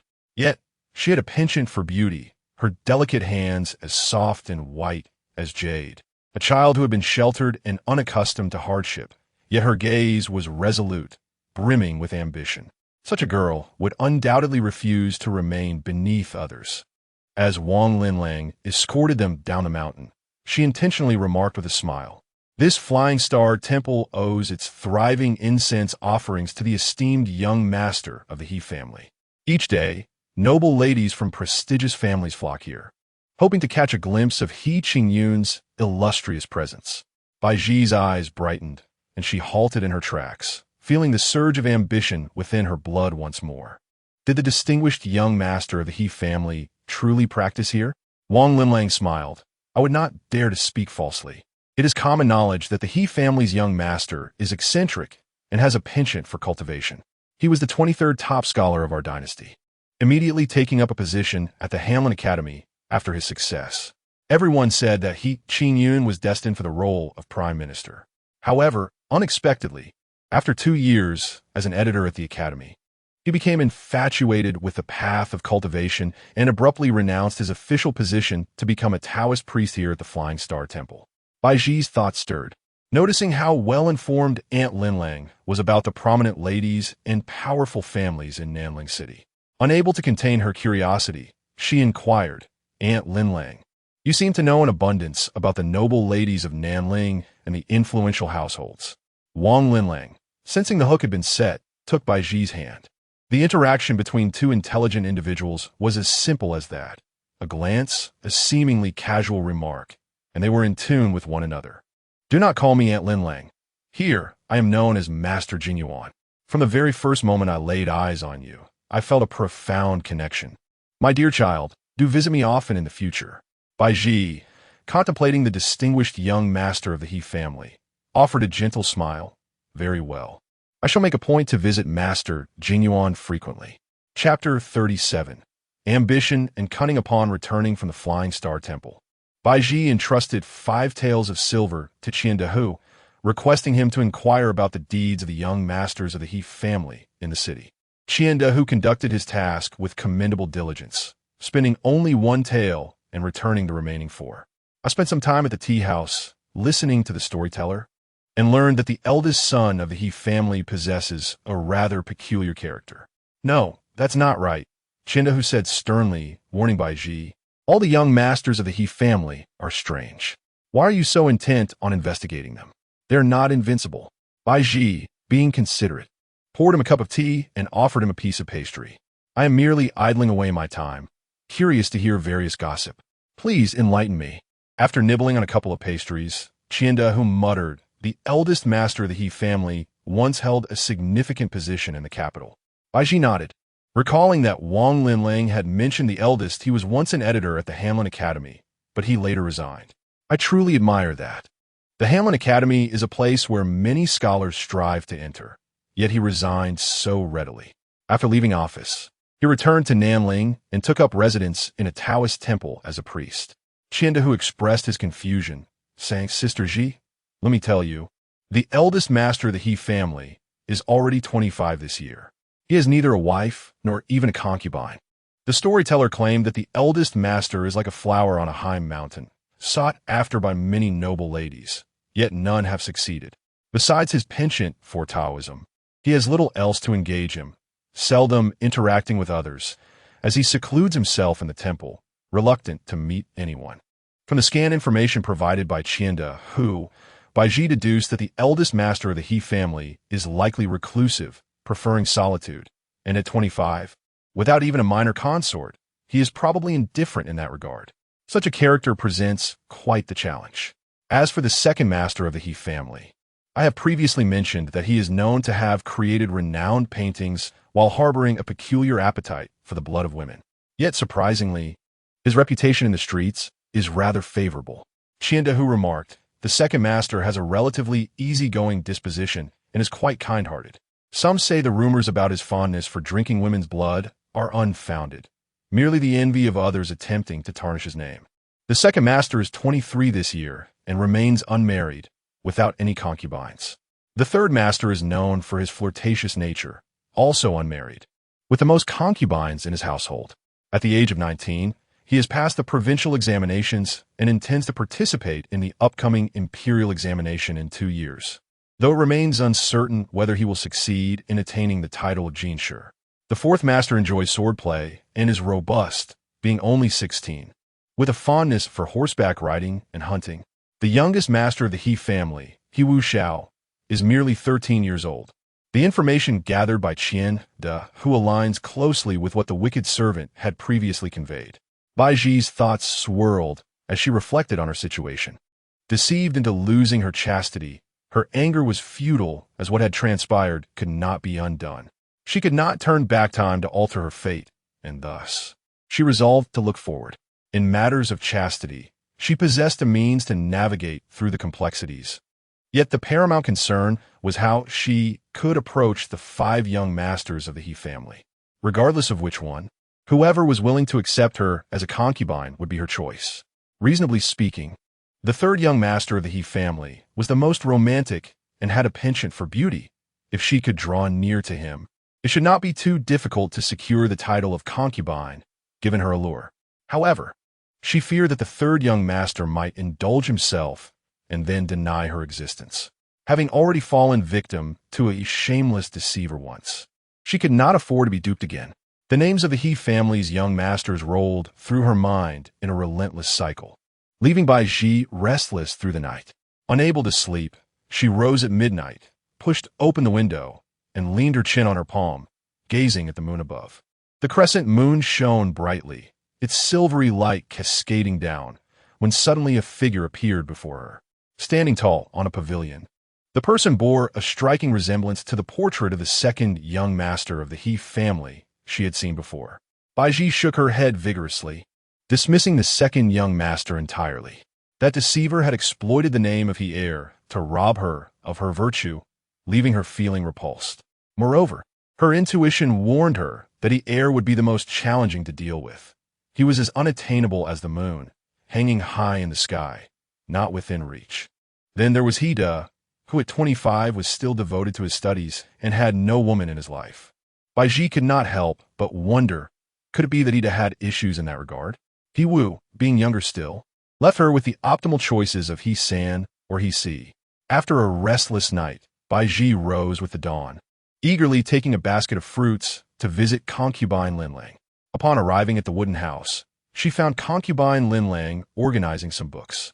Master Jingyuan, Baizhi called. Wang Linlang stiffened. What brings you here at this hour? The dark circles under Baizhi's eyes indicated her lack of sleep. She set down the basket and candidly expressed her concerns. I am of an age where both matrons fret daily over my marriage. I am equally anxious. A woman should seize the opportunity to marry well while still in her youth. Master Jingyuan, having once been a pampered lady of a wealthy family and a favored concubine of the Lin family, you have seen much. Could you offer me some advice? Wang Linlang stifled a smile, gesturing for her to help organize the books. Baizhi picked up a few well-worn volumes and innocently inquired, "What are these books? Why do they lack titles?" With a mischievous glint in her eye, Wang Linlang replied, "Open one and see for yourself." Baizhi casually opened one, discovering it contained lessons on how women should conduct themselves, complete with illustrations. "These are the etiquettes that noble ladies must learn," Wang Linlang remarked. "What kind of family do you aspire to marry into? A scholarly lineage or a prestigious noble house?" Baizhi toyed with the hem of her skirt, appearing nonchalant yet displaying an earnest demeanor. She pondered whether the He family could be deemed a scholarly lineage or an illustrious noble house. "My greatest aspiration," she mused, "is to gain entry into the He residence in Nanling. Despite being merely a lowly orphan, I dare to dream of crossing the threshold of the He manor. My ambition grand enough to consume an elephant." Wang Linlang was taken aback. The young girl before her spoke with an expression strikingly reminiscent of Zhou Ci, unabashedly revealing her aspirations. In her youth, Zhou Ci casually remarked that if she were to enter the palace for the selection of consorts, she wouldn't settle for anything less than a favored concubine, if not the empress herself. Indeed, she had risen to become the esteemed consort Zhou, blessed with 2 sons and a daughter. Should her son ascend to the throne, Zhou Ci would become the Empress Dowager. Like mother, like daughter, Wang Linlang nodded in approval. She admired ambitious women, for she too had harbored grand aspirations in her youth. Once, she was destined to participate in the royal selection, perhaps even to cross paths with Zhou Ci, engaging in a fierce rivalry. Alas, a year before the selection, misfortune befell the Wang family, plunging them into decline, and she was compelled to become Lin Huayuan's concubine. Over the years, alongside the flickering of ancient lamps and the solemnity of Buddhist chants, her ambitions had been dulled to a mere flicker. Yet now, upon gazing at the enchanting visage before her, the dormant fire of ambition within her soul was reignited. Chapter 38. The flower of jailing lives up to its reputation, the He family, a distinguished lineage steeped in literary tradition for a century, stand alongside the esteemed, noble houses as a paragon of power. My dear child, your ambition is indeed grand. Baizhi harbored no such aspirations. She merely desired to become a concubine and live a modest life. Baizhi blinked her eyes and asked, "Master Jingyuan, would you be willing to assist me? If I could truly enter the inner chambers of the He family, I would certainly honor you well. Perhaps I should adopt you as my godmother right now." After perusing the books on etiquette for women, Baizhi discovered that Wang Linlang was far more formidable than she had initially imagined. In her previous life, she had been hindered by a narrow perspective. After becoming a concubine to He Honghai, she found herself confined within the 4 walls of her dwelling, merely enjoying an ordinary life of affluence. Had her insight been sharper, she would have recognized that He Honghai was but a drifting reed in the vast ocean. Seizing him would only lead to her demise. Similarly, in her rebirth, she remained constrained by her limited vision, and without sufficient investigation, she was deceived into losing her chastity. If only a wise mentor could guide her, combined with her beauty and ambition, she could surely achieve her goals with greater ease. Are you truly willing to accept me as your godmother? Wang Linlang, sensing the opportunity, acquiesced. Baizhi performed several bows, prostrated herself 3 times, and offered a bowl of tea, thus sealing their bond. After Wang Linlang drank the tea Baizhi had presented, she affectionately addressed her, "Ah Ji, my dear daughter, I shall rely on you for the latter part of my life. Baizhi respectfully replenished the now empty teacup with hot water and inquired, "Godmother, do you have any means to help me get closer to the young masters of the He family?" Wang Linlang first praised her. "Indeed, you possess ambition, immediately setting your sights on the most prestigious noble family.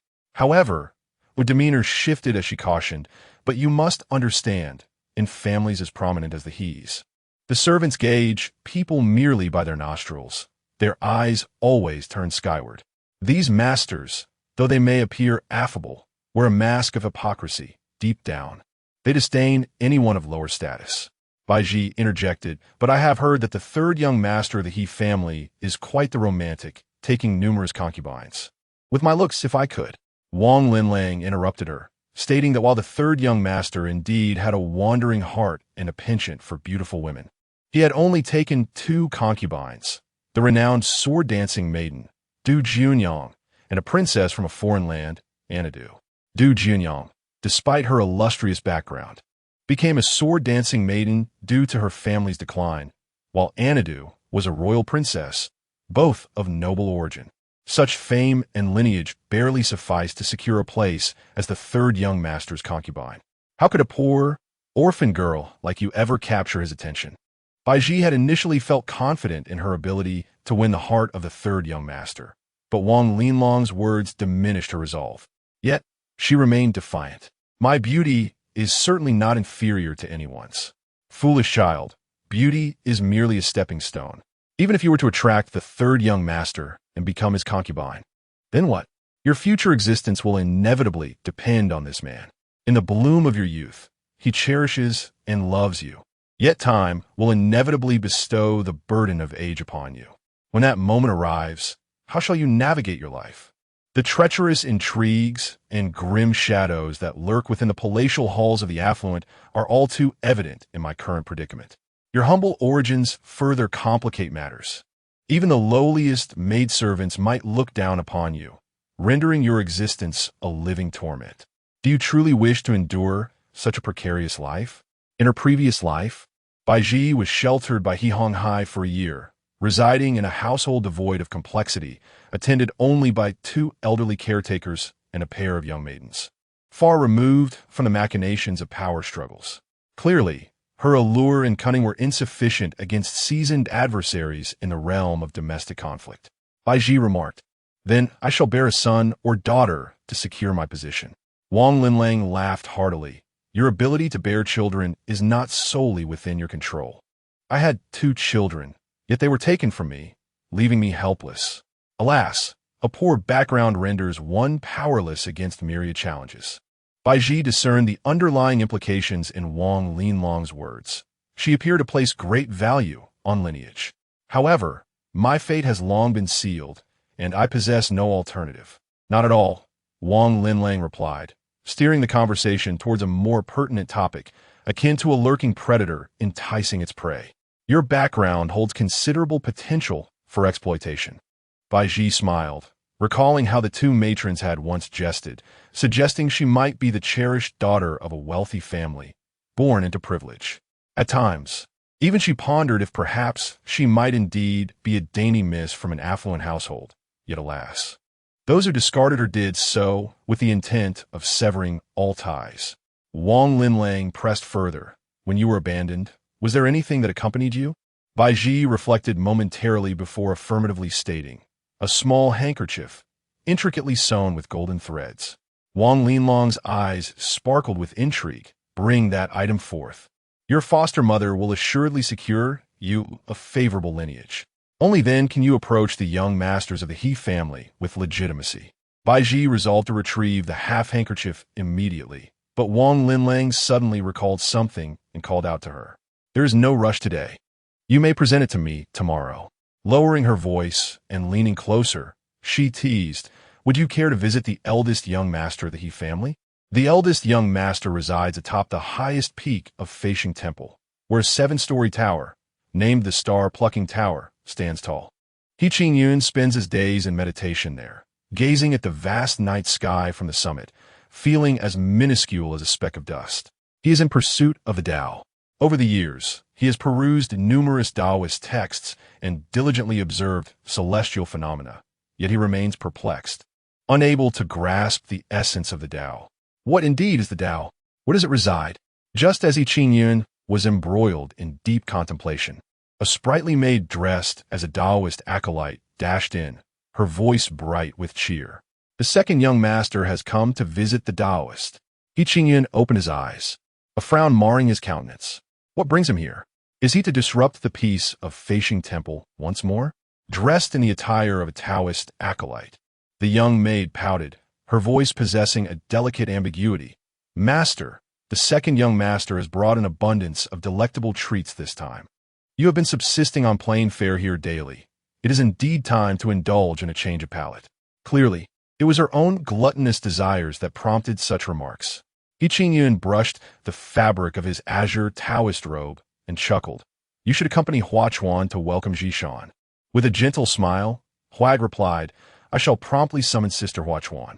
Qingyun shook his head in disapproval. This is a Taoist temple, not the He residence. You and Huachuan are Taoist acolytes, not mere servants, and I am certainly no young master. Remember this. Huag, preoccupied with thoughts of the culinary delights and the handsome visage of the second young master, hastily responded, Yes, I understand my mistake. With that, she darted away like a fluttering butterfly.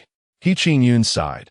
His younger brother, Zhishan, was nothing short of a walking conundrum.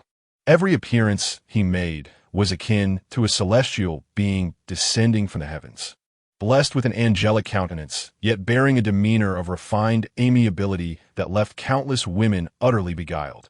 What merit did those women possess? They were utterly pedestrian, devoid of any charm. Qingyun held no regard for such banal infatuations, maintaining an expression of aloof indifference as he exited the star-picking tower. Chapter 39. Thoughts of her at night. The midday sun blazed brightly as Baizhi was pulled by Wang Linlang into a secluded grove. Baizhi suffered from relentless mosquito bites and the oppressive heat, yearning to return home for a soothing bath. Suddenly, she noticed Wang Linlang's hand gesture, directing her gaze toward an imposing figure, Qingyun, the eldest son of the He family. Squinting against the glaring sunlight, Baizhi beheld a tall, slender silhouette, radiating an aura of aloofness and elegance. He appeared both regal and solitary, exuding a chilling demeanor that made him seem formidable. Baizhi felt an immediate cooling sensation. Qingyun's indifference was as frigid as ice, instilling a sense of trepidation. Rumor had it that he was already 25 and yet unmarried, which was hardly surprising. What woman would dare to sleep beside such an iceberg? Yet, his striking appearance was undeniably remarkable. Baizhi couldn't help but ponder what kind of woman could possibly thaw such a frosty heart. How do you feel? Wang Linlang teased her. Isn't he captivating? Such a handsome man. If he were to be yours, you'd likely find yourself smiling in your dreams. Baizhi's cheeks flushed, but her thoughts drifted to another He family scion, the illustrious Zhishan. Wang Linlang, with a knowing smile, remarked, Every son of the He family possesses exceptional looks, but if we were to determine the finest, it would undoubtedly be He heir Shao. As their conversation lingered, they were suddenly enveloped by a cacophony of voices. It seemed a gathering had formed at the temple, where Baizhi strained to listen. Second young master, I have exhausted my eyes to embroider this handkerchief for you. Please accept it. Second young master, I am a maid from the Su family of Liuzhou. Our fifth young lady forsook her husband and children for you, arriving here 15 days ago by boat from Liuzhou, and now she has vanished. Please help us find her. Qiu, our young master is willing to pay 20,000 taels for you to paint a portrait of him. Second young master, please grace me with your gaze just once. Following the lamentations, Baizhi discerned the figure of Zhishan, encircled by an eager throng. This was her first glimpse of the true visage of He heir. The earlier impression from a painting had already left her awestruck. Now, witnessing him in the flesh, her excitement surged uncontrollably. Zhishan stood against the light, his dark hair fluttering in the breeze, adorned with a jade crown. An ancient saying echoed in her mind. Raise a cup, cast a glance toward the azure sky, as resplendent as a jade tree swaying in the wind. As he turned, his exquisite features became fully visible to Baizhi. His brows and eyes were like a painted masterpiece, glimmering like stars, with delicate peach blossom eyes that were both tender and distant. He emanated an ethereal quality, standing as a solitary pine, majestic like a mountain on the verge of collapse, a figure far removed from the earthy heat air she had once known. Thus, his appearance revived a painful memory that had once deceived her, causing her to tremble with rage. Fraud! I curse you to a life of solitude, devoid of children or wealth, incapable of retaining even a fragment of your fortune. At that moment, He Qingping, standing guard beside He Jishan, suddenly sneezed. Huh? Who is cursing him? He has not wronged anyone. Pinyin, watch your step, came a caution. He Jishan, accustomed to being jostled by a throng of men and women of all ages, advanced slowly with deliberate movements. He Qingping, compelled to don a mask and adopt a new name. He Pinyin, a name he found utterly disconcerting, was not pleased with this change. It was all the fault of his young master, who insisted on playing a game of identity exchange. The beautiful woodland fairy, upon discovering she had been deceived, would undoubtedly unleash her wrath upon him. During this period, he had often sneezed, perhaps due to the fairy's curse, an absurd accusation indeed. A surge of anger bubbled within him, particularly when a particularly fervent woman attempted to squeeze past him to deliver a handkerchief to the second young master. He Qingping brusquely shoved her aside, his tone sharp. Our second young master never accepts anything. The delicate woman fell to the ground, immediately bursting into tears, her sobs pitiful. Yet, there were many such sorrowful women, especially those who wept before He Jishan, whom he had always disregarded. However, this woman's trembling eyelashes bore an uncanny resemblance to someone he knew. He Jishan's expression was as placid as water, his fingers grazing the bone handle of his folding fan. Bathed in the bright sunlight, a soft halo illuminated half of his body and face, and upon witnessing the woman's quivering lashes, he felt an unfamiliar warmth surging within him. Memories of the enchanting Baizhi flooded back to him. After their 9 nights of entanglement, he often found himself less carefree than before. Any resemblance in a woman's hands, feet, neck, hair, nose, or eyes to Baizhi's would send ripples through his heart. Today, he had come to the Fei Xing temple, seeking to immerse himself in solitude for a few days to quell the inner flames of desire and achieve a state of self-cultivation. The woman's lashes fluttered for a while before she finally lifted her eyelids and, through her sobs, declared, I am the daughter of the governor of Dengzhou. I have traveled thousands of miles to reside in Nanling out of admiration for the second young master of the He family. I spent half a year embroidering this exquisite handkerchief, and I have attempted to present it over a dozen times, yet have been unsuccessful. He Jishan diverted his gaze from the woman's lashes and reproached He Qingping lightly. You wretched servant, how do you perform your duties? You must show more patience with frail women. I will withhold your allowance for a month.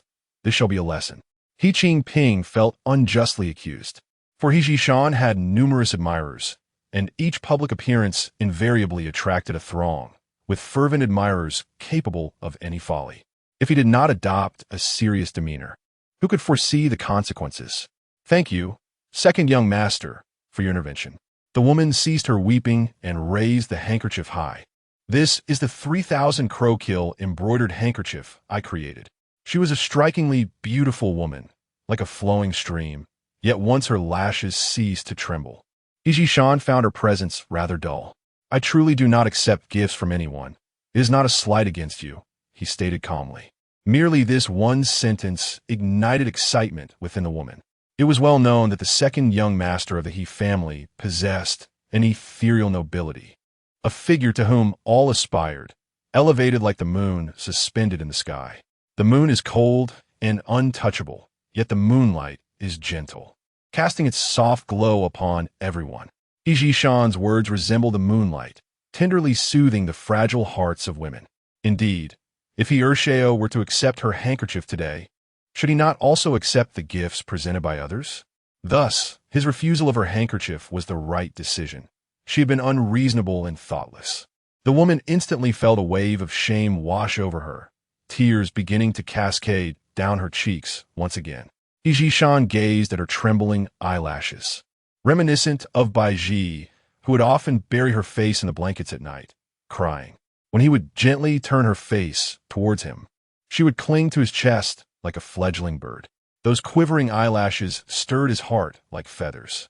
Ursheo, I was reckless, the woman murmured, tucking the handkerchief away. Her head bowed in shame. It is not your fault, Hijishan replied lightly, casting a fleeting remark as he departed gracefully. This is the second young master of the He family, noble and ethereal like the moon deity. Wang Linlang could not help but tease. Baizhi, you seem mesmerized. Have you fallen under his enchanting visage? Baizhi hastily averted her gaze, her expression shifting. Upon first encountering this heir, her assessment was clear. This man is a bewitching force, exceedingly perilous, and she must certainly steer clear of him in the future. Chapter 40. Oh, it's you again, Master. Jingyuan contemplated the second young master of the He family. Baizhi suppressed her heart, which was fluttering with astonishment. He was undoubtedly the finest young gentleman of this era. Wang Linlang held Hijishan in high regard. He was pure and untainted, as aloof as an unattainable moon. People often liken him to the moon god, a comparison I find most fitting. The moon resides high in the sky, yet its gentle light occasionally graces certain individuals. Thus, despite Hijishan's frigid demeanor, he inspires a fanciful notion in many that they might reach out to the moon god. This is precisely why so many become fervently enamored with him. Each woman dreams that she might be the fortunate one to pluck the moon, rushing forward like moths to a flame. However, Baizhi looked down upon Hijishan. She was not entirely impervious to his looks. On the contrary, the true Hijishan exceeded her expectations. His brow, nose, eyes, chin, cheeks, forehead, and hair, all were in perfect harmony with her desires. A mere glance at him could ensnare her heart. She should have, like the other crazed women before her, sought to corner him, yearning to seize this moon. Yet, her keen intuition suppressed such restless feelings. Every person of overwhelming perfection wears an incongruous mask. Being someone who deceived the world with her beauty, she understood well that the more exquisite a person, the more likely they are to deceive. With a smile, Baizhi turned to gaze at the eldest young master of the He family. I find Hijishan to be exceptionally outstanding. Such a cold figure may seem unapproachable, yet once his heart is stirred, he'll be most devoted. Wang Linlang chuckled in disbelief. Hide's temperament is exceedingly peculiar and rigid, like a cold stone. A life with such a person would lack any charm. Wang Linlang would never choose Hide. Yet, Baizhi secretly harbored feelings for Hide. She cared not for a man's charm, as long as he could provide her with a life of luxury. She would willingly embrace the prospect of sleeping each night with a cold stone in her arms. Baizhi's eyes sparkled with a mischievous glint as she fixated on He Qingyun's Taoist robe, suddenly pondering the challenge of stirring the heart of someone so oblivious to the pleasures of life. She wondered if, when his affections surged, he would still maintain his current upright demeanor, unflinchingly stoic. Jishan, if you create such a commotion again, I shall forbid you from visiting the Feishing temple. He Qingyun remarked coldly. As he slightly nodded, the priests within the temple instinctively dispersed the crowd. Jishan dismissed his elder brother's cold words. You ought to thank me. The merit box in the temple will be overflowing this time. Vulgar, He Qingyun detested the smell of copper, turning towards the star-plucking tower. Jishan smiled gently. Brother, you are becoming quite the actor. If you so despise the scent of copper, why then adorn yourself in gold-threaded boots? Comfortable, came the response naturally. All your comfort relies on silver. Begone.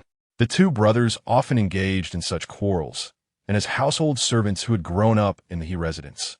The maids Hualu and Huachuan had long grown accustomed to it. Hijishan, with a curious gaze, scrutinized the two little maids dressed as Taoist children. His expression one of amusement. Hualu, Huachuan, you both resemble indistinguishable flower spirits from a tale. The two maids, blushing and bashful, were quite young, with Huachuan being merely 14. Her voice was soft and sweet, immediately inquiring, Second young master, what delightful treats have you brought us this time? Such a voice caused Hijishan's brow to furrow, as images of that enchanting woman flooded his mind, followed by memories of her captivating demeanor while indulging in pastries. He wondered what she was doing now, whether she was using her bewitching beauty to entice other wealthy young gentlemen. This thought darkened his expression further. After Hualu and Huachuan received some pastry from He Qingping, they began to eat and dragged him to the corridor for conversation. The two little girls were quite chatty, leaving He Qingping somewhat overwhelmed. "Why did you change your name? What is this mask for? I heard you were jilted. How unfortunate." He Qingping felt like crying, but had no tears, as the misfortunes that had befallen him were all the result of the second young master's meddling. He could only weave lies to appease the two little maids. Suddenly, he heard Hualu exclaim joyfully, "Ah, that Master Jinyuan is here again." She skipped over, eagerly taking Huachuan's hand to greet Wang Linlang. Ever since Wang Linlang arrived at the Feishing Temple, the lady of the Lin family had frequently sent people to harass her, seemingly intent on exhausting her. Fortunately, Wang Linlang was skilled in making delightful pastries, particularly the soft cakes that He Qingyun adored, which allowed her to survive unscathed under his protection within the temple. "Master Jinyuan, have you made soft cakes again? I haven't had any in ages. I've been craving them." Hualu affectionately linked arms with Wang Linlang, her youthful mind focused solely on food. Meanwhile, Huachuan was captivated by the woman beside Master Jinyuan, who had a graceful figure and lowered her head, obscuring her face. Yet, it was evident from her silhouette that she was a remarkable beauty. "Who is this elder sister?" Huachuan inquired, tilting her head to gaze at Baizhi. Baizhi slowly lifted her head, revealing her stunning visage to the two maids. Huachuan's eyes widened in astonishment, while Hualu's excitement bubbled over like that of a child. The servants had always thought the second young master too handsome, destined to remain solitary. Who could have imagined that today they would encounter a beauty whose appearance could rival his? If the two were to stand together, they would resemble the celestial couple depicted in operas. Baizhi curled her lips into a faint smile, unwilling to be paired with the heir as a celestial couple. The husband she desired must possess a touch of earthly warmth, unlike the lofty and noble He Zhishan, whom she could only admire from afar. "This is my goddaughter, Baizhi," Wang Linlang promptly introduced her. As the boat approached, it beheld a stunning woman of exquisite grace, filling the heart of the helmsman with delight. With a twinkle in her eye, she grasped Baizhi's hand, warmly ushering her into the star-picking tower. He Qingyun, the eldest son of the He family, now in his mid-20s, remained unmarried, a situation that weighed heavily upon every member of the He household. The helmsman, concerned for her young master, often found ways to present beautiful women before him, hoping to stir his heart. Regardless of a woman's origins, as long as she could awaken He Qingyun's mundane affections, the He family would not treat her poorly. Surely, a radiant beauty like this ethereal maiden would be sufficient to captivate the heart of the young master. Suppressing her inner glee, the helmsman donned a more amiable smile. As the quartet reached the entrance of the star-picking tower, they encountered He Qingping, his masked visage betraying a gaze that was both intense and fixated. The mask obscured his features, revealing only his dark, penetrating eyes, which brimmed with shock and fear. Trembling as if stricken by a chill, He Qingping realized he had glimpsed the very source of the calamities that had befallen him. "Second young master, trouble is brewing," he exclaimed, hurriedly retreating inside. Within the star-picking tower, Hida and He heir sat opposite each other, a chessboard set between them. He Zhishan, holding a black piece, was poised to make his move when suddenly he sensed a familiar aroma, one that unmistakably belonged to that enchanting woman. Chapter 41. The enchantress cast her spell again outside the building. The wind rustled, carrying the subtle fragrance of bamboo leaves indoors. Unbeknownst to her, Baizhi was enveloped in a delicate scent, a result of Mama Ma's care, who, fearing for her longevity after discovering her, often immersed her in water steeped with clean bamboo leaves to dispel the cold. Even now, Mama Ma would occasionally summon her for a bamboo leaf bath before indulging in a sheep's milk soak. Through their 9 intimate encounters, He Zhishan had grown accustomed to her scent. Upon inhaling this fragrance, his fingers relaxed, causing a black piece to fall onto the chessboard. He Qingyun placed a white piece down, coldly declaring, "I have one." He Zhishan remained unfazed, replying, "I no longer wish to play." He picked up the teacup beside him, lifted the lid, and the rich aroma of tea masked the earlier fragrance of bamboo leaves. His heart found a semblance of peace, relieving him of the earlier agitation. He Qingyun, tidying up the chessboard, began to pluck at his guqin. He Zhishan smiled. Do you not inquire why I have come here? He Qingyun plucked the strings a couple of times, noticing one had loosened. He promptly adjusted it, softly murmuring, I would ask you, but if you wish not to respond. It is a futile inquiry. Should you truly desire to share, there would be no need for me to ask. You would speak willingly. Bored. He Zhishan took a sip of tea. I have come primarily to borrow a few scriptures to recite. Lately, my mind has been restless, and I find it difficult to attain tranquility. Second young master, trouble is brewing. Just as He Zhishan contemplated how to express his thoughts, He Qingping burst in, looking as if he were facing a formidable foe. Why are you so reckless? Speak slowly. Upon meeting the second young master's gaze, He Qingping knelt abruptly, trembling as he pointed outside. The enchantress has arrived, she right outside. He Zhishan's hand trembled, spilling tea and leaving a noticeable stain on his moon-white sleeve. He Qingyun, intrigued, diverted his attention from the guqin to observe He Zhishan with interest. Brother, is it true that there are fairies in this world? Where there are fairies, there must also be immortals. If this is the case, if I diligently cultivate, surely one day I shall achieve immortality. He Zhishan's expression darkened, utterly speechless at his elder brother's obsession with the arcane. From outside, a melodious laughter approached, accompanied by light footsteps. In front was a painted building and a painted boat, followed by a woman in her 40s and a graceful young lady. The young woman glided forward like a willow, swaying in the breeze, slowly approaching them. He Zhishan felt a warmth ignite within him, quickly spreading to his ears and cheeks. He lowered his head, feigning interest in his tea, and when he lifted it again, his expression was as calm as a still lake, concealing any unusual emotion. Young master, second young master, this is Master Jingyuan, and this lady is her goddaughter. The painted building set the basket onto the tea table, washed her hands, and then presented the sweet rice cakes from the basket, inviting the two young masters to partake. He Qingyun, typically indifferent towards people and matters, displayed an unusual enthusiasm for the delicacy known as sweet rice cakes. This pastry is a delicacy crafted from glutinous rice flour, renowned for its ethereal softness. Hence it is also referred to as mian cake. He Qingyun set aside his lute to cleanse his hands. As he passed by Baizhi, she intentionally leaned into him, causing a sudden splash from the basin, drenching her shoes and the hem of her skirt. Baizhi's eyes glistened with a hint of redness as she shyly glanced at He Qingyun. Taoist, it was unintentional, she murmured, her voice soft and tender, even more delicate than the mian cake itself, evoking a sense of compassion in those who beheld her fragile demeanor. You? He Qingyun fixed his gaze upon her eyes.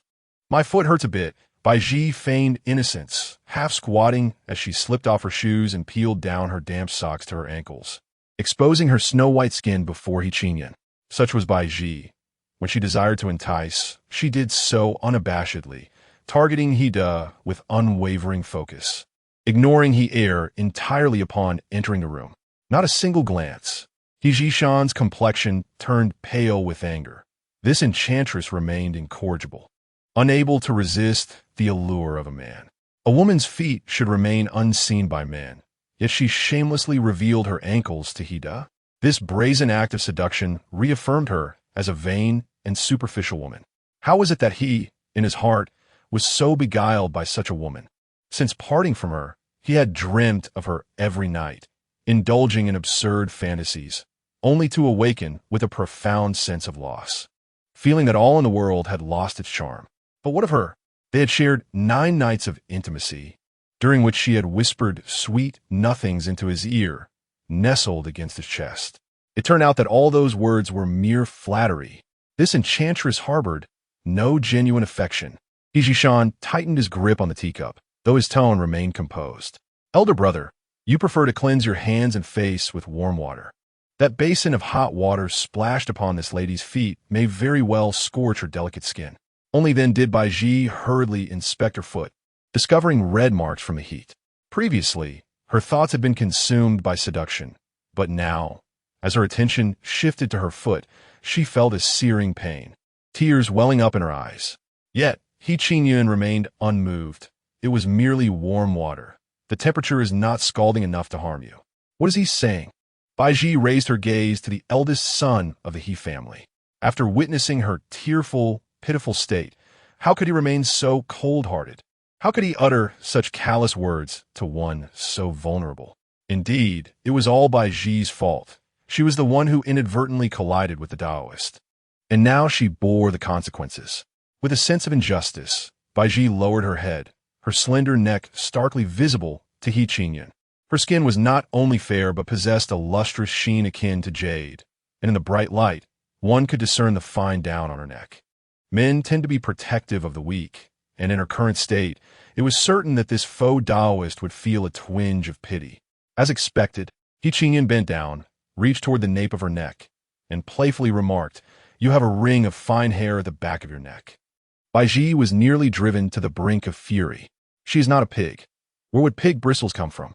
That is merely soft fluff, and it is the softest of down. Hua Chuan could hardly bear to watch. The eldest son of the He family is indeed like this, possessing an extraordinarily peculiar temperament, as if he were estranged from the mundane world. His words can often be quite harsh, and his demeanor is rather aloof. He shows no fondness for women adorned with cosmetics. Taoist, that is merely down. Everyone has on their body, Hua Chuan softly reminded him. Only then did He Qingyun leisurely wipe the droplets of water from his hands, uttering an "oh" without any further indication of concern. Poor Baizhi gazed at him with longing eyes, her cheeks flushed with shyness, yet he displayed no reaction whatsoever. Frustrated, Baizhi bit her lip, wiping away her tears, and struggled to rise, but her foot slipped, causing her to fall again, not by her own volition, but rather due to the pain in her foot that disrupted her balance. Frightened, she quickly shut her eyes, only to feel a pair of warm hands encircle her slender waist, holding her tightly. A wave of warmth washed over her head as she heard a gentle and rich voice inquire, "My lady, are you unhurt?" Baizhi was momentarily stunned, hastily looking up to see her savior. It was the first time she had encountered such a handsome man. His features were exquisitely refined, reminiscent of an ink wash painting. His skin bore a slight pallor, yet he exuded no trace of femininity. Clad in a crescent white brocade robe, his eyes resembled autumn waters. As Baizhi gazed at him, she couldn't help but be reminded of the resilient pines and cypresses upon the snowy peaks. Chapter 42, Those beguiling tactics are best directed at him. Yizhishan was immensely pleased with Baizhi's reaction. Observing her entranced gaze and flushed cheeks, a sweet sensation stirred within him. Her previous flirtations were mere acts, and only he would fall for them. He Qingyun, with his muddled mind, was oblivious to such nuances. He understood her best. Those seductive maneuvers should be employed solely on him, for he was captivated by her charms. Baizhi felt a moment of dizziness, inhaling his familiar scent, as if she had encountered it before. Yet, it was perplexing, for she should have no connection with this second young master of the He family. It was only when He Shao grasped her ankle, gently twisting it, that she cried out in pain, shaking off her earlier confusion. Her delicate ankle, nestled in his grasp, resembled the jade pendant on his fan, exquisitely smooth as his hand glided from her ankle to her foot, caressing her toes. Baizhi could not suppress a soft sound of pleasure, an unfamiliar tingling sensation shooting from her spine to her forehead. She recalled the counterfeit He Shao, who had enjoyed such tender caresses at night. Raising her arm, she pushed him away, her voice trembling. "I'm fine, please. Do not come any closer." Internally, she raged. Very well. Yizhishan nodded lightly, though his grip on her ankle tightened, causing every vein in her body to pulse with heat from his subtle gesture. Soon, her thighs, collarbone, and cheeks flushed crimson like the evening sky. He stopped. In their previous nightly entanglements, when she could no longer bear it, she would cry out to him thus. This time, the words escaped her lips, but she quickly realized that the man before her was not the one who had whispered sweet nothings in her ear. Hastily, she corrected herself. "Second young master, if I immerse my foot in cold water, it will be fine." "Very well," he replied with a slight nod, releasing her ankle. "Here, take this ointment for burns." A delicate bottle was placed in the palm of Baizhi's hand. Gazing at the gilded relief on the bottle, Baizhi marveled silently. Even a mere container for ointment was so luxurious. The He family truly was a household of extravagant wealth. Her attempt to attract Hida had failed, drawing instead the attention of Hier, which left her somewhat disheartened. Throughout the encounter, she had cast several flirtatious glances at Hida, but the counterfeit Taoist ignored her completely, leaving her with a profound sense of defeat. After all, he was merely a counterfeit Taoist. Could Hida truly be so engrossed in his pursuits as to disregard feminine allure? Yet, in this world, is there a man capable of absolute detachment from love?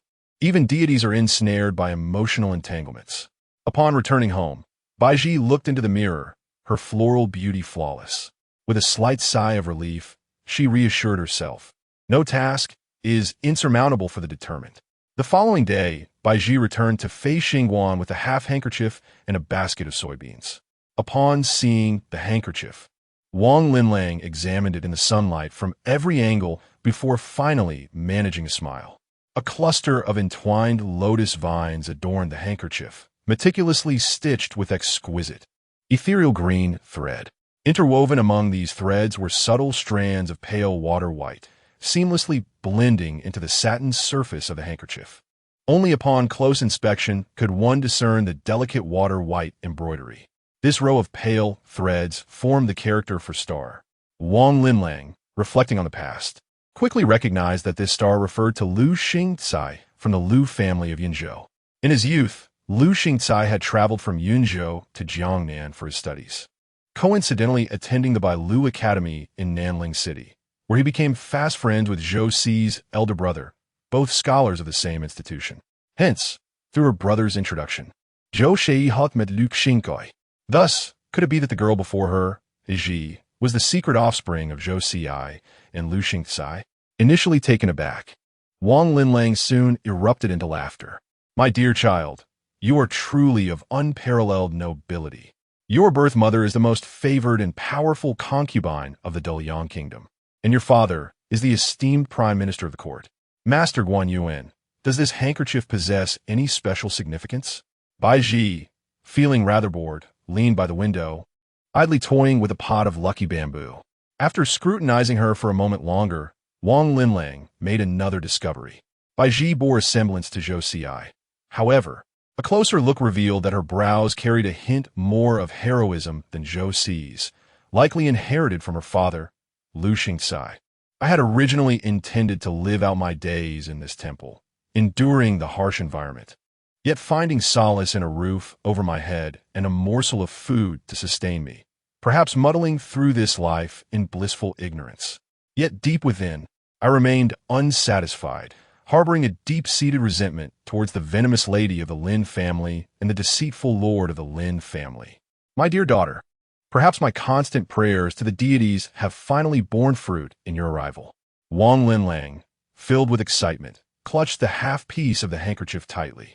Do you realize that with this handkerchief in your face, you could transform from an orphan into an exceedingly noble young lady? Baizhi stood in stunned silence.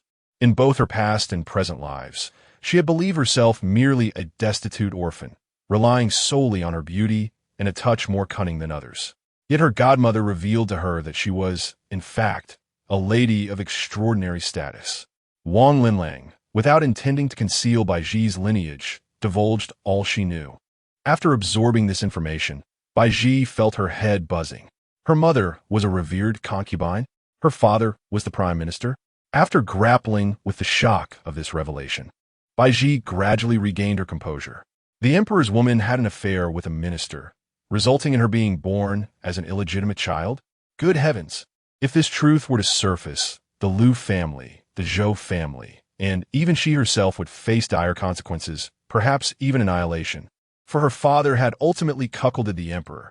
As the saying goes, fortune and glory are often sought amidst peril. Wang Linlang conferred with her. It is unwise to approach imperial concubine Zhou directly regarding your affairs. This mother of yours is but a close acquaintance of mine, and her cunning surpasses what I could ever hope to match. Should she become aware of your existence, she would surely devise countless schemes to obliterate you. I shall spend the next few days preparing for my journey to the capital to seek out Lu Xingcai, to inform him of your presence, and to secure for you a means of concealing your identity. After I depart, you must frequently come here to assist with the cleaning, and, as a side endeavor, deliver homemade snacks and dishes to the star-picking tower. To my knowledge, the second young master of the He family has also relocated to the path of Feishing Temple, while the eldest master of the He family is rather insensitive. The second young master possesses a tender heart and an appreciation for beauty. Instead of fixating on the eldest master's methods, it would be prudent to pay closer attention to the second young master. Wang Linlang exchanged a knowing glance with Baizhi, further suggesting, "You and the second young master are a splendid match, standing together like exquisite jade. Be more proactive and see if he takes the bait." Baizhi shivered at the recollection of Yizhishan's grip on her ankle from the previous day, filled with dread. No. She resolved to remain a spinster for life, to never marry, even if it meant starving or perishing outside. She would never pursue Yizhishan. Chapter 43. Young Master He, why do you not accept your fate? Wang Linlang swiftly departed for Kyoto with a half-piece of handkerchief, claiming she intended to seek out Minister Lu to secure a respectable position for Baizhi. Although Baizhi understood that Wang Linlang sought revenge on the Lin family through her, she felt a flicker of gratitude. What if that unworthy father turned out to be malevolent enough to endanger Wang Linlang's life with but a mere flick of his finger? Aunt, please exercise utmost caution. If you sense something amiss, do flee at once. Wang Linlang grasped her hand reassuringly, repeatedly advising her. You must study the books in my room and learn the etiquette befitting a noble young lady. I also possess some musical scores and an antique zither. Should you wish to learn, take the zither to Feishing Temple. This was yet another hint for her to seize the opportunity to entangle herself with Yizhishan. Baizhi harbored a deep-seated fear of the second young master of the He family, Yizhishan, yet dared not disclose her true apprehensions to her aunt. She could only murmur, "I understand." Wang Linlang then imparted the most crucial piece of advice. Moreover, if I do not hear from you within half a month, take the 20 taels of silver hidden in my trunk and flee swiftly with my mama and Lu Mama. The reason Baizhi had been abandoned was straightforward. At that time, Zhou Xi had been chosen for the imperial palace, and Baizhi was a testament to Zhou Xi's infidelity, a living evidence that could condemn the Zhou family to disgrace.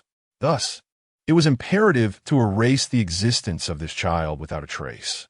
Now, Zhou Xi had risen to the exalted position of favored consort, with 2 princes and a princess under her care, scheming meticulously for her son's ascension to the throne.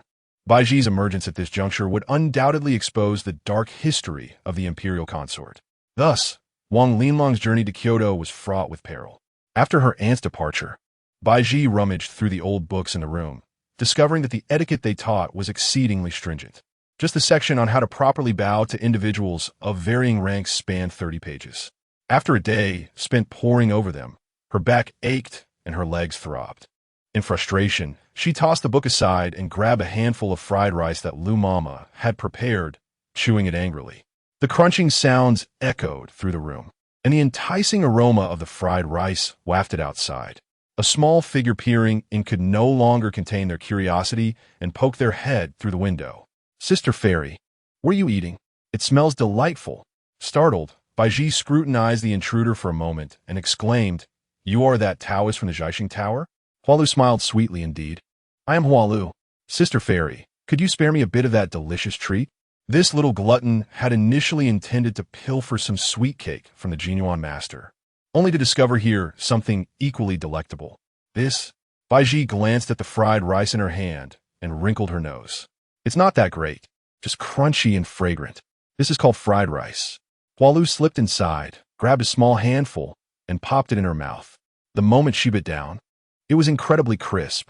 The fried rice contained no oil, only a hint of 5-spice powder, with the delightful aroma emanating purely from the rice itself. Surprisingly, it suited Hualu's palate exceptionally well. In the vibrant realm of the painting tower, a glimmer of excitement sparkled in the young girl's eyes. "Sister Fairy, might you share some of those fried rice morsels with me?" Baizhi inquired, her gaze drifting to the girl's robe, her mind crafting alternative schemes. A gentle smile graced her lips as she introduced herself. I am Baizhi, 15 years of age. Henceforth, please refrain from calling me Sister Fairy. Simply refer to me as Sister Ji. Sister Ji, could you spare a bit of fried rice for me? The girl from the painting tower appeared to be quite the glutton, and Baizhi secretly relished this unexpected discovery. She had long wished to engage with Hida, but had struggled to find an opening. Now, with Hida's devoted maid conveniently at hand, she was determined to seize this opportunity. Her lively, glistening eyes danced playfully as Baizhi turned to retrieve another oil paper package. She unveiled it to reveal 2 delicate floral cakes crafted by the elder women. Do try this. It is as delightful as the soft, sweet cake. The girl from the painting tower took a piece of the rose cake, her eyes widening in surprise. Wow, what is the filling in this cake? It consists of the freshest petals from various seasonal flowers, predominantly roses. Concerned that the girl might choke, Baizhi poured her a cup of barley tea. Although she was a servant, the girl had grown up in the He household, enjoying finer food and garments than most young ladies. Yet she had never encountered tea made from roasted wheat. The unique fragrance of the barley tea captivated her senses. After savoring the nutty aroma, the girl felt a bit bashful. Sister Ji, may I have some of this cake, the fried rice, and this tea? Should you desire any of these homemade treats, do not hesitate to ask, Baizhi eagerly replied. The girl thought Sister Ji not only beautiful, but also possessing a heart of pure kindness, which made her feel somewhat embarrassed. In the following days, the girl brought with her a plethora of exquisite porcelain and embroidered pouches. One day, the girl returned, seeking the salted radish strips Baizhi had brought, as she was utterly enchanted by the savory and spicy flavors. Estimating the time, Baizhi retrieved the old guqin left by Wang Linlang, adjusting the strings with care. The instrument, however, had fallen into disrepair, producing only discordant sounds when plucked. Oh, Sister Ji, you also enjoy playing the guqin. The girl entered just as Baizhi, cradling the instrument, displayed a delicate profile, her high nose casting soft shadows. Baizhi's clever ploy had paid off, allowing the girl to witness her tuning the strings, which made her shyly lower her gaze. I did not play very well. In truth, she had never played the guqin before and had only recently learned the posture of holding and adjusting the strings. Thankfully, the girl was too engrossed in her culinary desires to perceive Baizhi's ruse. Not all, Sister Ji. It is not your skill, but rather the strings that are at fault. They must be somewhat loose, which is why the sound is not quite right. Sister, you are knowledgeable about the guqin? The girl deftly picked apart a piece of dried fish and popped it into her mouth, smiling. I wouldn't know. It is our eldest young master who enjoys playing the guqin. He says that by playing under the moon, perhaps he might attract the attention of the celestial beings above. Baizhi, following the words of Hualu, lamented, Oh, how wonderful it would be if Master Gao could offer me some guidance. Even if it were merely to hear the exquisite tones of a master playing the guqin, I would be utterly content. Her voice, laced with sorrow, softened Hualu's heart, prompting her to grasp Baizhi's hand in comfort. Dear sister, do not be disheartened. If you seek guidance, is it not readily available? Reflecting on her young master's character, which hardly seemed conducive to offering counsel, Hualu continued, every month on the first and last days, the young master retreats to the pavilion across from the star-picking tower to play the guqin. If you have the time, you might quietly conceal yourself there and secretly listen to his melodies. Baizhi stifled a laugh and playfully tucked a bag of fried rice into Hualu's embrace. Hualu, utterly moved, exclaimed, Sister, you are truly too kind to me. Chapter 44. Alas, the target of the strategy seems awry. Baizhi endured several days of hardship, and upon counting the days, realized that Wang Linlang had been gone for 5 days. She wondered about her current circumstances. Peering out of the window at the moon overhead, she observed its slender, luminous form, and the soft moonlight cascaded down. Baizhi offered a prayer to the moon, beseeching, May my godmother be safe, and may I succeed in my endeavors tonight. With that, she rose, brushed off her meticulously arranged plain white dress, and stood before the mirror, applying another layer of rouge to her nose and chin. The pale pink blush, infused with a touch of pearl powder, would shimmer under the night's light. Embracing the old zither, she made her way to the mountain pavilion across the way. This zither, belonging to Wang Linlang, was no ordinary instrument. It was an ancient instrument made of old cedar wood, crafted at great expense by Lord Lin Huayuan from Kyoto. Its value was considerable, as it was fashioned from a century-old cedar, making it quite heavy to carry. Thus, as Baizhi journeyed with the cumbersome zither, a thin sheen of sweat formed on her brow. Today was the 1st of July, marked by the sweltering heat of meteor showers. Yet the breeze in the mountains felt cool against her skin. As she stumbled along, clutching the weighty zither, she arrived at the pavilion in a somewhat disheveled state. The pearl powder mingled with her perspiration, casting an unusual glow in the moonlight. The mountain pavilion was adorned with care, featuring a table and cushions, and a fragrant incense burned before the table, its pungent aroma of mugwort intended to ward off mosquitoes. Baizhi found a hiding spot among the bushes beneath the pavilion, waiting for the arrival of the esteemed young master he. As the moon hung at the tips of the willow branches, it was not long before Baizhi's ears caught the sound of approaching footsteps. She held her breath, focusing intently. The footsteps were steady and powerful, and a delicate hand brushed aside the fluttering gauze curtain, gently placing the zither upon the table. Moments later, a mournful yet beautiful melody echoed atop the mountain. The enchanting notes captivated even Baizhi, who had no understanding of music. She could not help but gaze up at the moon, yearning to reach out and touch its cool surface. After a long while, the music ceased. Seizing the moment while the lingering notes still hung in the air, Baizhi, clutching the zither, cautiously moved downward, feigning that she had just ascended to the pavilion and bowed respectfully toward the figure behind the gauze curtain. I was playing the zither not far from here when I heard this exquisite melody and was drawn to it. If I have caused any disturbance, I beg your forgiveness, she said. A suddenly appearing woman in plain white attire approached gracefully, cradling a zither and with her head slightly bowed. The musician behind the gauze curtain pressed 2 fingers down onto the resonating strings, enveloping the pavilion in an immediate silence, with the curtain separating them. Baizhi could not discern the identity of the person inside, but as the painted building had mentioned, on the first and last days of each month, the young master of her family would come here to play the zither and summon celestial beings. Thus, Baizhi naturally assumed that the figure behind the curtain was the false Taoist He Qingyan, compared to the seemingly divine He Shan. Baizhi found this false Taoist much easier to manipulate. If he remained unaffected by worldly desires, then it was her role to stir his mortal heart. Upon reflecting on this, Baizhi took a small step forward, cunningly bending her waist deeper. The neckline of her garment had long since opened wide, revealing her collarbone, which resembled a white magnolia swaying in the breeze, glimmering with a lustrous pink sheen.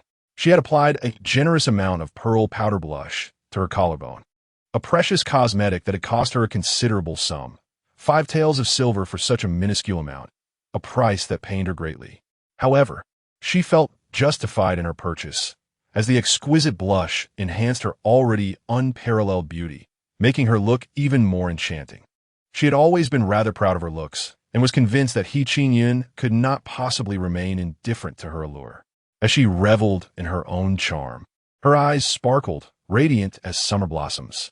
The rosy glow on her cheeks and collarbone, veiled by the hazy moonlight and gauzy curtains, was not entirely discernible to He Shan. He merely sensed an undeniable bias in the moonlight, illuminating her with a celestial glow, as if she were a fairy descended from the moon. Having not seen her for several days, he noted how this enchanting woman had become even more captivating. He Shan understood that beneath her delicate visage lay a woman of great cunning, wielding her beauty as a weapon and viewing men as her prey. What she sought was wealth and status, not the heart of any man. Taoist, my Qin skills are lacking. Might you offer me some guidance? Her sweetly spoken words jolted He Shan from his reverie. Initially, he believed she was employing her wiles to entice him, only to realize she was actually attempting to captivate his elder brother. It made sense. This pavilion was a favored spot for his brother to play the Qin, and she must have schemed to gather information, feigning a chance encounter to strike up a conversation. He Shan felt a flush of heat rise to his cheeks. He had thought this temptress was deliberately trying to seduce him, the second son of the He family. only to discover she had no intention of acknowledging him. Her alluring demeanor was merely a performance for his brother. It infuriated him. After having faced humiliation from Baizhi multiple times, he felt a sting of indignation that nearly brought him to tears. He had never been so scorned. He was determined to ensure this enchantress experienced the pain of heartbreak herself. As she plucked the chain strings again, Baizhi, curious, called out, "Taoist?" The gauzy curtain was blown aside, and a figure stepped into the moonlight. Upon recognizing his true form, Baizhi instantly felt the urge to flee. Yet her body froze, and she dared not even shift her gaze. She could not comprehend why, but she was inexplicably afraid of this man, Shan, who resembled a moon deity. Perhaps it was the awkwardness stemming from her previous encounter with a false Shan, or perhaps it was an innate hostility. In any case, she was not fond of interacting with him. This man was perilous, and the aura he exuded was overwhelmingly fearsome. Shan's narrow, phoenix-like eyes held a gentle smile as he addressed her politely, asking, "Why are you here at this hour instead of resting?" His voice was elegantly deep, resonating with the night breeze, as melodious as the piano notes from earlier. Though Baizhi felt a twinge of fear towards him, she could not help but be inexplicably drawn to his voice, which struck her as oddly familiar, as if she had heard it somewhere before. "Is your foot healed from the burn you sustained last time?" Baizhi hesitated for a moment, then hurriedly replied, "It's perfectly fine now. That time, it wasn't much of a burn. It was merely warm water, so I wasn't truly scalded. It would be wise to consult a doctor," he cautioned gently, his gaze fixed upon her visage, devoid of any emotional fluctuation, as if her beauty held no significance in his eyes. Baizhi felt a mix of anxiety and indignation. Hadn't that girl from the painting room mentioned that the one who played the zither and summoned the fairies was the eldest son? Why did it turn out to be Shan instead? Hadn't he seen her captivating charm? It infuriated her. She had gone to great lengths that evening, using such expensive rouge, only to end up with this? Chapter 45. Her subtle schemes. Radiating a clear yet foolish naivety upon realizing that her chosen target was not as intended, Baizhi felt compelled to withdraw, vaguely stating, "I couldn't sleep at night, so I casually played the piano. I accidentally heard the second young master's melody and was drawn here." Shan secretly chuckled at her immediate fabrication. How could she possibly play the piano? Her greatest talent lay in seduction. At the hot spring villa, upon discovering his identity as the second young master of the He family, she had eagerly offered herself, devoid of any sense of propriety. Such a frivolous and licentious individual now clutched an ancient zither, feigning an air of elegance and nobility. He squinted as he scrutinized her, secretly amused. This enchantress was truly remarkable. Her posture with the zither was indeed correct. It seemed she had expended considerable effort to entice his elder brother.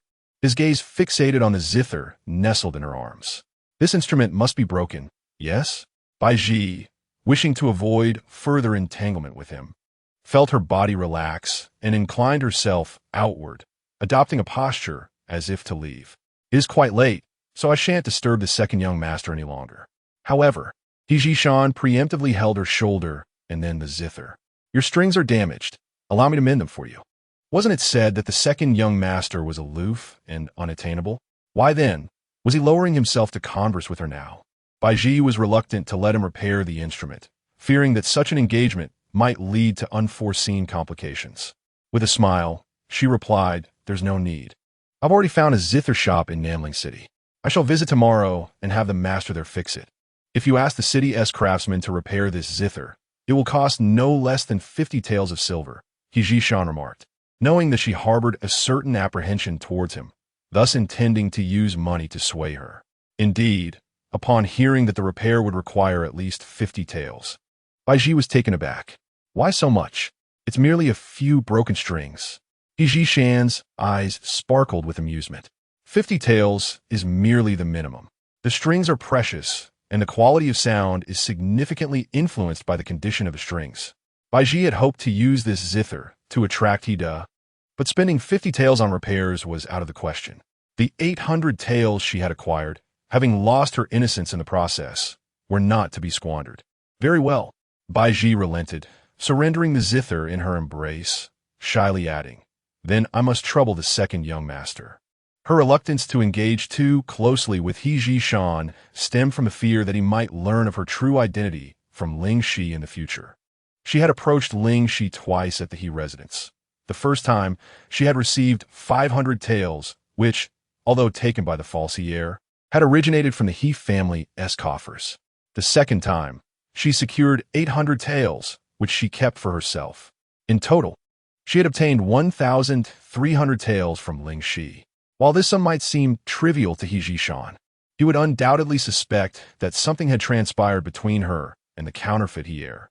Though Baizhi was ambitious and cunning, she was also a modest young lady who valued her reputation. The loss of her purity was a blemish she detested, and she harbored intense hatred for the false heir while simultaneously fearing the true heir. Before Jinha, she felt an overwhelming sense of defeat, as if there were no escape from her predicament. Each encounter with Jinha brought to mind the two impostors, the false Jinha and his servant. Where had they fled? Would they suddenly reappear during her most triumphant moments, dragging her down from her heights? He Ji-shan gently caressed the old zither, observing her lost in thought. Her furrowed brow indicating a significant concern, a teasing smile flickering in his eyes. Miss Baizhi, do you carry a heavy burden on your mind? Baizhi was startled back to reality, slowly lifting her hand to touch her forehead, which glistened with a thin sheen of sweat. Just moments ago, she had nearly collapsed in fright. No, she could not simply sit idly. She must take initiative and track down those deceitful pair. It was said that there were dedicated agents in Nanling City for locating missing persons, and she planned to inquire in the city with Mama the following day. I'm fine, just a bit itchy from mosquito bites. Baizhi deflected. He Ji-shan's Adam's apple bobbed slightly. Then you should return to your room to rest. Once the zither strings are repaired, I shall bring it to you. Baizhi hesitated. Repairing the zither must be quite laborious. I feel rather embarrassed to trouble you. I'm unsure how to express my gratitude. He Ji-shan chuckled lightly. Perhaps you could bring me some rose-flavored pastries as a token of thanks. Baizhi's alarm bells rang immediately. How do you know about rose pastries? He Ji-shan laughed, bemused. They were given to me by the painting house.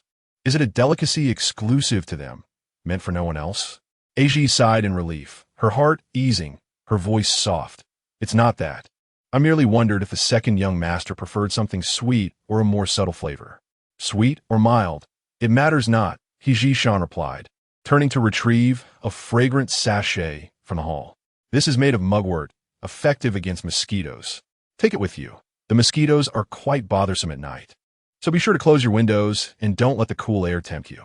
Baizhi hesitated, but accepted it. On her way back, she was puzzled, unable to comprehend why He Ji-shan treated her with such warmth.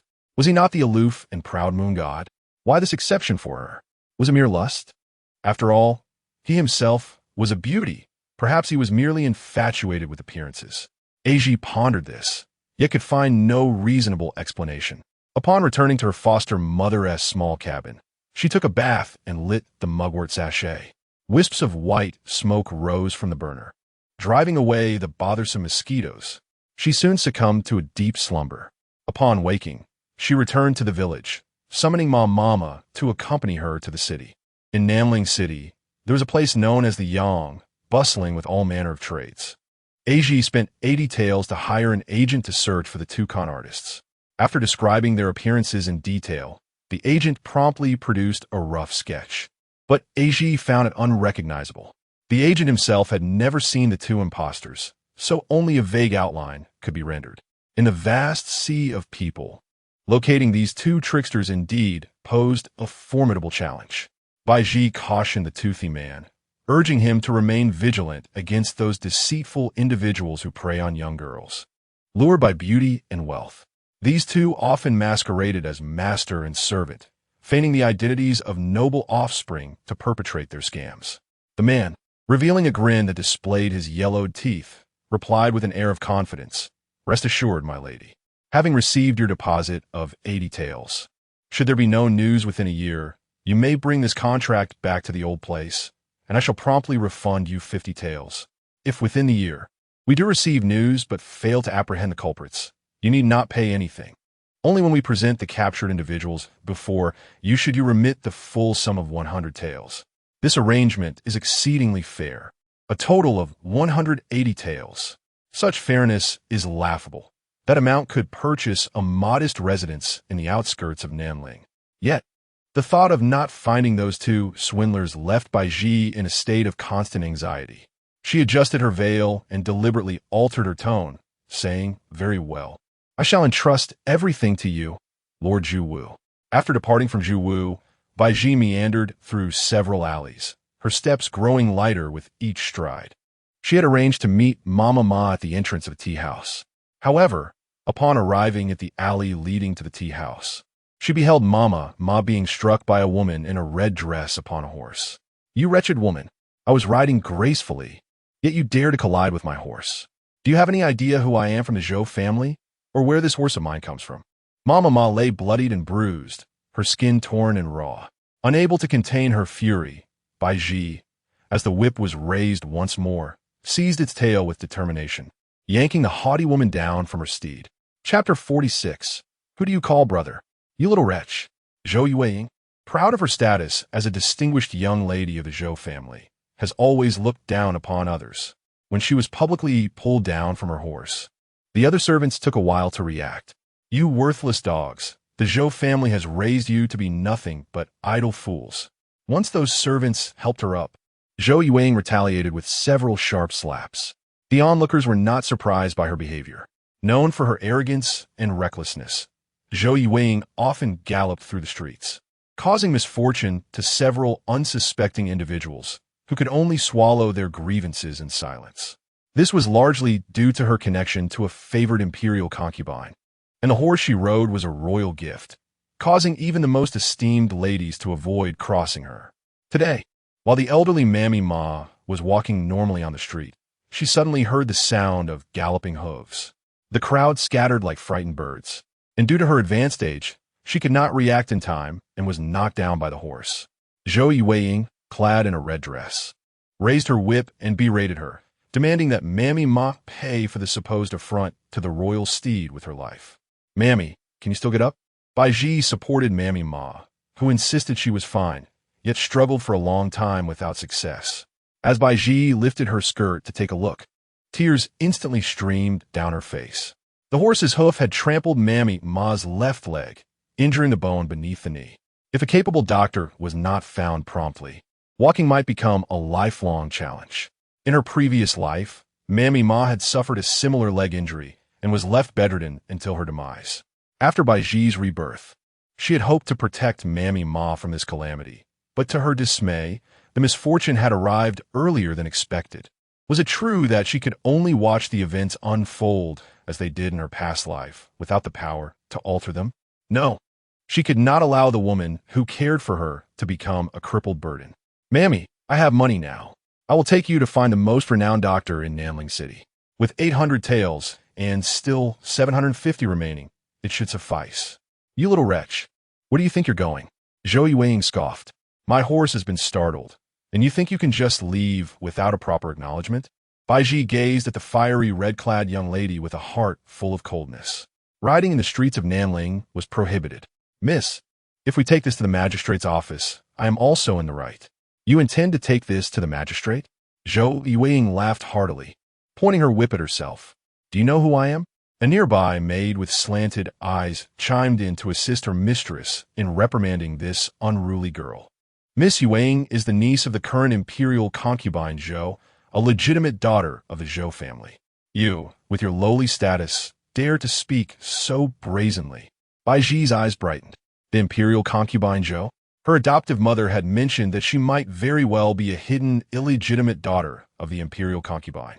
If a mere niece could flaunt the name of the imperial concubine, then Baizhi's own status as a legitimate daughter would surely surpass that of Zhou Yueying by far.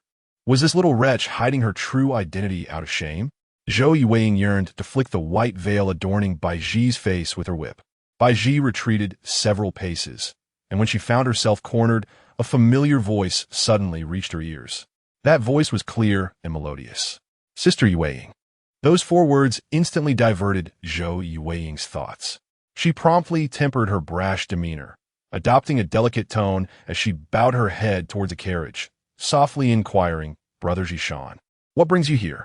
The curtain of the carriage swayed gently, and Baizhi glimpsed a jade hand reaching out to half lift the curtain, revealing only the opulent lower half of the figure within. "I was on my way to Winshuan Pavilion to procure some insect-repelling fragrances when I happened to pass by and saw my sister in a dispute." "Sister Yueying, you are not hurt, are you?" Zhou Yueying felt her cheeks flush, fearing that her earlier fierce display had been witnessed by Jishan. She shot a fierce glare at Baizhi and the old woman beside her, then feigned innocence, saying, "Oh, it's nothing. Just a woman who accidentally bumped into my horse and tried to swindle me for some silver. When I refused her, she threatened to report me to the authorities." Look at her ability to distort the truth. Baizhi clenched her fists. "Sister Yueying, do not be upset. I have heard that an imperial edict has reached the Zhou residence. Your galloping through the streets must be to hasten home for the decree. Leave this matter to me, and you should return home quickly. Brother Jishan, I am organizing the 100 Flowers banquet next month, and I wonder." Zhou Yueying approached the carriage, only to see the curtain sway again as the occupant bent down to exit. The ethereal beauty reminiscent of a clear moon and gentle breeze captivated all present. Jishan smiled softly. "Sister, you should return home to receive the edict. As for the 100 Flowers banquet next month, if I am free, I shall certainly attend to support you." Zhou Yueying felt a twinge of disappointment. Brother Jishan always seemed to brush her off with mere words, and it was more challenging than ascending to the heavens to secure a moment of his time. A maidservant reminded her, "Miss, it is getting late. The imperial attendant is still waiting at our residence." Zhou Yueying shot a sidelong glance at the maidservant, reluctantly putting away her whip and mounting her horse. "I have plenty of insect-repelling fragrances at home. I shall personally deliver some to your chamber, if you would allow me." Jishan's voice remained warm, yet coldly resolute. "No need." A veil of mist suddenly clouded Zhou Yueying's eyes. With her stunning beauty and noble status, there was no man in the world she could not attract, except for Jishan, who had never regarded her with any affection.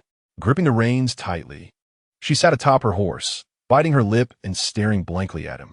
Jishan turned his gaze to Baizhi. "Sister Baizhi, the old woman is quite injured.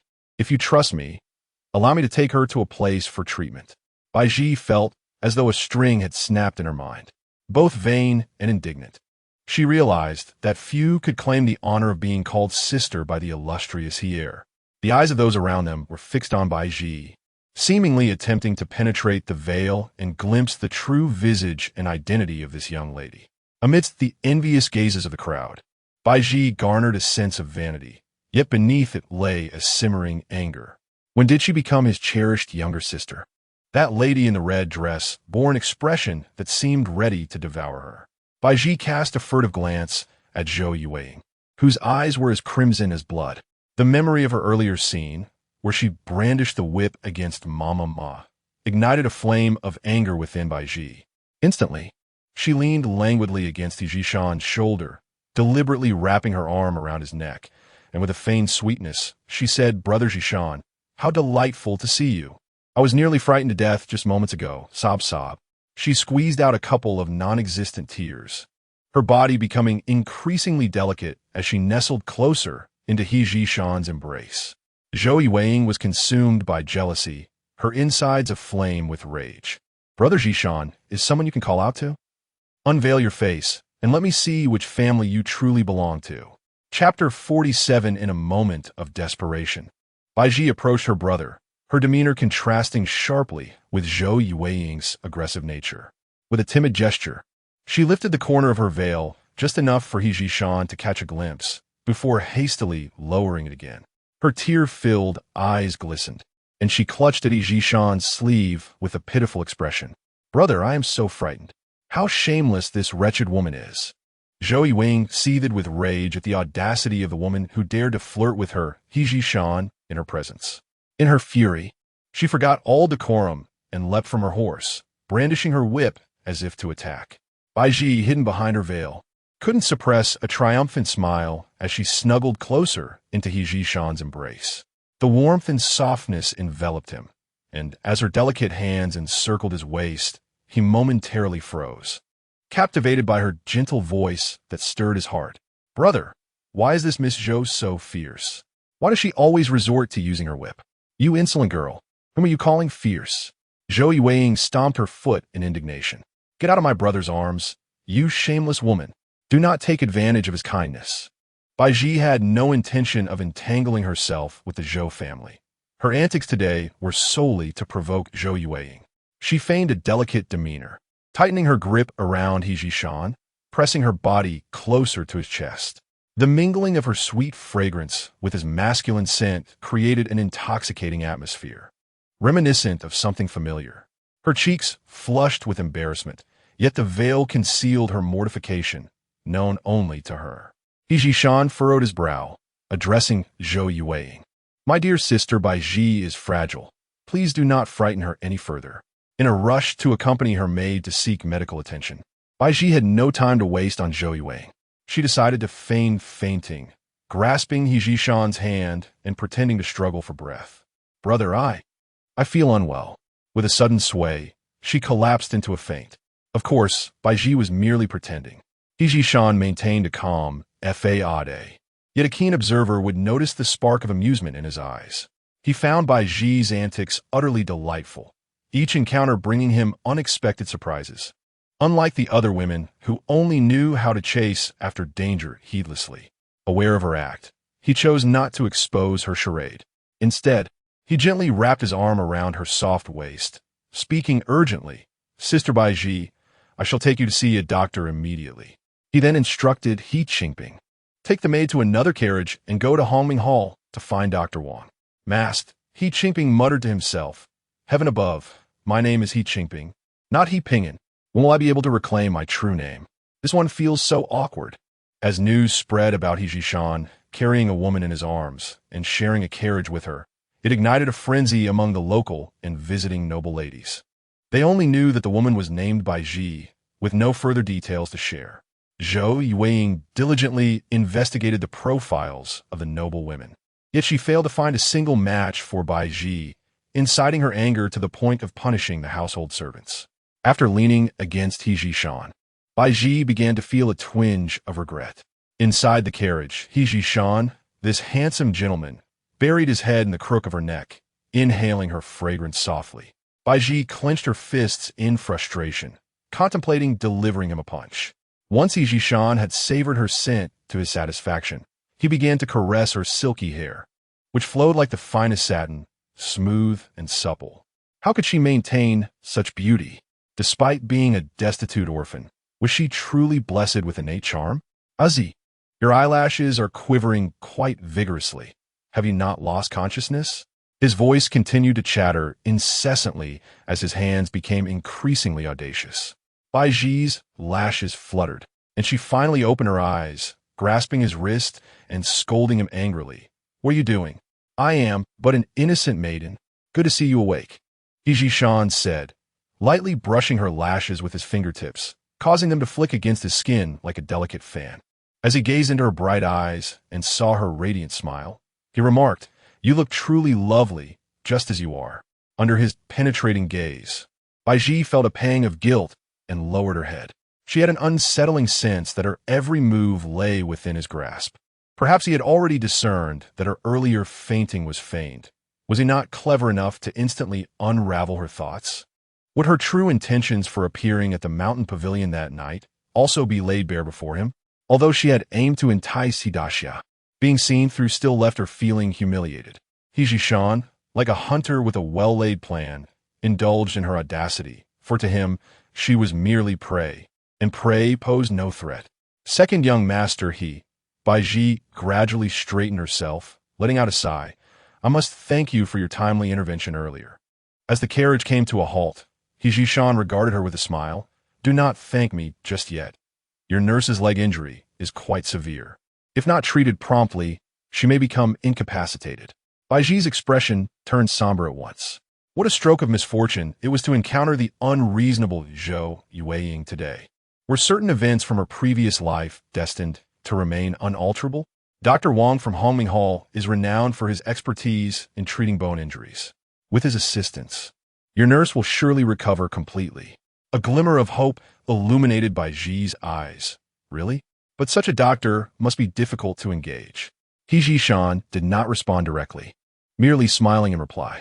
Baizhi felt increasingly uneasy, uncertain of his true intentions. Gripping her hands tightly together, as if making a significant decision, she shifted closer to him, leaning her half-shoulder against his, removing her veil to reveal her blushing cheeks. Looking up at him shyly, she said in a sweet voice, "Brother Zhishan, I implore you to introduce me." In the sweltering summer attire, she was drenched in perspiration, her exquisite face resembling a perfectly ripe peach, tempting him to reach out and touch her. "Today, I have been entrusted by the esteemed principal of the Egret Academy to deliver a lecture to the students." Zhishan spoke with a calm demeanor. "I shall be late." Baizhi cast a timid glance at him, her tightly pressed lips loosening. "Brother, I implore you."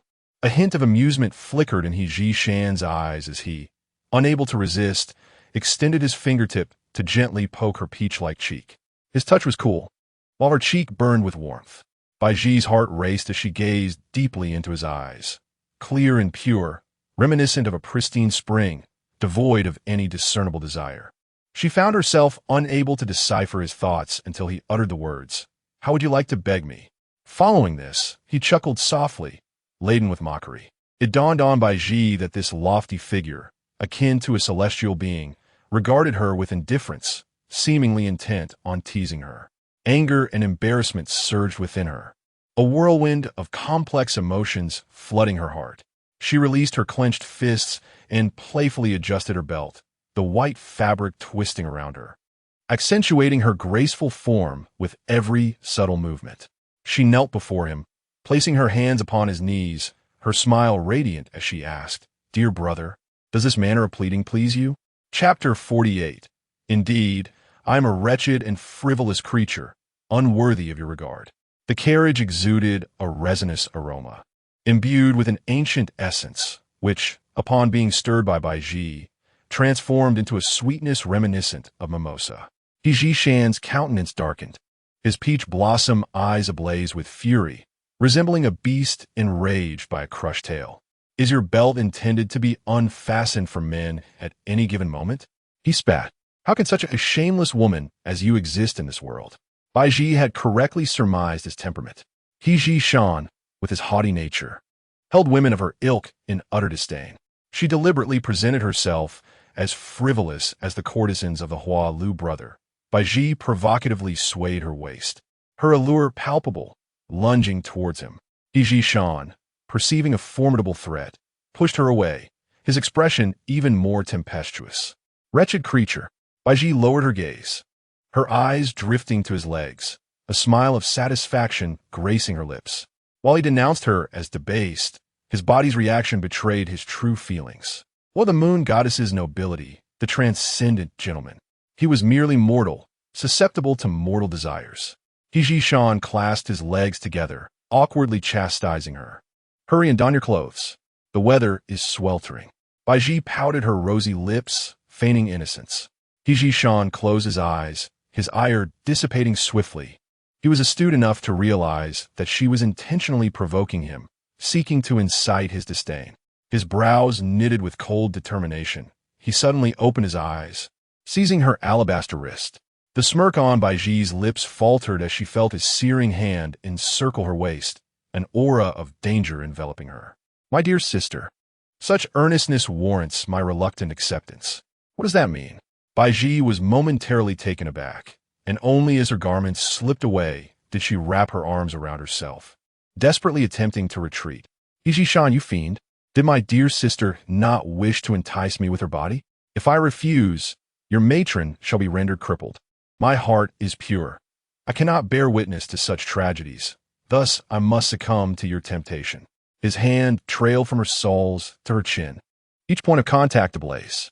Baizhi, like a fish stranded on land, writhed in resistance, yet it was futile. "Zhishan, release me. Hypocrite, vile scoundrel." Baizhi lamented, tears streaming down her face in genuine fear and terror. Was this truly the exalted gentleman of legend? Indeed, one must not fully trust rumors. This time, her cries were heartfelt, born from true dread. Baizhi Shan observed her every movement, and seeing her genuine distress, he finally relinquished her, unfastening his robe to envelop her delicate form. It was merely a jest. You, such a lowly woman, are not worthy of my touch. Baizhi wept even more fervently. Yes, indeed, I am wretched and frivolous, unworthy of your ethereal grace. I beseech you, keep your distance. Yet, even someone like you has a purpose. Baizhi Shan seemed to recall something and suddenly spoke up. Cease your tears. I must discuss a serious matter with you. If you genuinely wish to save your grandmother, you must agree to my request. Baizhi wiped her tears with a handkerchief, gazing at him through misty eyes. What is it? He continued. My elder brother has devoted himself to the path of enlightenment, remaining unmarried and childless, which is a significant regret for our family. I wish for you to entice him, to awaken his mortal desires, so that he may become a normal man. Baizhi instantly ceased her sobbing, momentarily taken aback. You want me to seduce your elder brother by decree? Is this not akin to a stroke of fortune? She felt a bit dazed. The proposal oddly aligned with her own intentions. Wasn't her aim to ensnare the eldest of the He family and secure a position as a concubine? She readily acquiesced. Very well. As long as you assist me in saving Grandmama, I shall fulfill your request. Baizhi Shan twirled a jade ring on his finger, a peculiar smile gracing his lips. However, you must provide me with regular updates on your progress. Should you fail to accomplish the task I set forth, a severe punishment awaits you, and, at that point, do not lament. Baizhi shivered, her eyes betraying a flicker of panic and helplessness. Before Baizhi Shan, all her cunning schemes were laid bare. She felt an overwhelming dread toward this seemingly cultured man. I understand, she replied, determined not to delay the treatment for Grandma Ma's leg injury. The bustling homing hall was filled with a strong medicinal aroma. Patients who visited were either wealthy or noble. Grandma Ma was placed in a dimly lit small room, lying on a flat bed, her complexion pale, eyes tightly shut, utterly silent.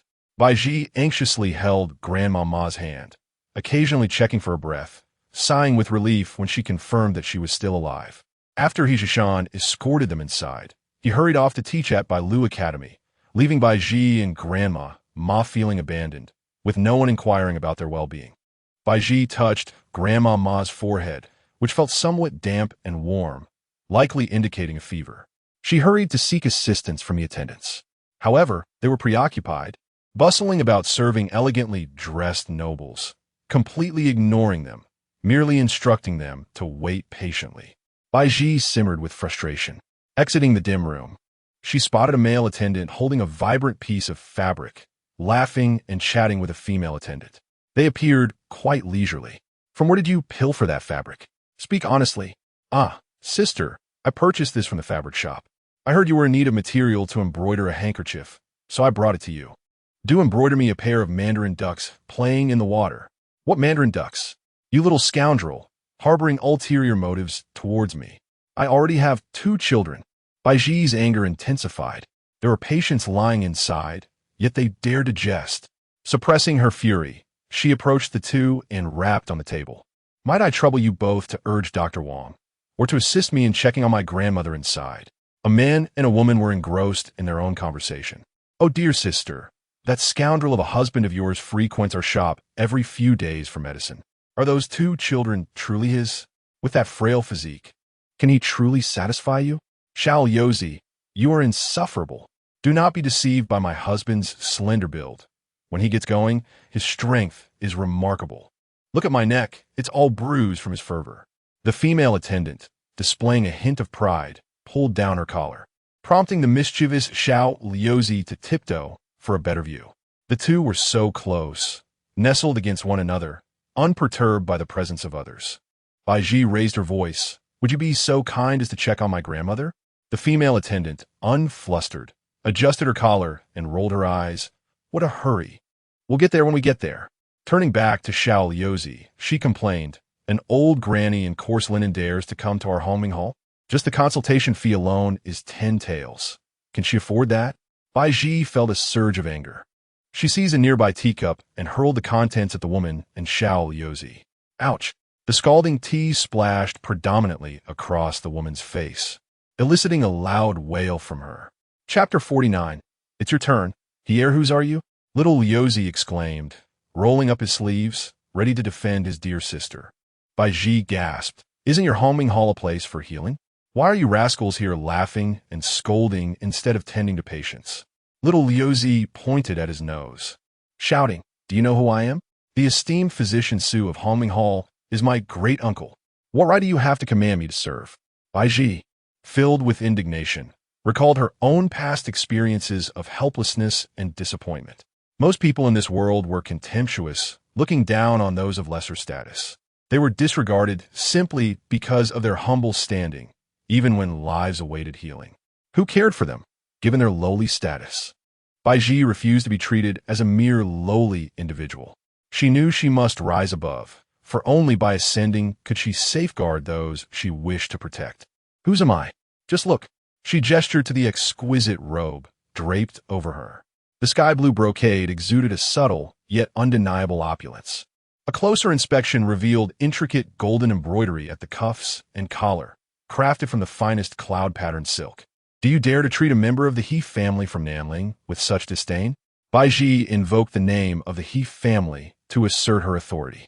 By evening, young Master Hier would personally come to escort them, should he discover your negligence. Do you think Hongming Hall will still hold its ground in Nanling? Little Liuzi's expression instantly faltered. The He family was the foremost among the 4 great families of Nanling. What was a mere Hongming Hall in their eyes? Though he harbored doubts about Baizhi's claims, he dared not take the risk. What if this veiled lady truly was from the He residence? Even 10 little Liuzi would not suffice to face the consequences. Adapting quickly, little Liuzi changed his tone. Miss, please wait in the inner room. There are many patients today, and the doctors are busy. I shall promptly urge my great-uncle. Baizhi maintained an air of superiority, silently cursing the lowly souls around her. When she spoke kindly, they ignored her. It was only when she asserted her status that they hurried to comply. I demand Dr. Wong to treat the old lady. Dr. Wong was the imperial physician who, having retired to his hometown, established a clinic in Nanling. He seldom intervened unless absolutely necessary. Little Liuzi hesitated, explaining that the old lady had connections to the He residence, which was why Dr. Wong had personally made the visit. Old Madame Ma had suffered a severe leg fracture from horse's hoof. After realigning the bone, Dr. Wong offered some advice. The injury was grave, requiring at least a month of recuperation at the clinic, daily acupuncture, and restorative medicine, costing approximately 20 taels of silver each day. Baizhi felt a pang in her heart. 600 taels for a month. My heavens, this was akin to extortion. How could it be so exorbitant? Yet, she dared not voice her concerns to the lady. Dr. Wong elucidated. In a nourishing soup that is served daily to the elderly matron, there lies a powder made from the bones of a tiger. The rarity of tiger bones hardly requires a further explanation, compared to the wealth of Madame Ma. Such monetary concerns pale in significance. Baizhi could only begrudgingly accept these expenses. After paying a deposit of 100 taels, she found herself with merely 650 taels remaining, which was hardly sufficient. With no alternative, she had to devise a plan involving He Shan. Meanwhile, He Shan, lecturing on the I Ching at Bailu Academy, was caught off guard by an unexpected sneeze, causing a stir among the students below. Senior He, are you coming down with a cold? Immediately, ginger soup and sweetened ginseng tea were offered to him. He Shan gazed distantly toward the city, sensing that someone behind him was speaking ill of him. In all the world, only that audacious enchantress, Baizhi, would dare to act in such a manner. Well, that concludes today's lecture, he hurriedly announced, making his way to Hongming Hall. The carriage came to a gentle stop, and upon noticing the wheel tracks, Xiao Liuzai transformed into a sycophant, eagerly approaching. Young Master He, you have arrived. Standing at the entrance of Hongming Hall, He Shan, with his refined demeanor, accentuated Xiao Liuzai's furtive, rat-like appearance. Xiao Liuzai thought to himself, thankful he hadn't offended the veiled woman too gravely. Her words indeed held truth, as she was evidently connected to the He family. An elderly lady with a leg injury was sent this morning. Please lead me to her, he instructed. Xiao Liuzai guided him through several twists and turns, bringing He Shan to a dimly lit room. He Shan waved his hand, dismissing those present. The window was ajar. revealing Baizhi, exhausted, asleep at the edge of the bed. Her skin, as white as snow, resembled a magnolia blooming in the darkness. A gentle breeze stirred her hair, which danced like petals caught in the wind. Baizhi Shan stood quietly, captivated by this exquisite scene. How could such a woman, capable of stirring his heart, exist? He felt an overwhelming urge to keep her close. His hand rested on his chest, where his heart thumped vigorously, akin to boiling water, bubbling with a sweet and sour aroma reminiscent of oranges, peaches, and unripe grapes. He turned and left. An hour later, Baizhi Shan returned, carrying a bamboo basket. Upon waking, Baizhi was greeted by the sweet fragrance of various fruits. Following her gaze, she spotted a basket brimming with fruit at the window. Inside were sweet cakes, peaches, and 2 bunches of grapes. Xiao Yozai mentioned that these were left by the second young master of the He family.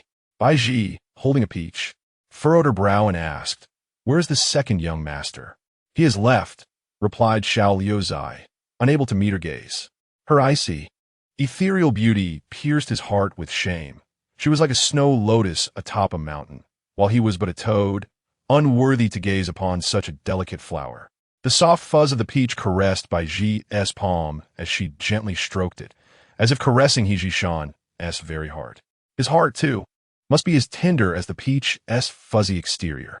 Such a tender heart, is it not far easier to penetrate than Da's stony, callous one? She mischievously winked, fully aware that each of her subtle schemes was seen through by Baizhi Shan, yet she yearned to try once more. Did Baizhi Shan not urge her to stir Da's mundane affections? Thus, under the guise of enticing Da, she aimed to ensnare Baizhi Shan instead. The godlike man was drawn down from his pedestal, revealing the mortal desires and emotions beneath. What a thrilling challenge. Little did Baizhi Shan know, the basket of fruits he gifted her had awakened the fierce spirit within Baizhi. Having been granted a second chance at life, she felt she had much to gain. So why not take a daring gamble?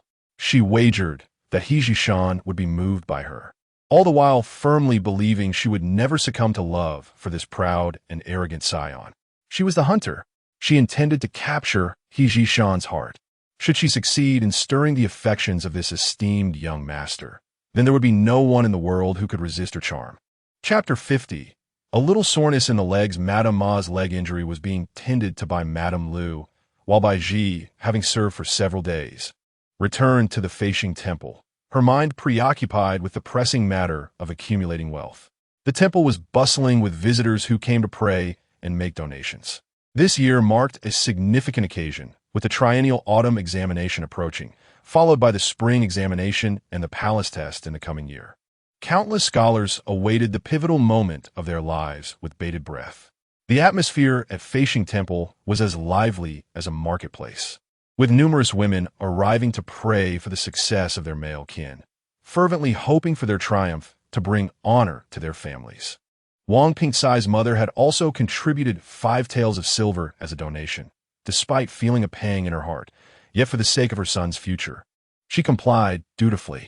The corpulent Madame Wang, seeking to recoup some of her expenditures, had consumed 3 large bowls of rice porridge and was about to indulge in a 4th when a striking figure flashed before her eyes. Upon closer inspection, she realized it was none other than Baizhi, the orphan from Lin's estate, clad in a resplendent cerulean skirt adorned with floral patterns. Her graceful figure was accentuated by a jade hairpin, and she carried a food box as she gracefully made her way towards the back mountain, seemingly to meet someone. How could this girl afford a jade hairpin? And her attire, while not overtly extravagant, was certainly of finer quality than simple coarse fabric.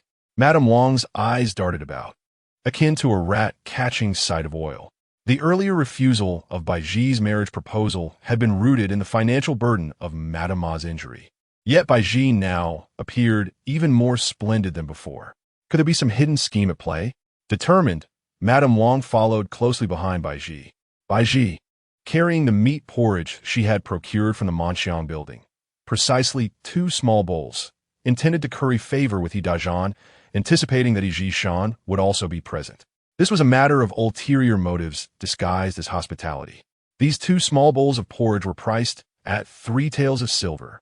finding a spot to sit. She opened the food box, casting a glance at its contents, and pouted at the simplicity of the ordinary meat porridge. How effortlessly rich people made money. The pricier the item, the more they seemed to relish it. Truly, they were foolishly extravagant. Then, she retrieved a banknote and meticulously checked the amount, sighing as she tucked it away into her pocket before heading towards the Zhaixing building. Not long after her departure, Madame Wang's rotund figure emerged from a stone alcove in the corridor, her face a mask of disbelief. Had that girl been counting banknotes? She possessed over 600 taels of silver. Madame Wang gasped, nearly brought to tears by the revelation. Everything fell into place. The tale of Madame Ma's leg injury and the supposed lack of funds were mere fabrications, designed to deceive her into tearing up the marriage contract. Oh, poor Punkai. Such a plump fish had slipped through her fingers. Otherwise, both the girl and her silver would have belonged to the Wang family. I cannot allow myself to be outsmarted. With her cunning eyes glinting, she devised a plan. Meanwhile, Baizhi, with her food box in tow, took dainty steps towards the Zhaixing building. The star-picking tower is nestled deep within the mountains, where visitors are few and far between. From a distance, she spotted the painted tower hastening towards her, pulling along the painted boat. Breathless, the tower came to a halt before her, eagerly clutching the food box in her hands. What delicious treats has Sister Baizhi brought this time? It was meat porridge. Baizhi smiled as she opened the food box, allowing the gluttonous figure a glimpse. Huh? The tower exclaimed, disappointment etched on her face. I loathe meat porridge the most. It was rare to find something the tower disliked. The painted boat curled her lips, saying, this meat porridge isn't even meant for you, you greedy creature. Once we return to the He residence, you must conduct yourself properly, lest Madame Zhou take issue with you.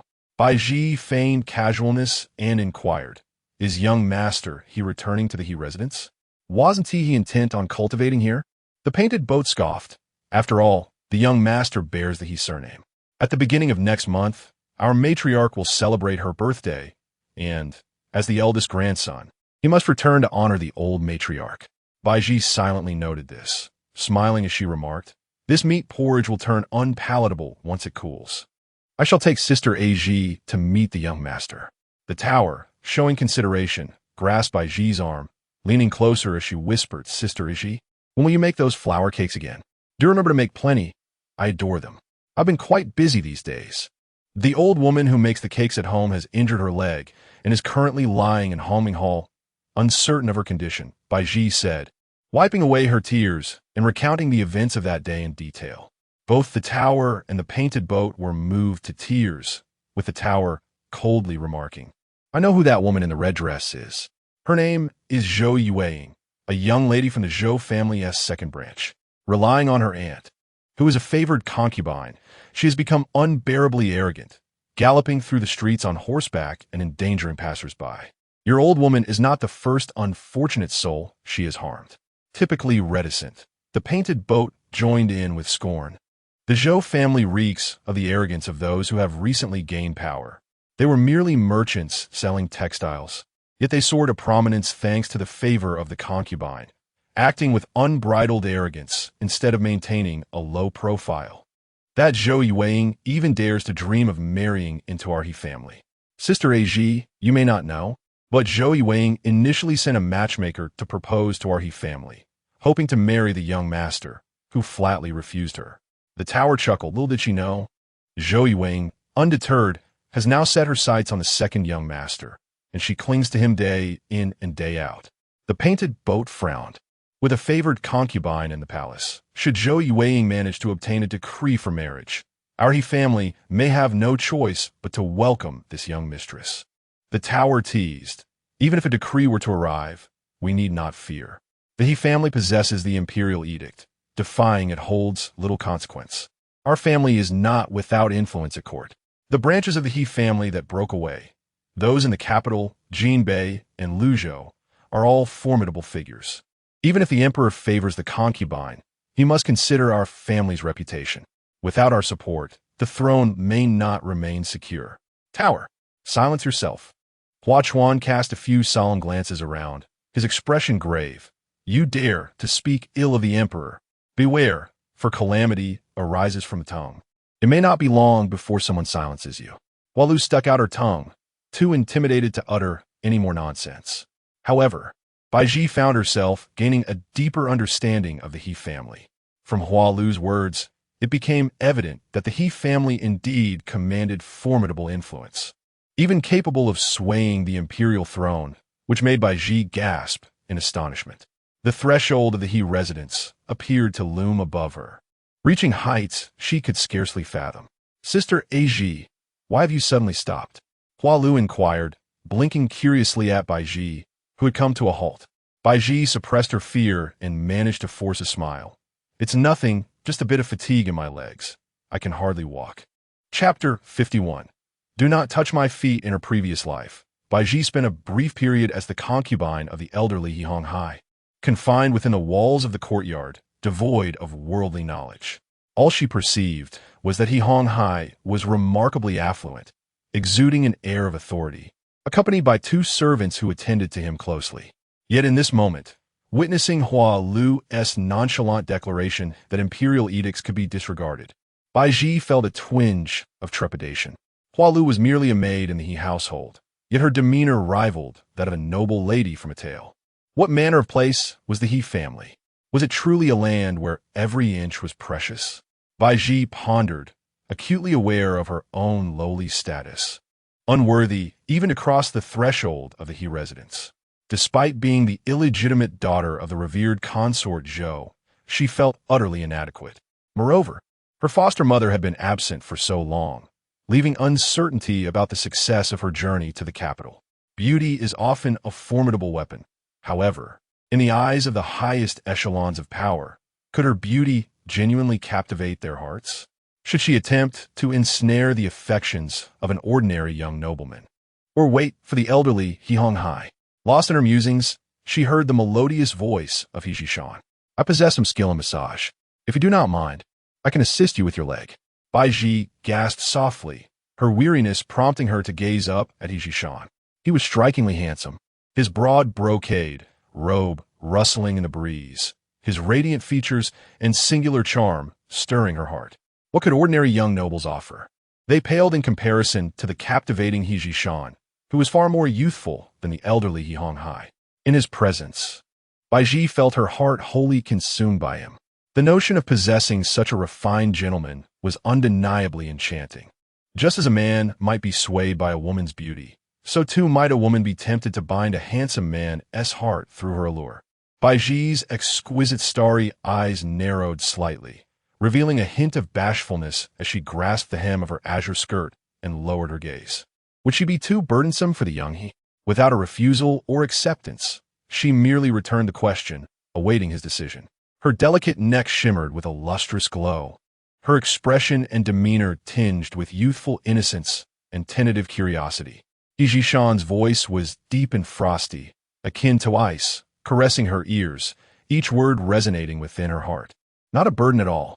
He beckoned, "Come here." Baizhi remained motionless, tilting her head with wide, innocent eyes. "But my leg hurts." She could hardly manage a single step. Ideally, he would descend and carry her. He Zhishan chuckled softly, remaining steadfast on the elevated steps, surveying the scheming beauty before him. He had seen through her intentions. How could he allow her to achieve her aims so easily? "If your leg pains you greatly, you need not walk over." Before Baizhi could smile in triumph, he added, "You could crawl over." Her expression instantly fell. Crawl over? Could he not come down and carry her? A hint of grievance flickered in her eyes, the corners glistening with unshed tears as she felt on the verge of weeping. 2 individuals were locked in a silent standoff, neither willing to take the initial step. Hualu, in a frenzy of impatience, tugged at Baizhi's arm and exclaimed, "Sister Ji, let me assist you in ascending." Baizhi turned to gaze at He Zhishan with an expression of innocent fragility. His eyes sparkled with a hint of derision, and Baizhi felt a sharp pang in her heart. He had seen through her ruse. How insufferable he was. Cursing under her breath, Baizhi resolved to be a person of resilience, dismissing the triviality of pride. One day, she vowed to reclaim her lost dignity from He Zhishan. "You are truly kind, Hualu." With that, Baizhi descended the steps, leaning her body toward Hualu for support. Hualu dutifully assisted the limping Baizhi into the star-picking pavilion. The main hall's windows were wide open, revealing a figure clad in white. Seated cross-legged upon a stone, cushioned by a layer of tiger fur for comfort. "Dao Master, Sister Ji has brought you fragrant meat porridge from the fragrant building," Hualu announced softly, unveiling the food container. The warm aroma wafted through the air. He Qing Yun, the ethereal Taoist, finally opened his eyes. His gaze toward Baizhi, resembling still waters, devoid of emotion. "Thank you," he replied, neither warm nor dismissive, treating her as merely a vessel delivering sustenance. Baizhi furrowed her brow. She found this peculiar he had to be quite the enigma. She did not believe his facade of integrity and devotion to the Tao. Surveying the surroundings, she realized he Qing Yun was, in fact, a man who relished comfort. Two Taoist boys, akin to maidservants from the He household, attended to him, using exquisite and lavish utensils. The tiger fur beneath him was surely worth a fortune. His daily routine consisted of reading at dawn and dusk, meditating in the mountains at sunset, and retiring promptly at night, as if he were on a vacation. Or perhaps he was here to evade certain people and matters? In her intense scrutiny of He Qing Yun, she failed to notice the frown on He Zhishan's brow. He Zhishan scoffed. "Did you not claim your legs were sore? Standing so straight, like a bamboo pole, one would never suspect you were in pain." Baizhi snapped back to reality, noticing he had crouched down and was gripping her ankle, removing her shoes and socks.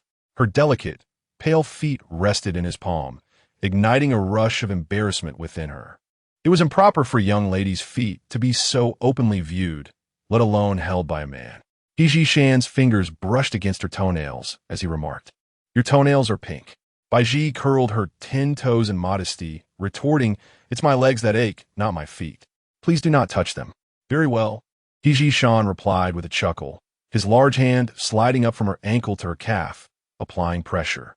Baizhi could not suppress a soft sound, inadvertently drawing He Qing Yun's attention, who had been sipping his porridge. As He Qing Yun stirred the meat porridge, his gaze fell upon Baizhi's exposed slender legs, and suddenly his brows furrowed deeply, causing him to spit out the recently swallowed porridge. Hualu quickly rushed to provide him with a cloth to wipe his mouth. He Qing Yun's complexion turned pale, and his expression twisted as he regarded Baizhi, uttering 4 words, utterly vulgar. Typically, when a man encounters legs as enchanting as hers, he would be utterly captivated.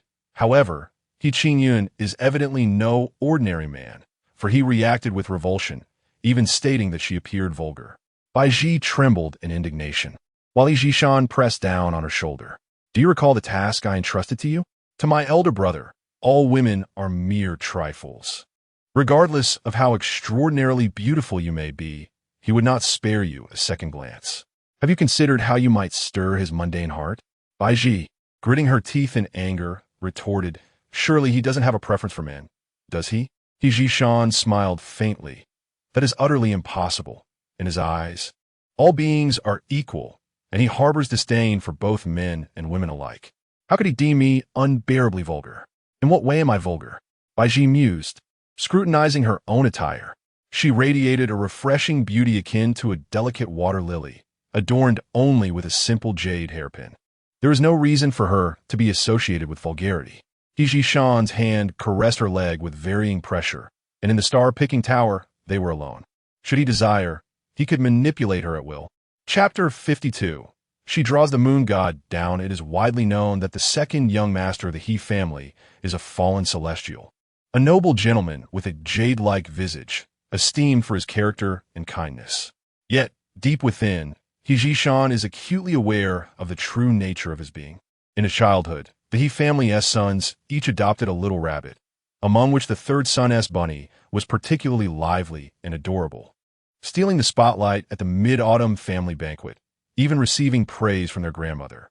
In stark contrast, his own rabbit, having ingested tainted water, lacked vitality and finished last in the rabbit race, bringing him great humiliation.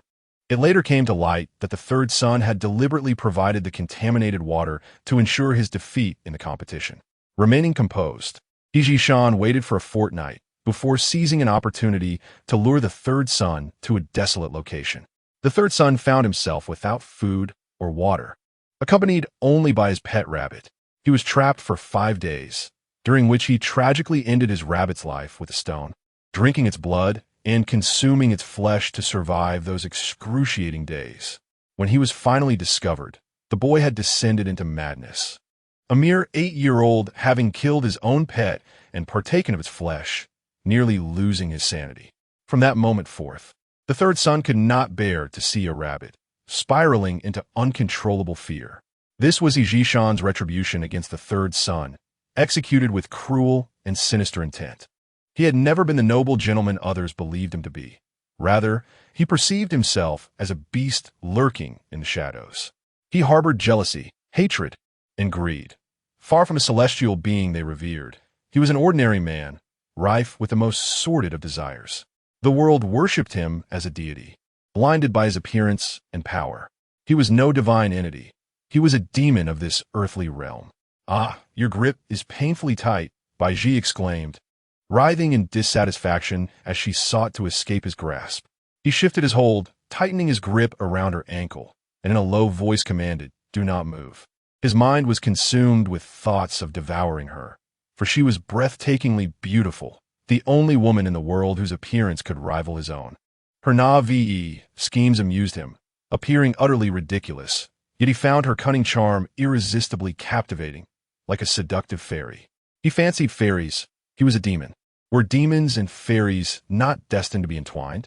Baizhi licked his lips, longing for her soft, fragrant warmth, reminiscing about the indulgence and revelry of those 9 nights. His grip on her ankle tightened further, as if attempting to crush her bones, just as his inner ambitions threatened to overwhelm him. At that moment, Baizhi spoke, her voice clear as a spring, flowing soothingly through his heart. "Brother Baizhi, I'm a bit hungry." Having previously lamented her foot pain, she now expressed hunger. Surely, this would stir a reaction within him. Baizhi gestured towards the table beside her, where 2 plates of pastries lay. With a pitiful expression, she asked, "Could you please give me a piece of the butterfly pastry?" Baizhi felt a shiver run through him, realizing he was drenched in cold sweat as he released her ankle, which he had been gripping tightly. He washed his hands in the nearby basin, feeling as though his fingers, which held the wolf hair brush, were tainted. After rinsing several times, he regained his composure, the tension in his brow easing considerably. He presented a plate of pastries to Baizhi. Her cheeks flushed crimson, resembling a cooked shrimp, and a few damp strands of hair clung to her face. He softly advised her, "Please take a seat." They found a low couch, and Baizhi settled herself, stretching her feet towards him. Nervously, her toes curled and flexed, an adorably endearing sight that made one wish to savor each little toe. Baizhi applied some red flower oil to his palms and began to massage her legs. Initially, it was painful, causing Baizhi to whimper incessantly, but as she acclimated, a warm and comfortable sensation spread through her calves. Baizhi took a bite of the butterfly pastry. The crisp, flaky texture delighted her palate immediately. The pastry was rich in ingredients, filled with walnuts, almonds, peanuts, red dates, and sesame. "This must be quite expensive," she remarked. Baizhi chuckled softly. "These pastries were sent from Kyoto. I cannot say how much they are worth. But considering the travel from Kyoto to Nanling, involving both carriage and boat, the journey alone costs around 300 taels of silver." "Huh?" Baizhi was taken aback. "How extravagant." She continued, "The young master's food, clothing, and living arrangements are all meticulously refined. He seems to indulge in pleasure. Yet isn't a seeker of the way, supposed to be devoid of desires?" Baizhi aimed to draw out secrets from Baizhi. He blinked, his voice deepening. "You are quite perceptive, deducing from mere details that my elder brother is not a true seeker of the way. To be honest, I have long been curious about his transformation. Before the age of 13, he was lively and carefree, disbelieving in deities and spirits. What caused him to become this obsessed seeker of the way? If you can uncover the truth, I will reward you handsomely." Baizhi smiled, pressing her lips together. "There is no need for a reward.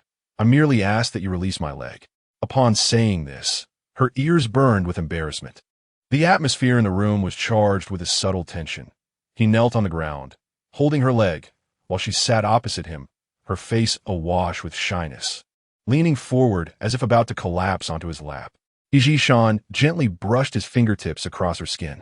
The barely there sensation sent shivers down her spine, intensifying her bashfulness. Please, do not tease me any further. I am not teasing you. I am merely helping to improve your circulation. If your blood does not flow smoothly, the discomfort in your calves will persist. Baizhi Shan replied earnestly. I must ask that you refrain from presenting yourself as a temptress. Baizhi clenched her fists, displeased that he likened her to a courtesan. He was intentionally belittling himself. Suppressing her irritation, she lifted one foot and traced her toes across his chest, mimicking his earlier touch. The noble and aloof countenance of the deity was finally stirred by her action. Baizhi Shan extended his frigid fingertips, gently touching from her left big toe, igniting a fervent warmth wherever his touch lingered.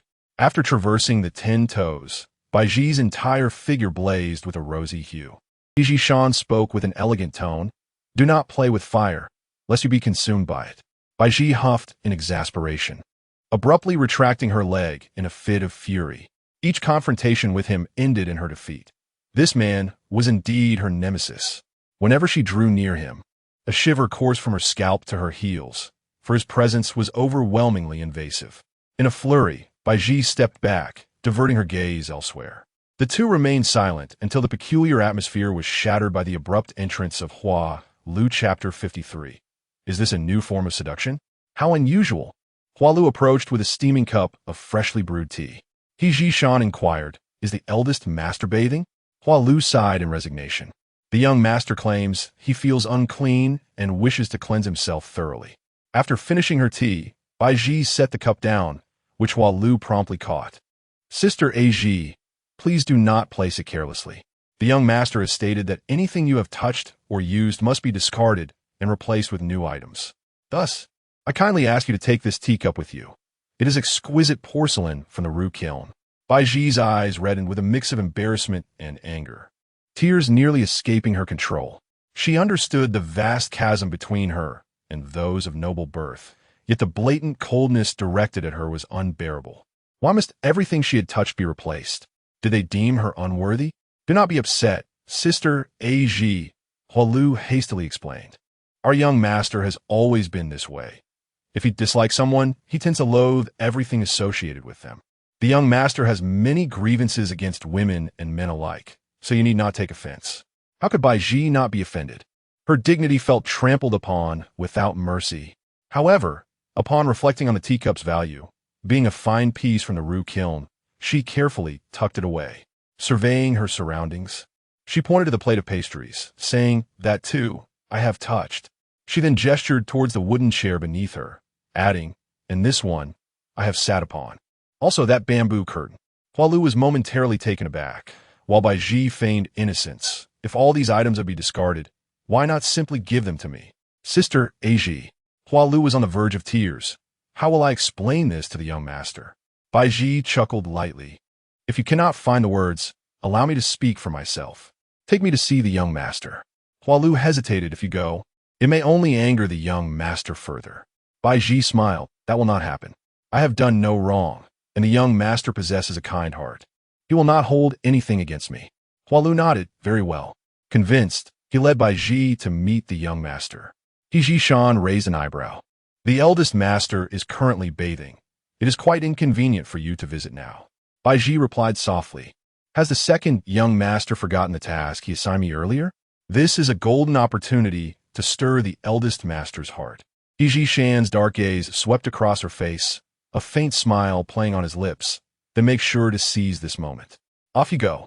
In the backyard of the Zhixing building, there was a natural hot spring where He Qing-yun was immersed in the warm waters, his eyes closed in tranquility. With no one around, only the gentle mountain breeze caressed him. After a while, He Qing-yun slowly opened his eyes, his crimson irises now shrouded in darkness. He harbored a deep disdain for the women and men of this world. Those women, while initially maintaining their genteel demeanor in his presence, would gradually reveal their frivolous nature, all in an attempt to capture his attention. In addition, There were some depraved men who indulged in their affections for him. With his eyes shut once more, a vivid scene from his childhood resurfaced in his mind. It was the day of his 13th birthday celebration, and he was playing with a glass marble gifted by the adults. Accidentally, the marble rolled into a small hole, and he, being small in stature, squeezed through the opening. At that moment, he saw his mother, Madame Zhou, approaching this secluded spot alone. Madame Zhou, typically elegant and demure in her attire, had her clothing meticulously buttoned. Yet on this occasion, her lipstick was strikingly vivid. He intended to call out to her, but for reasons unknown, upon seeing her flamboyant red lips, he withdrew into himself. As soon as Madame Zhou arrived, a shadow leapt from behind the rockery and tackled her to the ground. The man, panting heavily, reached directly into her tightly fastened clothing, yanking out a sheer, crimson garment, while his other hand slyly descended, mocking, "My dear lady, how is it that you wear nothing beneath?" At that moment, the typically austere Madame Zhou coiled around the man like a serpent. "You wretch! There are guests awaiting my attention. Today is Qingyun's 13th birthday, and several esteemed gentlemen have traveled from afar to attend." The man, breathing heavily, struck her a few times, leaving Madame Zhou in a state of intoxication, yearning for immediate release. "You shameless woman! On your own son's birthday, you still lure men with your gaze. There are many robust gentlemen from the capital outside. Are you not aflame with desire?" Madame Zhou's cheeks flushed crimson as she clutched the man's arm tightly. The two engaged in disgraceful acts beneath the glaring sun. Before long, Madame Zhou adjusted her hair and staggered out from behind the rockery. Qingyun was overwhelmed by a pungent odor, the scent of illicit pleasure, which struck him like a blow, rendering him momentarily forgetful of his tears.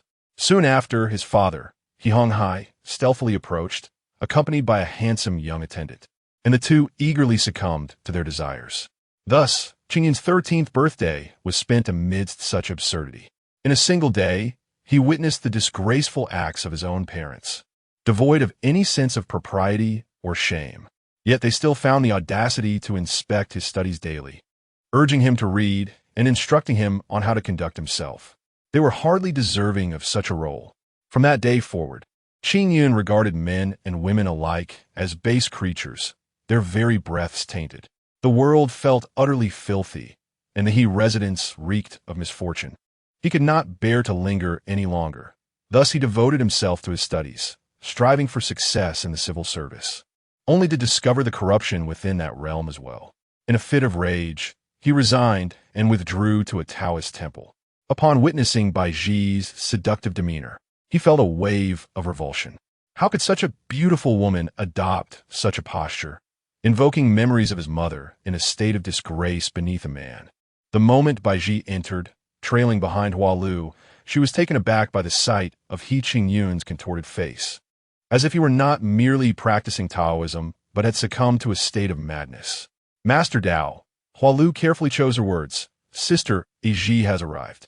He Qingyun instantly opened his eyes, his dark gaze fixed upon Baizhi for a moment before he let out a sound from his nostrils, inquiring, "What is it?" Baizhi gazed affectionately at the man immersed in the hot spring, smiling as she spoke. "I heard from Hualu that you, Master Dao, are exceptionally fastidious about cleanliness. It seems you discard anything that has been touched by others. I happened to encounter several items earlier, aside from the teacup, including bamboo curtains, dishes, and a wooden chair. I wonder, should these items also be discarded?" Such behavior was unmistakably a provocation, and had she been an ordinary girl, she would have left in a flurry of embarrassment and indignation. Yet, Baizhi chose to confront him directly, as if deliberately presenting her face for him to strike. He Qingyun replied calmly, "Anything that is dirty must certainly be discarded." Baizhi continued to gaze at him, her expression one of innocent curiosity. "Might it be possible to pass those items directly to me?" He Qingyun regarded the peculiar beauty before him, momentarily stunned, as his thoughts shifted. Could this be a novel ploy to capture his attention? Chapter 54. A hint of wetness in a fleeting moment of distraction. He Qingyun nodded. "You may take those things. They are destined for disposal anyway." Beside him, Hualu's complexion turned slightly pallid. She held a deep affection for Baizhi, yet instinctively regarded herself as a member of the He family, her mind racing with calculations. Those wooden chairs, curtains, and dishes were indeed valuable. Collectively, they could amount to no less than 500 taels. Did the young master truly grasp the significance of 500 taels? It was a sum that a poor family might toil a lifetime to earn. Clearly, He Qingyun was oblivious to the weight of 500, 5,000, or even 50,000 taels. He found the doe-eyed gaze of the woman before him disorienting, a sensation he wished to avoid. "Are you not leaving yet?" Despite his agreement to relinquish those items to her, Baizhi remained rooted in place, slowly crouching down, one foot extending to stir the water in the pond. Her 5 delicate toes were perfectly clustered, the nails adorned in ethereal pink, reminiscent of fish frolicking among lotus leaves, exuding an enchanting innocence tinged with naivety. It was a blatant allure, yet devoid of repulsion, unlike the vulgarity exhibited by her mother, Madame Zhou. He Qingyun's gaze was captivated by her dancing toes. Glancing momentarily at the foolishly standing Hua Lu leave, he commanded, startling Hua Lu into immediate action as she quickly retreated, her heart racing. Outside, she paused to catch her breath. Although the young master was generally amiable, his temper could be formidable when roused. Reflecting on the dark intensity of his earlier gaze, Hua Lu felt an unexpected thrill. She had often heard Hua Chuan lament that the young master was nearing old age without having touched a woman, leading to much unkind gossip. Hua Chuan had long hoped for the young master to break his vows and embrace a normal life of marriage and family. And Hua Lu found herself preoccupied with this notion. "Sister Hua Chuan," she gestured upon returning to Zhaixing Tower. Hua Chuan, with a stern expression, reprimanded her. "Have you caused trouble again? Sister Hua Chuan, how can you so casually accuse me? I merely did a good deed by bringing Sister Zhi to the young master." When she removed her shoes and dipped her feet into the pond, his eyes changed completely. Hua Chuan's interest peaked. What happened to the young master's eyes? A sudden flush crept onto Hua Lu's cheeks. They looked as if he were ready to devour someone. He shouted at me to leave. Hua Chuan's eyes sparkled. Sister Zhi and the young master together? A solitary man and woman, with Sister Zhi's innate allure. Could it be that our Taoist is truly moved this time? Hua Lu, hurry to my room, light the incense given by Madame Zhou, and take it to the young master. As they excitedly anticipated events that ought not to unfold, they remained blissfully unaware of the second young master of the He family, glaring darkly behind them. How do you possess such incense? It is typically reserved for young maidens on their first blossoming. As the two individuals, Hua Lu and Hua Chuan, simultaneously discovered the presence of young Master Hier, they were instantly struck with fear and fell to their knees. A brief inquiry from He Zhishan revealed the truth from Hua Chuan's lips. It turned out that He Qingyun's mother, Madame Zhou of the He family, was so frantic about her son's marriage that she resorted to unscrupulous means to encourage him to indulge in carnal desires. I recall that the Ministry of Justice's decree, specifically Article 763, unequivocally stipulates that the private possession of wanxiang powder incurs a fine of no less than 30 taels and no more than 50 taels, alongside a mandatory 3-day incarceration for the offender. Hua Lu's face turned pale as she exclaimed, "Young master, we have not concealed anything. This was given by Madame Zhou. If you doubt it, you may inquire with her." Hua Chuan tugged at Hua Lu's sleeve, signaling her to remain silent. "Young master, I acted solely under my mistress's orders, and for the sake of the eldest master's future, I held no selfish intent. I am willing to surrender the wanxiang powder and implore you for mercy." He Zhishan, embodying a gentle demeanor, supported Hua Chuan's shoulder and helped Hua Lu to her feet. "Why do both suddenly become so distant? I was merely attempting to frighten you. You both are undeniably loyal to my elder brother in the He family. Yet have you considered Miss Baizhi? Once that pot of wanxiang powder is ignited, is it not her virtue that will be recklessly sacrificed? A fine young lady, losing her most precious purity due to your selfishness. How will she ever marry in the future? Are you determined to ruin her entire life?" His earnest words filled Hua Chuan and Hua Lu with shame, particularly Hua Lu, as she recalled how Zhi had diligently brought her delightful treats during the past days, felt a pang of guilt rising within her. her lips quivering as if on the verge of tears. Young master speaks the truth. We have indeed been overly selfish. Hua Chuan retreated to fetch the Wanxiang powder, surrendering it entirely to He Jishan. He promised them he would destroy this harmful substance, yet turned and handed it to He Qingping, instructing him to keep it safe. He Qingping inwardly cursed, sensing he might bear the brunt of blame in the future. All eyes within the He family were fixated on the eldest master, tirelessly fretting over his marriage. However, He Qingping understood that the most challenging individual to deal with in the He family was, in fact, the second young master. When it came to coldness and cruelty, no one could rival the second young master. And in matters of cunning and deceit, none could surpass his expertise. Such an extraordinary figure had succumbed to the charms of a maiden named Baizhi, prompting a deep sigh from He Qingping. To be chosen by the second young master, was it a stroke of fortune or misfortune for that girl? Her silhouette akin to that of a jade vase, slightly bending forward, her sleeves dipping into the water. In the misty vapor, she resembled a serpent spirit just emerging from the water, her rosy complexion diffusing in the moisture, emanating an alluring aura. For He Qingyun, this was a novel experience. It was his first time witnessing the intricate dance of seduction between a woman and a man. He harbored disdain for all women, including his own mother and sister, and loathed the unseemly displays they exhibited in their attempts to please men. Even the most esteemed consort Zhou of the present day is held in contempt by him. During his tenure as an editor at the Hamlin Academy, he encountered the favored consort of the palace on several occasions. Although there exists an empress, the consort is regarded with higher esteem. She wields the phoenix seal in place of the empress and has borne 2 sons and a daughter, solidifying her position beyond challenge. Yet, this illustrious woman must still resort to subtle flattery and cunning strategies to capture the emperor's affections. Must a woman's fleeting joys inevitably be expressed through her relations with men? Water droplets seeped into the sleeves of her white silk garment, and she seemingly nonchalantly withdrew her cuff, using her dampened fingers to adjust her hair at her ear. The droplets glided down her luminous arms, gradually spreading like the blooming of peonies, until they dampened the front of her attire. She cast him a soft, reproachful glance, her eyes shimmering with unspoken emotions. Chapter 55. Has your heart stirred? The water glimmers like shimmering eyes, while the mountains gather like elegant brows. In the enchanting gaze, the pearl powder delicately applied near her eyelids radiates an extraordinary sheen.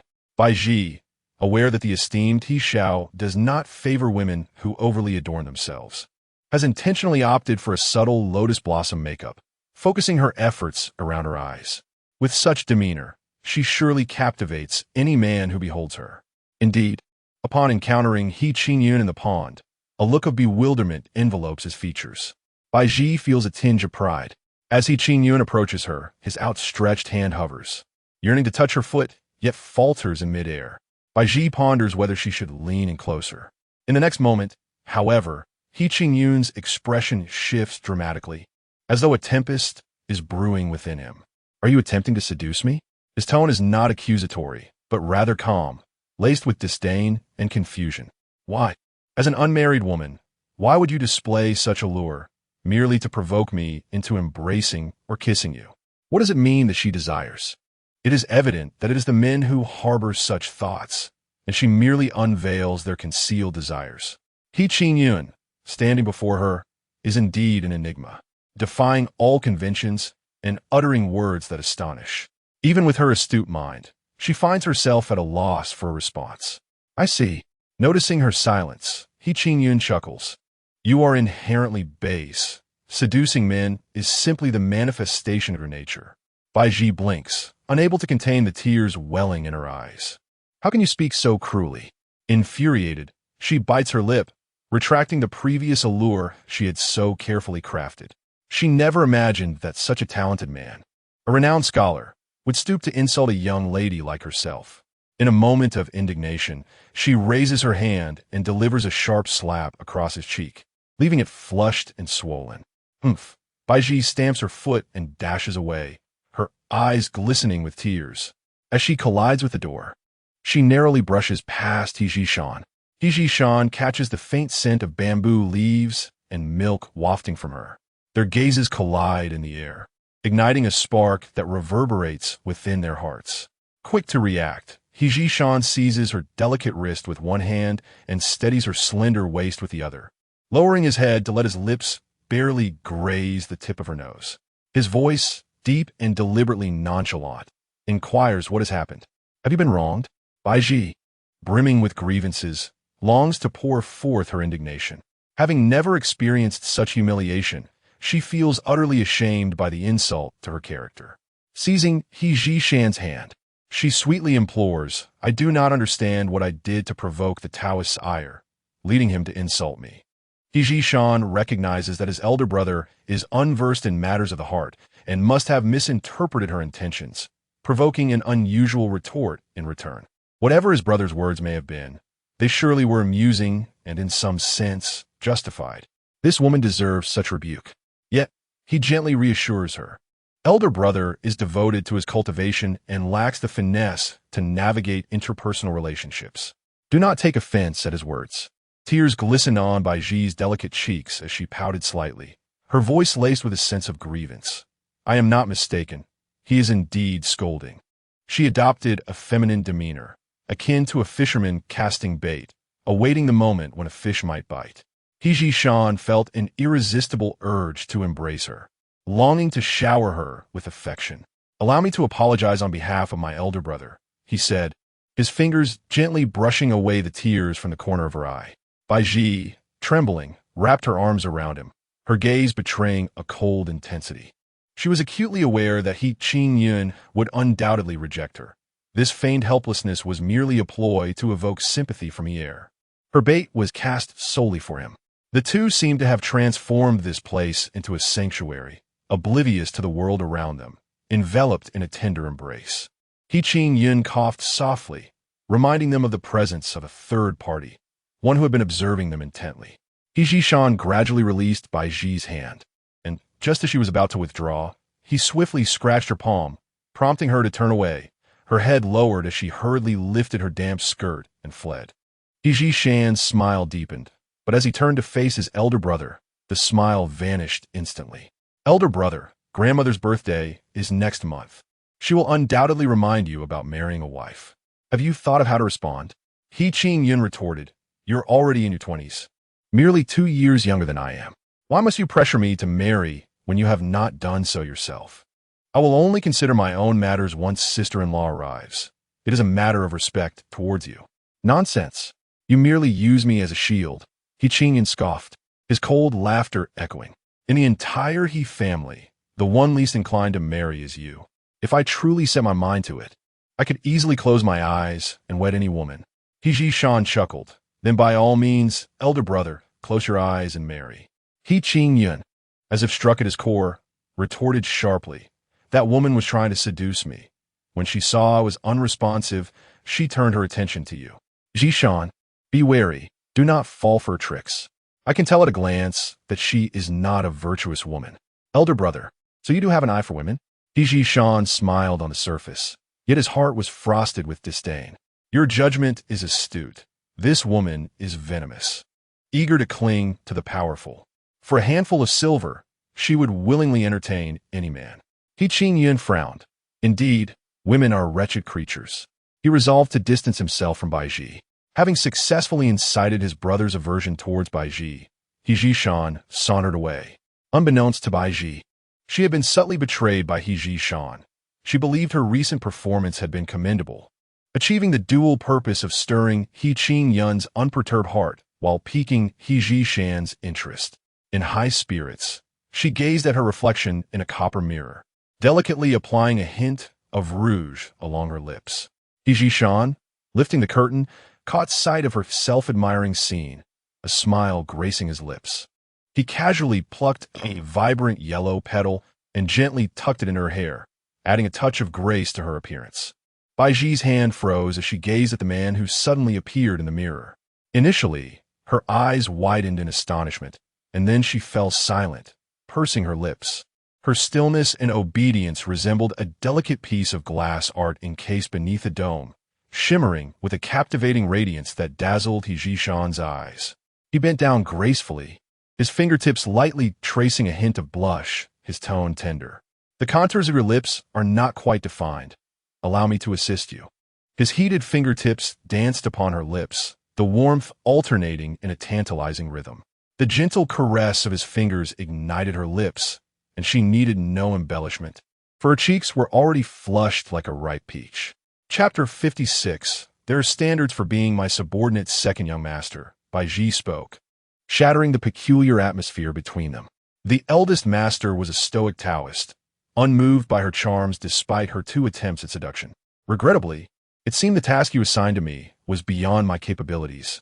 Hijishan merely hummed in response, his attention fixated on her slightly parted lips, which opened and closed like blooming and wilting flowers. His heart, too, mirrored this ebb and flow, ensnared by her allure. "Second young master?" The hint of confusion laced her voice as she lifted her gaze to meet his. Hijishan maintained his composure, retrieving a clean handkerchief. "What has caused your cheeks to flush so vividly?" Without waiting for her reply, he continued, "Perhaps it is the heat of the day. The boat has brewed a green bean soup, enriched with milk and ice. I shall have her deliver a bowl to you to cool your spirits." Baizhi watched his hurried departure, a mischievous light glimmering in her eyes. How curious that it seemed he was the one in need of cooling off. Her seductive tactics were indeed effective. Smiling at her reflection, she became aware that her own cheeks burned with warmth, her mind drifting to Hijishan's visage, and she shyly covered her flushed cheeks. Hualu approached with the chilled green bean soup, calling out to her from a distance. Baizhi snapped out of her moment of overwhelming shyness. "Ah, your face." As Hualu drew closer, she noticed Baizhi's cheeks were excessively flushed. Upon seeing her damp clothing, she became concerned. "Have you been burned by the water? You feel as hot as a furnace." Hualu's hand brushed against Baizhi's arm, feeling the heat radiating from her. "Quickly, remove your garments. I'll fetch you a new outfit." Baizhi barely had a chance to interject before Hualu hurried off to find fresh attire. In no time, Hualu returned, clutching a Taoist robe. "Sister Ji, there are no women's clothes here. After searching high and low, this is the only suitable Taoist robe I could find." The craftsmanship of the 2 servants' robes was exceptionally fine. Even in a pawn shop, they would fetch a decent sum. Baizhi, with her graceful figure, donned the aquamarine Taoist robe, cinching it at her slender waist, resembling an ethereal youth, indistinguishable in gender. Hualu's eyes widened in awe. A beauty indeed. She looked exquisite in anything she wore. Hualu showered her with compliments. "You are truly a beauty, and everything suits you splendidly." Baizhi stifled a giggle. "Sister Ji, I heard from the temple's boys that today marks a significant occasion. The master is emerging from seclusion. Shall we join the festivities?" Hualu, with her playful spirit, could hardly remain still, while the more composed Hua Chuan preferred tranquility, leaving her to pester Baizhi. Though Baizhi was merely 2 years older than Hualu, she too could be disinclined to revelry, yet she readily agreed. Thus, the 2 young maidens, adorned as Taoist acolytes, ventured forth from the star-collecting tower, traversing a winding mountain path until they arrived at the Flying Star Temple, situated in the western outskirts of Nanling City. The Flying Star Temple had gained popularity over the past 2 years, thanks to He Qingyun's generous donations, which funded the construction of a road, transforming the once desolate outskirts into a bustling locale. As I approached the Taoist temple, I was greeted by a flurry of horse-drawn carriages and a continuous stream of people arriving in haste. It was said that today marked the auspicious occasion of the descent of the Wenchang star, prompting families with children awaiting examination to rush over early in the morning to pay their respects. Additionally, the venerable Taoist, Master Xiaozong, was celebrating his 80th birthday and was set to emerge from seclusion today, drawing both the affluent and the humble from Nanling City to this sacred site. 2 girls purchased sugar figurines and roasted broad beans outside the temple. Huilo, familiar with the layout of the Flying Star Temple, guided Baizhi through a maze of turns until they discovered a secluded side entrance. "Sister Azzy, look." They squeezed into a narrow alley and gently pushed open a small door, revealing another world beyond. Inside the grand hall, Several elegantly dressed elderly ladies sat in an orderly fashion. In any era, reaching the age of 80 is a remarkable milestone, and these ladies sought to bask in the longevity of the Taoist master. Master Xiaozong appeared gaunt, yet his eyes sparkled with vitality, contrasting sharply with the murky gaze typical of the elderly. Baizhi's attention was captivated by the silver-haired ladies who generously donated to the merit box, stuffing it with banknotes. At this rate, the Flying Star Temple would surely flourish. One might consider marrying a Taoist master, as it promised financial stability, though Master Xiaozong's advanced age was a drawback. However, the young Taoist standing beside him exuded a gentle charm and handsome demeanor. "Huilo, who is that person?"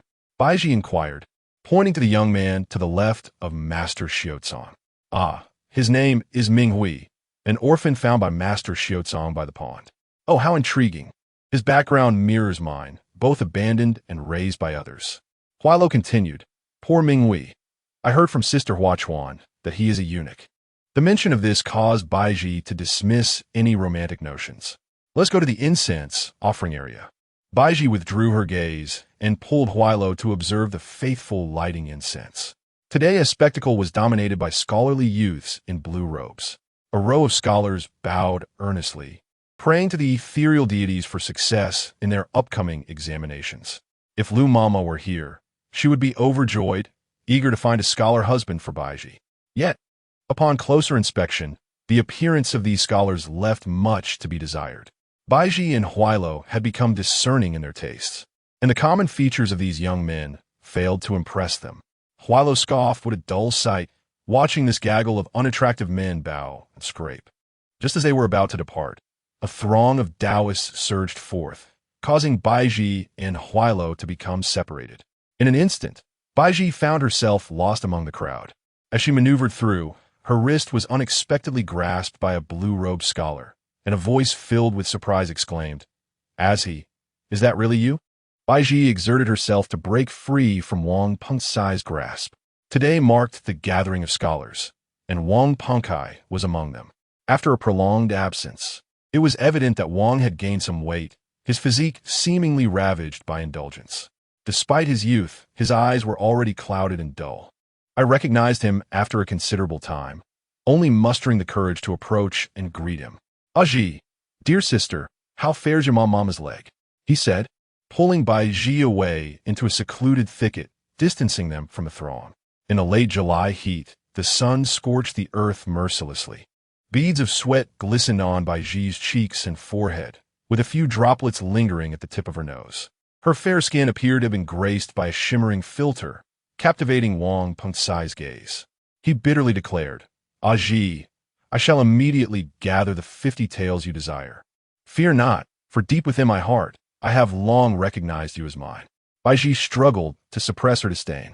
The sight of this depraved man, lewdly drooling, incited a desire within her to deliver a swift kick to his heart to alleviate her frustration. "No need for that," she retorted. "I have already amassed the 50 taels, and my mama's leg is now well. Please, being her servant is no trivial matter. Countless suitors vie for her favor, and not all are worthy of such privilege." Chapter 57. Where are your eyes wandering? The absence of Madame Ma is indeed a great blessing. "Azhi, dear sister, why has Lu Mama not visited us for quite some time? How dare you even inquire?" The last time she went to the Wang family to borrow money. She endured a considerable humiliation, which allowed her to see the true colors of the Wang family. Why would she return to subject herself to such indignity? Baizhi scoffed. "You ought to be aware of the situation. Wang Pengcai feigned ignorance. When did our families become so estranged? Azhi, I shall personally visit to apologize. And as for that 50 taels, no need," Baizhi interjected sharply. Wang Pengcai was acutely aware of everything, yet he chose to act oblivious before her. Hoping to deceive her? Such despicable character. Even if he were to rise to a position of power, Baizhi would never wish to associate with him. It was time to clarify matters. "I have no relationship with you any longer. I hope you will cease any further entanglement with me." Turning on her heel, Baizhi began to walk away, but in a moment of desperation, Wang Pengcai suddenly fell to his knees, grasping her ankle. Baizhi felt a wave of nausea rise within her, a revulsion that threatened to spill forth. Whether in this life or the past, Wang Pengkai's character was reprehensible beyond measure. If he were truly kind-hearted, he would not harass her so. As a virtuous young woman, being subjected to his lewdness could ruin her prospects for marriage in the future. Wang Pengkai, Baizhi exclaimed, trying to shake him off. But her efforts only drew him closer. Release me, she commanded, her tone softening slightly. If he were to persist in his obstinacy, it would ultimately be she who suffered. She might as well swallow her pride and placate him, for they would have no further ties henceforth. Baizhi, what are your true intentions? In the past, we shared mutual affection, but now that you have ascended to greater heights, do you look down upon me? Wang Pengkai's eyes fixated on her robe, his words laden with malice. Sister, your androgynous attire is quite the trend among the courtesans. Those noble sons adore a beauty whose gender is indistinguishable. Are you not among them? What utter nonsense! Baizhi retorted, her face flushed with indignation. How dare he compare her to the women of the pleasure quarters? The courtesans sell laughter. She, Baizhi, was a lady of respectable standing. Wang Xiaocai, your words grow increasingly ludicrous. Her voice turned frigid as she summoned all her strength to free herself from his grasp. After a few derisive laughs, she declared, let me be perfectly clear. I have no connection with you. Do not call me Baizhi any longer. From this day forth, let us be strangers. If we happen to cross paths, let us act as if we do not know one another. With that final statement, Baizhi emerged from the thicket, only to be met by the tearful Hua Lu, her eyes red from crying, clutched Baizhi's sleeve. You scared me. I thought I had lost you. Sister Baizhi, foolish child, Baizhi said, gently patting Hua Lu's tousled hair. The two of them bought some sweet cakes before returning together to the star-picking pavilion, where delicate fragrance filled the air. He Qingyun, with his hair disheveled, sat cross-legged on a cool mat. Hualu remarked that this was the Taoist master in meditation, claiming it allowed communication with the ethereal energies of heaven and earth. Baizhi, feeling perplexed, thought to herself that he seemed to be merely dozing off. Hualu shushed her, cautioning, do not let the master hear you. Baizhi curled her lips, contemplating silently that there were no deities in this world. It was evident that He Qingyun was merely posturing, though she could not fathom his motives. Hualu then whispered, while the master is preoccupied in meditation, let's take a refreshing bath. The hot spring water divided into several sections, and He Qingyun typically soaked in his exclusive bath. Hualu led her to a neighboring one. Just as she was about to undress, she noticed Hua Chuan lifting the curtain and entering. Madam has sent the old woman to deliver the young master's clean clothes. You must come with me to attend to it. Thus, Baizhi was left alone. Earlier, she had been bustling about the temple, and now, after shedding her garments and immersing herself in the water, she sighed in delight. The spring water was warm and invigorating, harmless to the body, allowing for hours of soaking without issue. If only there were a plate of grapes, it would be perfect. Her thoughts drifted to the vineyard. Every summer's end and autumn's beginning, the trellises would be laden with grapes. Unfortunately, she could not indulge, as they were the Lin family's private property, reserved for their esteemed members. She adored the sweet and tangy taste of grapes, small enough for her to pop in her mouth one by one. Grapes! Oh, how I long to eat grapes! Baizhi found herself murmuring. A soft chuckle came from behind her. What a coincidence! I happen to have the grapes you desire. The languid and nonchalant tone sent shivers down her spine. She wrapped her arms around herself and sank into the water, leaving only her head above the surface. You truly have no sense of propriety. I am, after all, bathing. He Jishan, brushing the hem of his robe, seated himself on a stone nearby, casually placing the plate of grapes beside him, a cryptic smile upon his lips. When you engage in clandestine whispers with a man in the woods, do you not consider propriety, then? You saw that. Baizhi was taken aback, realizing that Jishan had witnessed her encounter with Wang Peng in the thicket, a flutter of anxiety stirring within her. Who was whispering? He was the one who persistently harassed me. I have clearly refused him. Her delicate face scrunched up in a way that appeared both charming and pitiful. Please do not unjustly accuse me. I am not the frivolous woman you imagine. Had he not already known her true nature, He might have been deceived by her seemingly innocent demeanor. Baizhi chuckled inwardly. In this world, only this woman would dare to so easily extend affections to a stranger. Though she had long since lost her virtue, she still attempted to present herself as a chaste maiden. He was genuinely curious about what sort of life she would lead in the future.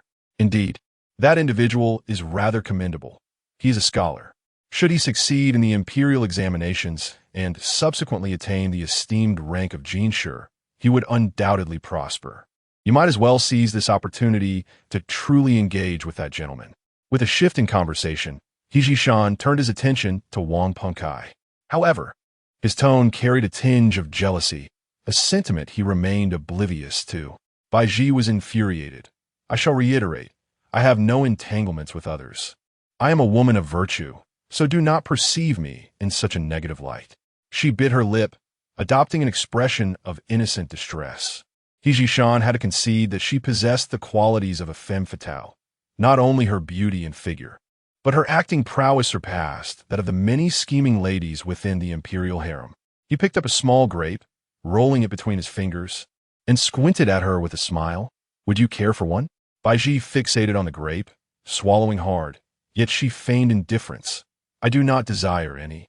The grapes of the season are not ripe yet. They are all sour.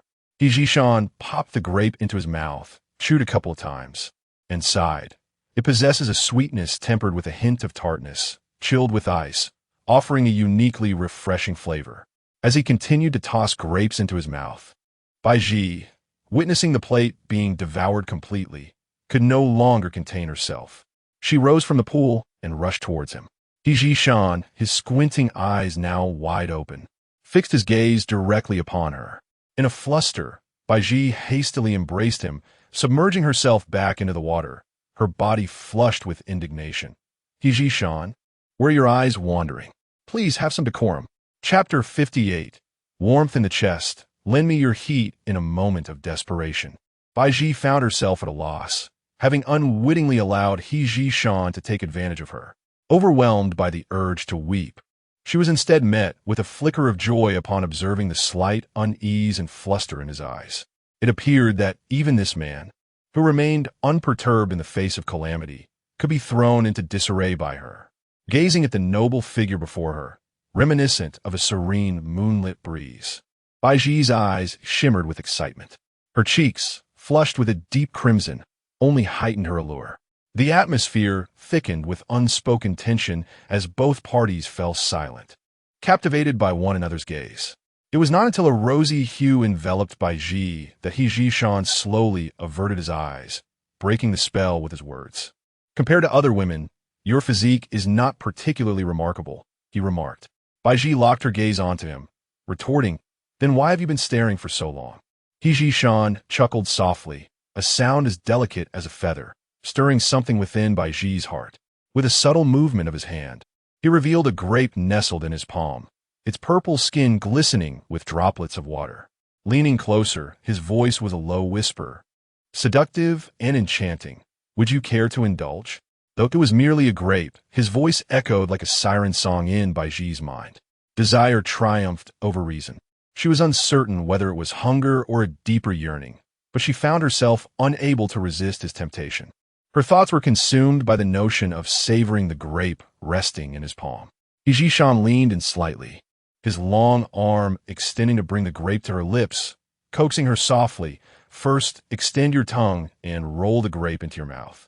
Then gently break its skin with your teeth and savor the sweet and tangy flesh within.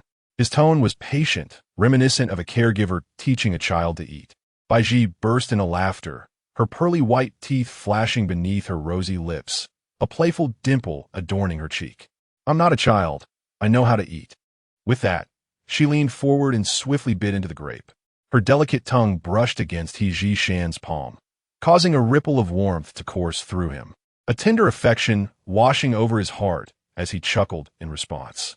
What mischievous child you are. I am not a child, Baizhi asserted, the explosion of flavor from the grape igniting her senses. Delicious. It's a pity there's only one. Baizhi laughed lightly. There are many more. If you wish to indulge, then follow me.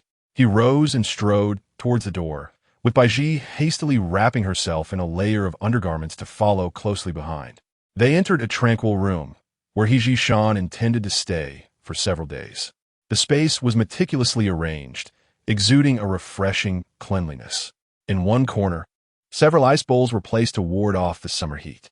Upon entering, Baizhi felt a shiver run through her as droplets of water clung to her fair skin. Baizhi Shan discreetly glanced at her, gesturing toward the screen for her to change in privacy. After donning a loose brocade robe, Baizhi realized by its size and craftsmanship that it belonged to Baizhi Shan himself. The luxurious cloud silk was cool and comfortable for summer wear. Baizhi silently vowed to strive for such a life of wealth and grandeur in the future. On a bamboo table lay a dish of glistening grapes, inviting and tantalizing. Baizhi Shan sat across from her, smiling as he urged, "Go ahead and eat." At his command, Baizhi eagerly popped a piece in her mouth. "If you find it sour, there's also a serving of date cake here." As she chewed, her cheeks puffed out like a little hamster, rendering her exceptionally adorable. Baizhi Shan was suddenly overwhelmed by an impulse to feed her, continuously presenting her with delectable treats to tempt her. Only when Baizhi's stomach felt pleasantly full did she wipe her mouth with satisfaction. "There are a few fresh peaches. Would you like one?" Baizhi Shan offered her a peach, but although Baizhi longed to indulge, her belly was already too full, leaving her to plead with him. "How come you have so much delicious food in your room?" What was even more perplexing was that he had barely touched any of it. She noticed several ripe peaches had spoiled. A true pity. "May I come back tomorrow to eat?" Her charming smile concealed ulterior motives. She desired not only the food, but also the opportunity to see him daily. Baizhi Shan effortlessly discerned the glint of greed hidden in her gaze. This woman was skilled at disguise, using her pristine beauty to mask her sordid intentions. She was no ethereal being, but rather a bewitching demon, inherently wicked. He nodded, sure. In that fleeting moment, Baizhi's eyes sparkled with delight, her smile radiating with a hint of pride. "I have done you a great service. If all this food goes to waste, it would be a disservice to the farmers who grew the melons." Baizhi Shan responded with a casual, "You truly are a kind-hearted person." Baizhi, oblivious to the underlying meaning in his words, assumed he was enchanted by her beauty, which only fueled her pride further. "What a celestial young master he is. He is but a subject beneath my skirt." Her delicate cheeks, illuminated by her smile, resembled a blooming peach blossom, captivating any onlooker. If only such beauty were paired with genuine virtue. Alas, she was a vain and power-hungry schemer, prompting Baizhi Shan to shake his head in resignation. He was intrigued by the intensity of her vanity. Baizhi's fingertips grazed the tip of the peach, her gaze like a hook, casting alluring glances toward the man across from her.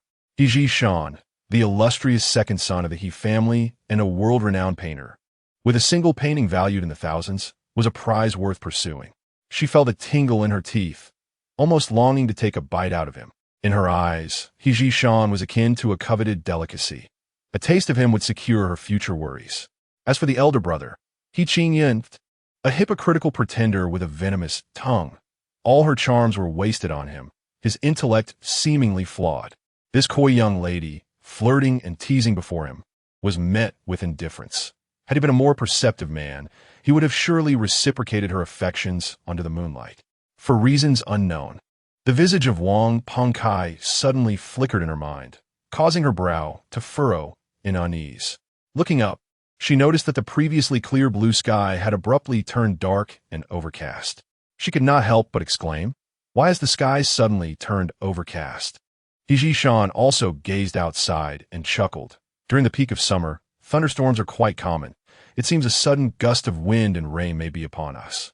Just as they spoke, a fierce wind rattled the window, and a chill swept in, causing Baizhi's ample robe to flutter audibly. With a startled cry, she gracefully fell into Baizhi Shan's embrace. His warm chest radiated heat, dispelling the lingering chill. Baizhi nuzzled her delicate cheek against him, reminiscent of a sleepy kitten, and languidly remarked, "Brother Zhishan, your chest is so warm. May I borrow it for a while?" Chapter 59. How many good brothers do you have?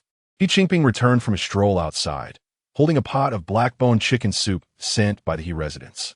Upon crossing the threshold of the quiet room, he was met with an utterly deplorable scene. There he saw Baizhi, her frail form entangled around the waist of the second young master, her cheek nuzzling against his chest, igniting a spark of intimacy.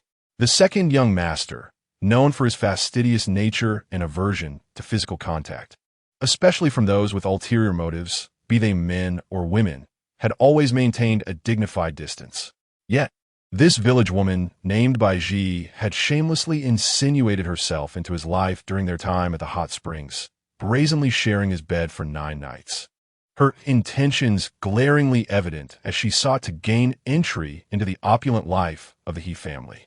He had often derided her as a seductress. So how could he now find himself enveloped in her embrace? Had this enchantress truly cast a spell upon his heart?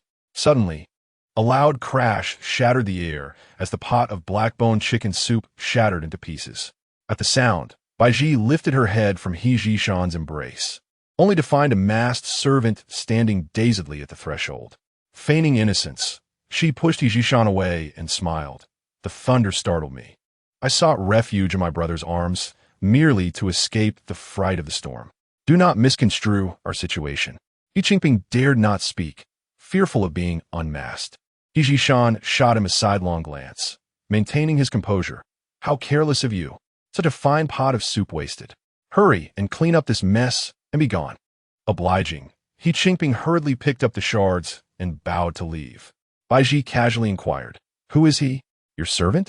Was his face burned?" He Jishan replied with a knowing smile, "My little servant is a man of charm, entangled in a romantic affair, and fearing the consequences, he covers his face." Baizhi merely acknowledged this with a nonchalant "oh," dismissing the earlier incident from her mind. Her gaze drifted to the spilled soup, her thoughts wandering far away to Wang Pengkai, whose engagement she had cunningly orchestrated to destroy. Surely, the Wang family could not stir up any trouble now. Their brief encounter at the Feishing Temple had rekindled Wang Pengkai's restless heart. After not seeing her for days, Baizhi's beauty had only intensified. Were it not for her mother's reluctance to part with 50 taels, he would have already claimed her as his own. Upon returning home, Wang Pengkai began rummaging through drawers, determined to gather enough silver to entice Baizhi back into his life. Meanwhile, Mrs. Wang, having sensed something amiss since her encounter with Baizhi, discreetly sent inquiries to uncover the truth, only to be filled with indignation upon learning the reality. Under the sweltering sun, Mrs. Wang, her figure plump and glistening with beads of sweat, wiped her brow with a handkerchief, exclaiming, "This dreadful weather is stifling before every storm. It nearly suffocates one." Seeing the disarray in the house, her son, drenched in sweat, was rummaging through a trunk, his chubby face contorted in frustration. Was he once again losing at gambling? "Mother, I recall that yesterday you tucked 2 banknotes in the chest, yet how is it that they are now nowhere to be found? Surely, you must have gambled them away again." Mrs. Wang, filled with frustration, exclaimed, "You cannot expect to live off your status as a scholar forever. Aim to excel and become a successful candidate. Once you achieve that, our family can invest a few coins to secure a minor official position for you." Alas, mother! Wang Pengkai's thoughts were solely fixated on Baizhi, as he declared, "I require 50 taels. I have come to a decision. I wish to marry Sister Baizhi." Mrs. Wang's eyes glinted like a wolf's, radiating green light. "Has that wretched Baizhi cast her spell upon you again? That deceitful woman has led our family in circles, and yet you remain oblivious." After consuming 2 bowls of cool tea, Mrs. Wang recounted, in detail, how Baizhi had deceived the Wang family and ruined their engagement. "That heartless little minx is seeking to elevate her status and looks down upon our family, orchestrating a farce with her 2 maids. She had that mom-maid feign a broken leg, and you're already aware of what transpired next." Wang Pengkai's mind buzzed, recalling the day Baizhi came to beg their family for 50 taels to treat mom-maid's leg. Her tears had appeared so genuine that he could not discern her act. That little vixen must have indeed climbed the social ladder, now possessing several hundred taels. If we could somehow acquire that fortune, your future would be secured. Wang Pengkai gritted his teeth in anger. How could a solitary woman suddenly amass great wealth overnight? She must have seduced men to procure such riches. "Sister Baizhi, How tragic that one so delicately beautiful, resembling the snow lotus of Tianshan, should turn out to be a serpent lurking in the mire. The mother and son contemplated for a while before concocting a nefarious scheme. Your sixth aunt's daughter works as a maid in the Lin residence in Nanling. I shall seek her out, and surely she will devise a way to deal with that vile woman. 2 days later, Qianhu hurried to Feixing Temple to find Baizhi. She had procured many delicacies from Shan, stuffing them all into De Hu's embrace. Qianhu's honest and simple face turned a shade of crimson. The Wang family, accompanied by a stewardess from the Lin family, had detained Lu maid and explicitly demanded that you return to handle the matter. Baizhi's heart quivered, for indeed, the scoundrel Wang Punkai had caused trouble. I knew that the Wang family was filled with scoundrels. While she found solace in her seclusion, she could not help but worry about the suffering Lu maid might be enduring. As these thoughts crossed her mind, her eyes immediately brimmed with tears. Do not cry, Sister Baizhi, Qianhu clumsily attempted to wipe her tears with his hands. My mother is here. With her around, everything will be all right. Baizhi lamented in distress. That is uncertain. Although Aunt Qian is formidable, if a master from the Lin residence were to arrive, she would certainly not dare to confront them. Ultimately, both estates belong to the Lin family. The beauty wept, as if flowers were drenched in rain, prompting Qianhu to instinctively wrap his arms around Baizhi's waist, pulling her closer in an attempt to comfort her. Baizhi was contemplating how to deal with the man named Wang, and for a moment, she did not push him away but rather leaned into his embrace, her eyes darting about with intrigue.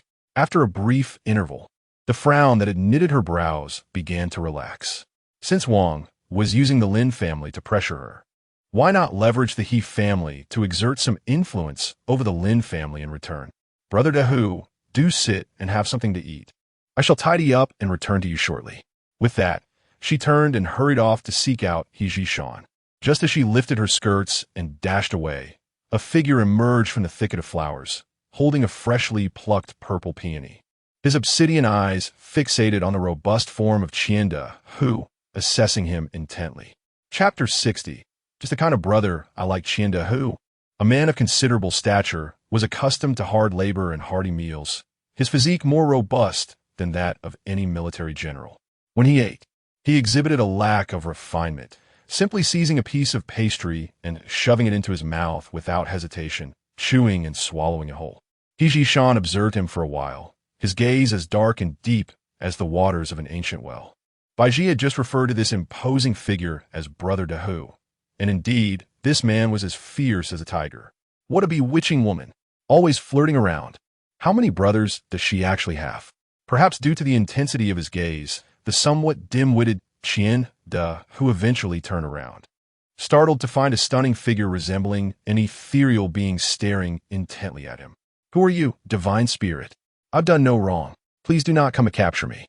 He was a rough man, somewhat foolish in appearance, and undeniably unattractive. It was a mystery what Baizhi found appealing about him.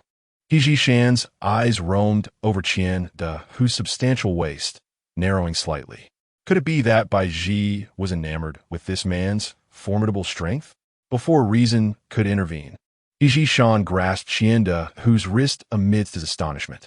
Let's engage in a test of strength, shall we? Are you brave enough? Qianhu was taken aback. You wish to compete in arm wrestling with me? Throughout his life, he had never lost such a contest.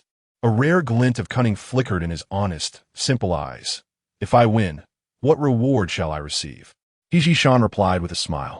You just devoured a plate of my pastries without consequence. Should you win, I shall grant you another plate. Qianhu grinned. It's a deal. Their wrists intertwined, and despite Shan exerting all his strength, he could not withstand the might of Qianhu, ultimately conceding defeat, a sense of despondency rising within him. Qianhu, brimming with pride, rolled up his sleeves to showcase his brawny arms. I have hunted in the mountains since childhood, lifting stones and felling trees. I consume a great deal, which has given me raw strength. It is only natural that you, a gentleman, cannot match me in a trivial contest of strength. Upon entering, Baizhi overheard Qianhu's words and glared at him in frustration. How could this dim-witted fool not recognize the esteemed identity of Shan? Did he think his words would offer any solace? Moreover, Comforting someone was not done in such a manner. Brother Dahu, Baizhi said, handing her bundle to him. Please prepare the carriage outside. I need to speak with young Master He. Qian Dahu stood up, not forgetting their prior wager, and turned back to He Jishan with a grin. Do not forget about that plate of pastries. He Jishan rummaged through an exquisite box and retrieved a portion of pastries, handing them, along with the plate, directly to him. Qian Dahu observed the peculiar shapes of the pastries, which resembled various small animals, particularly a delightful rabbit-shaped delicacy. He wrapped it carefully in a clean cloth and solemnly presented it to Baizhi. Sister Baizhi, you have grown quite slender these past few days. My mother says that women who are too thin find it difficult to conceive. You must eat and nourish yourself more, so that you may bless our Qian family with 5 little ones. How absurd! Why must he utter such suggestive remarks in front of He Jishan? A wave of guilt washed over Baizhi as she cast a glance at He Jishan, only to find him smiling, a peculiar grin curving his lips like a beast ready to devour. She hastily pushed the pastries back and, with a stern expression, declared, Brother Dahu, I have already told you that I shall not marry you. Please wait for me outside. With that, she closed the door, sending Qian Dahu away. He Jishan chuckled derisively, his gaze fixed upon her. You have quite a few good brothers, don't you? I wonder where I, your brother Jishan, rank in your heart. Baizhi's eyes glistened with tears, her voice soft and plaintive as she replied, Brother Dahu is merely a companion from the neighboring village. There is truly nothing between us. He Jishan, consumed with jealousy, retorted, Your brother, Dahu possesses great strength. Do not let such a treasure of a man slip away. Tears streamed down Baizhi's cheeks, her sorrowful expression tenderly tugging at He Jishan's heartstrings. I do not fancy someone like Brother Dahu. I prefer refined and handsome gentlemen. Baizhi cast a flirtatious glance in his direction. Yet, He Jishan was relentless. Your punk-eyed brother is a scholar, fair and refined, perfectly matching your desires. Why not marry him and become a scholar's wife? Baizhi's eyes widened in surprise. She had been pondering how to address him, and tears began to flow anew as she grasped his sleeve, beginning her lament. Wang Pengkai is a villain. His entire family is wicked. I never intended to marry him. He has persistently pursued me. Just the other day, Brother Dahu reported that the Wang family sought out the stewardess from the Lin estate, coercing me to marry into their family. Her tear-streaked face was a vision of beauty that captivated He Jishan's heart. This enchanting woman seemed to embody all his aesthetic ideals. Despite suspecting her tears might be feigned, he gazed at her delicate features and said, Oh, is that so? A learned scholar, well-versed in literature, committing such an atrocity as forcing a virtuous woman into marriage. Fear not, if he dares to press further. You may go to the magistrate's office in Jinling and seek justice. Baizhi's tears momentarily froze. What? You want me to beat the drum for justice? I cannot. Her adoptive mother had repeatedly cautioned her to conduct herself with propriety.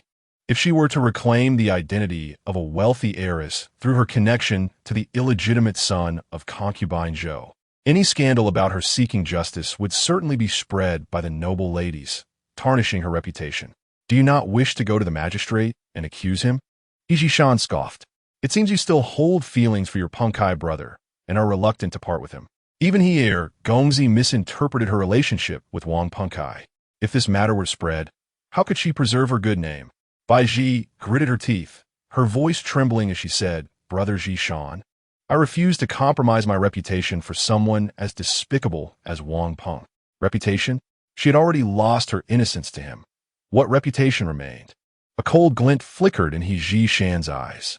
In matters such as these, the innocent remain untainted. You have not lost your virtue, so speak your truth without remorse. Baizhi hesitated, her thoughts occupied with the safety of Granny Lu at the estate, unwilling to squander time here.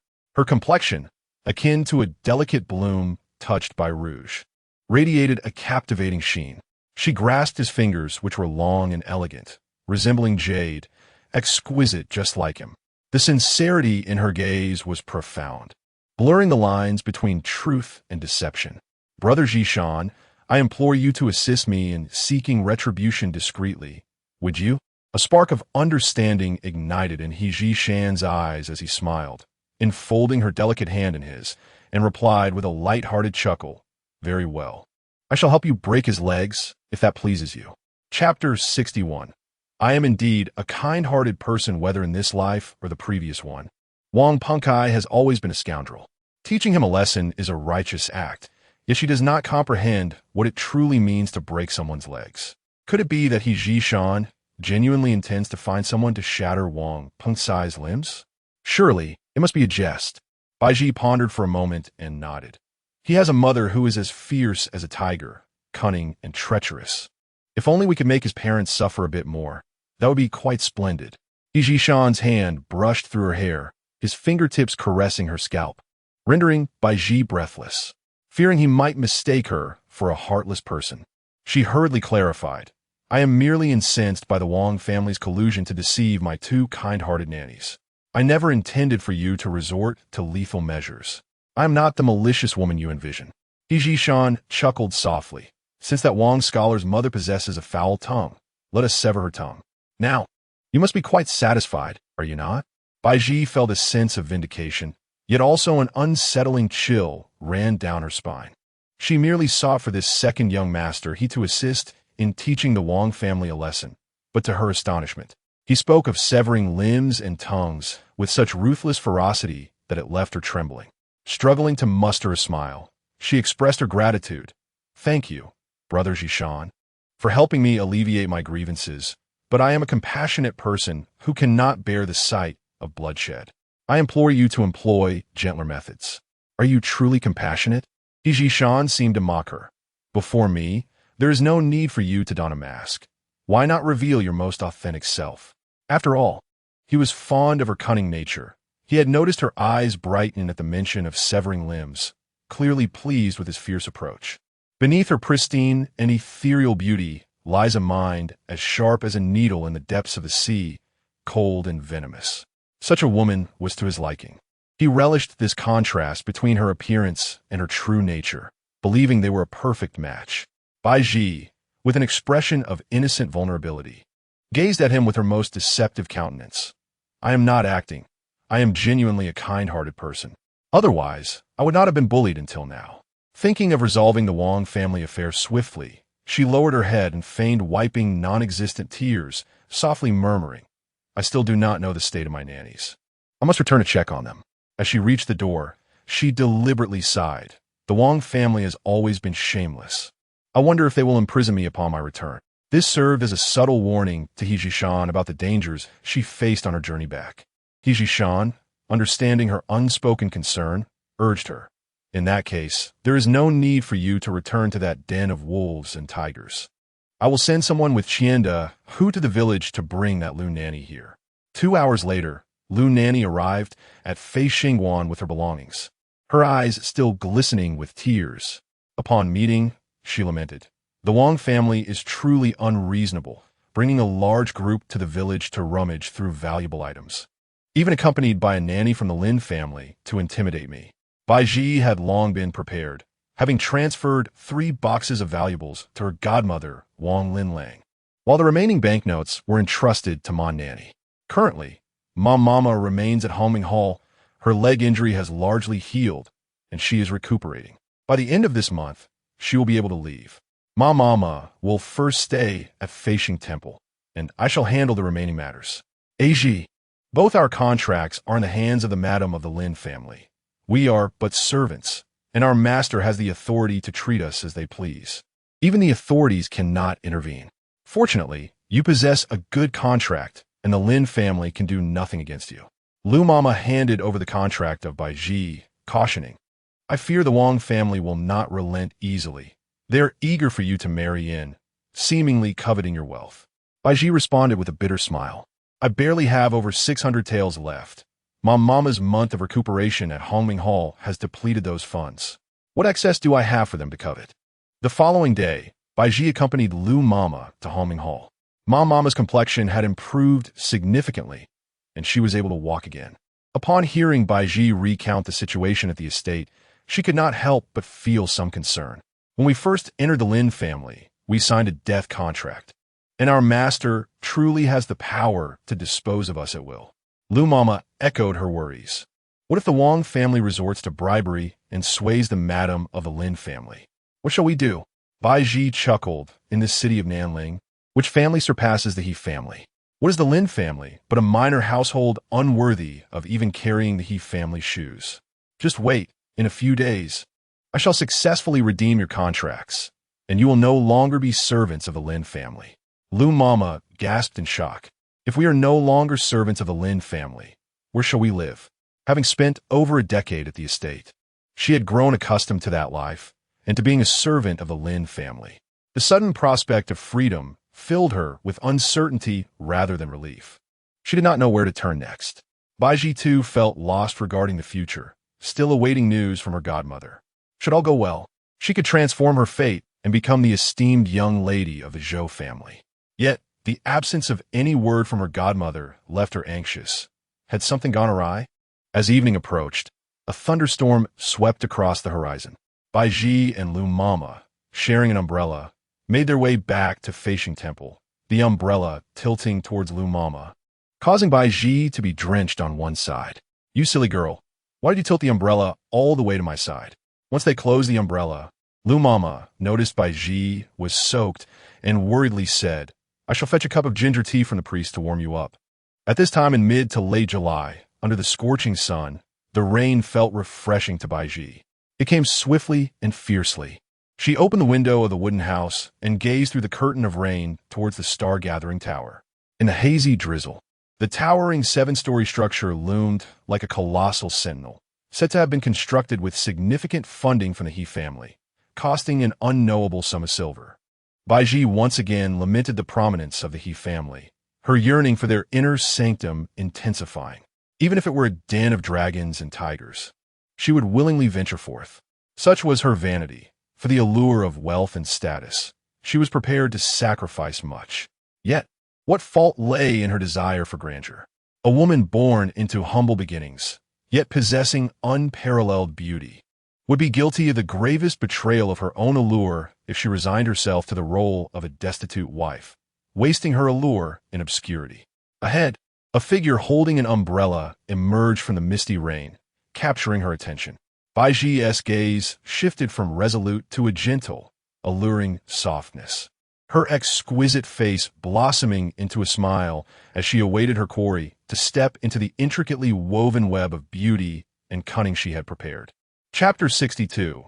Avoiding him, the sky-blue brocade robe billowed in the wind and rain as he Zhishan, clutching an umbrella, waded through the water, cradling 2 ornate boxes in his arms. Upon reaching the entrance of the wooden cabin, he folded the umbrella. Raindrops trickled down his robe and hair, yet he remained oblivious. His peach blossom eyes slightly raised as he smiled at the lady resting by the window. The lady sat by the window, her delicate hand propping up her fragrant cheek. Her head bowed slightly as she gazed at the pot of purple flowers before her. The petals, battered by the incessant raindrops, struggled to lift their heads. After a moment of contemplation, she extended a finger to touch a droplet resting on a petal, then brought it to her lips. The unadorned cherry blossoms, moistened by the rain, instantly glistened with a radiant sheen. He Zhishan stared at her, enchanted. At that moment, she resembled a pure lotus in clear water, so close, yet feeling achingly distant. This Baizhi exuded an air of mystery. In the past, she had merely been a woman of striking features in his eyes, ambitious yet shallow, a beauty he deemed unworthy of his attention. Yet, why did thoughts of her plague his sleepless nights? He found himself pondering her in the quiet of night and in the light of day, her visage haunting him as he penned his thoughts or turned the pages of books. It was unfathomable that the esteemed second son of the He family, the renowned scholar of the autumn rains, could fall under the spell of such a woman. She was unworthy of a lifetime commitment with him. He desired a woman of true talent and intellect, not merely one of superficial beauty. Nevertheless, he could not deny that she was the first to stir his heart. Perhaps she was a siren, capable of ensnaring a man's affections. All his feelings of longing and desire arose from her, and this lack of control over his emotions was utterly distressing. He Zhishan slightly furrowed his brow, the intricate web of conflicting emotions swirling within him. How could one as proud as he allow a woman to govern his feelings? She was merely a bird in his palm, His joys and sorrows were his to command. Should she ever jeopardize his future, he would not hesitate to close his hand and extinguish her. Baizhi was, by nature, a cold and detached individual, destined to perform cold and detached deeds. After all, it was merely a diversion, an amusement. He murmured softly, perhaps as a means of self-reassurance. Baizhi, feigning composure, felt her hand growing numb yet dared not move. This pose was meticulously crafted to showcase her delicate jawline from any angle, enhanced by the gentle rain that imbued her with an indescribable charm. This was intended solely for Baizhi's benefit, but alas, he did not arrive. Unable to resist, Baizhi shifted her head, her eyes wandering outside, where she spotted the sky-blue robe standing quietly at the door, the figure slowly folding the umbrella. His movements were languid, long fingers brushing against the water droplets clinging to the umbrella. A slant of rain dampened one side of his body, his beautiful eyes glistening like water, lips slightly curled. And when he raised his gaze, it met hers with an intensity that sent her heart racing. A sudden shock coursed through Baizhi, her face blushing with a rosy hue, rendering her akin to a fevered patient. Lu Mama brought over a bowl of steaming ginger tea, prompting Baizhi to enter the room alongside her. After sipping a couple of mouthfuls, Baizhi dismissed Mama and set the remaining ginger tea beside her. In her endeavor to appear convincingly ill, she had even intentionally ventured out into the rain. Having successfully muddled her mind, she held her breath and propped herself up in a posture of feigned fragility by the window. Baizhi placed 2 brocade boxes on the table, his brow furrowing slightly. "Are you unwell?" Baizhi felt a pang in her heart. Indeed, she was unwell, having deliberately drenched herself to fall ill for him. A bit of rain had chilled her. She feigned a delicate cough, embodying the image of a frail patient. "If you are indeed ailing, why are you still leaning by the window?" The strands of rain outside had dampened her forehead. Were it not for her flushed complexion, Baizhi might have suspected her of feigning illness. After all, with this woman, anything seemed possible to counterfeit. "I want to see Mama Ma. Her leg hasn't healed properly, and I find myself feeling rather disheartened. I also cannot help but think of the Wang family and the troubles they might bring us in the future." "Ah, so you're concerned about the scholar Wang and his family," Baizhi replied, his tone somewhat icy yet low and husky, a sound that resonated alluringly in Baizhi's ears. "Rest assured, I previously promised to handle them, and I have now taken care of the matter." Baizhi was momentarily taken aback, then plunged into a frenzy of joy. "You drove them away?" Baizhi smiled subtly, opening the 2 brocade boxes for her to see. One contained a severed right foot, while the other held a severed tongue, both still glistening with fresh blood. Baizhi gasped, covering her mouth to stifle a retch. Her lips trembled. "Brother Baizhi, what is this?" Baizhi chuckled softly.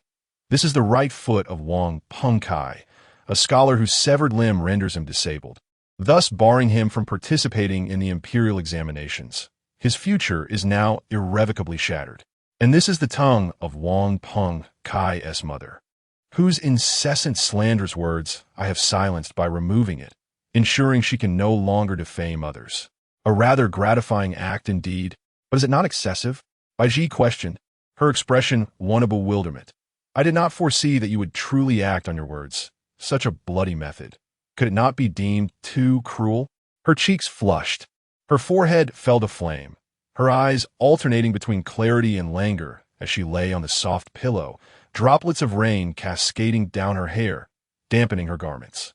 The delicate fabric clung to her skin, accentuating her fair complexion and her alluring figure, with a slender waist that seemed to invite endless fantasies. This woman, possessing an enchanting beauty, paradoxically bore an innocent and pure visage, now questioning him about the ruthlessness of his methods. A glint of cold light flickered in Baizhi's eyes as he sneered mockingly at her. "Was it not you who implored me to exact vengeance on your behalf? What promise did I make to you that you have entirely forgotten?" Baizhi was rendered speechless. She had assumed that Baizhi's remarks about interrupting Wang Peng were merely casual banter, yet she was astonished to discover he had taken them to heart. In that fleeting moment, a surge of emotions engulfed her, both fear and delight. The joy stemmed from the realization that He Ji-shan was willing to act on her behalf, suggesting that perhaps she held some significance in his heart. Conversely, fear crept in as she pondered the cruelty of his nature.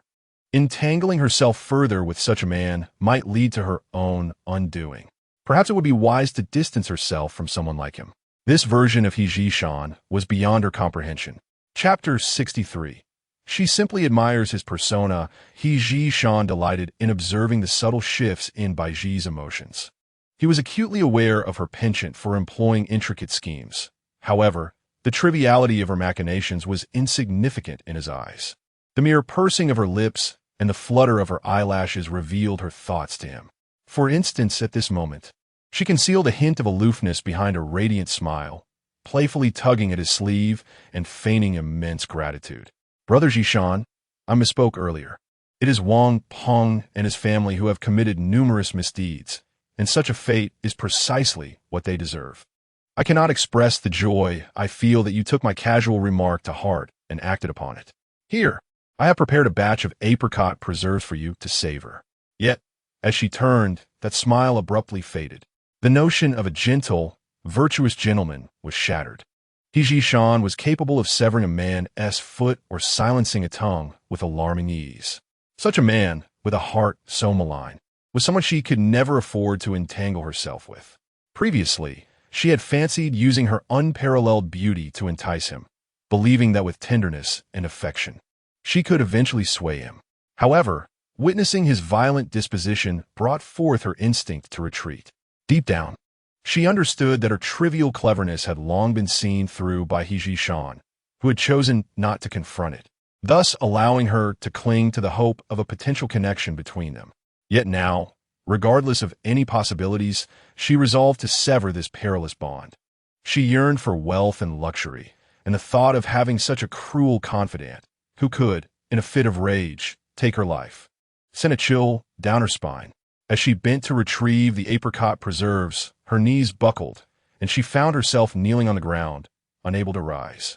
A cold sweat broke out as the fright he instilled in her caused her to sweat profusely. Yet, in an unexpected turn of fate, her illness began to dissipate. Brother Ji-shan, there isn't much here. I hope you won't mind. Baizhi struggled to extract a packet of preserves from a jar, only to discover the room was utterly empty. He Ji-shan had departed without her notice. The two ornate boxes that had graced the table had vanished as well. Stunned for a moment, she turned her gaze towards the window, where she saw the hem of his azure robe melding with the curtain of rain, slowly, gradually disappearing from her sight.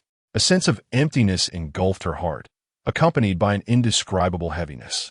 Her eyes drifted to a corner of the room, where an umbrella leaned against the wall, water stains spreading across its surface in a swirling pattern.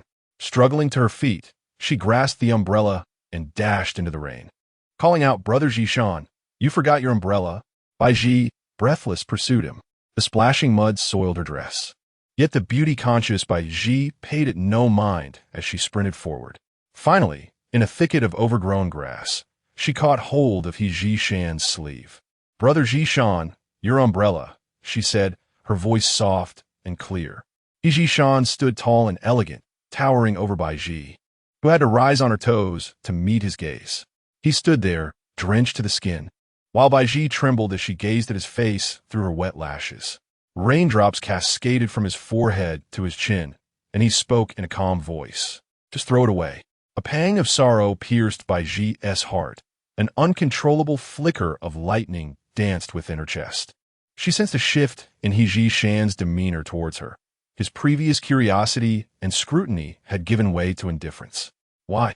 Had her accusations wounded him too deeply? She had called him cruel. It was only natural for her to be frightened by such gory sights laid before her.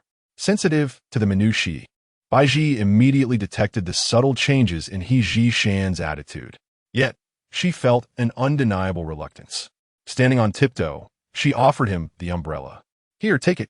He paused briefly before dismissively stating, I don't need it, and turned away without a shred of compassion.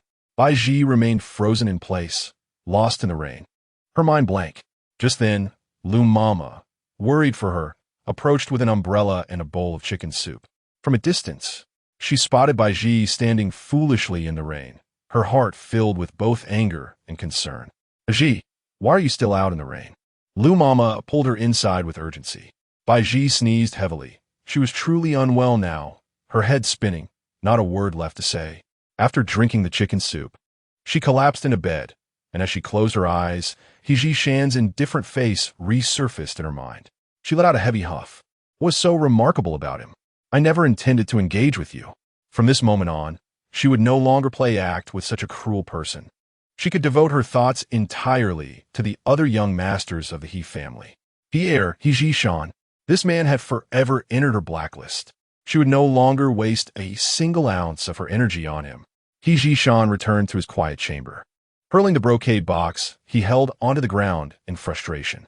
There, beside the bed, lay an ancient guqin, Baizhi's guqin, which he had repaired for her. Originally intending to return it, he had been delayed by the need to deal with Wang Pengkai's family. His eyes flared crimson with anger as he seized a sword and severed the newly restored strings. He was infuriated by Baizhi's hypocrisy. She had explicitly asked him to take action against Wang Pengkai's family, and in compliance with her wishes, he had eagerly sought to please her, only to be met with a crushing blow. She had accused him of bloodshed and labeled him as cruel. Baizhi Shan's dignity had once more been trampled beneath her feet, and he was consumed by humiliation and fury. It dawned on him. Under Baizhi's blatant seduction, his feelings for her had crossed boundaries. He had overestimated himself, believing that all women in the world should revolve around him. In truth, Baizhi was a heartless enchantress. Her every scheme aimed at her so-called riches and glory. Her previous allure was not born of affection for him, but rather an attraction to his persona, born of the He family, a legitimate son, inherently endowed with boundless wealth and a transcendent status. A contemporary sage, a renowned painter, and blessed with a handsome countenance, he was known as the first son of De Liang, celebrated for his elegance and scholarly grace. To conquer him is to gain not merely power and wealth, but also a sense of vanity. His crimson eyes suppressed an overwhelming rage. Baizhi Shan, in a fit of fury, had transformed the exquisitely arranged quiet room into a chaotic mess. Ping'an, deliver this zither to Baizhi and inform her that her instrument is beyond my repair. He Qingping held his breath, his visage concealed, cradling the ancient zither as he hastened towards Baizhi's residence. Throughout his journey, He Qingping was nearly driven to tears by fear. What on earth was happening? Hadn't the two exchanged glances laden with affection? Why had matters suddenly soured? Baizhi Shan seldom lost his temper. He harbored no desires and bore no grudges. As a devoted servant since childhood, He Qingping sensed that ever since the night at the hot spring villa with Baizhi, this lofty young master had undergone a transformation. He sensed that their second master had developed feelings for the enchanting Baizhi. And surely, Baizhi must also harbor feelings for their second master. After all, he was the most esteemed son in the great Liang kingdom. Arriving at the wooden cabin where Baizhi was staying, just as he was about to knock on the door, he overheard a conversation within. Baizhi, tell me truthfully, have you developed other feelings for that He family eldest son? He Qing Yun, strikingly handsome and the legitimate eldest son of the He family, would surely offer untold riches and glory if she became his concubine. He Qingping's pupils widened, his face twisting horrifically beneath the mask. Chapter 64. I must attain what I desire. Even the gods and demons cannot stand in my way. He Qingping, a servant of the He family, had been toiling for his masters since the days of his grandfather. At the tender age of 8, he was assigned to the residence of the second young master of the He family, initially serving as a humble cleaner. However, upon noticing his cleverness, Madame Su instructed him to attend to the second young master more closely. He could scarcely recall the first encounter with the second young master, but he distinctly remembered that he was a paragon of talent and beauty, a natural prodigy who commanded attention wherever he went. The world was enamored with the second young master to the point of obsession, and He Qingping had witnessed countless infatuated souls commit outrageous acts for his sake. Yet, this Baizhi was different. Though He was strikingly handsome, he paled in comparison to He in terms of allure. The humiliation inflicted upon his master ignited a flame of indignation within He Qingping, who instinctively clenched his fists and knocked on the door with a rigid posture. A voice from within invited him in, and He Qingping stormed inside, brimming with anger. The wooden cabin was dark and damp, and his vision was obscured. Yet he was momentarily blinded by the sight of Baizhi lying on the bed. She was as white as snow, having caught a chill from the rain, her face pale as paper. She resembled a begonia battered by the elements, fragile, yet evoking sympathy. Baizhi glared at the malicious servant, recognizing him as a close attendant to He Zhishan. Recalling how he had turned his back on her in the rain, a lump formed in her throat, and she demanded, "What has happened to my qin? Is it repaired?" Fearing she would recognize him, He Qingping deliberately altered his tone, replying, "The young master has declared that the qin is beyond repair and has instructed this servant to return it." Baizhi's eyes reddened as she gazed at the instrument, which bore evident marks of having been slashed, undoubtedly by He Zhishan's sword. Unable to contain her emotions, tears streamed down her cheeks. "He did this on purpose. He broke my qin. I wanted to fix it." "The young master insists he cannot mend it," He Qingping retorted. "He personally promised to repair the strings. A man's word is his bond, and he cannot go back on it." Baizhi bit her lip, her face growing increasingly pale. Lu Momo, witnessing her distress, wiped away her own tears. "You must convey to He Zhishan that the qin will be returned only when it is restored." With that, she pulled the quilt over her head, stifling her sobs. He Qingping, infuriated, clutched the ancient qin tightly. "How dare you weep? You clearly harbor feelings for the eldest young master, yet remain entangled with the second. Is this not sheer fickleness?" Though merely a servant, He Qingping had his pride, and he stormed back to relay Baizhi and Lu Momo's words to the second young master. The rain had ceased, leaving behind a rainbow arching across the sky, its colors casting dappled shadows through the window. He Zhishan, having indulged in a few cups of plum blossom wine, leaned against a soft pillow, his consciousness hazy and eyes closed. "Is that what she said?" he inquired softly. He Qingping exclaimed indignantly, "Indeed, that Baizhi has affections for the eldest young master, claiming him to be the legitimate heir. Second young master, she has gone too far. When at the hot spring resort, she clearly lost her virtue, yet she still dares to aspire to the prestige of the He family. A woman of such character is unworthy even to polish your shoes, young master. I implore you not to let this woman cause you sorrow through intoxication." He Zhishan remained with his eyes closed, issuing a calm command, "Put down the qin and leave." After a moment's hesitation, He Qingping ultimately fell silent and obediently exited the room. Once he had departed, He Zhishan finally opened his eyes, the tears that had long been brimming within his gaze swirling momentarily before being suppressed by his sheer will. All his efforts were merely in pursuit of a fleeting semblance of grandeur. As He Qingyun had stated, Baizhi was nothing but a tiresome commoner. Yet He Zhishan, born atop the snow-capped peaks, looked down upon all worldly matters. How had he allowed himself to be swayed by such a base individual? In his youth, He-san had played a trivial trick on him, and he had swiftly sought retribution. He was never one to embody the virtues of a saint. How had Baizhi treated him? How many times had she trampled upon his dignity? He Zhishan scoffed as he gazed at a crimson blossom before the window, suddenly extending his hand to pluck the bud, still adorned with raindrops. "What I desire must be obtained. Even the gods and demons cannot obstruct me." His dark pupils glimmered with a wild, malevolent joy. After this rain, Baizhi truly fell ill. Lying weakly in bed, she consumed the soups prepared by Lu Mama daily. Yet her condition showed no signs of improvement. Her spirit and body were utterly exhausted. One morning, as Baizhi sat before her vanity, she unexpectedly discovered a hairband in her jewelry box. The end of the band was sewn with a pattern of clouds, its textured surface instantly awakening memories she had attempted to forget. The deceitful man from the hot spring resort, with whom she had spent 9 nights, had once used such a hairband to blindfold her. Baizhi felt her scalp tingle with agitation. Had that impostor, disguised as the heir, resurfaced? And how had he managed to place this hairband in her jewelry box so stealthily? Was he lurking in the shadows, watching her? With her heart racing, she spent the entire day in a state of unease, tossing and turning through the night, unable to sleep. Since her rebirth, her greatest regret had been hastily climbing into bed with someone before discerning his true identity. This thought gnawed at her, filling her with resentment. Yet, she could not blame anyone but herself.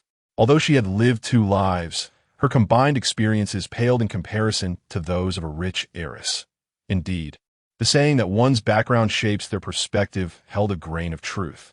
Moreover, she had been sufficiently cautious at the outset, even going so far as to wield a fan while visiting the He estate to verify his identity. In the quietude of the night, Baizhi sighed once more, reflecting on the audacious maid named Lingxi from the He residence, who had confidently proclaimed that the fan belonged to the second young master He. Without a moment's hesitation, she had offered 500 taels of silver, firmly believing that the gentleman at the hot spring villa was indeed the true second young master He. Little did she know, he was but an impostor. Ah, if he dares to reveal himself and threaten me, I shall report him to the authorities. Report him? Would you truly have a heart to do so? Suddenly, a hand emerged from behind, covering her mouth. Baizhi was taken aback, her pupils widening in terror as she gazed upon the face that emerged from the shadows, her entire body bristling with alarm. In the pitch darkness, she could not discern the features of the deceiver, yet the familiar scent enveloped her, reminiscent of the ocean, drowning her in its embrace. Baizhi pinched her thigh playfully and teased. Why is your leg so tense? Do not be anxious. My dear former lover has come to rendezvous with you. Are you not delighted? Chapter 65. Do not interfere, lest you hinder my ascent. Baizhi, fueled by her fury, sank her teeth into his palm, only releasing her grip when the metallic taste of blood filled her mouth. Baizhi let out a few muffled groans, permitting her to bite, and chuckled softly. Is this how much you desire me? So eager to taste my blood upon our first encounter. His voice was gentle and mellifluous, reminiscent of a lover's whisper. Yet Baizhi felt an overwhelming dread, as if facing a formidable adversary. During their initial rendezvous, Baizhi had believed the deceiver to be the genuine heir. Thus, when their intentions were set in motion, she discreetly placed a handkerchief beneath them. Her first blood stained that handkerchief, and in an effort to restrain him, she quietly entrusted the bloodied cloth to Mama Ma for safekeeping. The deceiver smirked. That handkerchief is now in my possession. I am well aware of your true nature. You're not the authentic second son of the He family. Baizhi lowered her voice, her gaze fixed upon the unexpected arrival of this man. I cannot fathom why you would reveal yourself. Do you not understand that should I report you, you would find yourself imprisoned? Why would I be incarcerated? He retorted. You have swindled both wealth and virtue, a libertine of the flowered paths. Surely, the magistrate would seek to bring you to justice. Instead, let us recount our 9 nights before the magistrate. I believe the storytellers of Jinling will soon have fresh material to entertain the masses. This blatant threat left Baizhi momentarily at a loss. Stripped of her virtue, she could find a way to navigate her situation, but tarnished reputation would thwart her aspirations for an elevated marriage. All her cunning and stratagems became futile in the presence of this deceiver. Her mind raced, contemplating how to placate him before seizing an opportunity to eliminate him. After all, a dead man could never speak again. The very notion of murder startled her. How could such violent thoughts surge forth so suddenly? Just moments ago, she had condemned Baizhi as heartless, yet here she was, more ruthless than he. His dark pupils glinted like a wolf's in the night, discerning every shift in her expression, the glimmer of murderous intent not escaping his notice. His long fingers lingered at her neck, his gaze frigid as he leaned close, whispering, "How malevolent you are. Just now, did you not contemplate silencing me?" "Absolutely not," Baizhi vehemently denied. A soft, mocking laugh echoed in her ears, so delicate yet shattering, it felt as if her eardrums might burst. She was not malevolent, merely a tad scheming. I was merely pondering your true identity. In a bid to placate the deceiver, Baizhi threw caution to the wind, tenderly licking his palm. Her eyes, tinted with a hint of crimson, gazed up at him with a pitiful allure, her waist arching as she pressed herself against his chest. To your left, there lies a candle and a fire stick. If you wish to discern my visage, you may light the candle. However, I fear you and thus hesitate to gaze upon you. Baizhi found herself bewildered by the meaning behind the deceiver's words. It felt like a threat, yet it did not entirely resonate as such. Nevertheless, he spoke the truth. She indeed lacked the courage to look, for if this trickster were to silence her, it would be a grave miscalculation. At present, her foremost concern was to ascertain the reason behind this conman's sudden reappearance after such a long absence. If he were truly the second son of the He family, residing not far from the star-picking tower, did he not fear the exposure of his identity? Should the He family discover that he was parading as their second son to swindle others, they would not let him escape unscathed. Perhaps I could offer you some silver. Take it and flee far away, never to return to Jiangnan, for the entire region is under the influence of the He family, and the farther you distance yourself, the safer you shall be. The atmosphere grew tumultuous. He Jishan grasped her chin, silencing her protests, lifting her face to shower her with kisses like raindrops. In that moment, Baizhi realized that the deceiver sought not riches, but rather her beauty. How infuriating! This trickster was obstructing her ascent to greater heights. Do not move, He Jishan commanded, restraining her flailing limbs. In the throes of passion, a flicker of clarity passed through his eyes as he gazed down at Baizhi. A flower so exquisite, blooming solely for him. Should she dare to bloom for another man? The once affectionate gaze now darkened with a hint of malevolence. Whoever dared covet that which belonged to him would pay dearly for it. The following day, Baizhi surveyed the multitude of marks upon her skin, wishing fervently to shed her very flesh. Gazing into the bronze mirror, she beheld a transformation. The pallor that once marked her countenance had given way to a radiant glow, akin to a withered flower rejuvenated by nourishing rain. The marks upon her neck concealed beneath a layer of pearl powder. Baizhi donned her garments and a gauzy hat to obscure her face, making her way to the alleyway of Nanling City to seek out Master Zhu. Master Zhu was known for his prowess in locating individuals, and Baizhi had spent a considerable sum of silver here. Yet he had failed to uncover even a trace of the deceiver. How could it be that the swindler had brazenly invaded her chamber, and yet Master Zhu had found nothing? Previously, I had enlisted Master Zhu to seek out a conman and had prepaid 80 taels as a deposit.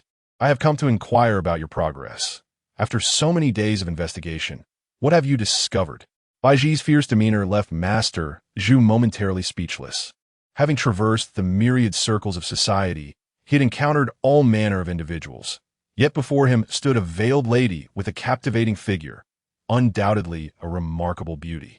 In his mind, suspicions arose. This young lady, my reputation in the cat alley is well known. Having taken your case, I shall diligently strive to alleviate your concerns. However, the information you provided is rather scant. In this vast sea of humanity, how am I to locate him? If you could furnish additional details, such as any distinctive marks he bears, items he might have used, or even his accent, it may prove beneficial. Baizhi remained sullen, her ire fueled by her profound ignorance of the deceiver. Mr. Zhu remarked, in this region of Jiangnan, there are scarcely any scoundrels bold enough to impersonate the young master of the He family. Most of them dwell in the remote northern territories, preying upon local tycoons. He hesitated before articulating his thoughts. Perhaps, miss, you have never encountered a con artist, for in this world, few would dare to claim the identity of the second young master of the He family. His words seemed to ignite a spark of suspicion within Baizhi's heart. Could it be that the rogue who had tricked her into jeopardizing her virtue at the hot spring resort was none other than He Jishan himself? Chapter 66. This notion is utterly absurd. A mere flicker of flame ignited the doubts that lay dormant in her heart. Why was it that every moment spent in his company unfolded in dimmed light? She endeavored to recall the contours of his silhouette amidst the night, and indeed, a part of it bore resemblance to He Jishan. Could it truly be him? Baizhi, unable to remain at Zhu Wuye's place, hastened back to Feishengguan. Hualu, cradling a petite copper furnace, leapt up upon spotting her from afar. Sister Ozzy, do you have any delicacies with you? She had been tirelessly clearing the ashes from the furnace for a while and was utterly exhausted and famished. Baizhi returned from the street with 2 braised pork pancakes, and without pausing to eat, handed them to Hualu. Sister Ozzy, Hualu exclaimed, Munching on a pancake. What's up with your collarbone? Did a mosquito bite you? The collarbone was marred with mottled marks, the handiwork of that deceiver from last night. Baizhi's cheeks flushed red as she coaxed, yes. There were indeed many mosquitoes last night. Hualu giggled, saying, there are mosquitoes in the second young master's quiet chamber too, gesturing animatedly, and those. And those are all marks from mosquito bites, and the second young master's palm has many bite marks as well. Baizhi's heart raced. She had bitten the deceiver's palm fiercely last night. Could it truly be He Zhishan who had toyed with her? She lifted the bamboo curtain and entered the inner hall, her gaze heavy as it fell upon He Zhishan, who was engrossed in a game of chess with He Qingyun. He Zhishan's right hand was bandaged, and he was playing with his left. Baizhi served them tea and then retreated to a corner, fixating on He Zhishan's bandaged hand, her thoughts drifting into a haze. It was only when He Zhishan spoke that she returned to reality. If you have feelings for my elder brother, you ought to restrain yourself and cease casting flirtatious glances at other men. He Zhishan raised his eyes and smiled at her candidly. That day, my attendant delivered a zither to you and overheard your conversation with your maid, only to learn that you have long admired my elder brother. I have conveyed your admiration to him. Holding a black stone, He Zhishan smiled at Baizhi. As long as I win this round, my brother will grant you an opportunity. Do you wish to win or lose? Baizhi strove to contain herself, locking her gaze onto He Zhishan's eyes as she inquired, were you last night? Naturally, I was sleeping in the quiet chamber. After a night had passed, He Zhishan had already formulated a counter-strategy, knowing that she was discreetly spending money to find him. Then what happened to your hand? I heard it was bitten, and there are several bite marks. May I see? Are you certain you wish to see? He Zhishan temporarily set the black stone aside and beckoned her with his hand. Come here. Baizhi felt she was on the brink of uncovering the truth and approached without hesitation, grasping a pair of scissors to begin unwrapping the bandages on He Zhishan's hand. However, once the outer bandage was undone, she discovered that the inner layer was soaked with blood. It appeared the wound had reopened, and the bandage and blood had fused together. To fully remove the bandage would require tearing it away piece by piece, an act that would undoubtedly be painful. She paused for a moment, contemplating gripping one end of the gauze and pulling it forcefully. He Zhishan did not flinch. However, the scent of blood grew more pronounced. With this tug, more blood flowed from the wound. A pang of guilt washed over her as she cast a fleeting glance at He Zhishan, who wore a calm expression and even smiled, urging her to continue. Baizhi felt provoked, and spurred by his taunt, she tore off another small piece of gauze. Faintly, a trace of bite marks became visible, leaving her uncertain whether they were from her own doing the previous night. The absurdity of the situation struck her. If the deceiver truly was He Zhishan, she could not fathom his motives. Did he merely wish to toy with her? Just as she contemplated tearing off the final piece of gauze, He Qingyun lifted his gaze, casting a look in her direction, and reprimanded her. Do you not see his hand is bleeding? Do you realize that the gauze and flesh have become one? Your brutish tearing will inflict unimaginable pain. I only wish to confirm one thing, a matter of great importance to me. Baizhi was unwilling to concede. He Qingyun regarded the chessboard before him.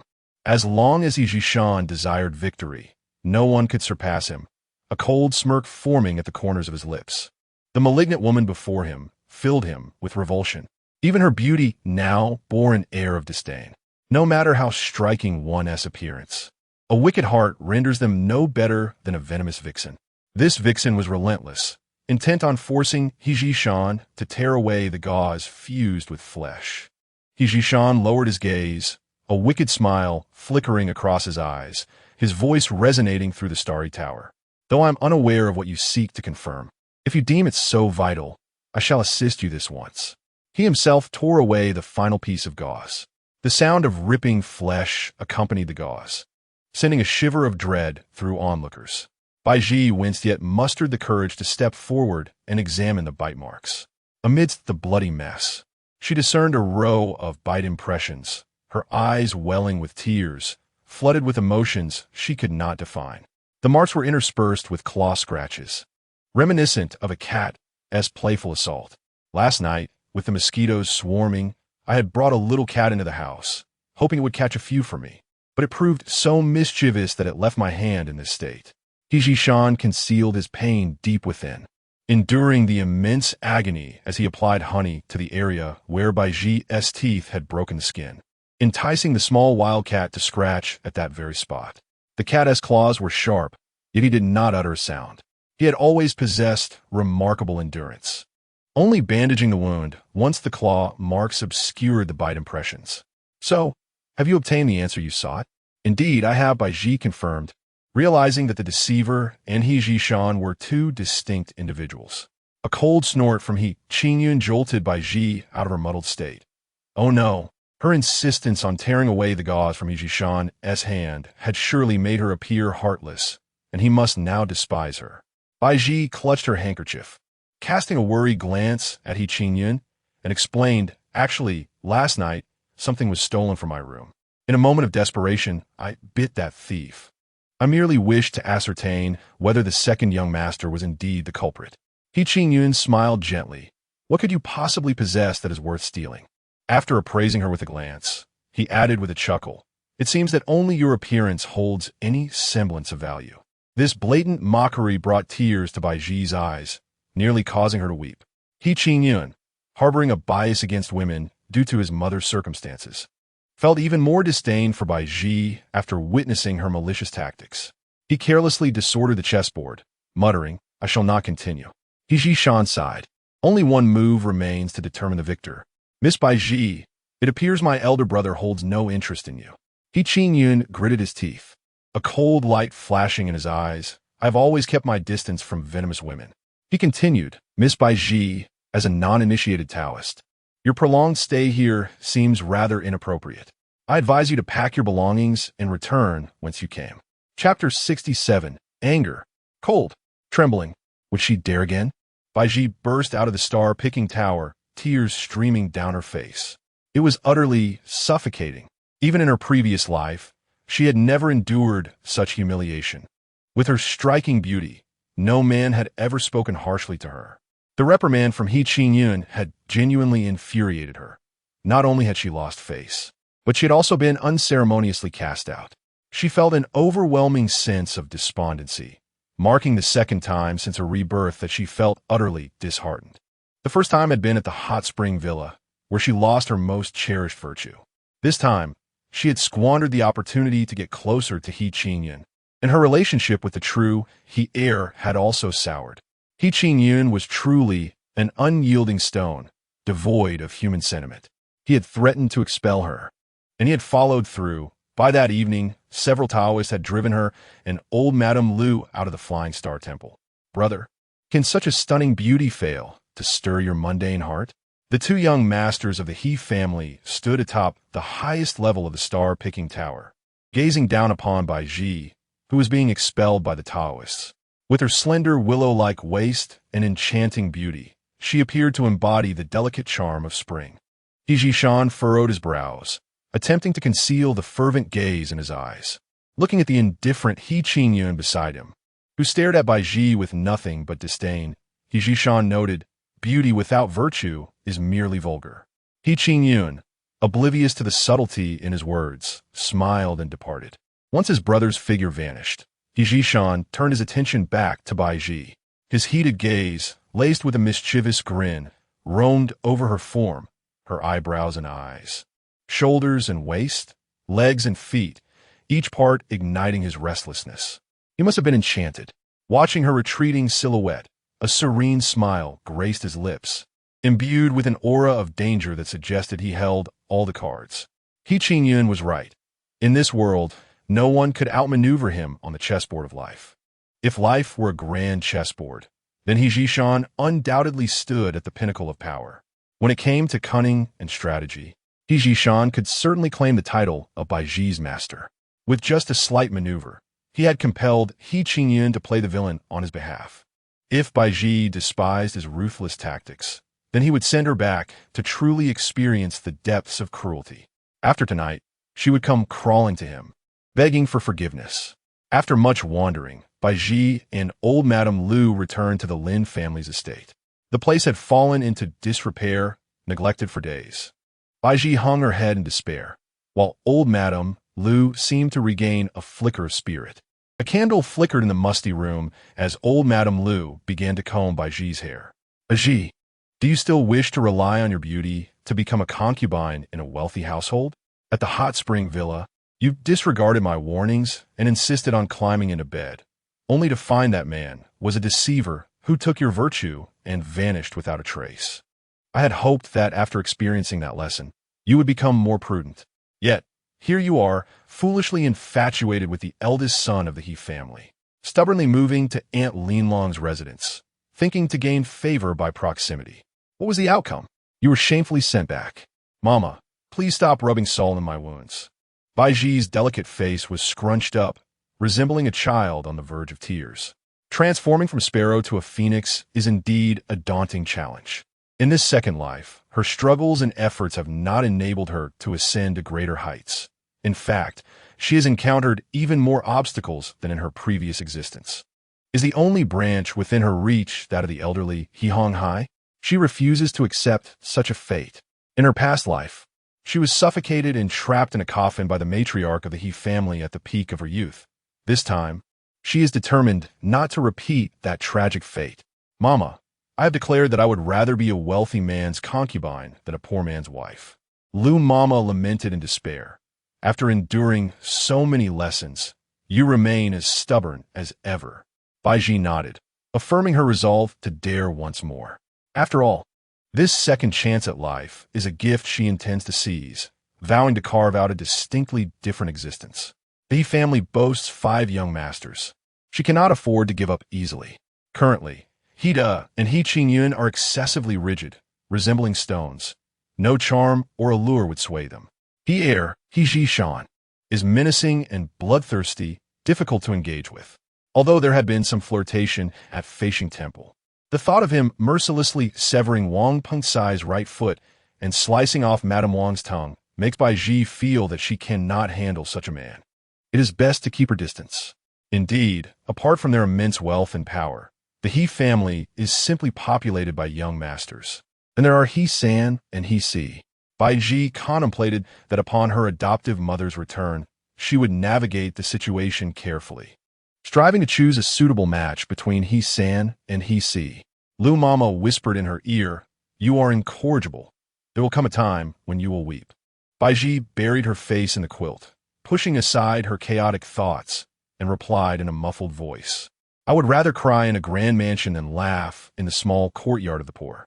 Lu Mama felt utterly helpless, sighing deeply before extinguishing the candle. As the flame flickered out, an individual lurking in the courtyard cautiously peered in. With her son's right foot unjustly severed and her own tongue cut out, Madame Wang had harbored her fury for far too long.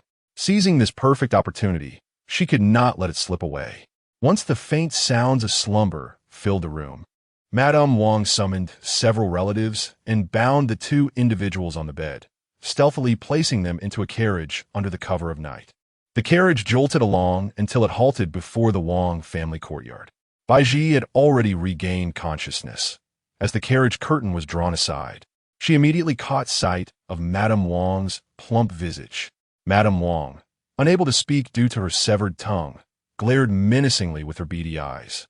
Lu Mama was confined in the woodshed, while Baizhi was dragged into a tiled room.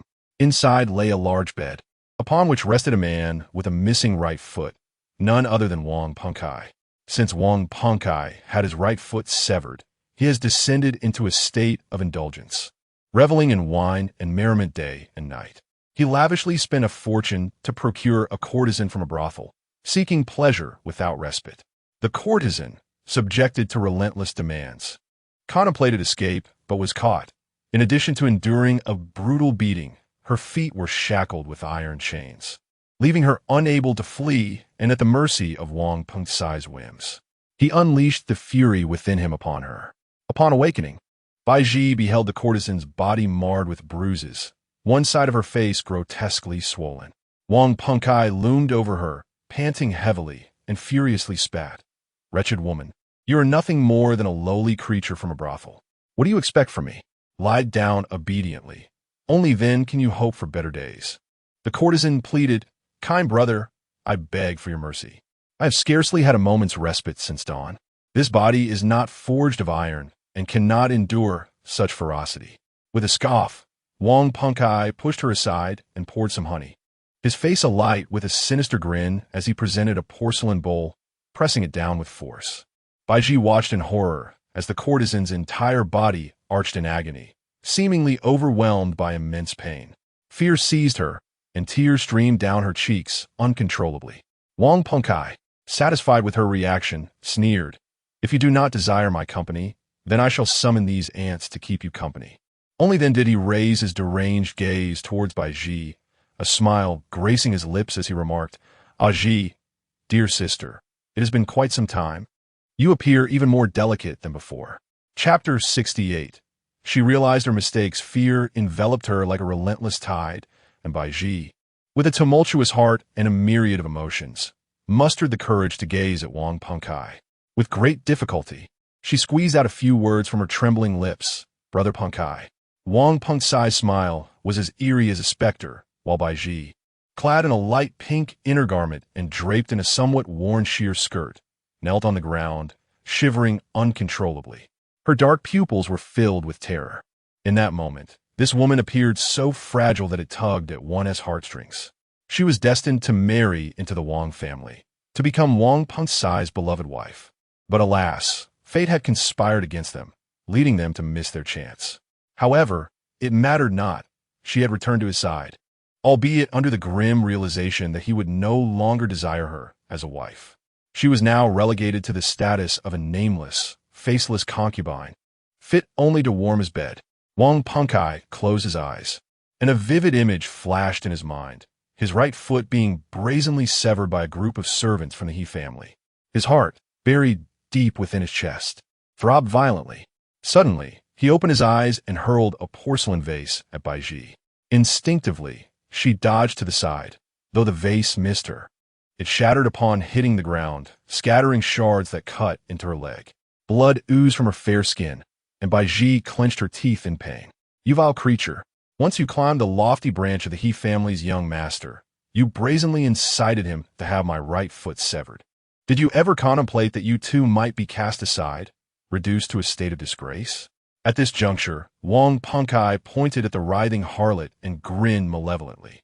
"Baizhi, you shall henceforth serve me just as she does, with unwavering devotion." Baizhi's lips trembled as she struggled to speak. "Your severed foot is a consequence of your own misdeeds. There was never any fate between us. Why must you resort to intimidation against my family's matron at the village? Your character is despicable, and you have committed countless wrongs. Even in death, I shall not submit to your humiliation." Nearby, Madame Wang, despite having her tongue severed, retained her limbs intact, and without hesitation, delivered a sharp slap that left Baizhi's ears ringing.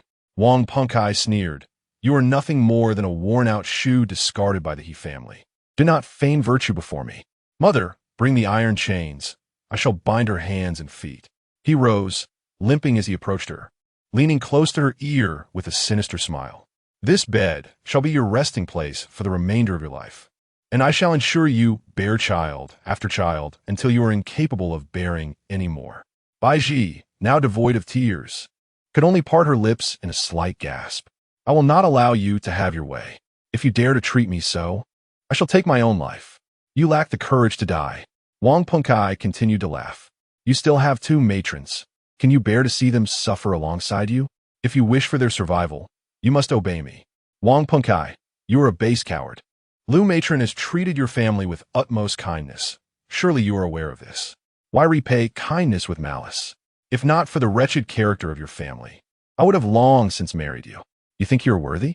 I am but a solitary girl, and Lu and Ma, the two matrons, are merely servants of the Lin family, of lowly status.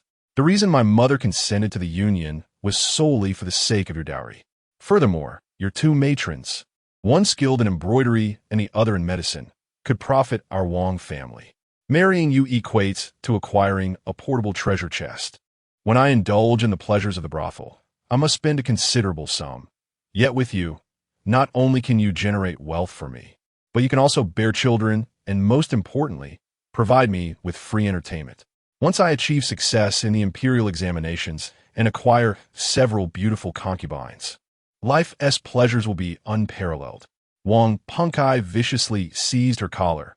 Yet my beautiful dreams were cruelly shattered by you. Your disregard for marital propriety and your entanglement with the young master of the He family is one thing. But to incite him to sever my right foot is utterly despicable. You, venomous vixen, deserve to be discarded by men once they grow weary of you. Baizhi found him utterly detestable. Wang Punkai, I once thought that severing your right foot was excessively cruel, that you did not warrant such punishment. But I never imagined that the true motive behind the Wang family's desire to marry me was to extinguish the lineage of the three of us women. You compare me to a courtesan, reducing me to a mere tool you can utilize without expense, unworthy even of that title. Wang Punkai. At this moment, Baizhi felt overwhelming regret, recalling her fierce denunciation of Yizhishan's brutality, realizing how laughable she had been. Only now did she understand the depths of malice and the nature of humanity. She gazed directly into Wang Puncai's eyes, enunciating each word with unwavering conviction. Your heart has been tainted black by desire. Should another opportunity arise, I shall ensure it is extracted and cast to the mountains to feed the wild wolves. Wang Punkai laughed heartily. Him? The one you refer to as your lofty branch, the young master of the He family? I have already inquired, and you were disgracefully expelled from the temple by him. How dare you, a discarded woman, attempt to leverage him against me? Baizhi lowered her head in silence, her fair swan-like neck glowing under the dim light. Wang Punkai looked upon her with longing, wishing to consume her whole. After all, you are already an abandoned shoe. If the young master of the He family can indulge, so can I. The thought of having played with the same woman as the He family's young master stirred a strange excitement within him. Just then, Madame Wang approached with iron chains. The mother and son conspired to bind Baizhi's hands and feet, firmly securing her to the filthy bed. The courtesan lay on her back, limbs splayed, her face contorted, saliva dribbling down her chin. Suddenly, her body convulsed violently. She cried out and then fainted, causing Baizhi to shrink into the corner, detecting an unpleasant odor. Wang Punkai kicked the courtesan aside. The woman who emerged from the brothel was both cheap and promiscuous, collapsing as if in a stupor from a swarm of ants, proving utterly useless. As he smeared the filthy water from his hands onto the bed, his eyes, clouded and tinted by wine, fixed intently upon Baizhi. With a sinister grin, he inquired, Sister Ji, how does the young master of the He family entertain you? How do you play your melodies beneath him? Have you ever employed ants? One hand clutching a bowl, the other teasingly dipping into honey, he leaned closer, his excitement palpable. Sister Ji, I find myself rather fatigued this evening. Let these ants be your companions for a while. Fear not, you shall come to appreciate them. These delightful little creatures will follow the scent of the honey and explore every crevice of your being. Baizhi turned away, succumbing to her nausea. Never had she experienced such a profound sense of dread and revulsion. Wang Puncai's perverse actions surpassed her comprehension. Could such a being still be deemed human? He was scarcely better than a beast. When Wang Punkai brought the bowl teeming with ants closer, Baizhi could no longer endure it. Her vision darkened, and she fainted away. Chapter 69. Seeking divine intervention is inferior to seeking me, however. Baizhi was soon startled awake by a sharp pain. Wang Punkai had pulled her in, seeking revenge. Upon seeing her unconscious, he immediately jabbed a silver needle into her arm.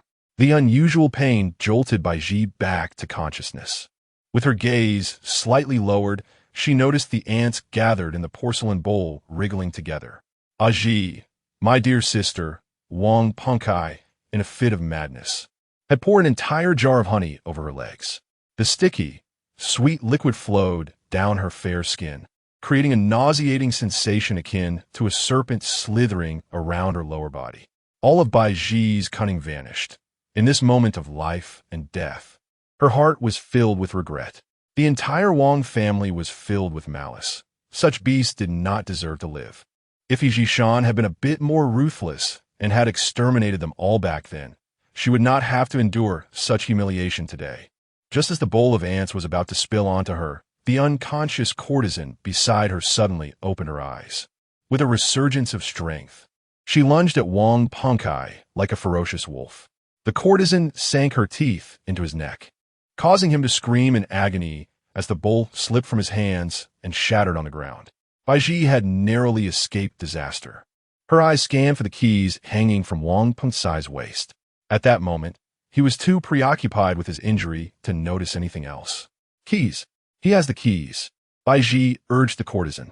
After biting him, the courtesan reached for the keys at Wang Pengcai's waist. Soon, they managed to unlock the iron chains with the keys. However, the courtesan appeared gravely injured and could not walk.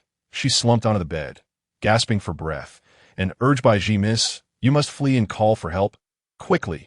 Baizhi, like a frightened bird, flapped her wings and fled swiftly from the scene.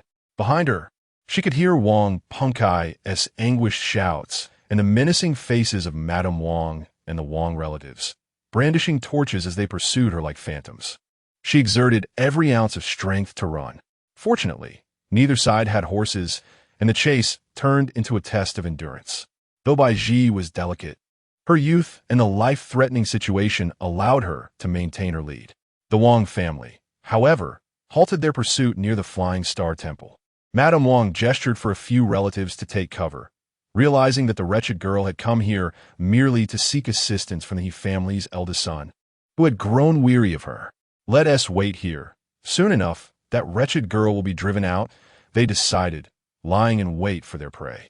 Under the heavy night sky, a lantern flickered at the Flying Star Temple, where a drowsy young Taoist priest was keeping watch. Baizhi burst into the temple, startling the priest awake. She cried out, "Compassionate one, there are a group of villains chasing me outside. Could you please allow me to take refuge within the temple?" Once she entered the sanctuary, she could patiently await the dawn. When morning broke, she would proceed to the magistrate's office to sound the drum of injustice. The young priest chuckled and said, "Please do come in." He guided her to a dimly lit hall before quietly retreating. As evening approached, the second young master of the He family instructed the young priest to remain there, stating that a woman would soon arrive seeking assistance. He promised the priest a reward of 10 taels of silver for bringing her to a designated location. The young priest, delighted by the prospect of reward, went to collect his payment, while Baizhi anxiously surveyed her surroundings within the hall. The hall was adorned with statues of the 3 pure ones, and a blue crane porcelain incense burner emitted fragrant smoke. Baizhi, who had never held belief in spirits or deities, found herself overwhelmed by emotion after recent peril. The solemnity of the place compelled her to kneel on a mat in reverence, gazing at the stone likeness of the 3 pure ones. She clasped her hands in prayer and murmured, "O infinite celestial sovereign, please bestow your decree upon me. Grant me and those around me peace and tranquility. I also beseech the heavenly deities to bless me with a virtuous companion for life. My ideal partner must possess high rank and power, be exceptionally talented and handsome, and treat me with kindness, ideally devoted to me alone." Baizhi earnestly bowed 3 times. Upon the 3rd bow, she lifted her gaze once more towards the stone statue, just as a fierce wind swept into the hall. The flickering lights from the corners cast an eerie glow, and the hanging drapes danced wildly in the gust. Baizhi felt a pang of unease, fearing that her previous words had displeased the 3 pure ones. She hastily clarified, "I am not a greedy person. In this life, I only seek peace and smoothness. If the heavens are merciful, please grant me a young gentleman of both talent and beauty with considerable power. I do not seek an eternal bond, merely the fortune and splendor he could provide." As her words echoed, a soft laughter unexpectedly resonated from behind the statue. The sound was oddly disconcerting in the tranquil hall. Baizhi's heart raced. Could it truly be that the 3 pure ones had manifested? When she glanced back at the statue, a figure gradually emerged from behind it. At first, she noticed the hem of a robe in shades of white and green, then raised her gaze to a jade pendant hanging at the waist, and finally, she beheld a familiar, strikingly handsome face that she could never forget after a single encounter. Baizhi Shan approached her quietly, enveloped in a dim aura from behind, causing Baizhi to momentarily perceive him as the moon deity descended from the heavens. "If the 3 pure ones have heard your wish, they would surely send down a thunderstorm to punish you for your insatiable greed," he murmured. Within the grand hall, The drapes swayed gently, and the incense permeated every corner, rendering Baizhi as though she were in an ethereal palace, everything appearing like a fleeting dream. "Is it truly you?" Baizhi whispered, suddenly awakening from her reverie. She grasped his sleeve urgently and implored. "The Wang family has seized me and Lu Mama while we slept. Jishan, you must save me." Unbeknownst to her, the peril she faced tonight was meticulously orchestrated by the very person before her, whom she perceived as a benevolent soul, pleading for his assistance. After all, he had previously extended a helping hand. She believed that by imploring him once more, he would surely come to her aid. Baizhi, with a voice laced with trepidation, earnestly entreated him. "I was mistaken before. I should not have accused you of being cruel and ferocious. The Wang family has committed heinous acts, and they do not deserve to inhabit this world. I beseech you, brother Jishan, to once again take action against them, even if it leads to their demise. It will be a consequence of their own misdeeds. I shall never utter another disparaging word about you." Previously, she had appeared pale and despondent, but now, as agitation coursed through her, her cheeks flushed with color, her eyes shimmered with a captivating allure, and her voice unconsciously carried a hint of playful seduction. Jishan felt a warmth rising within him, yet his expression remained as frigid as ice. Did she not realize that seeking divine intervention requires offerings, contributions, and sincere devotion? She approached him empty-handed. Why should he offer her assistance? Chapter 70. "I want you to play your schemes only on me." Baizhi concealed her hand within the sleeve of her garment, clenching it tightly. Her gaze cast downward as she replied, "I possess no silver." Jishan's eyes slowly traversed the mud-stained hem of her skirt. "Do I truly lack your meager coins?"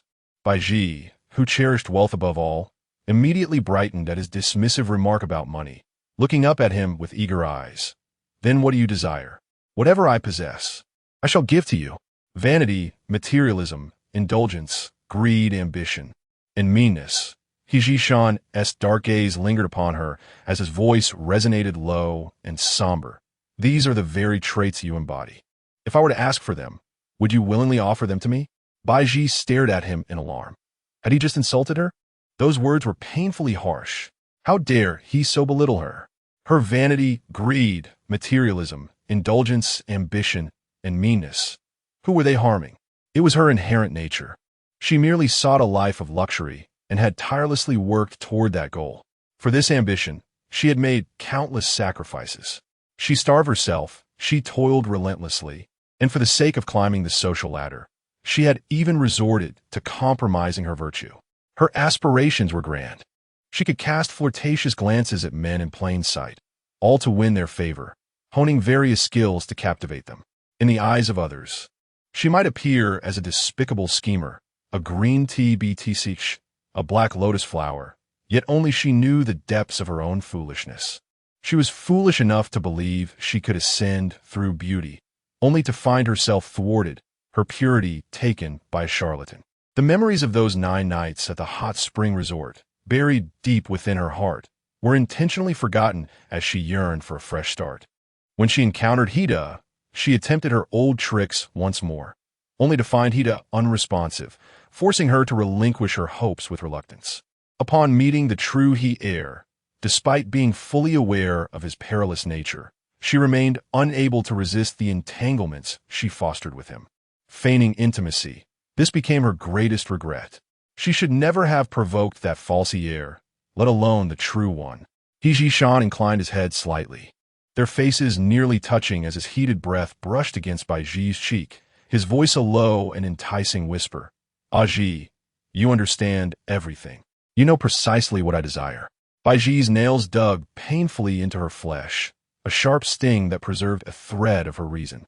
Yes, she was acutely aware of his desires. Clever and cunning, like a fox, she had sensed something amiss from the moment the true heir engaged her with his schemes. Unlike Hida, who had never wished for ambiguity, heir reciprocated her advances, deliberately weaving a web of flirtation. To suggest he harbored no feelings for her would be utterly implausible. Yet, the disparity in their social standings instilled doubt within her. Could such an extraordinary gentleman truly take an interest in her? Until that fateful day. Now, As Baizhi reflected upon it, everything traced back to that rainy day. In response to her single remark, had severed Wang Pengcai's right foot and silenced the loathsome tongue of Lady Wang, all while bringing her 2 exquisite boxes as tokens of his affection. Yet, she had rebuffed him, accusing him of brutality and drawing away. Under the curtain of rain, he pushed away the umbrella she had offered, resolutely embracing the downpour while gazing at her stubborn figure. A deep sense of unease and fear stirred within her. It was then that she realized the second young master of the He family, He Zhishan, harbored feelings for her. The most esteemed son of the Dalian kingdom had indeed succumbed to her allure, yet she felt no joy, only dread and regret. This man was exceptionally intelligent, his cunning far surpassing hers. He was a perilous individual. Every encounter with him felt akin to traversing the edge of a precipice, where one misstep could lead to a plummet into an abyss. She admired his handsome visage and envied his noble lineage, yet she also feared his character. Staring blankly at He Zhishan, who stood before her, she recognized his refined demeanor, an innate nobility that no other man could rival. However, in Baizhi's eyes, he resembled a cunning and ferocious wolf, and she stepped back cautiously, seeking to distance herself from his menacing fangs. He Zhishan smiled faintly, extending his arm to gently grasp her shoulder while brushing aside the disheveled strands of hair from her forehead, softly asking, "Is your fear merely an act? Am I truly that terrifying?" At that moment, Baizhi possessed neither the wits nor the guile to feign composure. She was utterly terrified of the man before her. Why would a celestial being, so admired by all, take an interest in an inconsequential woman like her? She dreaded the prospect of becoming ensnared in his tender trap. Her feelings for him were a tumultuous blend of affection and fear, and she wished to avoid entanglements with him. Otherwise, she would be drawn into the whirlpool of love and desire. It was her fault for initially pursuing him. Yet wise individuals do not plunge into the depths of romance. This entangled fate, Baizhi wished to evade responsibility for. What he desired was nothing more than a life of luxury and wealth. "I possess a charming estate in the western suburbs of Jinling, replete with picturesque landscapes and exquisite architecture. Should you wish, you may relocate to that grand garden immediately, where servants will attend to your every need." Yet, without entering the He family's inner sanctum, she would remain nameless and unacknowledged. Wasn't that merely the life of a mistress? In her previous life, Baizhi had been He Honghai's concubine, ultimately meeting a tragic fate, suffocated in a coffin. In this life, she was resolute in her refusal to take on the role of a mistress again. Even being a minor concubine would be preferable to such a status. How infuriating that He Zhishan would entertain such a notion. She could not agree to it under any circumstances. "I refuse," she declared, shaking her head. He Zhishan coolly uttered a few words. "Do you have a choice?" Baizhi shook her head once more. She could not allow herself to be further entangled with this man. Setting aside other concerns, she could only imagine the wrath of this control freak if he discovered her past. Moreover, during their days together at the Feishing Temple, she had entertained a flicker of romantic fantasy regarding him. He truly possessed an ethereal purity, akin to a celestial being residing on the moon. As for her, she was merely a scheming mortal, unworthy of him. If he were to learn of her shamelessness, that she had so easily surrendered her virtue in pursuit of social elevation, how would he perceive her? She could not bear to see her image tarnished any further.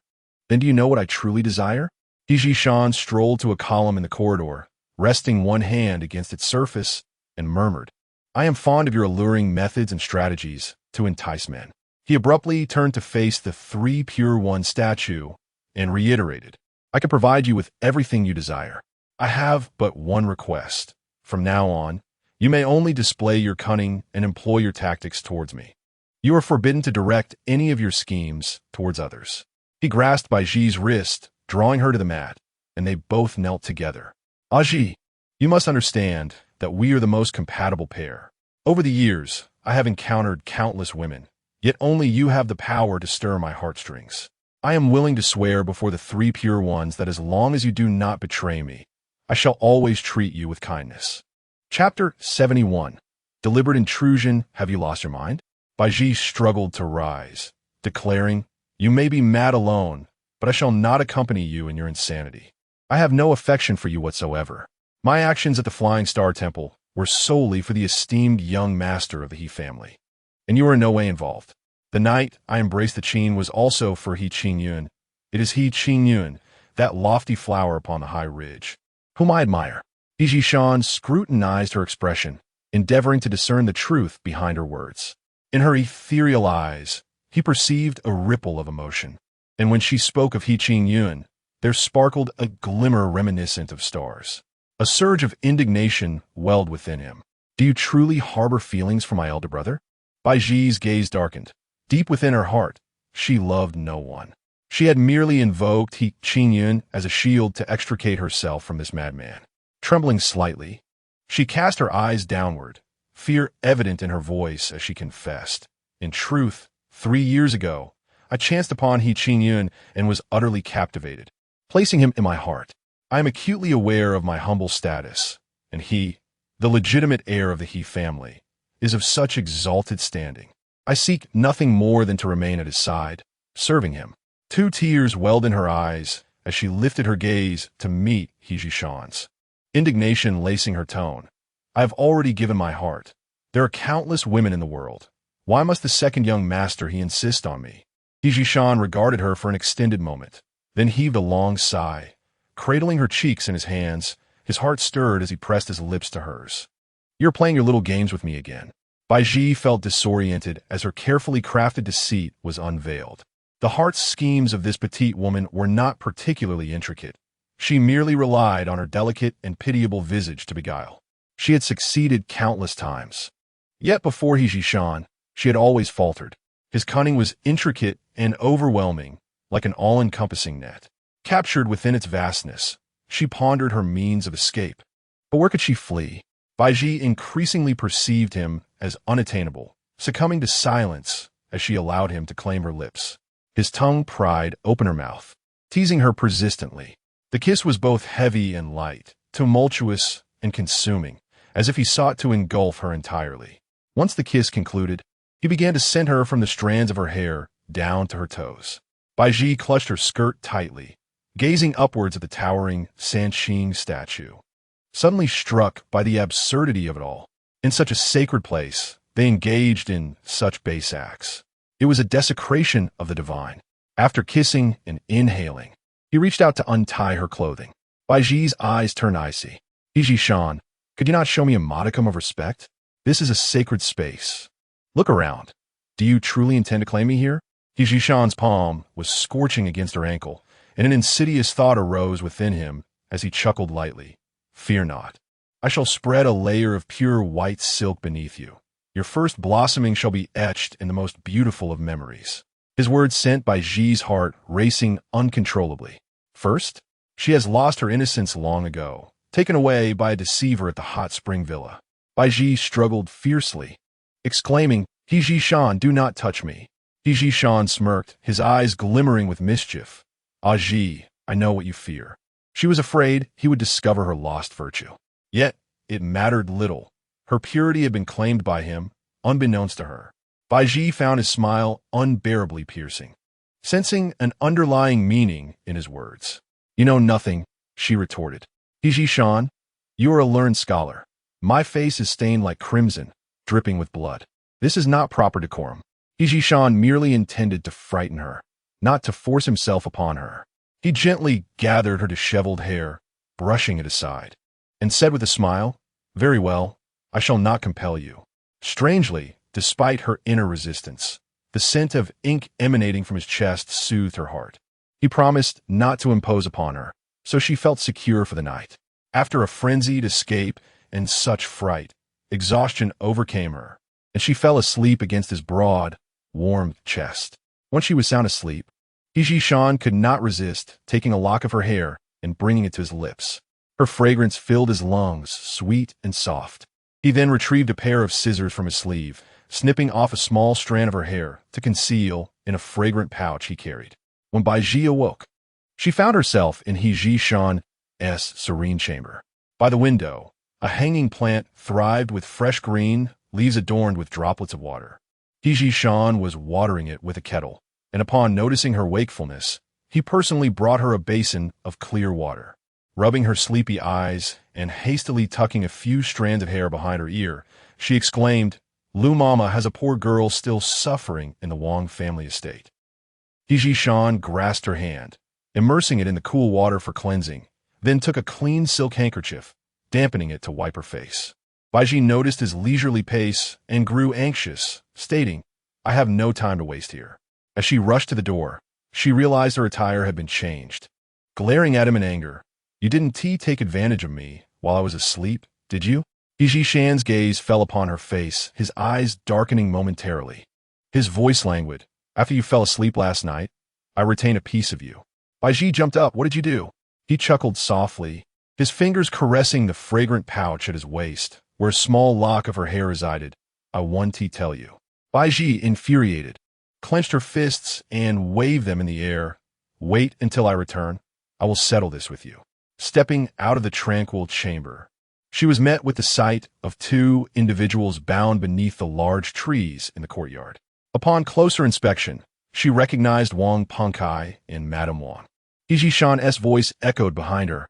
"I captured these two last night. Lu Mama and that girl have been arranged to rest." Approaching her, he inquired, "What do you intend to do with these two?" Wang Pengkai and his parents had awakened. Lady Wang, her tongue severed, was unable to utter a word. Only her plump eyes squeezed out a few tears, conveying a plea, as if she were imploring Baizhi for mercy. Wang Pengkai lamented pitifully, "Sister Baizhi, I am your brother from the Wang family. For the sake of our past kinship, spare my life. I shall take my family far away and will no longer be a thorn in your side." Baizhi approached Wang Pengkai with the demeanor of a cold-faced judge, squatting beside him and detecting the pungent odor of urine. This despicable man had soiled himself in fear. "Wang Pengkai, you have harmed others as well as yourself. The consequences you now face are entirely of your own making." She turned her face towards Baizhi Shan and commanded, "Fetch me a jar of honey, and bring me a few ant nests." Baizhi Shan promptly instructed the young Taoist to retrieve the items she requested. "Sister Baizhi, what are you planning to do?" Wang Pengkai shouted in desperation, "You vile woman, I am a scholar. It is your fortune that I would even consider you. With your appearance, you ought to be beneath me." Suddenly, he hunched over, the strength to insult Baizhi evaporating.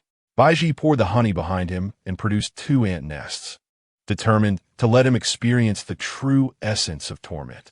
Chapter 72. I am not. The courtesan, who had been humiliated by Wang Pengkai, took a few days to recuperate before she could walk again. She claimed to have no name, having grown up in a brothel, and was known to all as Huan Huan. In gratitude for Huan Huan's life-saving assistance, Baizhi managed to squeeze out a small amount of silver for her. Huan Huan expressed her heartfelt thanks and, insisting on her gratitude, bowed deeply to Baizhi twice before finally departing. The girl took away 8 taels of silver, uncertain if she would ever find a good family to entrust her life to.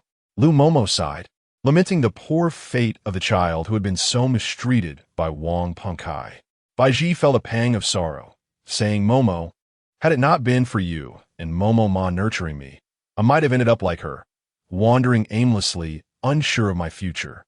The two embraced, and Lu Momo shed a few tears, asking, "Baizhi, have you ever held resentment towards me for insisting on uniting you with Wang Pengkai? It was my fault for not seeing the true nature of the Wang family, causing you so much distress. Momo, you have shown me kindness. Everything has been for my own good, and I do not blame you," Baizhi replied. The two held each other tightly, weeping together. Huan Huan had wandered a distance before circling back, witnessing this poignant scene, and she felt a surge of envy. He Qingping appeared silently, presenting her with a contract and a banknote for 500 taels. "You have performed splendidly in this matter. Please convey my thanks to the master. You shall never return to Daliang again." "Understood." Huan Huan, having gained her freedom and wealth, left Daliang without a backward glance. She had not lied. She truly had grown up in a brothel, enduring disdain and humiliation until one day someone sought her out, instructing her to do whatever it took to approach a scholar named Wang Pengkai. Recognizing her benefactor had arrived, she employed every means at her disposal to ensure Wang Pengkai purchased her. Near Wang Pengkai, She endured torment akin to hell, yet she persevered, biding her time with a singular goal: to retaliate against the humiliation faced by the girl named Baizhi and to create an opportunity for her escape. She succeeded and, at long last, attained her freedom.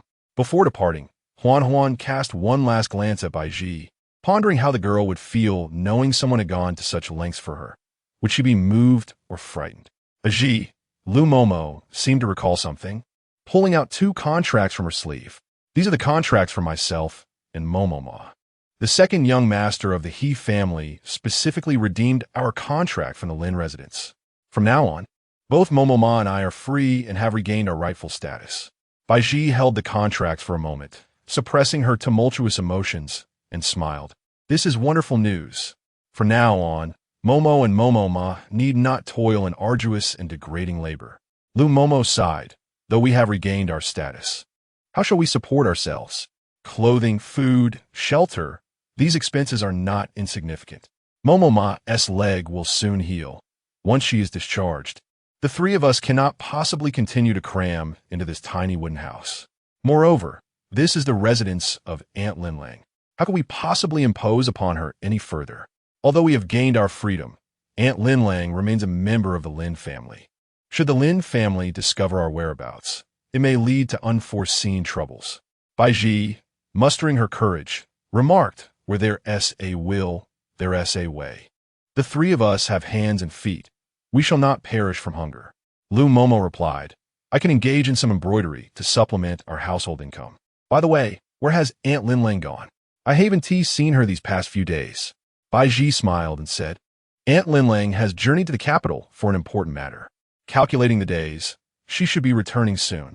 It had been 20 days since Wang Linlang departed, and during this time, there had been no word from her. However, Baizhi felt that sometimes silence is the best news. All she needed to do was wait with peace of mind. Tomorrow morning, rise early and gather some fresh petals. Since young master he has rendered us such great assistance, we have little to offer in return. Let us prepare some flower cakes to send to him, she suggested. Lu Momo, squinting her eyes, reminded her, Baizhi, you previously expressed your admiration for the eldest young master he. With your disposition, when at Feishing Temple, you must have exerted every effort to win his favor. How is it that in your time of need, it is young master Hier who came to your aid? Surely, you Haven T secretly developed a connection with him. Have you? Lu Momo cautioned her softly. Do refrain from flitting about like a butterfly, attracting attention indiscriminately. Caught by Lu Momo's insight, Baizhi felt her cheeks flush with embarrassment, stammering, I have not entangled myself with anyone. Do not worry, Momo. I shall conduct myself with propriety in the days to come. Feishing Temple boasts a history of 270 years, having first established its presence in the outskirts of Jinling during the previous dynasty. At the foot of the mountain lies a rose garden tended by Taoists. Upon Baizhi's arrival, she was greeted by the sight of the sun rising, casting its golden rays. Before her eyes lay a tapestry of red, yellow, and white roses, all in full bloom. Taking a deep breath, she inhaled the indescribable fragrance of the mountain air. With a basket in hand, she wove through the blossoms, collecting the petals she favored. At the end of the path stood a pavilion, where fragrant incense was being burnt. After paying homage to the ancestor, He Qingyun sat down on a soft cotton mat, closing his eyes to meditate and seek enlightenment. Each morning, at the moment the sun rises, it is said that the purple aura is most abundant, traditionally regarded as an auspicious sign. Closing his eyes, he endeavored to attune himself to the myriad sensations of the mountains, the flowers, the insects, even the sunlight, all infused with a hint of sweetness. As his eyelashes fluttered, He Qingyun took a sip of tea. Upon raising his gaze, his dark pupils narrowed slightly upon catching sight of a certain figure lingering among the flowers, a trace of disdain curling his lips into a smirk. His piercing gaze seemed to elicit a response from Baizhi, who stiffened and glanced toward the pavilion. Their eyes met, and Baizhi was equally astonished. What was He Qingyun doing here? She furrowed her brow in confusion, yet her delicate, innocent features only served to enhance her vulnerability. To He Qingyun, it appeared as though Baizhi was deliberately attempting to allure him. Indeed, He is a despicable person who will stop at nothing to seek glory, cunningly probing into his whereabouts, and feigning innocence to lure him in. He Qingyun, angrily waved his sleeve and departed. Baizhi, unaware of his inner thoughts, personally cleaned the flower petals and, alongside Lu Momo, prepared some pastries. Seizing the moment while the floral pastries were still fresh, she took the food box and set out to deliver them to Hijishan. However, just as she stepped out of the wooden house, she spotted that little rascal from the painting building, peering through the crack of the door, sniffing the air. "Sister Baizhi, have you made something delicious?" Without waiting for a response, the mischievous child dragged Baizhi off to the star-picking tower. This time, as she presented the floral pastries, Baizhi harbored no intentions of enticing anyone. Unfortunately, her luck had run amok. As soon as the pastries were laid out, Qingyun turned to her with a cold glare, rebuking her fiercely. "How could there be such a brazen person in this world? I have repeatedly rejected you. Why do you persist in approaching me?" Baizhi was taken aback. What did Qingyun mean? While she had indeed harbored intentions towards him before, upon realizing his true nature as a stubborn stone, she had given up. Now, she felt not the slightest ambition towards the two young masters of the He family at Feishing Temple. Truly, she could swear to the heavens. Chapter 73.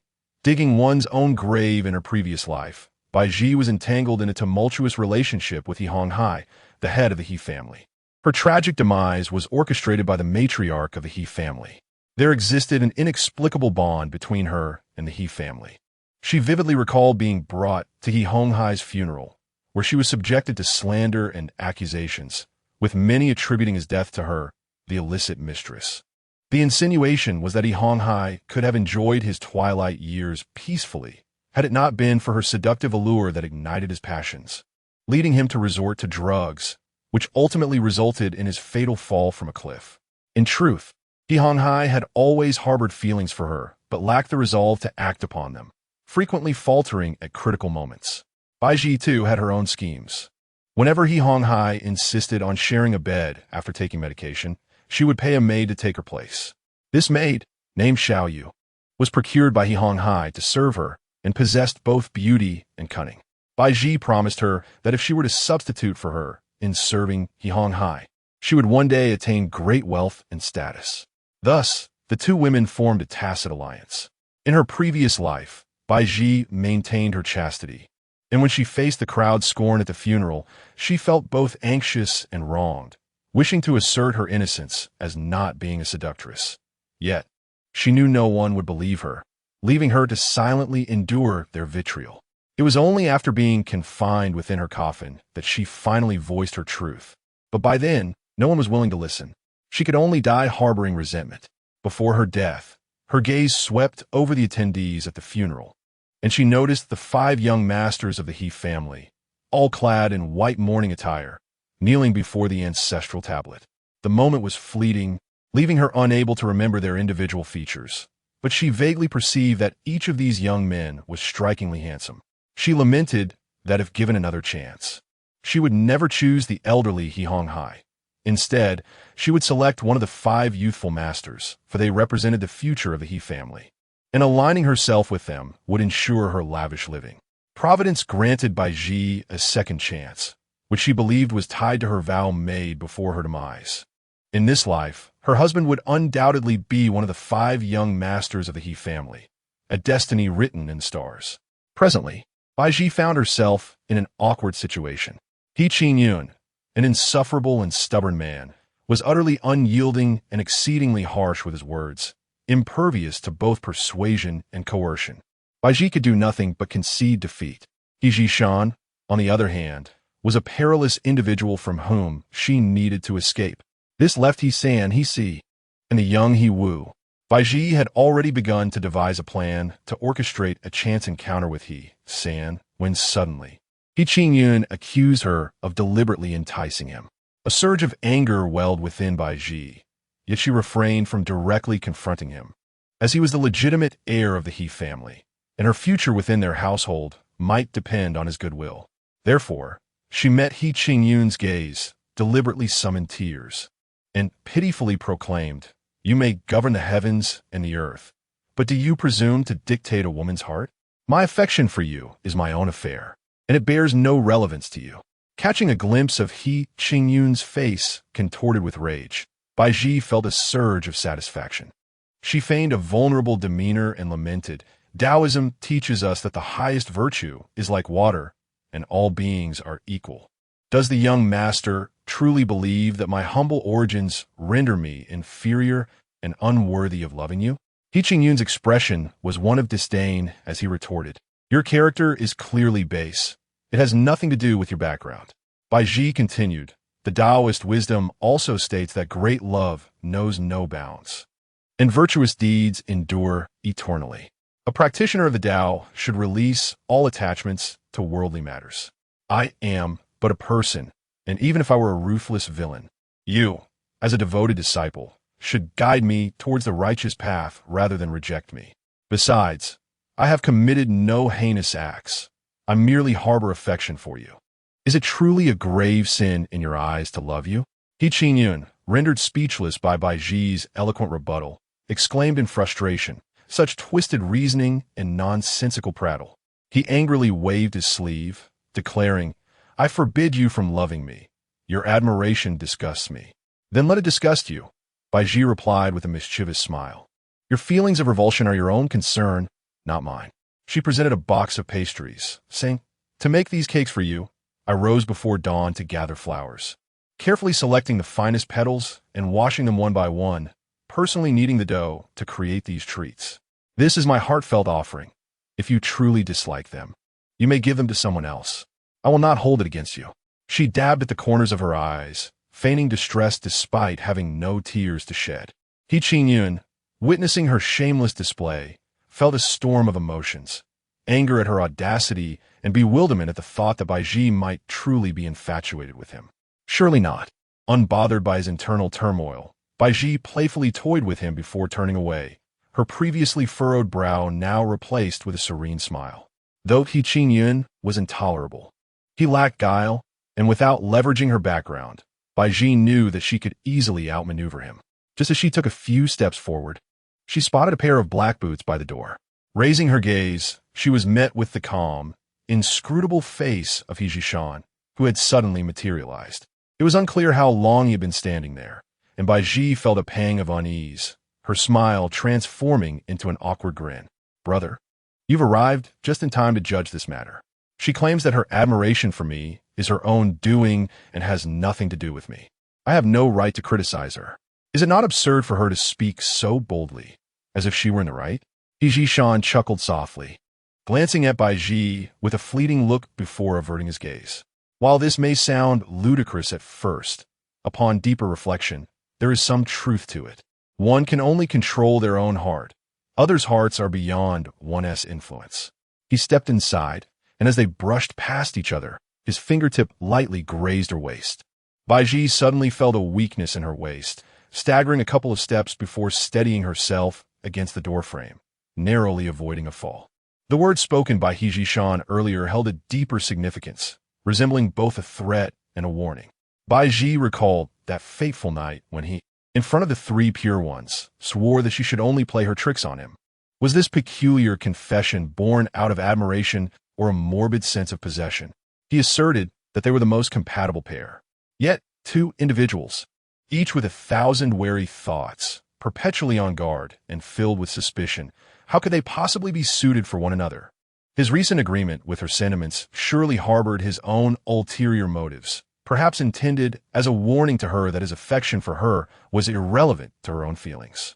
Baizhi found herself engulfed in a sense of tragic irony, akin to digging a pit for herself to fall into.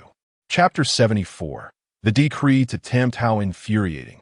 Baizhi despondently tapped her forehead, regretting her momentary impulsiveness, which had led her into a predicament. If He Zhishan were to use this as an opportunity to entangle her further, it would be quite troublesome. Her only hope now was for her godmother to return swiftly.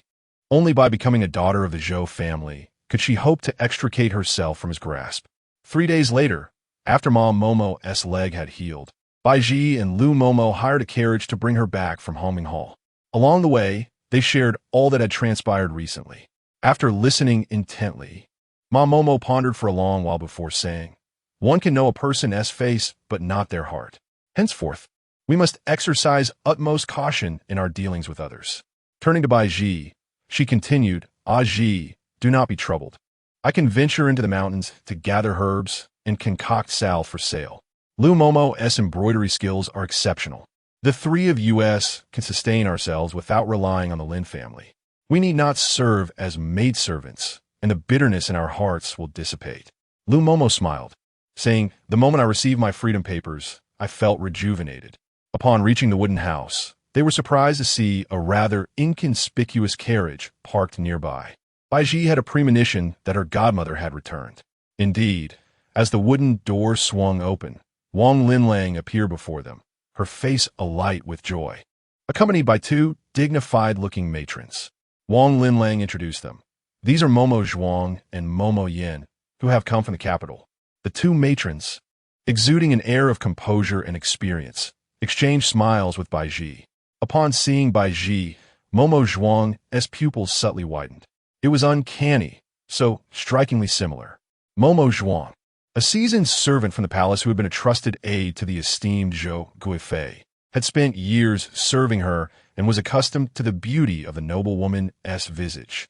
Now, encountering a youthful face bearing a remarkable resemblance to the Zhou Guifei, she momentarily lost her composure. Come in and speak, Lin Lang said, having brewed tea that was no longer the humble barley brew of yore, but rather a fine snow-tipped peak tea, its refreshing aroma tantalizing the senses, a far cry from ordinary fare. As Baizhi observed Lin Lang, who had shed her modest attire for an exquisite silk embroidered gown, adorned with a necklace of red agate and enhanced by makeup, she appeared markedly more vibrant than before. The spirited manner in which she spoke indicated that her journey to the capital had yielded significant rewards. Once the door was closed, the eldest and most composed Momo Yin stationed herself by the entrance to guard. The remaining four formed a circle. Lin Lang produced the handkerchief Baizhi had entrusted to her and unfolded it, smiling as she addressed Mom Momo and Lu Momo. You two are indeed fortunate. That day, you found a granddaughter of the Zhou family's second branch, lost to the world. I have already located witnesses in the capital. Soon, the Zhou family will claim Zhi back. Baizhi was transformed into the granddaughter of the Nanling Zhou family. However, the reality was far more complex. After dismissing Mom Momo and Lu Momo, Momo Yin approached, and with only the three of them remaining in the room, they could finally speak candidly. Madame Yin was dispatched by the Chief Minister Lu, while Madame Zhuang was affiliated with the favored consort Zhou, serving as a second-tier lady-in-waiting. These two matrons traveled a great distance to Nanling, with their primary objective being the verification of Baizhi's identity. Baizhi's countenance served as the most compelling evidence, and as the two matrons exchanged knowing smiles, they had already confirmed her identity. Consequently, they were keen to return and report their findings. Once others had departed, Baizhi took her place beside Wang Linlang and inquired eagerly, Godmother, have you verified my identity? Wang Linlang, unhurried, lifted her cup to sip tea, responding with a smile. Your true identity is that of the illegitimate daughter of Consort Zhou and Chief Minister Lu. This secret must be safeguarded for a lifetime. It must not be disclosed to outsiders, lest it bring calamity upon the Zhou and Lu families, numbering in the hundreds. I have engaged in deep discussions with both Consort Zhou and Chief Minister Lu, and we have devised an optimal method of concealment. Years ago, Consort Zhou had a twin sister who bore a striking resemblance to her. This sister, named Zhou Yunyun, was merely a year and a half younger than Consort Zhou. During the year Consort Zhou participated in the palace election, her sister eloped with a scholar and thereafter vanished without a trace. Upon your return to the Zhou family, you shall assume the identity of Zhou Yunyun's biological daughter, thus effectively masking any suspicions regarding your resemblance to Consort Zhou. Baizhi endeavored to absorb Wang Linlang's instructions. For some reason, upon learning that the sister had disappeared in the same year Consort Zhou entered the palace election, she felt a vague sense of unease. Tentatively, she asked, Godmother, how is it that Zhou Yunyun vanished at such a fortuitous time, coinciding precisely with Consort Zhou's selection? Her insinuation was not lost on Wang Linlang. With a gentle rotation of her teacup, She lowered her gaze to blow away the steam and nonchalantly remarked, "I have been friends with Consort Zhou since childhood. The reason she allowed me to accompany her was that my appearance is unremarkable. Whenever we appeared together, I always accentuated her beauty, making her seem like a celestial being. Your biological mother possesses a cunning nature. She is capable of anything." Wang Linlang scrutinized Baizhi before shifting the subject. "When I visited her in the capital, I felt a twinge of envy. Although we are of similar age, I have aged considerably, while she still radiates brilliance. However, her beauty is too sharp, akin to a sword drawn from its sheath, too piercing to behold. She pales in comparison to you.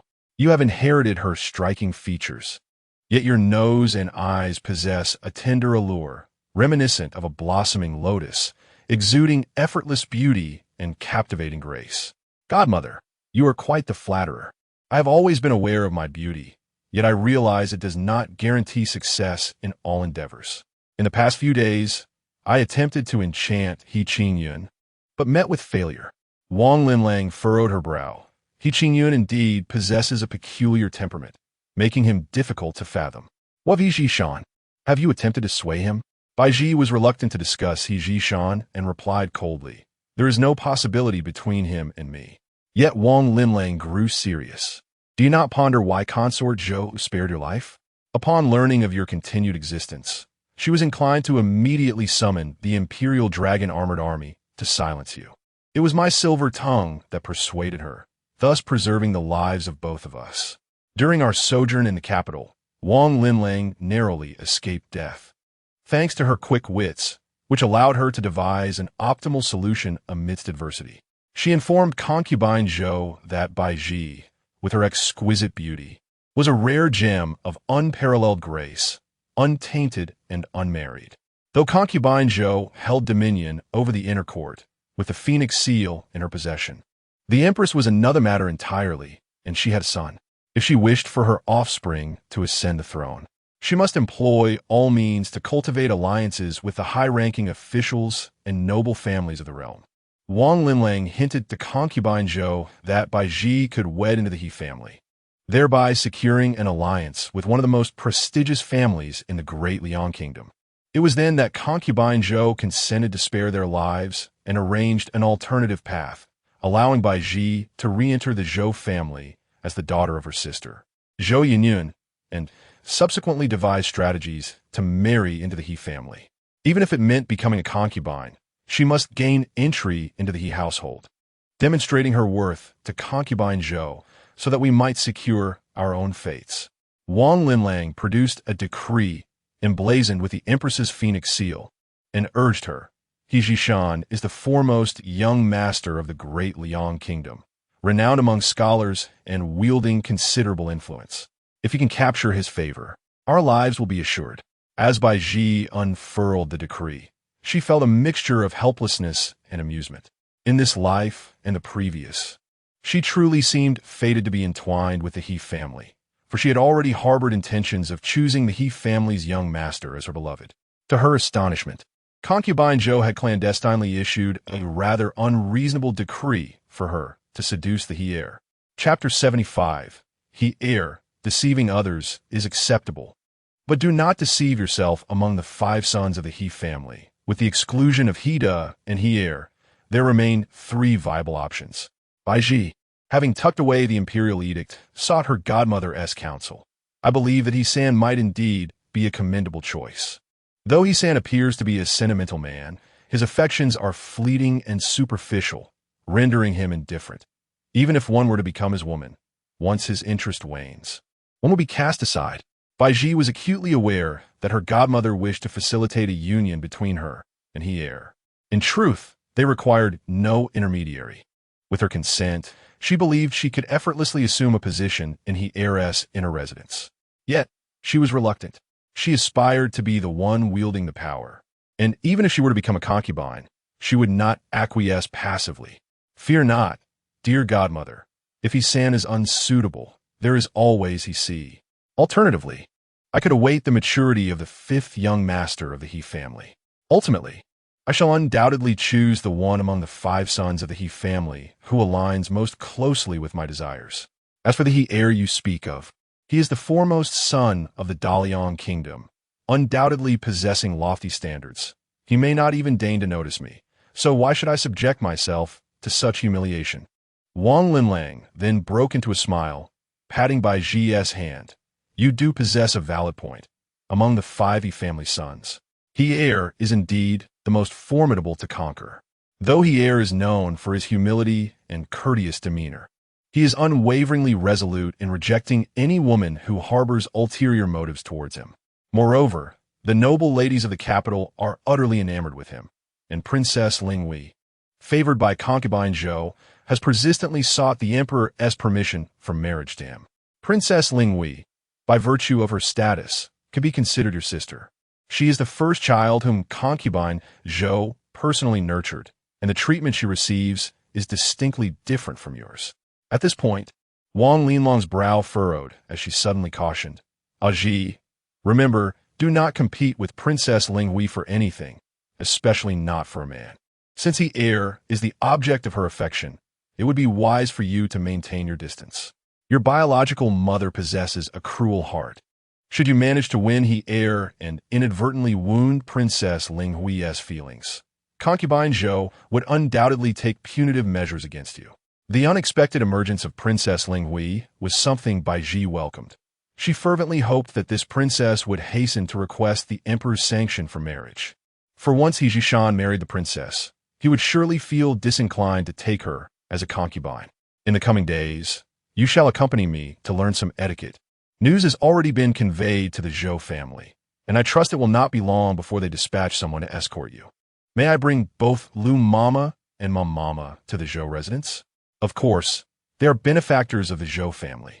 As the daughter of the second branch of the Zhou family, it is but a simple matter for you to bring a few maidservants into the household. Wang Linlang reflected. You are truly fortunate. I had presumed your status would be quite awkward, yet it seems concubine Zhou has a biological sister as well. Interestingly, although I once frolicked alongside concubine Zhou, I have never had the opportunity to meet her sister. I can only surmise that her sister is likely a gentle and reserved lady, content to remain within the confines of her chamber. Mother, Baizhi brought a plate of candied fruits and picked a green plum for Wang Linlang to eat. The contracts of the 2 matrons have already been retrieved from the Lin residence, but your contract should still be with Madame Lin. Do you wish to reclaim it? No need. Wang Linlang had already made plans. With a cold smile, she remarked, during my absence, the Lin residence hasn't sent anyone to check on me. Has it? Baizhi shook her head. Humph. Madame Lin believes she has triumphed over me and thinks little of my existence. She assumes I will languish in the temple for the rest of my days, never contemplating that I may one day return to the Lin residence. Baizhi also popped a green plum into her mouth. The sourness made her furrow her brows as she said, Why must mother return to the Lin residence? It will be better to stay by my side and act as my strategist. Wang Linlang nodded. I must first deal with the wretched people at the Lin residence before I join you. You can take your 2 matrons to the Zhou residence to familiarize yourselves with the environment there. Baizhi did not openly declare her true identity, but Wang Linlong's sudden appearance, along with the presence of Matron Zhuang and Matron Yin, captured He Zhishan's attention.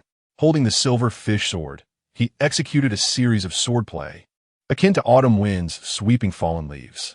Once he steadied himself, he addressed He Qingping, saying that Matron Zhuang is affiliated with Imperial concubine Zhou.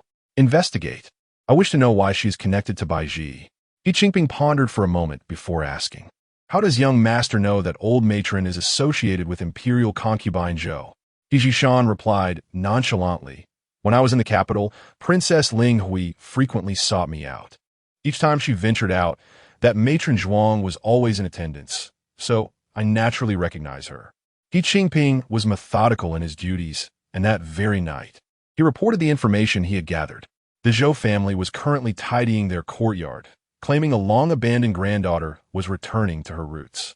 The servant discovered that this granddaughter referred to none other than Miss Baizhi. He Zhishan's brows knitted together. When did the Zhou family acquire an abandoned granddaughter? I have never heard them mention such a thing. It was from a second branch of the Zhou family. The current imperial concubine Zhou has a younger sister who, in her youth, eloped with a scholar. The Zhou family, fearing for their reputation, concealed the truth, asserting that she had drowned in an accident. So Baizhi has now become the daughter of the imperial concubine's sister? He Jishan contemplated carefully. Matron Zhuang is a trusted confidant of imperial concubine Zhou. Her sudden appearance is far from simple. Investigate further. As He Qingping was about to depart, He Jishan called him back. Do not investigate Baizhi or Matron Zhuang. Instead, find a way to look into the imperial concubine's sister. He Jishan found the idea of Baizhi transforming into a Zhou heiress quite intriguing. This woman always managed to bring unexpected surprises and excitement. If all went well, he might even uncover a secret related to imperial concubine Zhou through her. She must be feeling quite pleased with herself now, thinking that by becoming a Zhou heiress, she could distance herself from me. But what significance does the Zhou family truly hold? Reflecting upon the esteemed consort Zhou within the palace, one cannot help but observe her current air of supremacy. The entire Zhou family seems to thrive beneath the shadow of a woman's influence, naively believing their house to be in its prime, boldly proclaiming themselves as one of the 4 illustrious families of Nanling. It is indeed a farcical notion.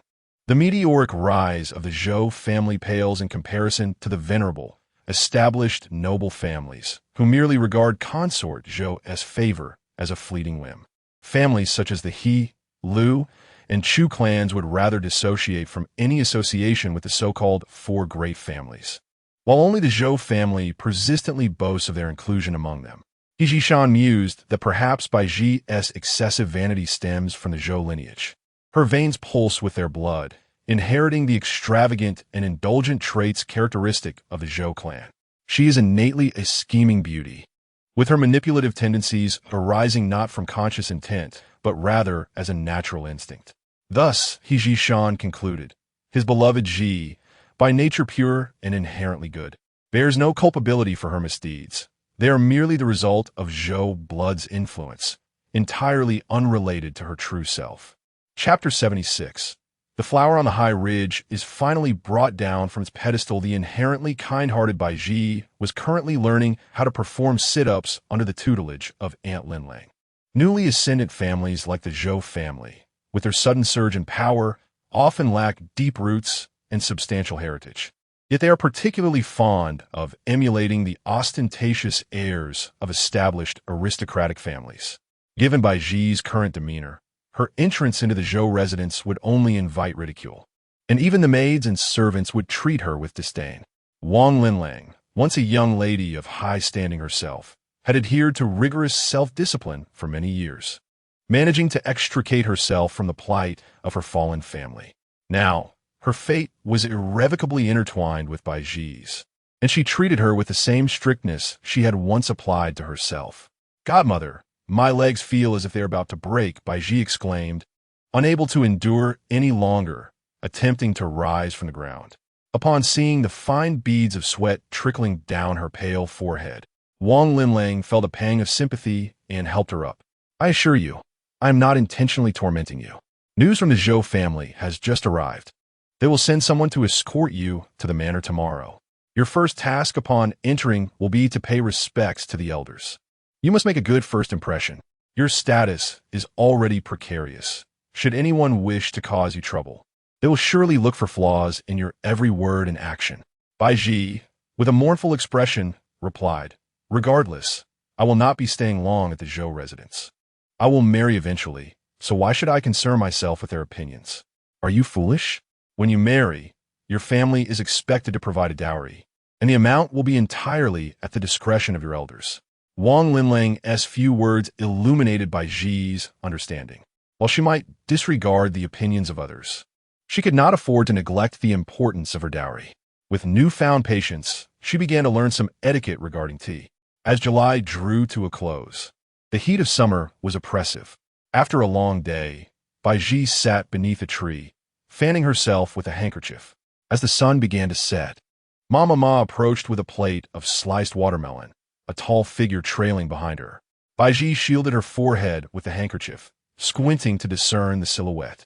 He Qingyun, a strikingly handsome young man, was clad in his usual Taoist robes, following closely behind Mama Ma. This is the chilled watermelon sent by the eldest son of the He family, Mama Ma conveyed, exchanging a knowing glance with Baizhi. Baizhi rose to greet him, but the heat overwhelmed her, leaving her dizzy as she attempted to stand, and she sank back down, her cheeks flushed. She lowered her eyelashes shyly and murmured, "Thank you, Taoist master." Baizhi was puzzled by He Qingyun's intentions. His sudden gift of watermelon seemed laden with ulterior motives. Mama Ma set the watermelon down and discreetly withdrew. Now, beneath the tree, it was just the two of them. Baizhi smiled and invited, "Please have a seat." He Qingyun adjusted his robe and sat across from her, casually taking a slice of watermelon to eat. Baizhi followed suit, taking a small piece to her lips and nibbling delicately. After finishing his slice, He Qingyun finally spoke. "Do you also study Taoist texts?" The unexpected question left Baizhi momentarily stunned. "On that day when we debated, you referenced Taoist teachings repeatedly. I assumed you were well-versed in their scriptures." He Qingyun's expression was inscrutable, his face resembling a frigid mountain as he inquired, "Are you the young lady of the Zhou family?" The Zhou family had been frequently visiting the Flying Star Temple these past few days, making any attempts by Baizhi to conceal her identity futile. "Firstly, I have not studied the Taoist scriptures, and secondly, I am indeed a daughter of the Zhou family." She finished biting into her watermelon, wiping the juice from the corners of her mouth with a handkerchief. The crimson juice adorned her glossy lips, and He Qingyun stole a glance before swiftly averting his gaze. The Zhou family was a powerful aristocracy, bolstered by the favor of a royal concubine. If she remained modest and prudent, she would have no shortage of worthy suitors in the future. Baizhi's brows knitted together. "What do you mean? In noble families, a son of the family values virtue over beauty. Once you enter the Zhou family, you must not indulge in frivolity as you did before, lest you jeopardize your prospects for marriage. This is my counsel to you."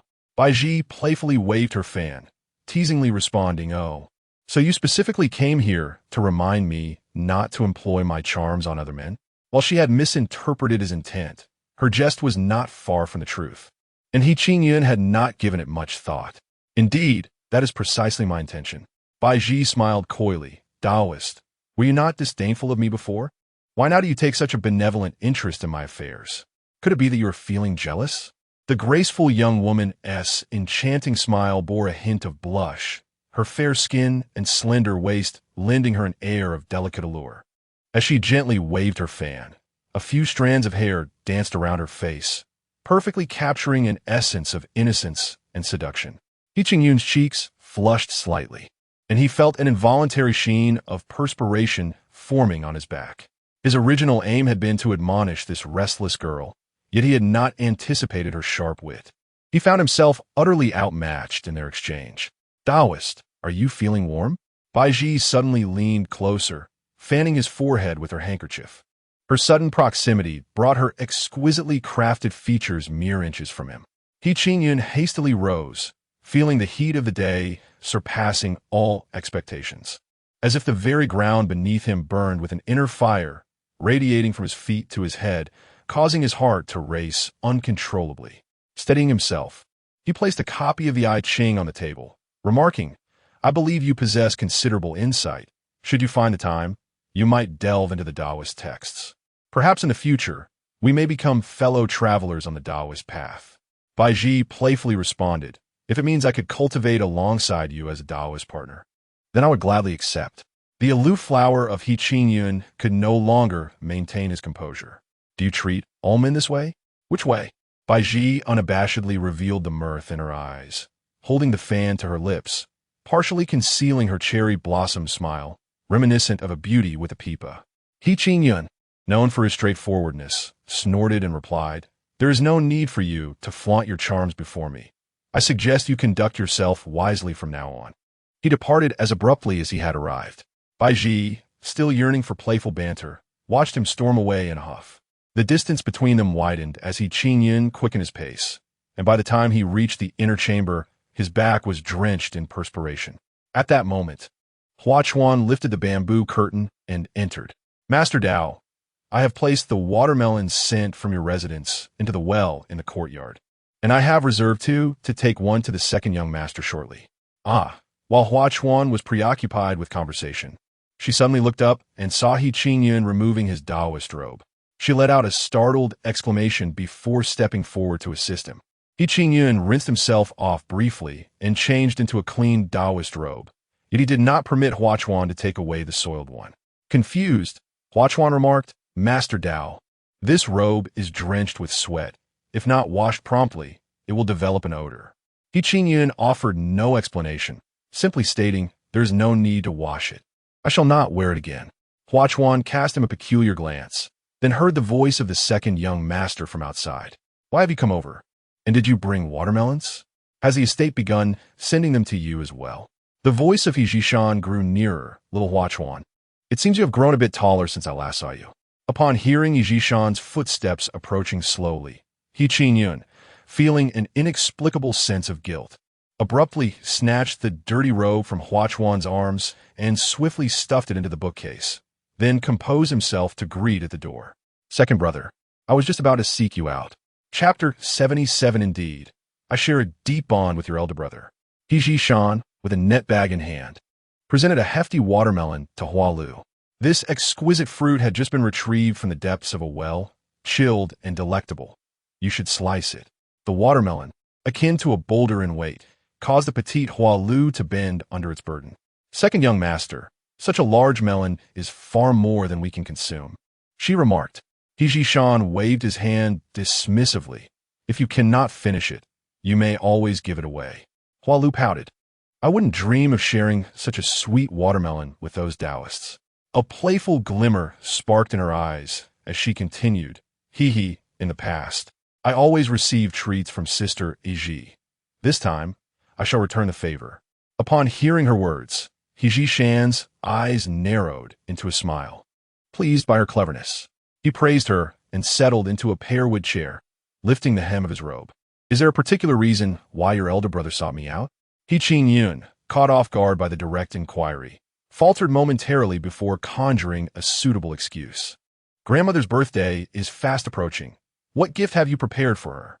As she ages, grandmother has been plagued by ailments, so I have arranged for a skilled physician specializing in silver needles."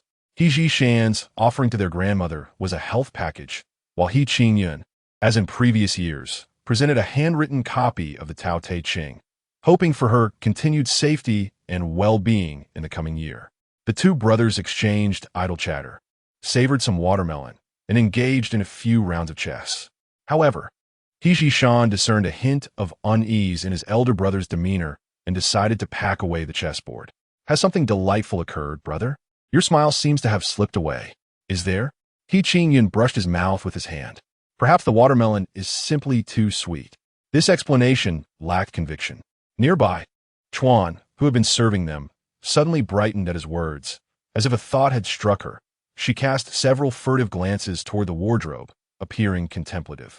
He Jishan noticed Chuan's peculiar behavior and lowered his gaze. Something unusual was afoot. The normally stoic elder brother was unable to contain his amusement today, piquing He Jishan's curiosity. That night, the air was as cool as water. The study door creaked open, revealing a figure who stealthily slipped inside. After rummaging through the wardrobe, the individual emerged clutching a bundle of clothing and made for the exit. This person was none other than Chuan.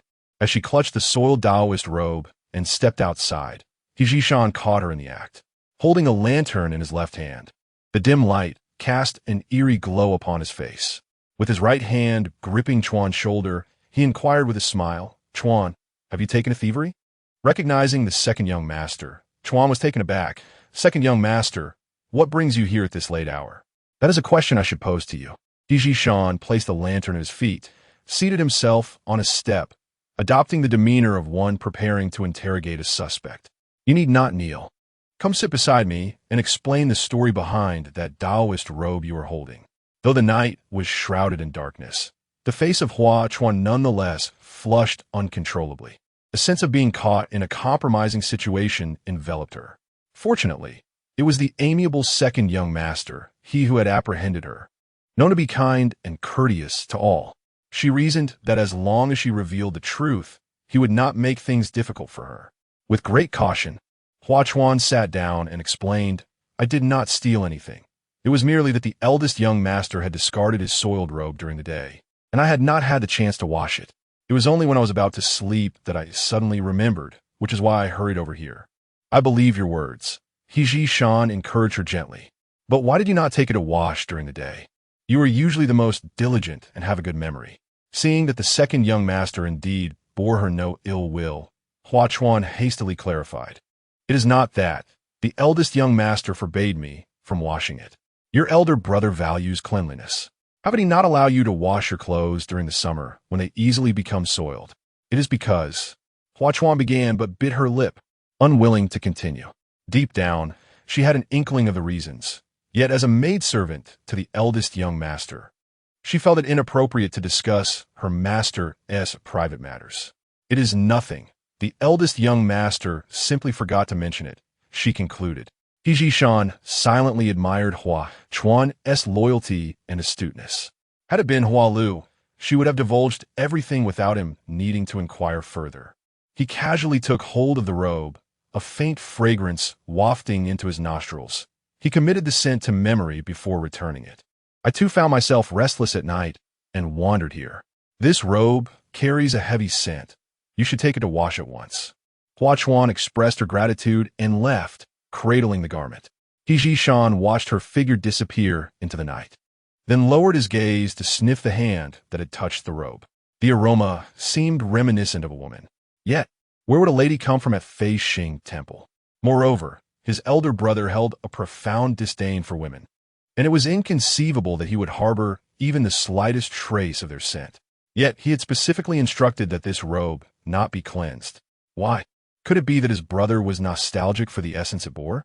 Hiji Shan's gaze grew somber as he peered into the distance. Could it be Baizhi? She was the very embodiment of the woman his brother loathed most. It was unimaginable that he would lose his senses over her. Yet apart from her, he could not conceive who else might enchant someone like his brother. With these thoughts swirling in his mind, Hiji Shan grasped the lantern and made his way toward the wooden house. Inside, 2 chambers housed the 2 elder maids and Aunt Lin Lang in one room, while Baizhi occupied the other alone. Her sleep was restless. Having eaten too much watermelon, she found herself frequently needing to relieve herself. Additionally, the impending visit from the Zhou family the following morning filled her with trepidation. After a fitful night, she awoke half asleep and, passing by the window, glanced outside. A shadowy figure approached, bearing a lantern in its left hand, traversing the starry night toward her. A sudden chill coursed through her. All drowsiness vanished as she widened her eyes to behold the sight. Was it that deceiver? The one who always appeared at night, entangling her for 9 nights and stealing her innocence? Her figure resembled. Baizhi retreated step by step, crouching by the door, using stools and chairs to barricade it, her heart racing. At last, she heard footsteps pause at the door. Immediately, a large hand pressed against the door, causing it to creak and sway. Separated by the door, both their breaths became slightly hurried. Hiji Shan seemed to sense someone's presence behind the door and softly spoke through the barrier. It is I. It was indeed Hiji Shan's voice, not that of the deceiver. Baizhi instinctively reached to open the door, yet in the darkness his voice and breath bore an unsettling resemblance to that of the fraudster. And a ridiculous thought emerged in her mind once more. Do you have business? The night was deep and heavy with dew. Could we not discuss this tomorrow? Hiji Shan swallowed, his voice still light, yet it held significant weight in Baizhi's ears. You are truly an ungrateful wretch. Who saved you when you escaped from Wang Pengkai that night? Under the statue of the 3 pure ones, what did I tell you? I said you must not harbor any thoughts towards others. Yet you swiftly went to seduce my elder brother. This man is utterly mad. Questioning her about her entanglement with He Qingyun in the dead of night. Nothing had transpired between her and He Qingyun. What right did he have to interrogate her? Deliberately provoking him, Baizhi replied, Yes, I have an affair with your elder brother. Chapter 78. Self-reflection. Hiji Shan clenched his fists, his voice growing increasingly subdued. Open the door. Baizhi complied, swinging the door open to find him standing before her, shrouded in the cloak of night. The sensation mirrored that of the trickster at the hot spring resort. Yet, it seemed absurd, despite his eccentricities. Hiji Shan was not the type to deceive her with a false identity. His pride would never permit such an act. Little did Baizhi know that during their initial encounter at the hot spring resort, she had mistakenly perceived him as a servant, prompting him to indulge in a playful ruse by obscuring his true identity. Thus, he had harbored a disdain for her limited perspective, viewing her as a woman of exceedingly narrow horizons. As for their subsequent interactions, he could not rationalize them, attributing it merely to a moment of infatuation. "Open the door," he urged, his voice strained. Even through the wooden barrier, Baizhi could sense the fervent beating of his heart. The moment the door swung open, she feared the absurdity that might ensue, quickly responding, "Why do you seek me at this late hour? What is it that you desire?" Such a flimsy door could scarcely impede him. Baizhi, filled with ire, retorted, "Weren't you supposed to be fearless? Why do you now cower?" After a brief silence, he continued, "Do not prattle on about affection for my elder brother. Cease your frivolous chatter. Tell me, what is the nature of your relationship? Why does my brother's robe carry your scent? Lower your voice." Baizhi insisted urgently. Suddenly, she keenly detected a sound emanating from the adjacent door. Without a moment's hesitation, she pulled Baizhi inside, and they pressed against the door, listening intently to the approaching footsteps. Aunt Linlang, alerted by the commotion, circled anxiously before Baizhi's door, her concern prompting her to softly inquire through the barrier, "Baizhi, are you asleep?" Baizhi, on tiptoe, covered Baizhi's mouth with her hand. They were so close that they held their breath in unison. After a prolonged silence yielded no response, Aunt Linlang finally retreated to her own quarters. "This evening, your brother delivered a watermelon to me. I merely exchanged playful banter. It was he who expressed interest, not I who pursued him," Baizhi explained bitterly, releasing her grip. "Your brother is truly perplexing. When I sought his attention, he ignored me. Now that I have given up hope, he comes forth to court me. What a fool." Baizhi chuckled softly. "You will never truly love my brother. Life with someone like him would be unbearable for you. You ought to cherish me. Our hearts are entwined like the branches of a tree, understanding one another without the need for words. No longer must you expend effort to lure other suitors. With me, you have all you need." Though his tone remained calm and his demeanor appeared composed, a fierce anger simmered beneath the surface, threatening to consume his reason. He longed to bind her beneath the statue of the three pure ones and demand she recall the vows he had sworn that night. Having sworn an oath, he felt compelled to fulfill it. Moreover, Baizhi had not resisted that night. Did this not imply her tacit acceptance of his confession? Why, then, the entanglement with her elder brother? What did she truly desire? Baizhi, let us speak candidly. Her spine was as fragile as delicate leaves, trembling gently beneath Baizhi's fingers as she struggled to rein in her tumultuous emotions. Did you, perchance, engage in a clandestine liaison with a woman at the hot spring villa for 9 nights? Darkness enveloped them. The lantern Baizhi had brought shrouded beneath his ample robe, with only a sliver of moonlight illuminating his outline. Baizhi placed her fingers upon his, tracing from his forehead down to his jawline. Such a familiar sensation. The contours of his face bore an uncanny resemblance to that deceiver. She could not help but inquire once more. Baizhi's gaze was profound as he pondered her intentions. Why pose such a question? Should he respond in the affirmative? What would her reaction be? Would she, perhaps, follow him without hesitation? This night might indeed present an opportune moment for honesty, to lay everything bare. It was he who had taken her purity, yet he had no intention to deceive her. Initially, she had misunderstood his identity, and he, in jest, had assumed the guise of his personal servant, He Qingping, to engage her. Naturally astute, he was hailed as a prodigy by all. From a young age, he had exhibited extraordinary traits. Both his grandfather and father took great pride in him. He excelled in the imperial examinations, possessed a gift for music, and was skilled in painting, adorned with a remarkable countenance. Yet he was also approachable and kind-hearted. The maidens in the estate feared him not, privately extolling He Shao as a paragon of virtue, a celestial being descended to earth, impervious to the trivialities of mortals. His stature was elevated to such heights, soaring above the clouds, and he did not disappoint the expectations placed upon him, emerging as a top scholar in the imperial examinations.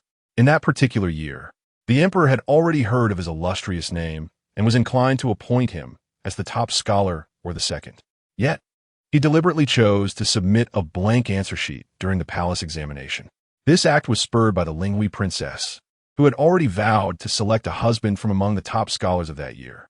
To avoid marrying Linghui princess, He Jishan willingly relinquished his chance at the palace examination, having no need to prove his abilities through such means. The emperor did not chastise him for his audacious act. Rather, he employed him. And thus He Jishan naturally became the newly minted scholar among the younger generation of the He family, following in his brother's footsteps. His life was a resplendent journey paved with flowers, evoking envy from countless souls, yet he himself found it distasteful. Such days were tiresome. Everywhere he went echoed with the thunderous praise of admirers. Ladies and gentlemen alike performed extraordinary feats just to capture his attention. Everyone praised him. Everyone admired him. Everyone wished to be him. Refined and elegant, dignified and graceful, like ancient pines and emerald cypress. He became known as the transcendent young master in the eyes of all. A title he loathed, for he understood that he was not as noble and ethereal as the rumor suggested. In his childhood, he yearned to be like other children, to tug at the braids of the maidens, to kick the treats prepared by the elderly. Human nature is intrinsically malevolent. He aspired to embody the essence of a mischievous youth. In his formative years, he yearned to ride with flamboyance like other young men, gallivanting through the streets on horseback, engaging in dogfights and cricket matches, and exchanging flirtatious glances with beautiful maidens. A young man must experience love to truly savor its nuances. Yet, all that he desired remained unfulfilled. By the time he reached the age of 23 and encountered Baizhi at the hot spring resort, the malice he had long harbored surged forth. In that moment, he thought, how shameless this village woman is. I shall toy with her, leaving her endeavors in vain. Thus, he exchanged identities with his servant and deceitfully claimed her virtue, fulfilling his long-held desire for wickedness through Baizhi. The sensation was rather gratifying, yet afterward, an abiding sense of guilt lingered within him. He found himself dreaming of her, her every frown and smile seemingly etched into his memory, impossible to erase. It was then he realized that it was from her that he had truly tasted the essence of love.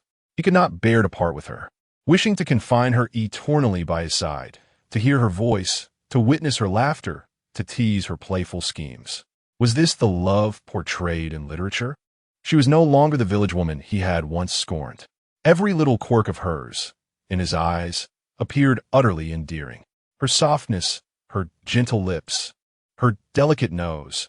He could never touch enough of her. He desired her gaze to reflect only himself. He lowered his head, and within the depths of such darkness, his eyes were painfully seared. Baizhi abhorred the true him. She despised his sinister nature.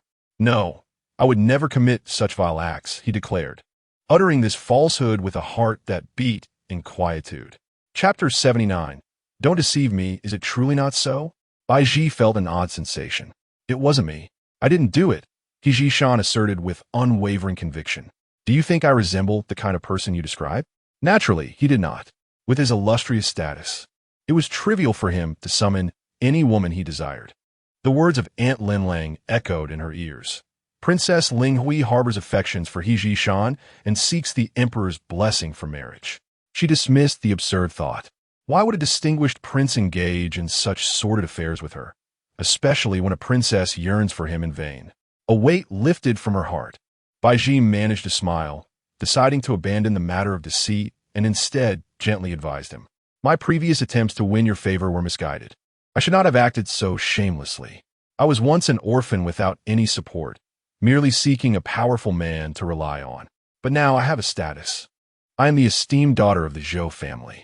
I need not resort to underhanded tactics to ensnare a man. Do you understand? Suddenly, He Jishan embraced her, his hands pressing firmly against her slender back, rendering her utterly immobile. I'm the man you so secretly lured, he declared, sounding almost childlike in his teasing, petulant manner. Baizhi felt a sudden urge to laugh. Her laughter was soft, yet it lingered heavily in the air, right by He Jishan's ear. She sighed. What can I do? I do not fancy you. Have you ever witnessed a fisherman at work? A skilled and patient fisherman may catch countless fish throughout his life. But not every fish will be taken home. Fishermen are discerning, releasing those that do not meet their desires. I apologize, but you are merely a fish I inadvertently caught, too cunning and full of thorns for me to handle, so I shall return you to the river. Baizhi Shan's eardrums seemed on the verge of bursting from her words. His grip around her suddenly loosened, granting Baizhi her freedom as she stepped back, distancing herself from him. What did you say? His expression showed a flicker of confusion. Baizhi pursed her lips, grateful for the dim light that concealed his face. Otherwise, if his handsome visage revealed sorrow, she would undoubtedly feel a pang of sympathy. I do not fancy you, she reiterated, a faint smile gracing her lips. You think a mere subtlety on my part would make you fall for me? The foremost son of the Liang kingdom cannot be swayed so easily. Can he? His once proud and steadfast demeanor crumbled at her words, and the surge of anger swept away all his strength. He extended a finger, gently pressing it against her cherry lips. Do not deceive me. Baizhi lifted her gaze to meet his, just as a beam of moonlight fell upon his face. In the hazy glow, the sharp elegance of his features was tinged with sorrow, rendering him strikingly handsome, no longer the unattainable figure he once was. It seemed that with a mere nod from her, she could pull this celestial gentleman down from the moonlit realm. He was indeed captivating. At such a close distance, blurred by the shadows, his beauty incited a twinge of jealousy within her. Who is truly worthy of him? Surely, that most favored and intelligent princess Ling Hui does not qualify. Baizhi felt her eyes grow slightly warm, perhaps due to the intensity of the moonlight. She hastily lowered her gaze and spoke to him, as well as to herself, saying, How could I possibly like you? With her background, even her very body is flawed. Unworthy. She continued, the He family. Anyone may enter, but you must not. Baizhi Shan fell silent for a moment, his fingers withdrawing from her lips, and he asked softly, What do you mean? Baizhi did not wish to conceal the truth from him. I will assuredly enter the He family's inner residence. My very existence is dedicated to becoming a woman of the He family, so it is prudent that our current relationship does not become too strained. In the future, once I am within the He family, we shall have opportunities to meet again. A glimmer of light sparkled in Baizhi Shan's eyes as he gazed at her, his voice cold and unyielding like the eternal snow atop a remote mountain. You live to become a woman of the He family? Baizhi nodded, understanding that her rebirth was inextricably linked to the He family, especially to the 5 young masters. After all, in her past life, as she lay nailed in a coffin, she vowed that if given a second chance, she would select the most suitable among the 5 young masters of the He family. She could not belong to another family. She could only be a woman of the He surname. Naturally, Baizhi Shan was an exception, though she had felt a stirring in her heart. Agreeing to be Baizhi Shan's woman would mean accepting a position of inferiority. She could not be his legitimate wife. She could only be a concubine or a mistress. The mere thought of having to serve as legitimate wife, to witness him share a harmonious life with her, made her heart ache. She, who cherished her life, contemplated inflicting a wound upon her own heart. She simply could not endure it. In her frustration, she wondered why her foster mother could not return sooner, why the Zhou family had not come to retrieve her. Had she not spent this time in Feishing Temple, engaging in a back and forth with Baizhi Shan, her heart would not have become ensnared. She blamed her foster mother, the Zhou family, and the maids, Lu and Ma. Clenching her handkerchief tightly, tears finally spilled forth. She was a wicked woman, deluding herself into believing she could conquer the first young master of the great Liang kingdom. She had thought herself impervious to emotion. Yet before such a refined person, her heart had softened like mud at the bottom of a summer lotus pond. She was a black lotus blooming from decaying muck, and she had only herself to blame for her delusions. The He family of Namling was the foremost among the 4 great families, a pinnacle of aristocracy. Naturally, I yearned to step into such a prestigious household. I possessed beauty and now a status to match. Without further consideration, becoming a concubine of one of the He family's young masters would surely be within my reach. Indeed, with enough effort, I might even aspire to be a legitimate wife. Baizhi brushed a hand through her hair, her palms slick with sweat, her entire being trembling. The words she had spoken felt foreign to her own ears. I do not wish to entangle myself with you, for you are far too perceptive. You can see through every thought. To be your woman would be to occupy a passive role, and I prefer to wield power over men, not be subjected to their whims. He Jishan lifted his gaze towards the moon outside the window. The moon radiated a chilling aura, yet the blood coursing through his veins burned with fervor. She had him firmly in her grasp, blurring the lines between initiative and passivity. Others claimed he was the lunar deity residing in the moon, but He Jishan believed that Baizhi was the true goddess of the moon. Before him, she stood elevated, reminiscent of the elusive moonlight, an object of his desire, forever unattainable. No, he could not allow her to conquer him. His dignity and pride forbade him from yielding to this woman. His astute mind swiftly concocted a compelling rationale. You were well aware of your status as the daughter of the Zhou family.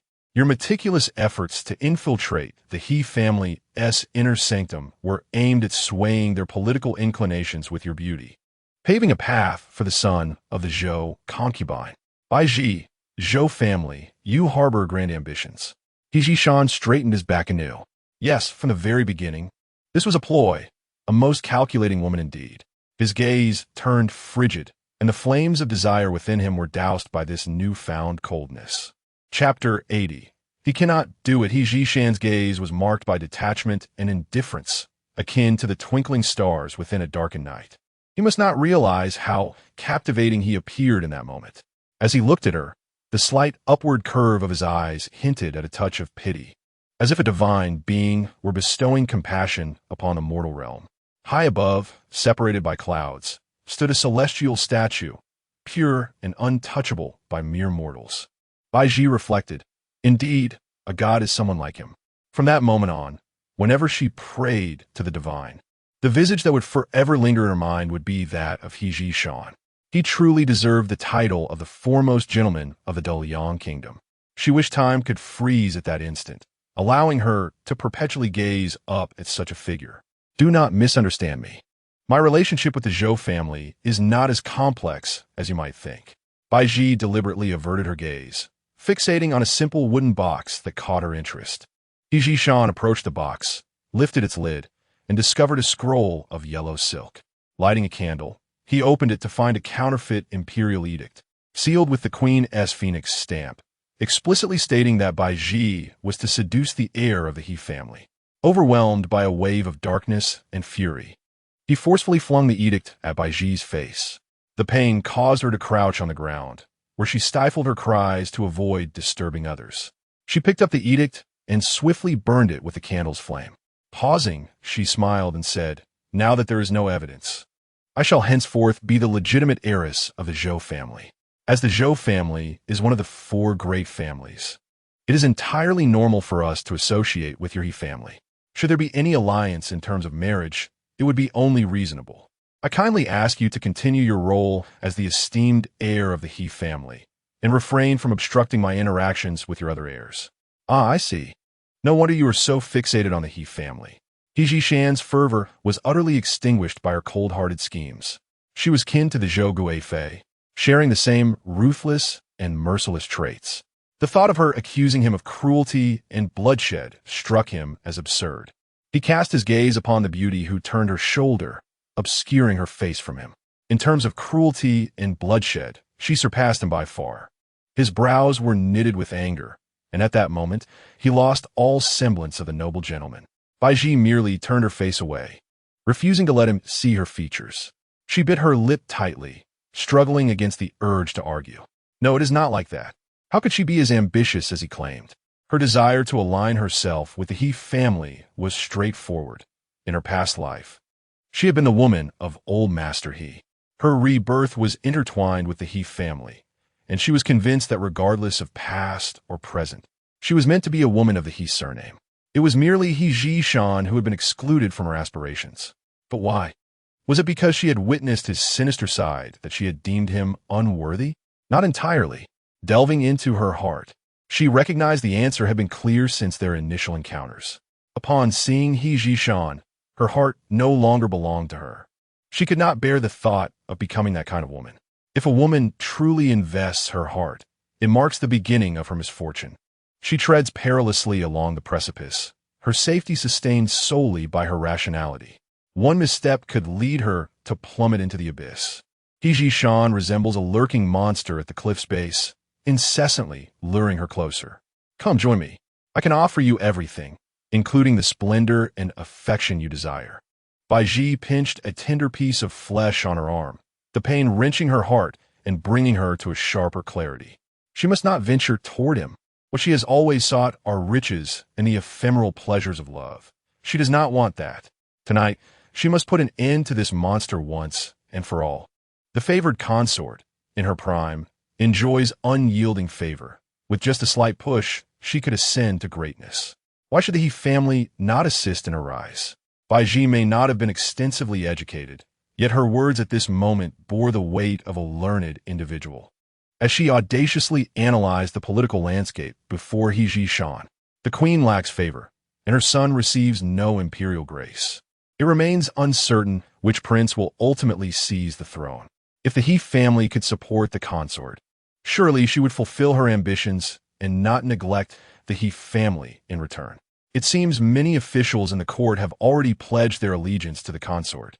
Should the He family fail to recognize this, they risk the downfall of their centuries-long legacy if the new emperor indeed emerges from her lineage. You are truly but a pawn in the game of consort, Zhou. Baizhi Shan could never have anticipated that Baizhi harbored such intentions. She was meant to be the enchanting beauty serving the Zhou family, scheming to infiltrate the He household, all to secure the He family's favor. How could this be? She should not be such a woman. Baizhi remained silent, tacitly affirming his suspicions. There was no need for explanations. She would let him indulge in his wild conjectures, which would ensure he would not pursue her further. Gazing at the moon, Baizhi suddenly spoke. The hour is late. Will you not return to rest? Tomorrow, the Zhou family will come to escort me, and I must be well rested. She murmured softly. Baizhi Shan turned the hem of his robe, lantern in hand, and walked past her. He departed, his footsteps measured upon the moonlit path. Baizhi stood transfixed, watching his retreating figure through the window. Each step he took seemed to tread upon the light of the moon, until he vanished, merging with its glow.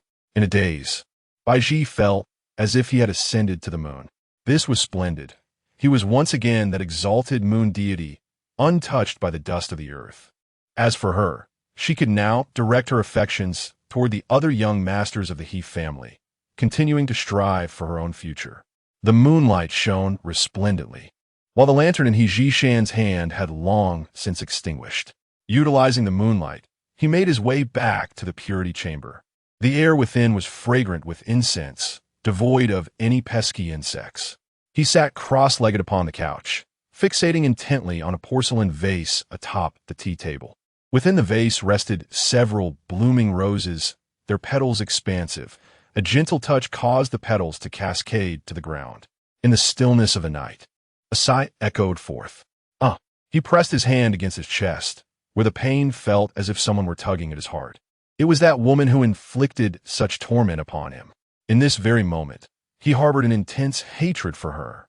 How could she utter such words about him? She claimed he was merely a fish she had unwittingly caught, expressing her disdain and her desire to release him back into the river. How dare she? The simmering indignation within him surged forth like a flood, threatening to engulf him entirely. He turned over, instinctively grasping his sword, ready to slay the detestable woman. She had drawn closer, ensnaring him in her web of deceit, only to abandon him now.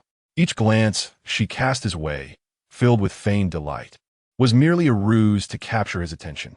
How vile! These were the tricks of a wicked woman.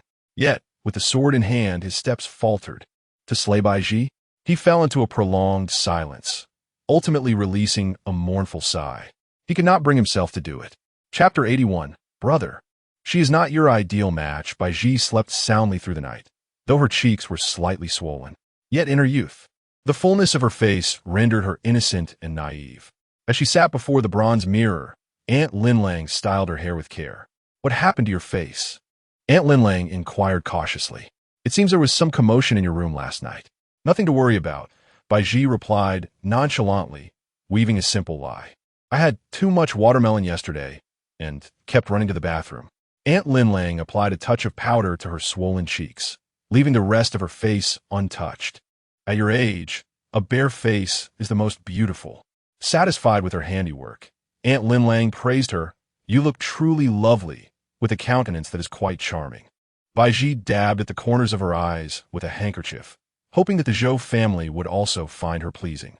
There are hundreds of people in the Zhou family, Aunt Linlang remarked, a hint of anxiety in her voice. What matters most is winning the affection of the elders. Everything else is of little consequence. Today, Baizhi dressed in an elegant yet simple manner, donning a long embroidered dress adorned with plum blossom patterns. Her hair styled in a luxurious double-loop bun, without any jewelry adorning her ears, neck, or hair. Even her gown appeared somewhat worn. As long as you look clean, that's all that matters, Aunt Linlang advised, reiterating the importance of impressing the matriarch of the Zhou family, whom she must address as great-grandmother. Baizhi took note of everything, and when the Zhou family's carriage arrived to fetch her, she gathered a few simple bundles and departed Fei Xing Temple with Lu Mama and Ma Mama. The Zhou family's carriage was elegantly designed, offering a comfortable space for tea and snacks, providing a smooth ride. The horse that drew the carriage exuded power, a testament to the Zhou family's affluence. As the coachman raised his whip to urge the horse to quicken, a delicate voice called out, "Wait!" Within the carriage, Baizhi lifted the curtain, revealing half of her head as she gazed at the painted boat outside. "What brings you here?" she asked cheerfully, looking at the boat. "Where's Hualu?" Both Hua Chuan and Hualu were maids of He Qingyun, both innocent and charming young ladies. Yet Baizhi appeared to be more familiar with Hualu. Hua Chuan replied, "Hualu dared not come. She can't bear a part with you," fearing she might embarrass herself by crying in front of you. As she spoke, she handed Baizhi a small incense burner she had been holding. "This is a farewell gift from the Taoist master, who wishes you a bright future." The item was a peony-shaped incense burner about the size of a palm, seemingly cleaned with care. Hua Chuan whispered, "You can use this burner for your incense in the future. It's a precious item, gifted by the young master from the estate." Naturally, items from the He residence were of the finest quality. Baizhi gently traced the edge of the burner, puzzled as to why He Qingyun would give her a gift. "Why would he do this? Does he not dislike me?" she asked Hua Chuan. Hua Chuan chuckled softly, recalling the many people and events she had witnessed in the estate, and lowered her voice. "Isn't it said in poetry, the gentle quail calls on the river islet? A graceful lady is a gentleman's good match? My dear lady, your exquisite beauty, akin to the enchanting lotus, naturally captivates the attention of those around you without the need for any artifice. Our esteemed young master is not blind. He has certainly taken note of your striking appearance. As he draws closer, I remind you that he is a man who, despite his disdain for both women and men, cannot entirely ignore the allure of beauty. Much like you and the second young master, you evoke a sense of comfort that invites familiarity. Currently, the young master seems quite drawn to both you and the second young master.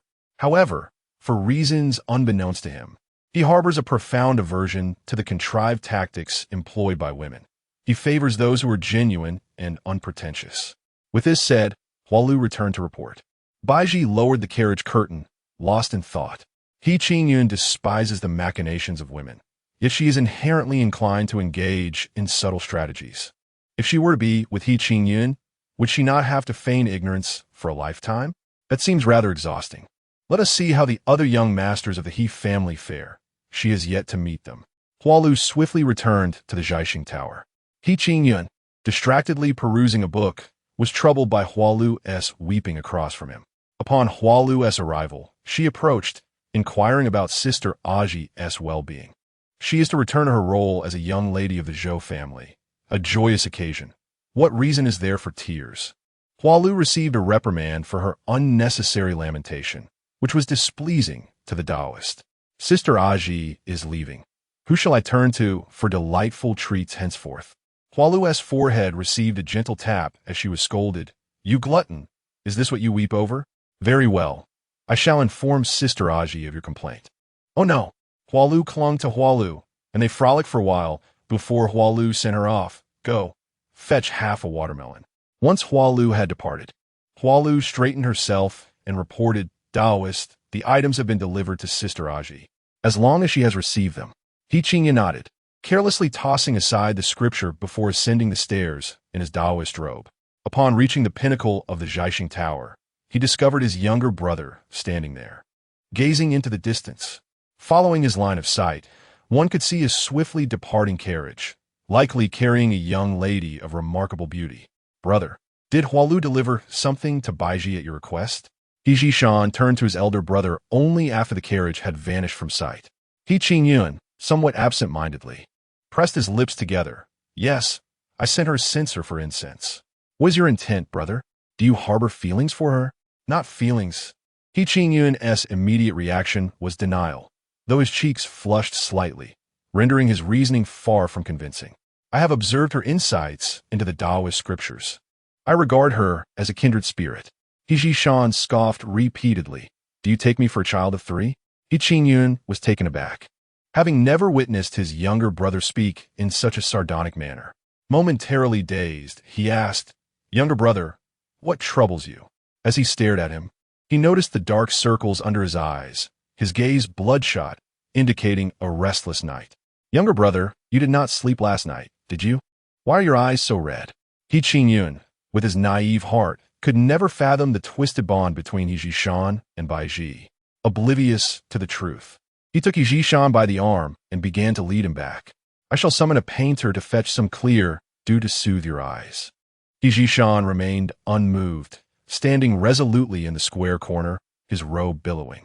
The somber expression on his face starkly contrasted with the azure sky. His voice as cold as ice. Elder brother, I forbid you to harbor feelings for her. What? Second brother, have you fallen into a nightmare? He Qingyun forced a bitter smile. Jishan, what madness has seized you? Return home, drink a cup of calming soup, and sleep soundly. She is not a suitable match for you, elder brother. The woman best suited for you is one of virtue and innate goodness. She is not that. Gazing at He Jishan's countenance, He Qingyun dared not engage further, opting instead to deflect the conversation. Very well, I shall heed your words. I will not develop feelings for her. Yet, within his heart, he mused, who might that she refer to? Upon hearing He Qingyun's promise, He Jishan finally relinquished his pent-up fury. It was as if he had emerged from the depths of purgatory, every bone in his body protesting with discomfort. His form swayed unsteadily before he collapsed with a resounding thud. Alarmed, He Qingyun called out repeatedly for his 2 maidservants. Chapter 82. She has her own path to walk. The carriage of the Zhou family had been on the road for 2 hours. Yet they had not yet reached their destination. 2 elderly maids followed behind, and Baizhi, feeling pity for their exhaustion, wished to have them board the carriage. However, the coachman objected. Miss, there is no such rule. How could a servant be afforded the same treatment as their master? If the second madam were to learn of this, I cannot imagine how she would reprimand me. Are you suggesting that I regard my 2 maids as mere servants? Baizhi would not entertain the coachman's impudence. With a firm attitude, she insisted on pulling the 2 maids into the carriage. You may drive the horses as you please. Should anything occur, I will bear the responsibility. Inside the carriage, the 3 huddled together. Lu Mam expressed her concern. Why has the Zhou family sent only 1 carriage this time? The occasion seems rather paltry, and there are no attendants from the Zhou residence, just a coachman and a stern-faced woman. Mama added, this is exceedingly disrespectful. It's of no consequence. We shall take it one step at a time, Baizhi reassured them. She merely intended to leverage her identity as the Zhou family's granddaughter, not to become one of them.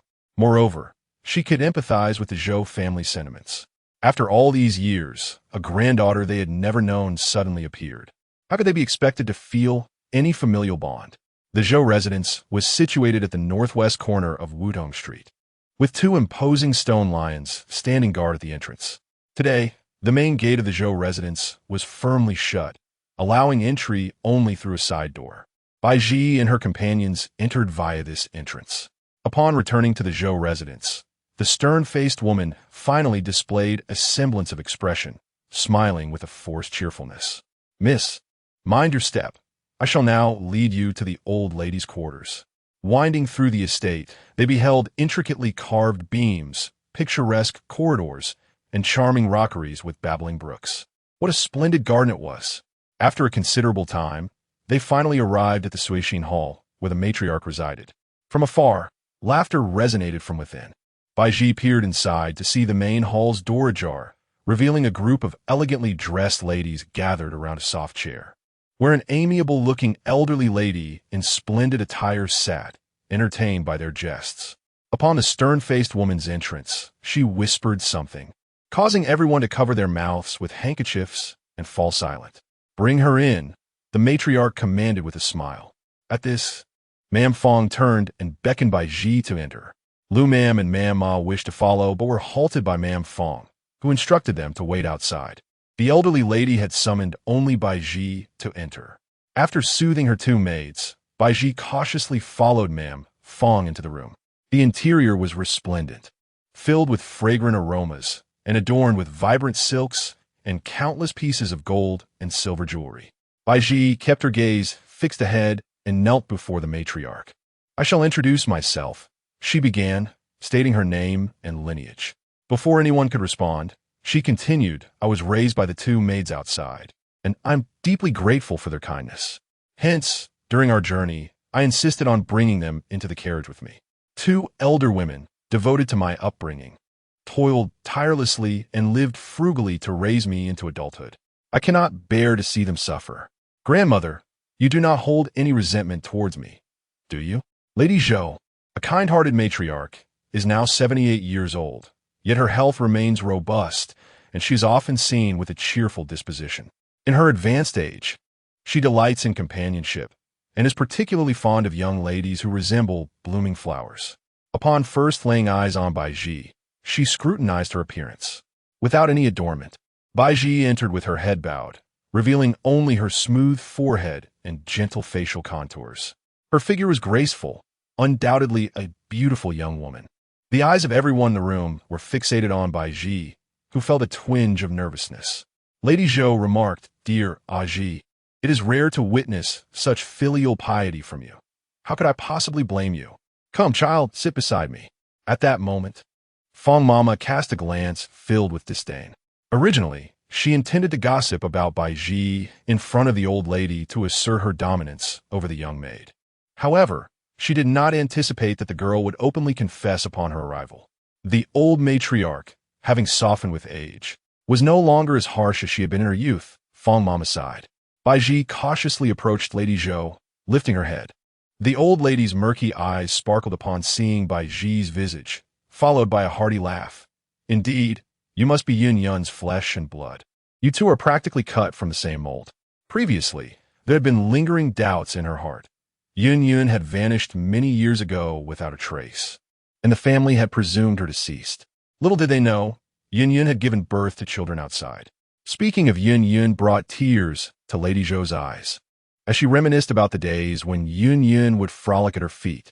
Back then, the Zhou family had yet to rise to prominence, and no imperial concubine had emerged from their lineage.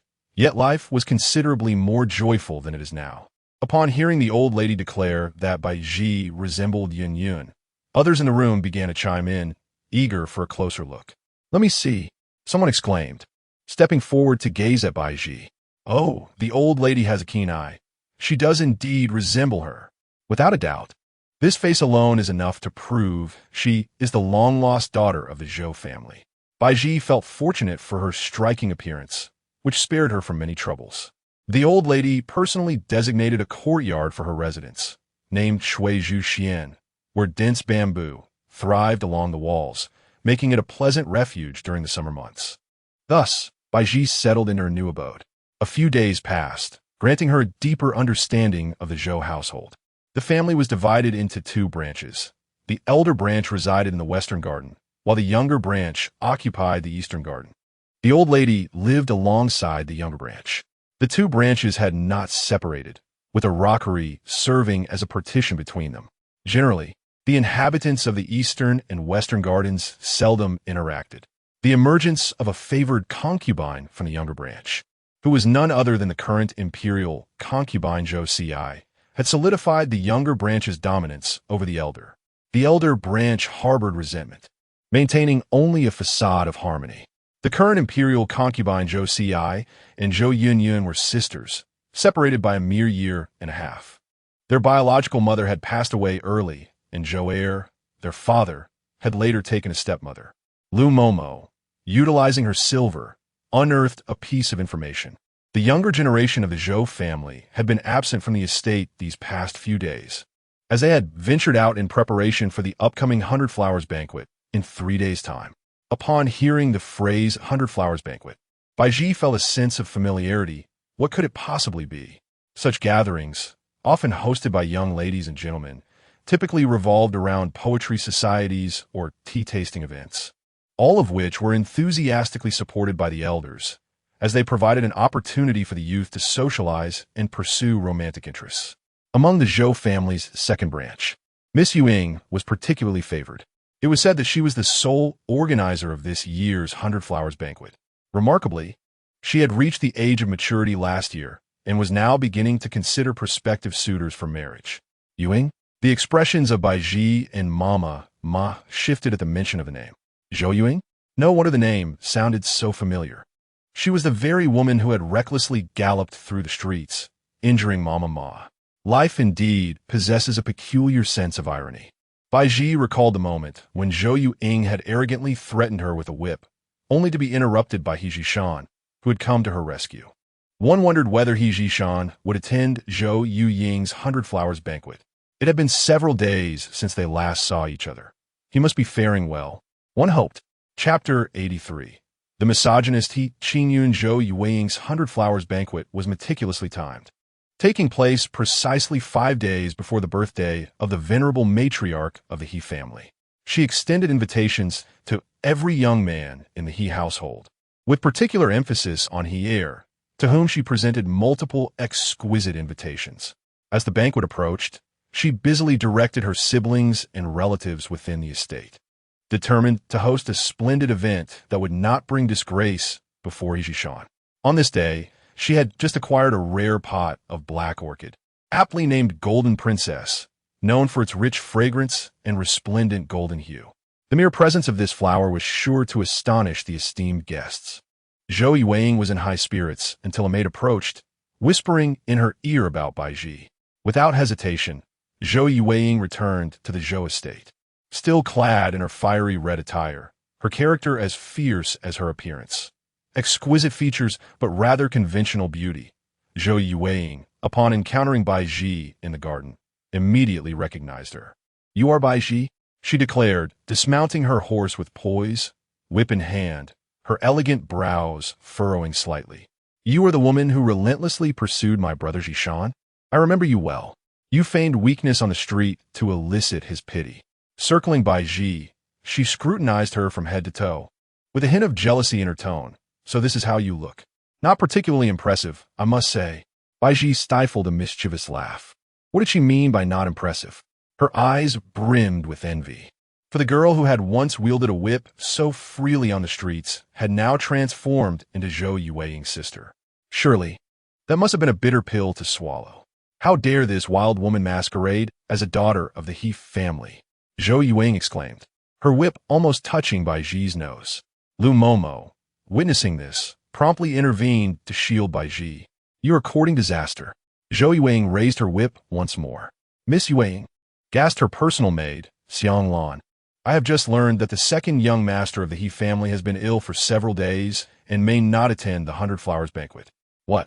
Zhishan is unwell?" Baizhi echoed, equally astonished. Instantly, she perked up, eager to hear more from the maid. "Indeed," Xiang Lan continued, "a maid from the He family mentioned that the second young master fell ill while at the Feishing Temple. The eldest master personally brought him back to the He estate and has summoned several renowned doctors, but they claim he suffers from a heart ailment."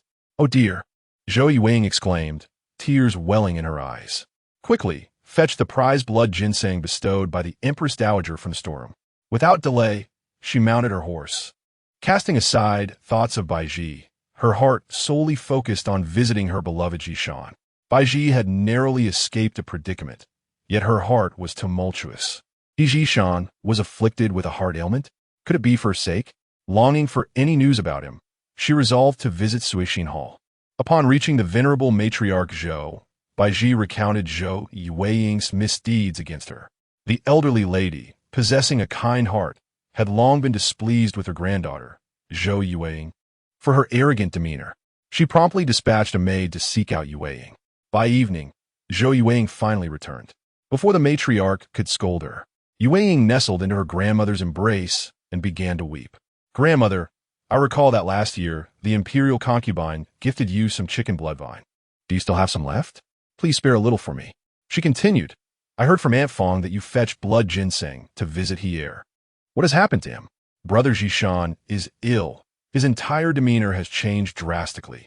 He used to be so warm and affectionate, but now he is cold as ice. His gaze is like frost, and he has shut himself in his room, scarcely eating, only drinking daily, and unable to sleep at night." Grandmother Zhou was taken aback. What torment has Hier endured? Could it be heartache? Baizhi stood quietly to the side, seemingly indifferent as she fiddled with the flowers before her. Yet her ears and heart were fully attuned to Zhou Yueying. Yueying exclaimed, "Brother Zhishan is a celestial being from the peak of Snow Mountain. How could he suffer heartache? Which woman could possibly capture his eye? I suspect he has reached an impasse, unable to create a masterpiece that could be celebrated through the ages." "What does Hier's plight have to do with you?" Grandmother Zhou retorted, "You are aware that Hier is a celestial being. Even the intelligent Princess Ling Wei does not merit his attention. Ask yourself, with your appearance, would he even glance your way?" The elderly lady sighed. "You have reached the age of maturity. I will seek the imperial concubine's assistance in finding you a suitable match from a prominent family, a gentleman of high rank, great power, and of both talent and beauty. As for Hier, it is best you let go of such aspirations. He is not a person within your reach." Ultimately, Grandmother Zhou favored Yueying more, always seeking to find her a husband of noble lineage. Baizhi felt a pang of bitterness. A glance at the elderly lady revealed that the Zhou family did not regard her as one of their own. Having resided in the estate for several days, she had only encountered the elder Zhou and the second elder Zhou once, receiving only a meager token of appreciation, after which she was forgotten in the Chuizhu pavilion. Each day, she came to pay her respects to the matriarch, merely to assert her presence. However, the elderly lady's affection for Baizhi was merely superficial. The gifts she bestowed were neither lavish nor scant, yet genuine sentiment was notably lacking. It was evident in the current moment, as the elderly lady held Yueying close, her eyes brimming with affection that could not be feigned. Baizhi had successfully gleaned information about Zhishan's condition from Zhou Yueying, and at that moment, she wished to vanish into thin air, striving to lower her head and withdraw. Yet, Zhou Yueying, emboldened by her favored status, continued to act coy in her grandmother's embrace. "I'm not in a rush, grandmother. I'm still young.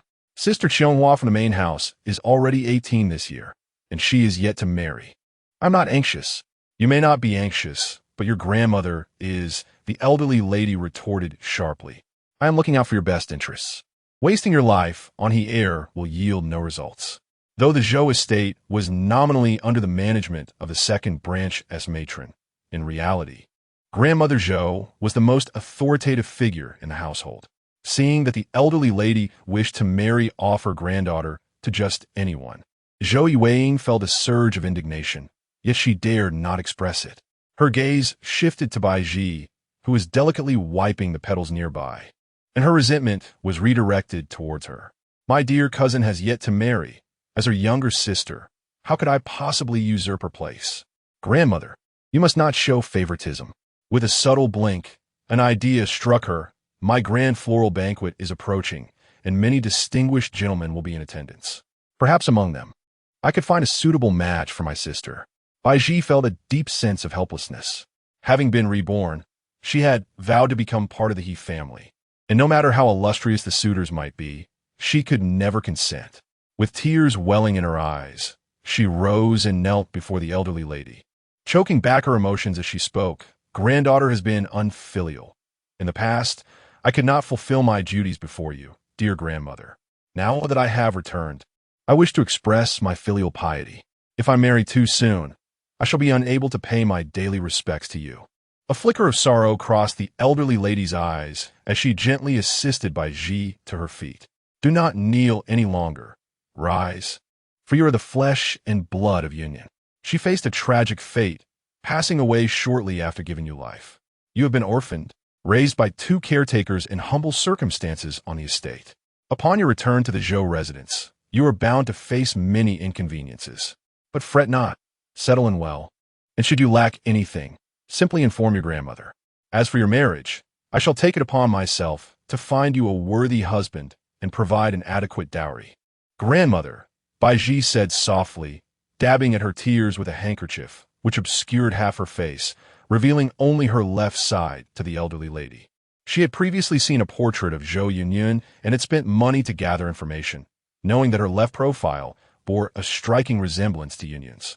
Thus, she intentionally mimicked Yunyun's demeanor to evoke the elderly lady's tender sentiments. This tactic proved effective, as the elderly lady, lost in thought, was soon overcome with emotion. Yunyun, my dear wife, I'm so sorry for you. Baizhi stepped closer, resting her head on the elderly lady's shoulder as she wept for a moment. Zhou Yuanying watched with disdain, rolling her eyes at the sudden emergence of this cousin, whose tea skills were quite remarkable, and noted the apparent intimacy between her and brother Zhishan. How detestable! Zhou Yuanying glared at Baizhi, contemplating how to publicly humiliate this woman at the floral banquet. But a plan formed. He Qingyun, the eldest son of the He family, would also be in attendance, known far and wide as a notorious misogynist. Chapter 84. A joyous occasion for He Heir, the much-anticipated 100 Flowers banquet, was held as scheduled. Regrettably, He Zhishan was unable to attend due to illness. In her disappointment, Zhou Yuanying nonetheless mustered her spirits to welcome her guests. Strictly speaking, the Zhou family could not be considered an affluent clan. They were merely distant relatives of the imperial lineage. This tenuous connection was particularly precarious, especially with the crown prince's selection still undecided. It was uncertain whether the son of the favored concubine, Zhou, could compete with the emperor's other offspring. Consequently, none of the other prominent families, such as the Chu or Lu clans, chose to attend, much to the displeasure of the Zhou family. However, the He family sent 2 young gentlemen, the eldest He Qingyun, and the third son, He Yutong. Their unexpected presence brought Zhou Yuanying immense joy, slightly alleviating her disappointment over He Zhishan's absence. In the Tsuelu pavilion, Baizhi sat elegantly before her mirror, arranging her hair. Mama Ma smiled as she adorned her with a jade butterfly hairpin, perfectly complementing her appearance. Mama Ma was thoroughly pleased, having adjusted Baizhi's hairstyle several times for the best effect. Baizhi wore a simple snow-white silk gown, tailored to accentuate her slender waist and graceful form, with narrow sleeves and a loose neckline that showcased her figure exquisitely. The gown's understated color ensured that it would not overshadow Zhou Yuanying. Even when attempting to maintain a low profile, her beauty was bound to capture the attention of all in attendance. I had thought Miss Yuanying would not allow you to grace this 100 Flowers banquet. Mama Ma expressed her doubts. How could she be so kind as to invite you for an appearance? Baizhi smiled gently. Perhaps she wishes to play matchmaker for me. Mama Ma shook her head skeptically. I cannot believe she possesses such good intentions. At that moment, Lu Mama lifted the bamboo curtain and entered. Azi, Miss Xianglan has arrived. Xianglan, Zhou Yuanying's personal maid, was quite esteemed among the servants of the Zhou household. Accompanying her were 2 young maids. One carried a cup of tea, while the other held a box of rouge. This was the second time Xianglan had encountered Baizhi, and despite her preparations, she was still taken aback. Merely standing there, Baizhi effortlessly drew the gazes of others. Having served in the Zhou residence for many years, Xianglan had never seen such an exceptionally beautiful woman, making Miss Yuanying's jealousy entirely understandable. Greetings, Miss Bai, Xianglan curtsied, and after exchanging pleasantries, she continued, in 2 hours. The 100 Flowers banquet will commence. Miss Yuanying feared you might lack rouge, so she specially sent me with a gift. Opening the rouge box revealed a brilliant shade of red, the powder fine and exquisite, indeed a superior quality. Alongside it was the tea, a royal gift known as Snowy Peak, known for its fragrant taste that could cleanse any unpleasant aftertaste. Xianglan instructed the 2 maids to set the items down before gracefully departing. Mama Ma opened the rouge box, dabbed a bit on her fingertips, and inhaled gently, confirming the quality was impeccable. The tea, too, was of excellent standard. Seeing the fine quality of the rouge, Baizhi used a touch of it. Her skin was smooth and delicate, untouched by makeup. Mama Ma, with a hint of rouge on her fingertips, gently applied a few strokes at the corners of Baizhi's eyes, and then delicately touched her nose, chin, forehead, and the sides of her cheeks with a subtle hue. The blush of peach blossom adorned her cheeks, bestowing upon her an air of innocent charm. Coupled with her delicate dimples, she exuded an essence of Navet. Baizhi took another sip of the herbal tea, which indeed possessed a refreshing and peculiar flavor. Regardless of the intentions behind the gifts sent by Zhou Yueying, Baizhi graciously accepted them all, secretly hoping that Zhou Yueying would attempt to belittle or bully her. Garnering the sympathy of others was an art in itself. The corridor pavilion of the Zhou residence was bustling with a multitude of individuals, primarily the maids and servants from other affluent families in Jinling. Their masters were in the adjacent garden, admiring the blossoms and savoring tea, while these servants congregated to gossip. "Ah, have you all recognized the new cousin of the Zhou family?" One began. "They say she is the illegitimate child of the legitimate daughter, Zhou Yunyun. I have a recollection of Miss Yun, an older matron reminisced. Back when our Wang family lived next to the Zhou family, we were quite close. I had the opportunity to see the two young ladies from the Zhou family's second branch on several occasions. Oh, those two were delicate beauties from a young age. The favored concubine was more vivacious, while Miss Yun was rather demure and reserved in speech. Then, during the selection of talents, rumors suddenly emerged that Miss Yun had eloped with a poor scholar. At that time, it was said that she was hiding due to an unexpected pregnancy. And to everyone's surprise, the rumors proved to be true. As Baizhi strolled past the corridor pavilion, the crowd held their breath, gazing at the beauty who was destined to stir up a tempest. Once she had moved on, a few young maids approached the matron Wang, inquiring, "What do you think? Does she resemble the former Miss Yun? Surely she is her biological daughter?" The matron nodded. Indeed, she bears a striking resemblance to both Miss Yun and the favored concubine. Lowering her voice conspiratorially, as if revealing a secret, she added, "Miss Yun and the favored concubine were already similar in appearance, though their temperaments differed." One maid lamented, "This young lady's reincarnation skills seem rather lacking. Had she been born to the favored concubine, she would surely be a princess by now." "Becoming a princess is no simple feat," another chimed in. The conversation soon shifted to Princess Ling Hui of the capital and her infatuation with the second young master of the He family. Today, even in the absence of He Jishan, every maid, servant, and young master was discreetly inquiring about him. Especially since He Qingyun had made an appearance, inquiries about He Jishan's health swirled around him. All the meticulously prepared flowers, pastries, and tea by Zhou Yueying were soon forgotten. He Qingyun, already accustomed to the attention, turned to look back, finding no sign of his third brother, mentally cursing him for likely flirting with some beautiful maiden. "My second brother merely caught a chill. It's nothing serious. But I heard he is gravely ill beyond the reach of medicine," interjected Xie Qingyu, the legitimate daughter of the Xie family. "Is it true that he cannot even hold a brush anymore?" He Qingyun furrowed his brows, pondering who could have spread such rumors. Currently, He spent his days at home indulging in wine and painting, merely disinclined to venture outside, and his demeanor had grown somewhat melancholic. Aside from that, everything appeared quite normal. Just as he was about to voice a rebuttal, he noticed Xie Qingyu's expression shift sharply. If indeed he were in such dire straits, it would be expected for the He family to hastily arrange for him to marry in order to lift his spirits.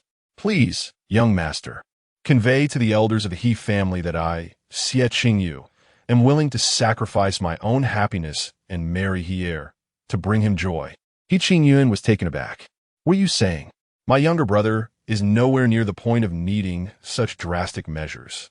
Yet, he was met with a throng of other noble young ladies who eagerly clamored forward, each vying for attention. "Choose me. I am willing to bring joy to He. My fortune has been divine to enhance his destiny. Let me take on this role. I am older and possess the patience to endure. I would not fear remaining a widow in the future." The scene was overwhelming and difficult to describe. When Baizhi arrived, her ears were filled with the phrase, "bring joy." A heavy feeling settled in her heart.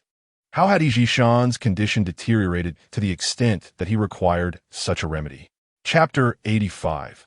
Falling into the trap of innocence, her legs, seemingly disobedient to her mind, hurriedly moved towards He Qingyun. Surrounded by numerous young ladies, He Qingyun was enveloped in the fragrance of cosmetics. Upon observing the excited faces of the women around him, he felt a wave of nausea. Not far from a foam mountain, the illegitimate daughter of Lord Huang from the Tongjing department, Huang Wanjin, leaned against a smooth stone, nervously clutching a handkerchief, seemingly awaiting someone. She faintly overheard the noble women discussing matters concerning He Air, and for the moment, they were unlikely to notice her. Nevertheless, she remained anxious. The person she was about to meet was none other than the renowned third young master of the He family, He Yutong. He-san was also a prominent dandy in Nanling City, born into nobility, possessing exceptional looks that even eclipsed He Qingyun's. However, his reputation for frivolity preceded him, leaving a less than favorable first impression. Huang Wanjin was daring to the point of recklessness, risking her reputation to clandestinely meet him.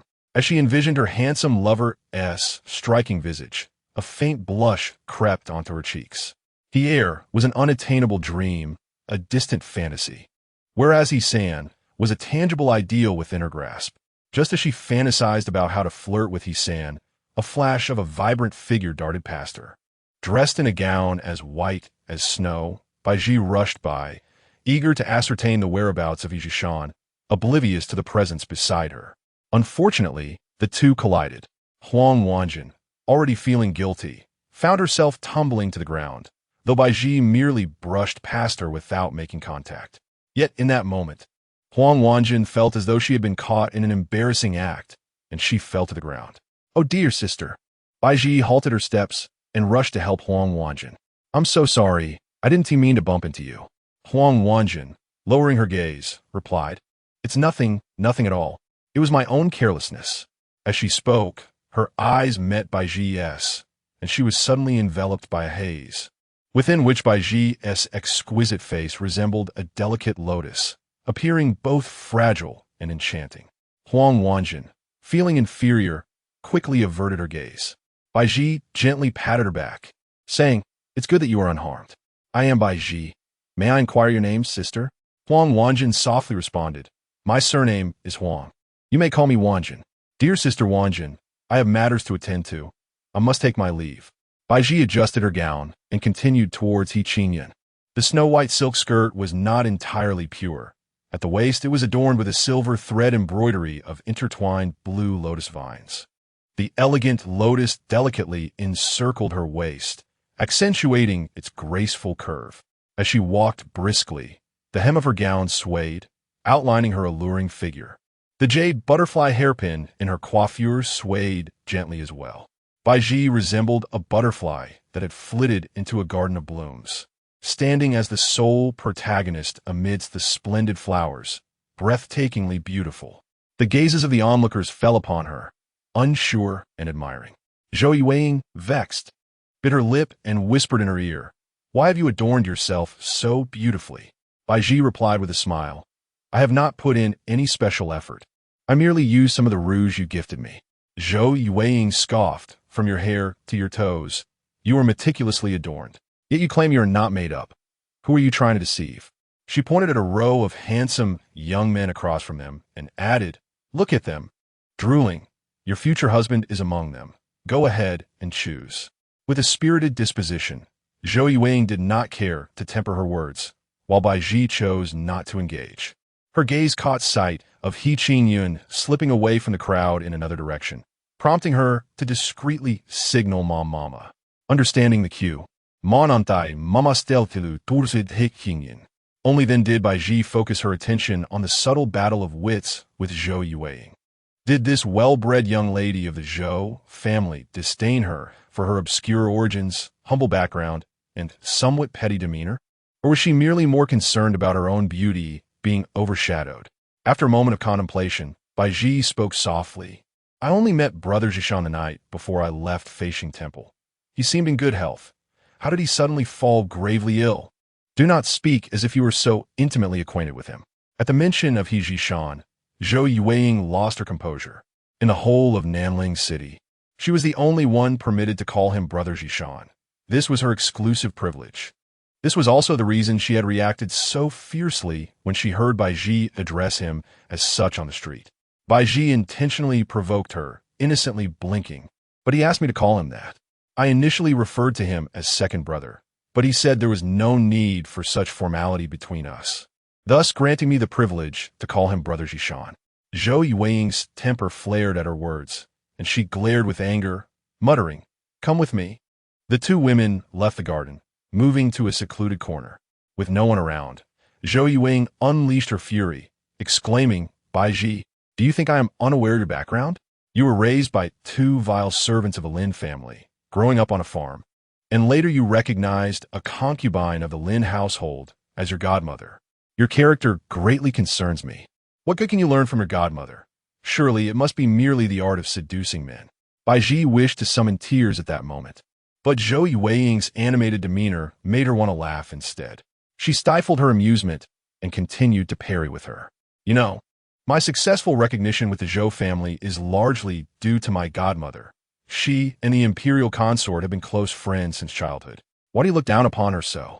She, too, fell into reduced circumstances and became a concubine. Moreover, my godmother is not only virtuous but also skilled in the arts. She even gifted me an ancient zither. It is that zither that facilitated my connection with Brother Zhishan. During my time at Feishing Temple, he would guide me in playing it every night." Zhou Yueying's eyes reddened with rage at her words. "You lie. Speak another word of nonsense, and I shall tear your mouth apart." She shoved Baizhi, stomping her foot in frustration. Perhaps mindful of the distinguished guests nearby, she refrained from further outbursts. Baizhi, however, was not fabricating tales. She spoke nothing but the truth, yet no one chose to believe her. She subtly hinted, "Before my departure, Brother Zhishan uttered many peculiar words to me.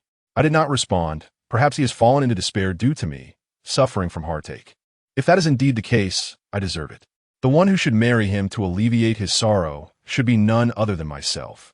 Zhou Yueying, infuriated, exclaimed, "Dare you speak such nonsense?" and struck her twice. Baizhi, covering her face, felt the sting of her cheeks and inwardly cursed Zhou Yueying for her cruelty. Meanwhile, Mama Ma successfully led He Qingyun nearby, allowing him to witness the tragic scene of Baizhi being slapped. "Mind your tone. Should I hear you foolishly associating Brother Zhishan with anything again, I shall not hold back," Zhou Yueying warned as she turned to leave. Glancing back at the corner to admonish her further, "You shall not call him Brother Zhishan. Do you understand? Ha! Your precious Brother Zhishan holds no allure for me." Baizhi coldly observed her figure disappearing from sight, a sardonic smile gracing her lips. As the beauty suffered, He Qingyun remained as stoic as a tranquil pond, betraying not a hint of emotion. Mama Ma observed keenly. This young master did not even furrow his brow, a true enigma with a heart of ice. Nevertheless, He Qingyun approached, helping Baizhi to her feet, softly inquiring, "It shouldn't hurt too much. I see no marks on your face. What on earth occupies this man's mind?" Previously, he had sent her a marvelous incense burner, and she had presumed he harbored intentions towards her. To her astonishment, this stone-headed fellow had not grasped the situation at all. In a fit of rage, Baizhi slapped him back, lifting her chin defiantly when she struck me. "It was quite similar. It shouldn't hurt too much, right?" He Qingyun, without a moment's hesitation, replied, "Not at all. It truly stings." He then remarked, "I never anticipated your plight at the Zhou residence to be so dire." Baizhi felt tears of joy welling up. She had endured a slap solely to elicit his sympathy. He Qingyun, this stubborn rock, was inherently cold-hearted. Warming his heart would demand a painstakingly slow process, akin to a flower that must endure sun and rain to bloom fully. Though she found fault with his lack of emotional insight, she was uncertain about the other young masters of the He family. Thus, she resolved to plant a seed in He Qingyun's heart. With ample patience, compassion, and tenderness, she believed she could cultivate it into love. With He Qingyun as her backup, she could freely explore her interactions with other suitors, such as He San. She had heard was also present today. Chapter 86. The Black Lotus, firmly grasping the script of calamity as an outsider with no roots in the Zhou family and little familiarity with its elders. I find myself rather unappealing. Baizhi tries to coax He Qingyun, while the maids of the Zhou family look down upon me. The Zhou family, being an external clan, operates with a style distinct from the well-established aristocracy. He Qingyun offers her a few dry words of comfort, advising her to rely solely on herself in the future, to conduct herself with integrity and pragmatism, much like her modest attire today, simple yet elegant. Baizhi's eyes sparkled with joy. Do you like me this way? Her delicate brows unfurled like a blooming peach blossom, radiating an innate innocence. If he were to claim otherwise, her expression would surely dim with disappointment. He felt a pang of reluctance. He Qingyun could only reluctantly respond. This appearance is not unattractive. It is different from those women. He possessed no particular appreciation for beauty, harboring a natural aversion to the artifice of both men and women, stemming from childhood traumas. No matter how skillfully applied, the scent of cosmetics made him uneasy, especially when women applied lip rouge. It not only repulsed him, but also instilled fear. He purposely chose to reside away from the He residence, moving to Feishing Temple to escape his birth mother, Madame Zhou, as well as his father, He Honghai. Each time Madame Zhou arranged clandestine meetings with her lover, she would meticulously apply makeup, carrying lip rouge to transform her pale lips into a vivid crimson upon meeting him. She reveled in the stark contrast of her public persona and private indulgences. He Qingyun could not fathom why his mother, who maintained a stern and austere demeanor in public, would behave in such a manner. Taoist? Baizhi waved her hand. Your expression earlier was quite frightening. Did I scare you? He Qingyun silently gazed at her radiant countenance for a long moment before gently shaking his head.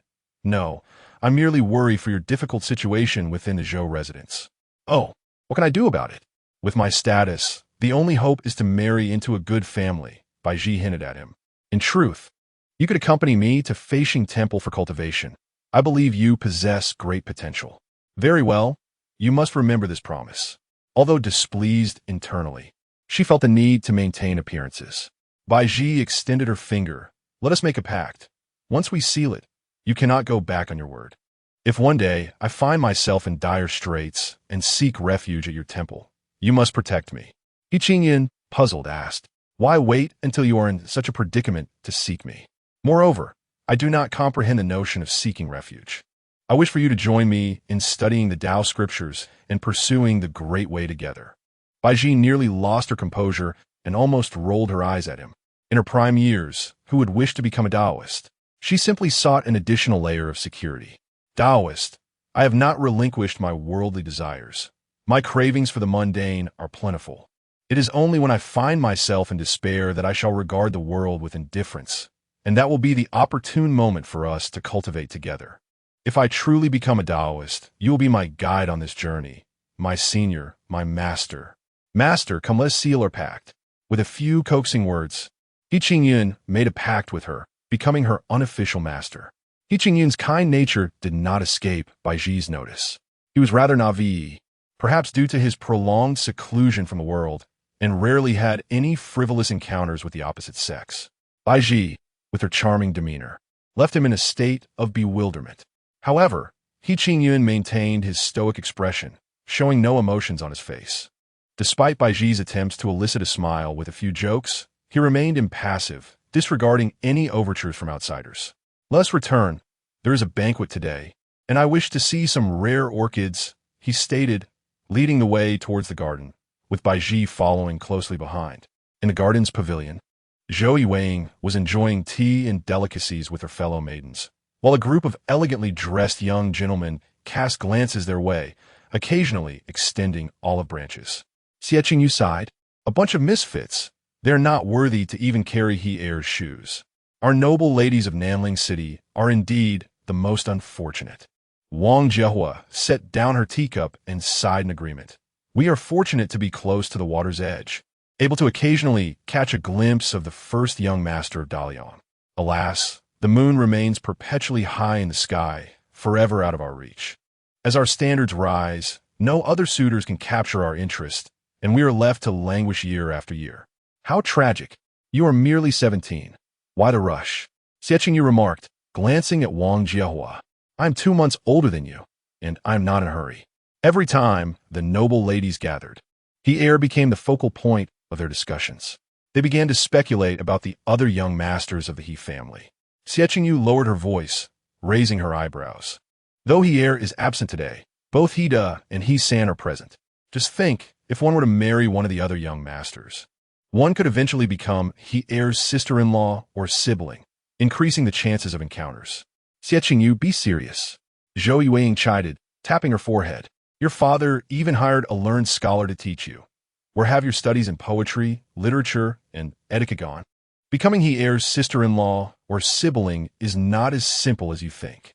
Who among you possesses the ability to get close to He Da? Wang Jiahua waved her hand dismissively. Who indeed has that capability? It is common knowledge that He Da harbors a profound disdain for women. He is equally averse to men and has proclaimed he shall never marry or have children. Zhou Yueying nodded. Exactly. So your aspirations of becoming He heir's sister-in-law are dashed. Xiaqingyu hurriedly added, what about He San? Her confidence faltered. Zhou Yueying smiled. He San is also here today. Why not take the initiative to engage with him? The noble ladies' faces paled. He San was notoriously flirtatious, with 2 concubines in the courtyard and countless paramours outside. To become He San's wife would certainly lead to endless troubles, as managing a household filled with such complexities would be exhausting. Thus, He San was also ruled out. Zhou Yueying softly uttered a name. He Tianfeng. Do you all wish to become his wives? A remarkably slender young lady immediately shook her head. No, no. He C's physique is far too robust. It would be overwhelming. Moreover, He C does not conform to the contemporary aesthetic favored by noble ladies. After much deliberation, the He family is left with only He Wu, who, regrettably, is merely 13 years old this year. Good heavens! Among the 5 young masters of the He family, not a single one is suitable for selection. Xiaqingyu pondered for a moment and suggested it would be more prudent to marry He heir to uplift spirits. Zhou Yueying, amused yet exasperated, retorted, why can't you harbor a bit of hope for Brother Zhishan? He wouldn't fall ill to the extent of needing a wife for good fortune. He is destined for longevity. Among the noble ladies present, only Huang Wanjin fidgeted restlessly, feeling quite uncomfortable with the disparaging remarks about He San.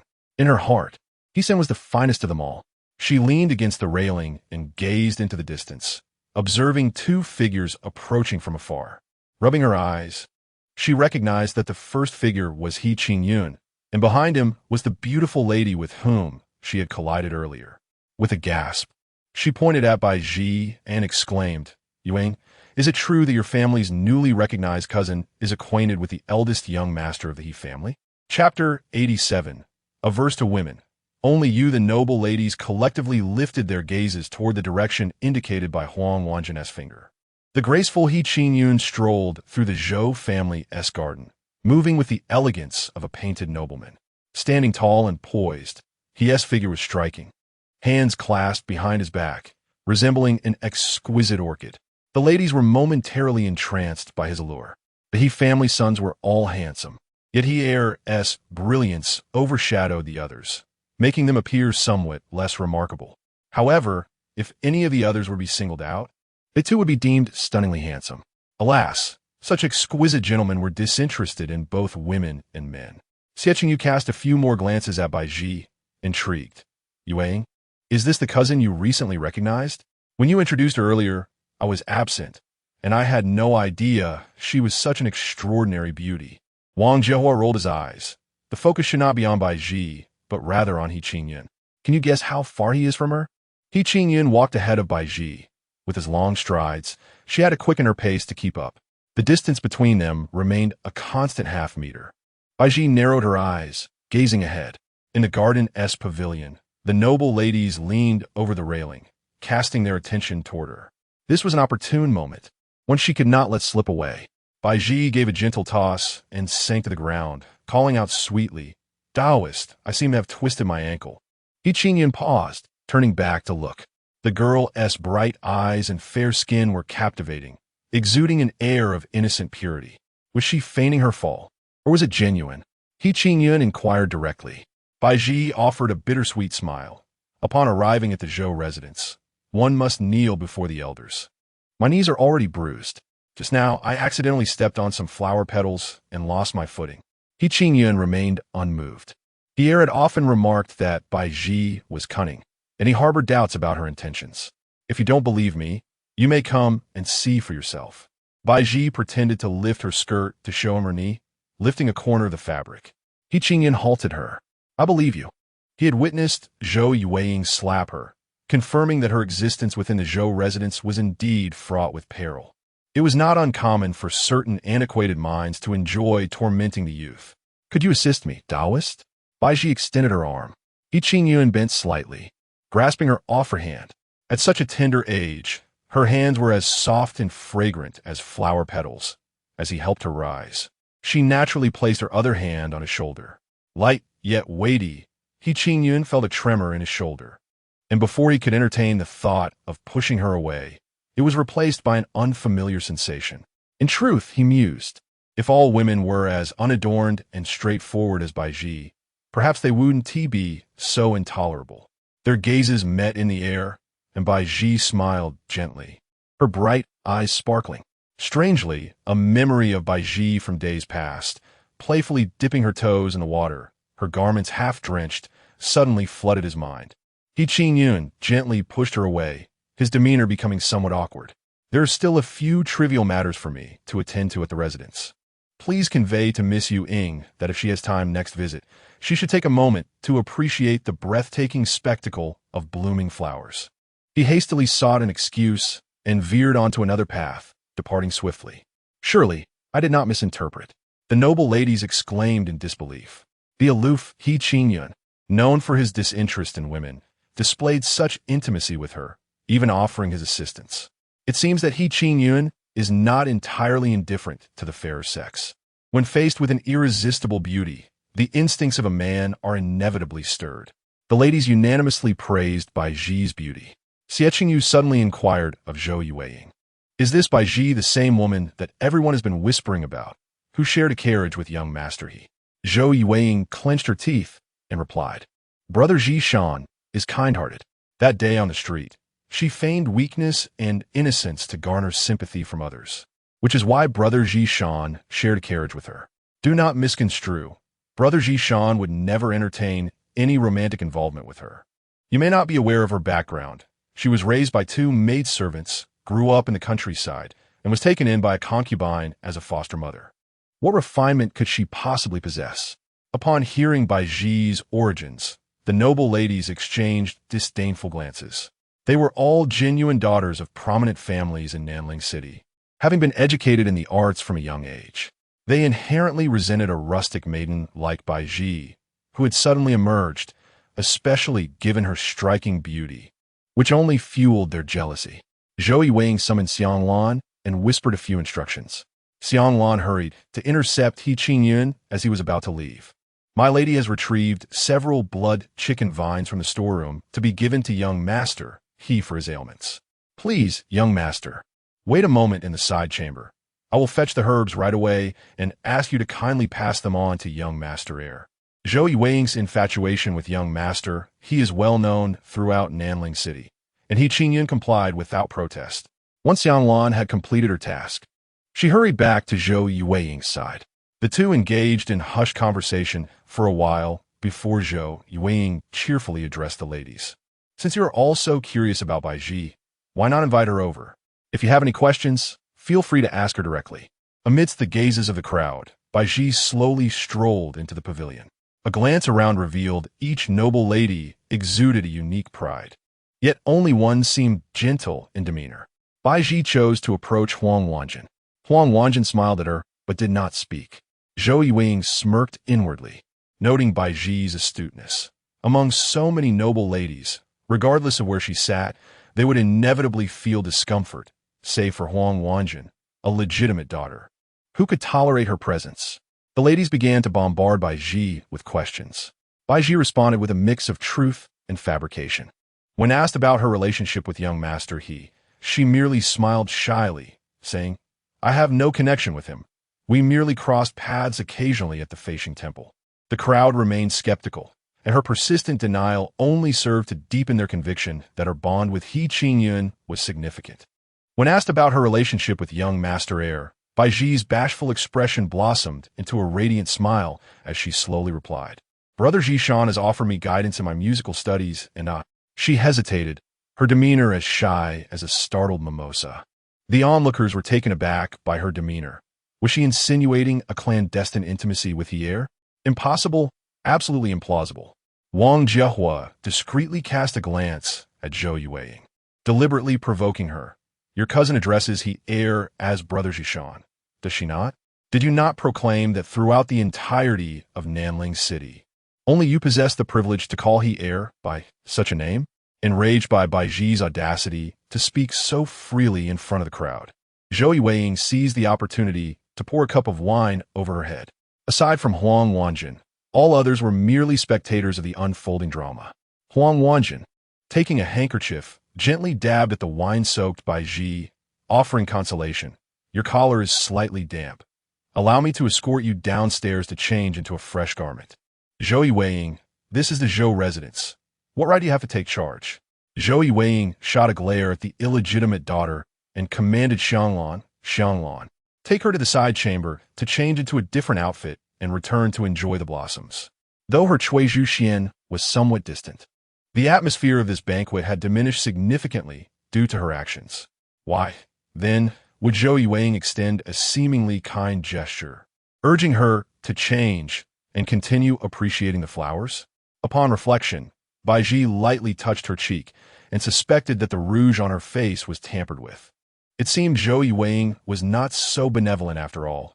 The cosmetic she provided must have contained something else. Undeterred by the prospect of humiliation, she grasped Xianglan's hand and proceeded to the side chamber. Chapter 88. He San. The position of He San in the side chamber was quite ingenious. Containing only a single window, the surrounding area was suffocatingly hot, situated in the most sweltering part of the residence. During the peak of summer, this room resembled a furnace, radiating unbearable heat. Ever since He Qingyun entered this side chamber, he felt a growing unease, incessantly wiping the perspiration from his brow with a handkerchief. He could not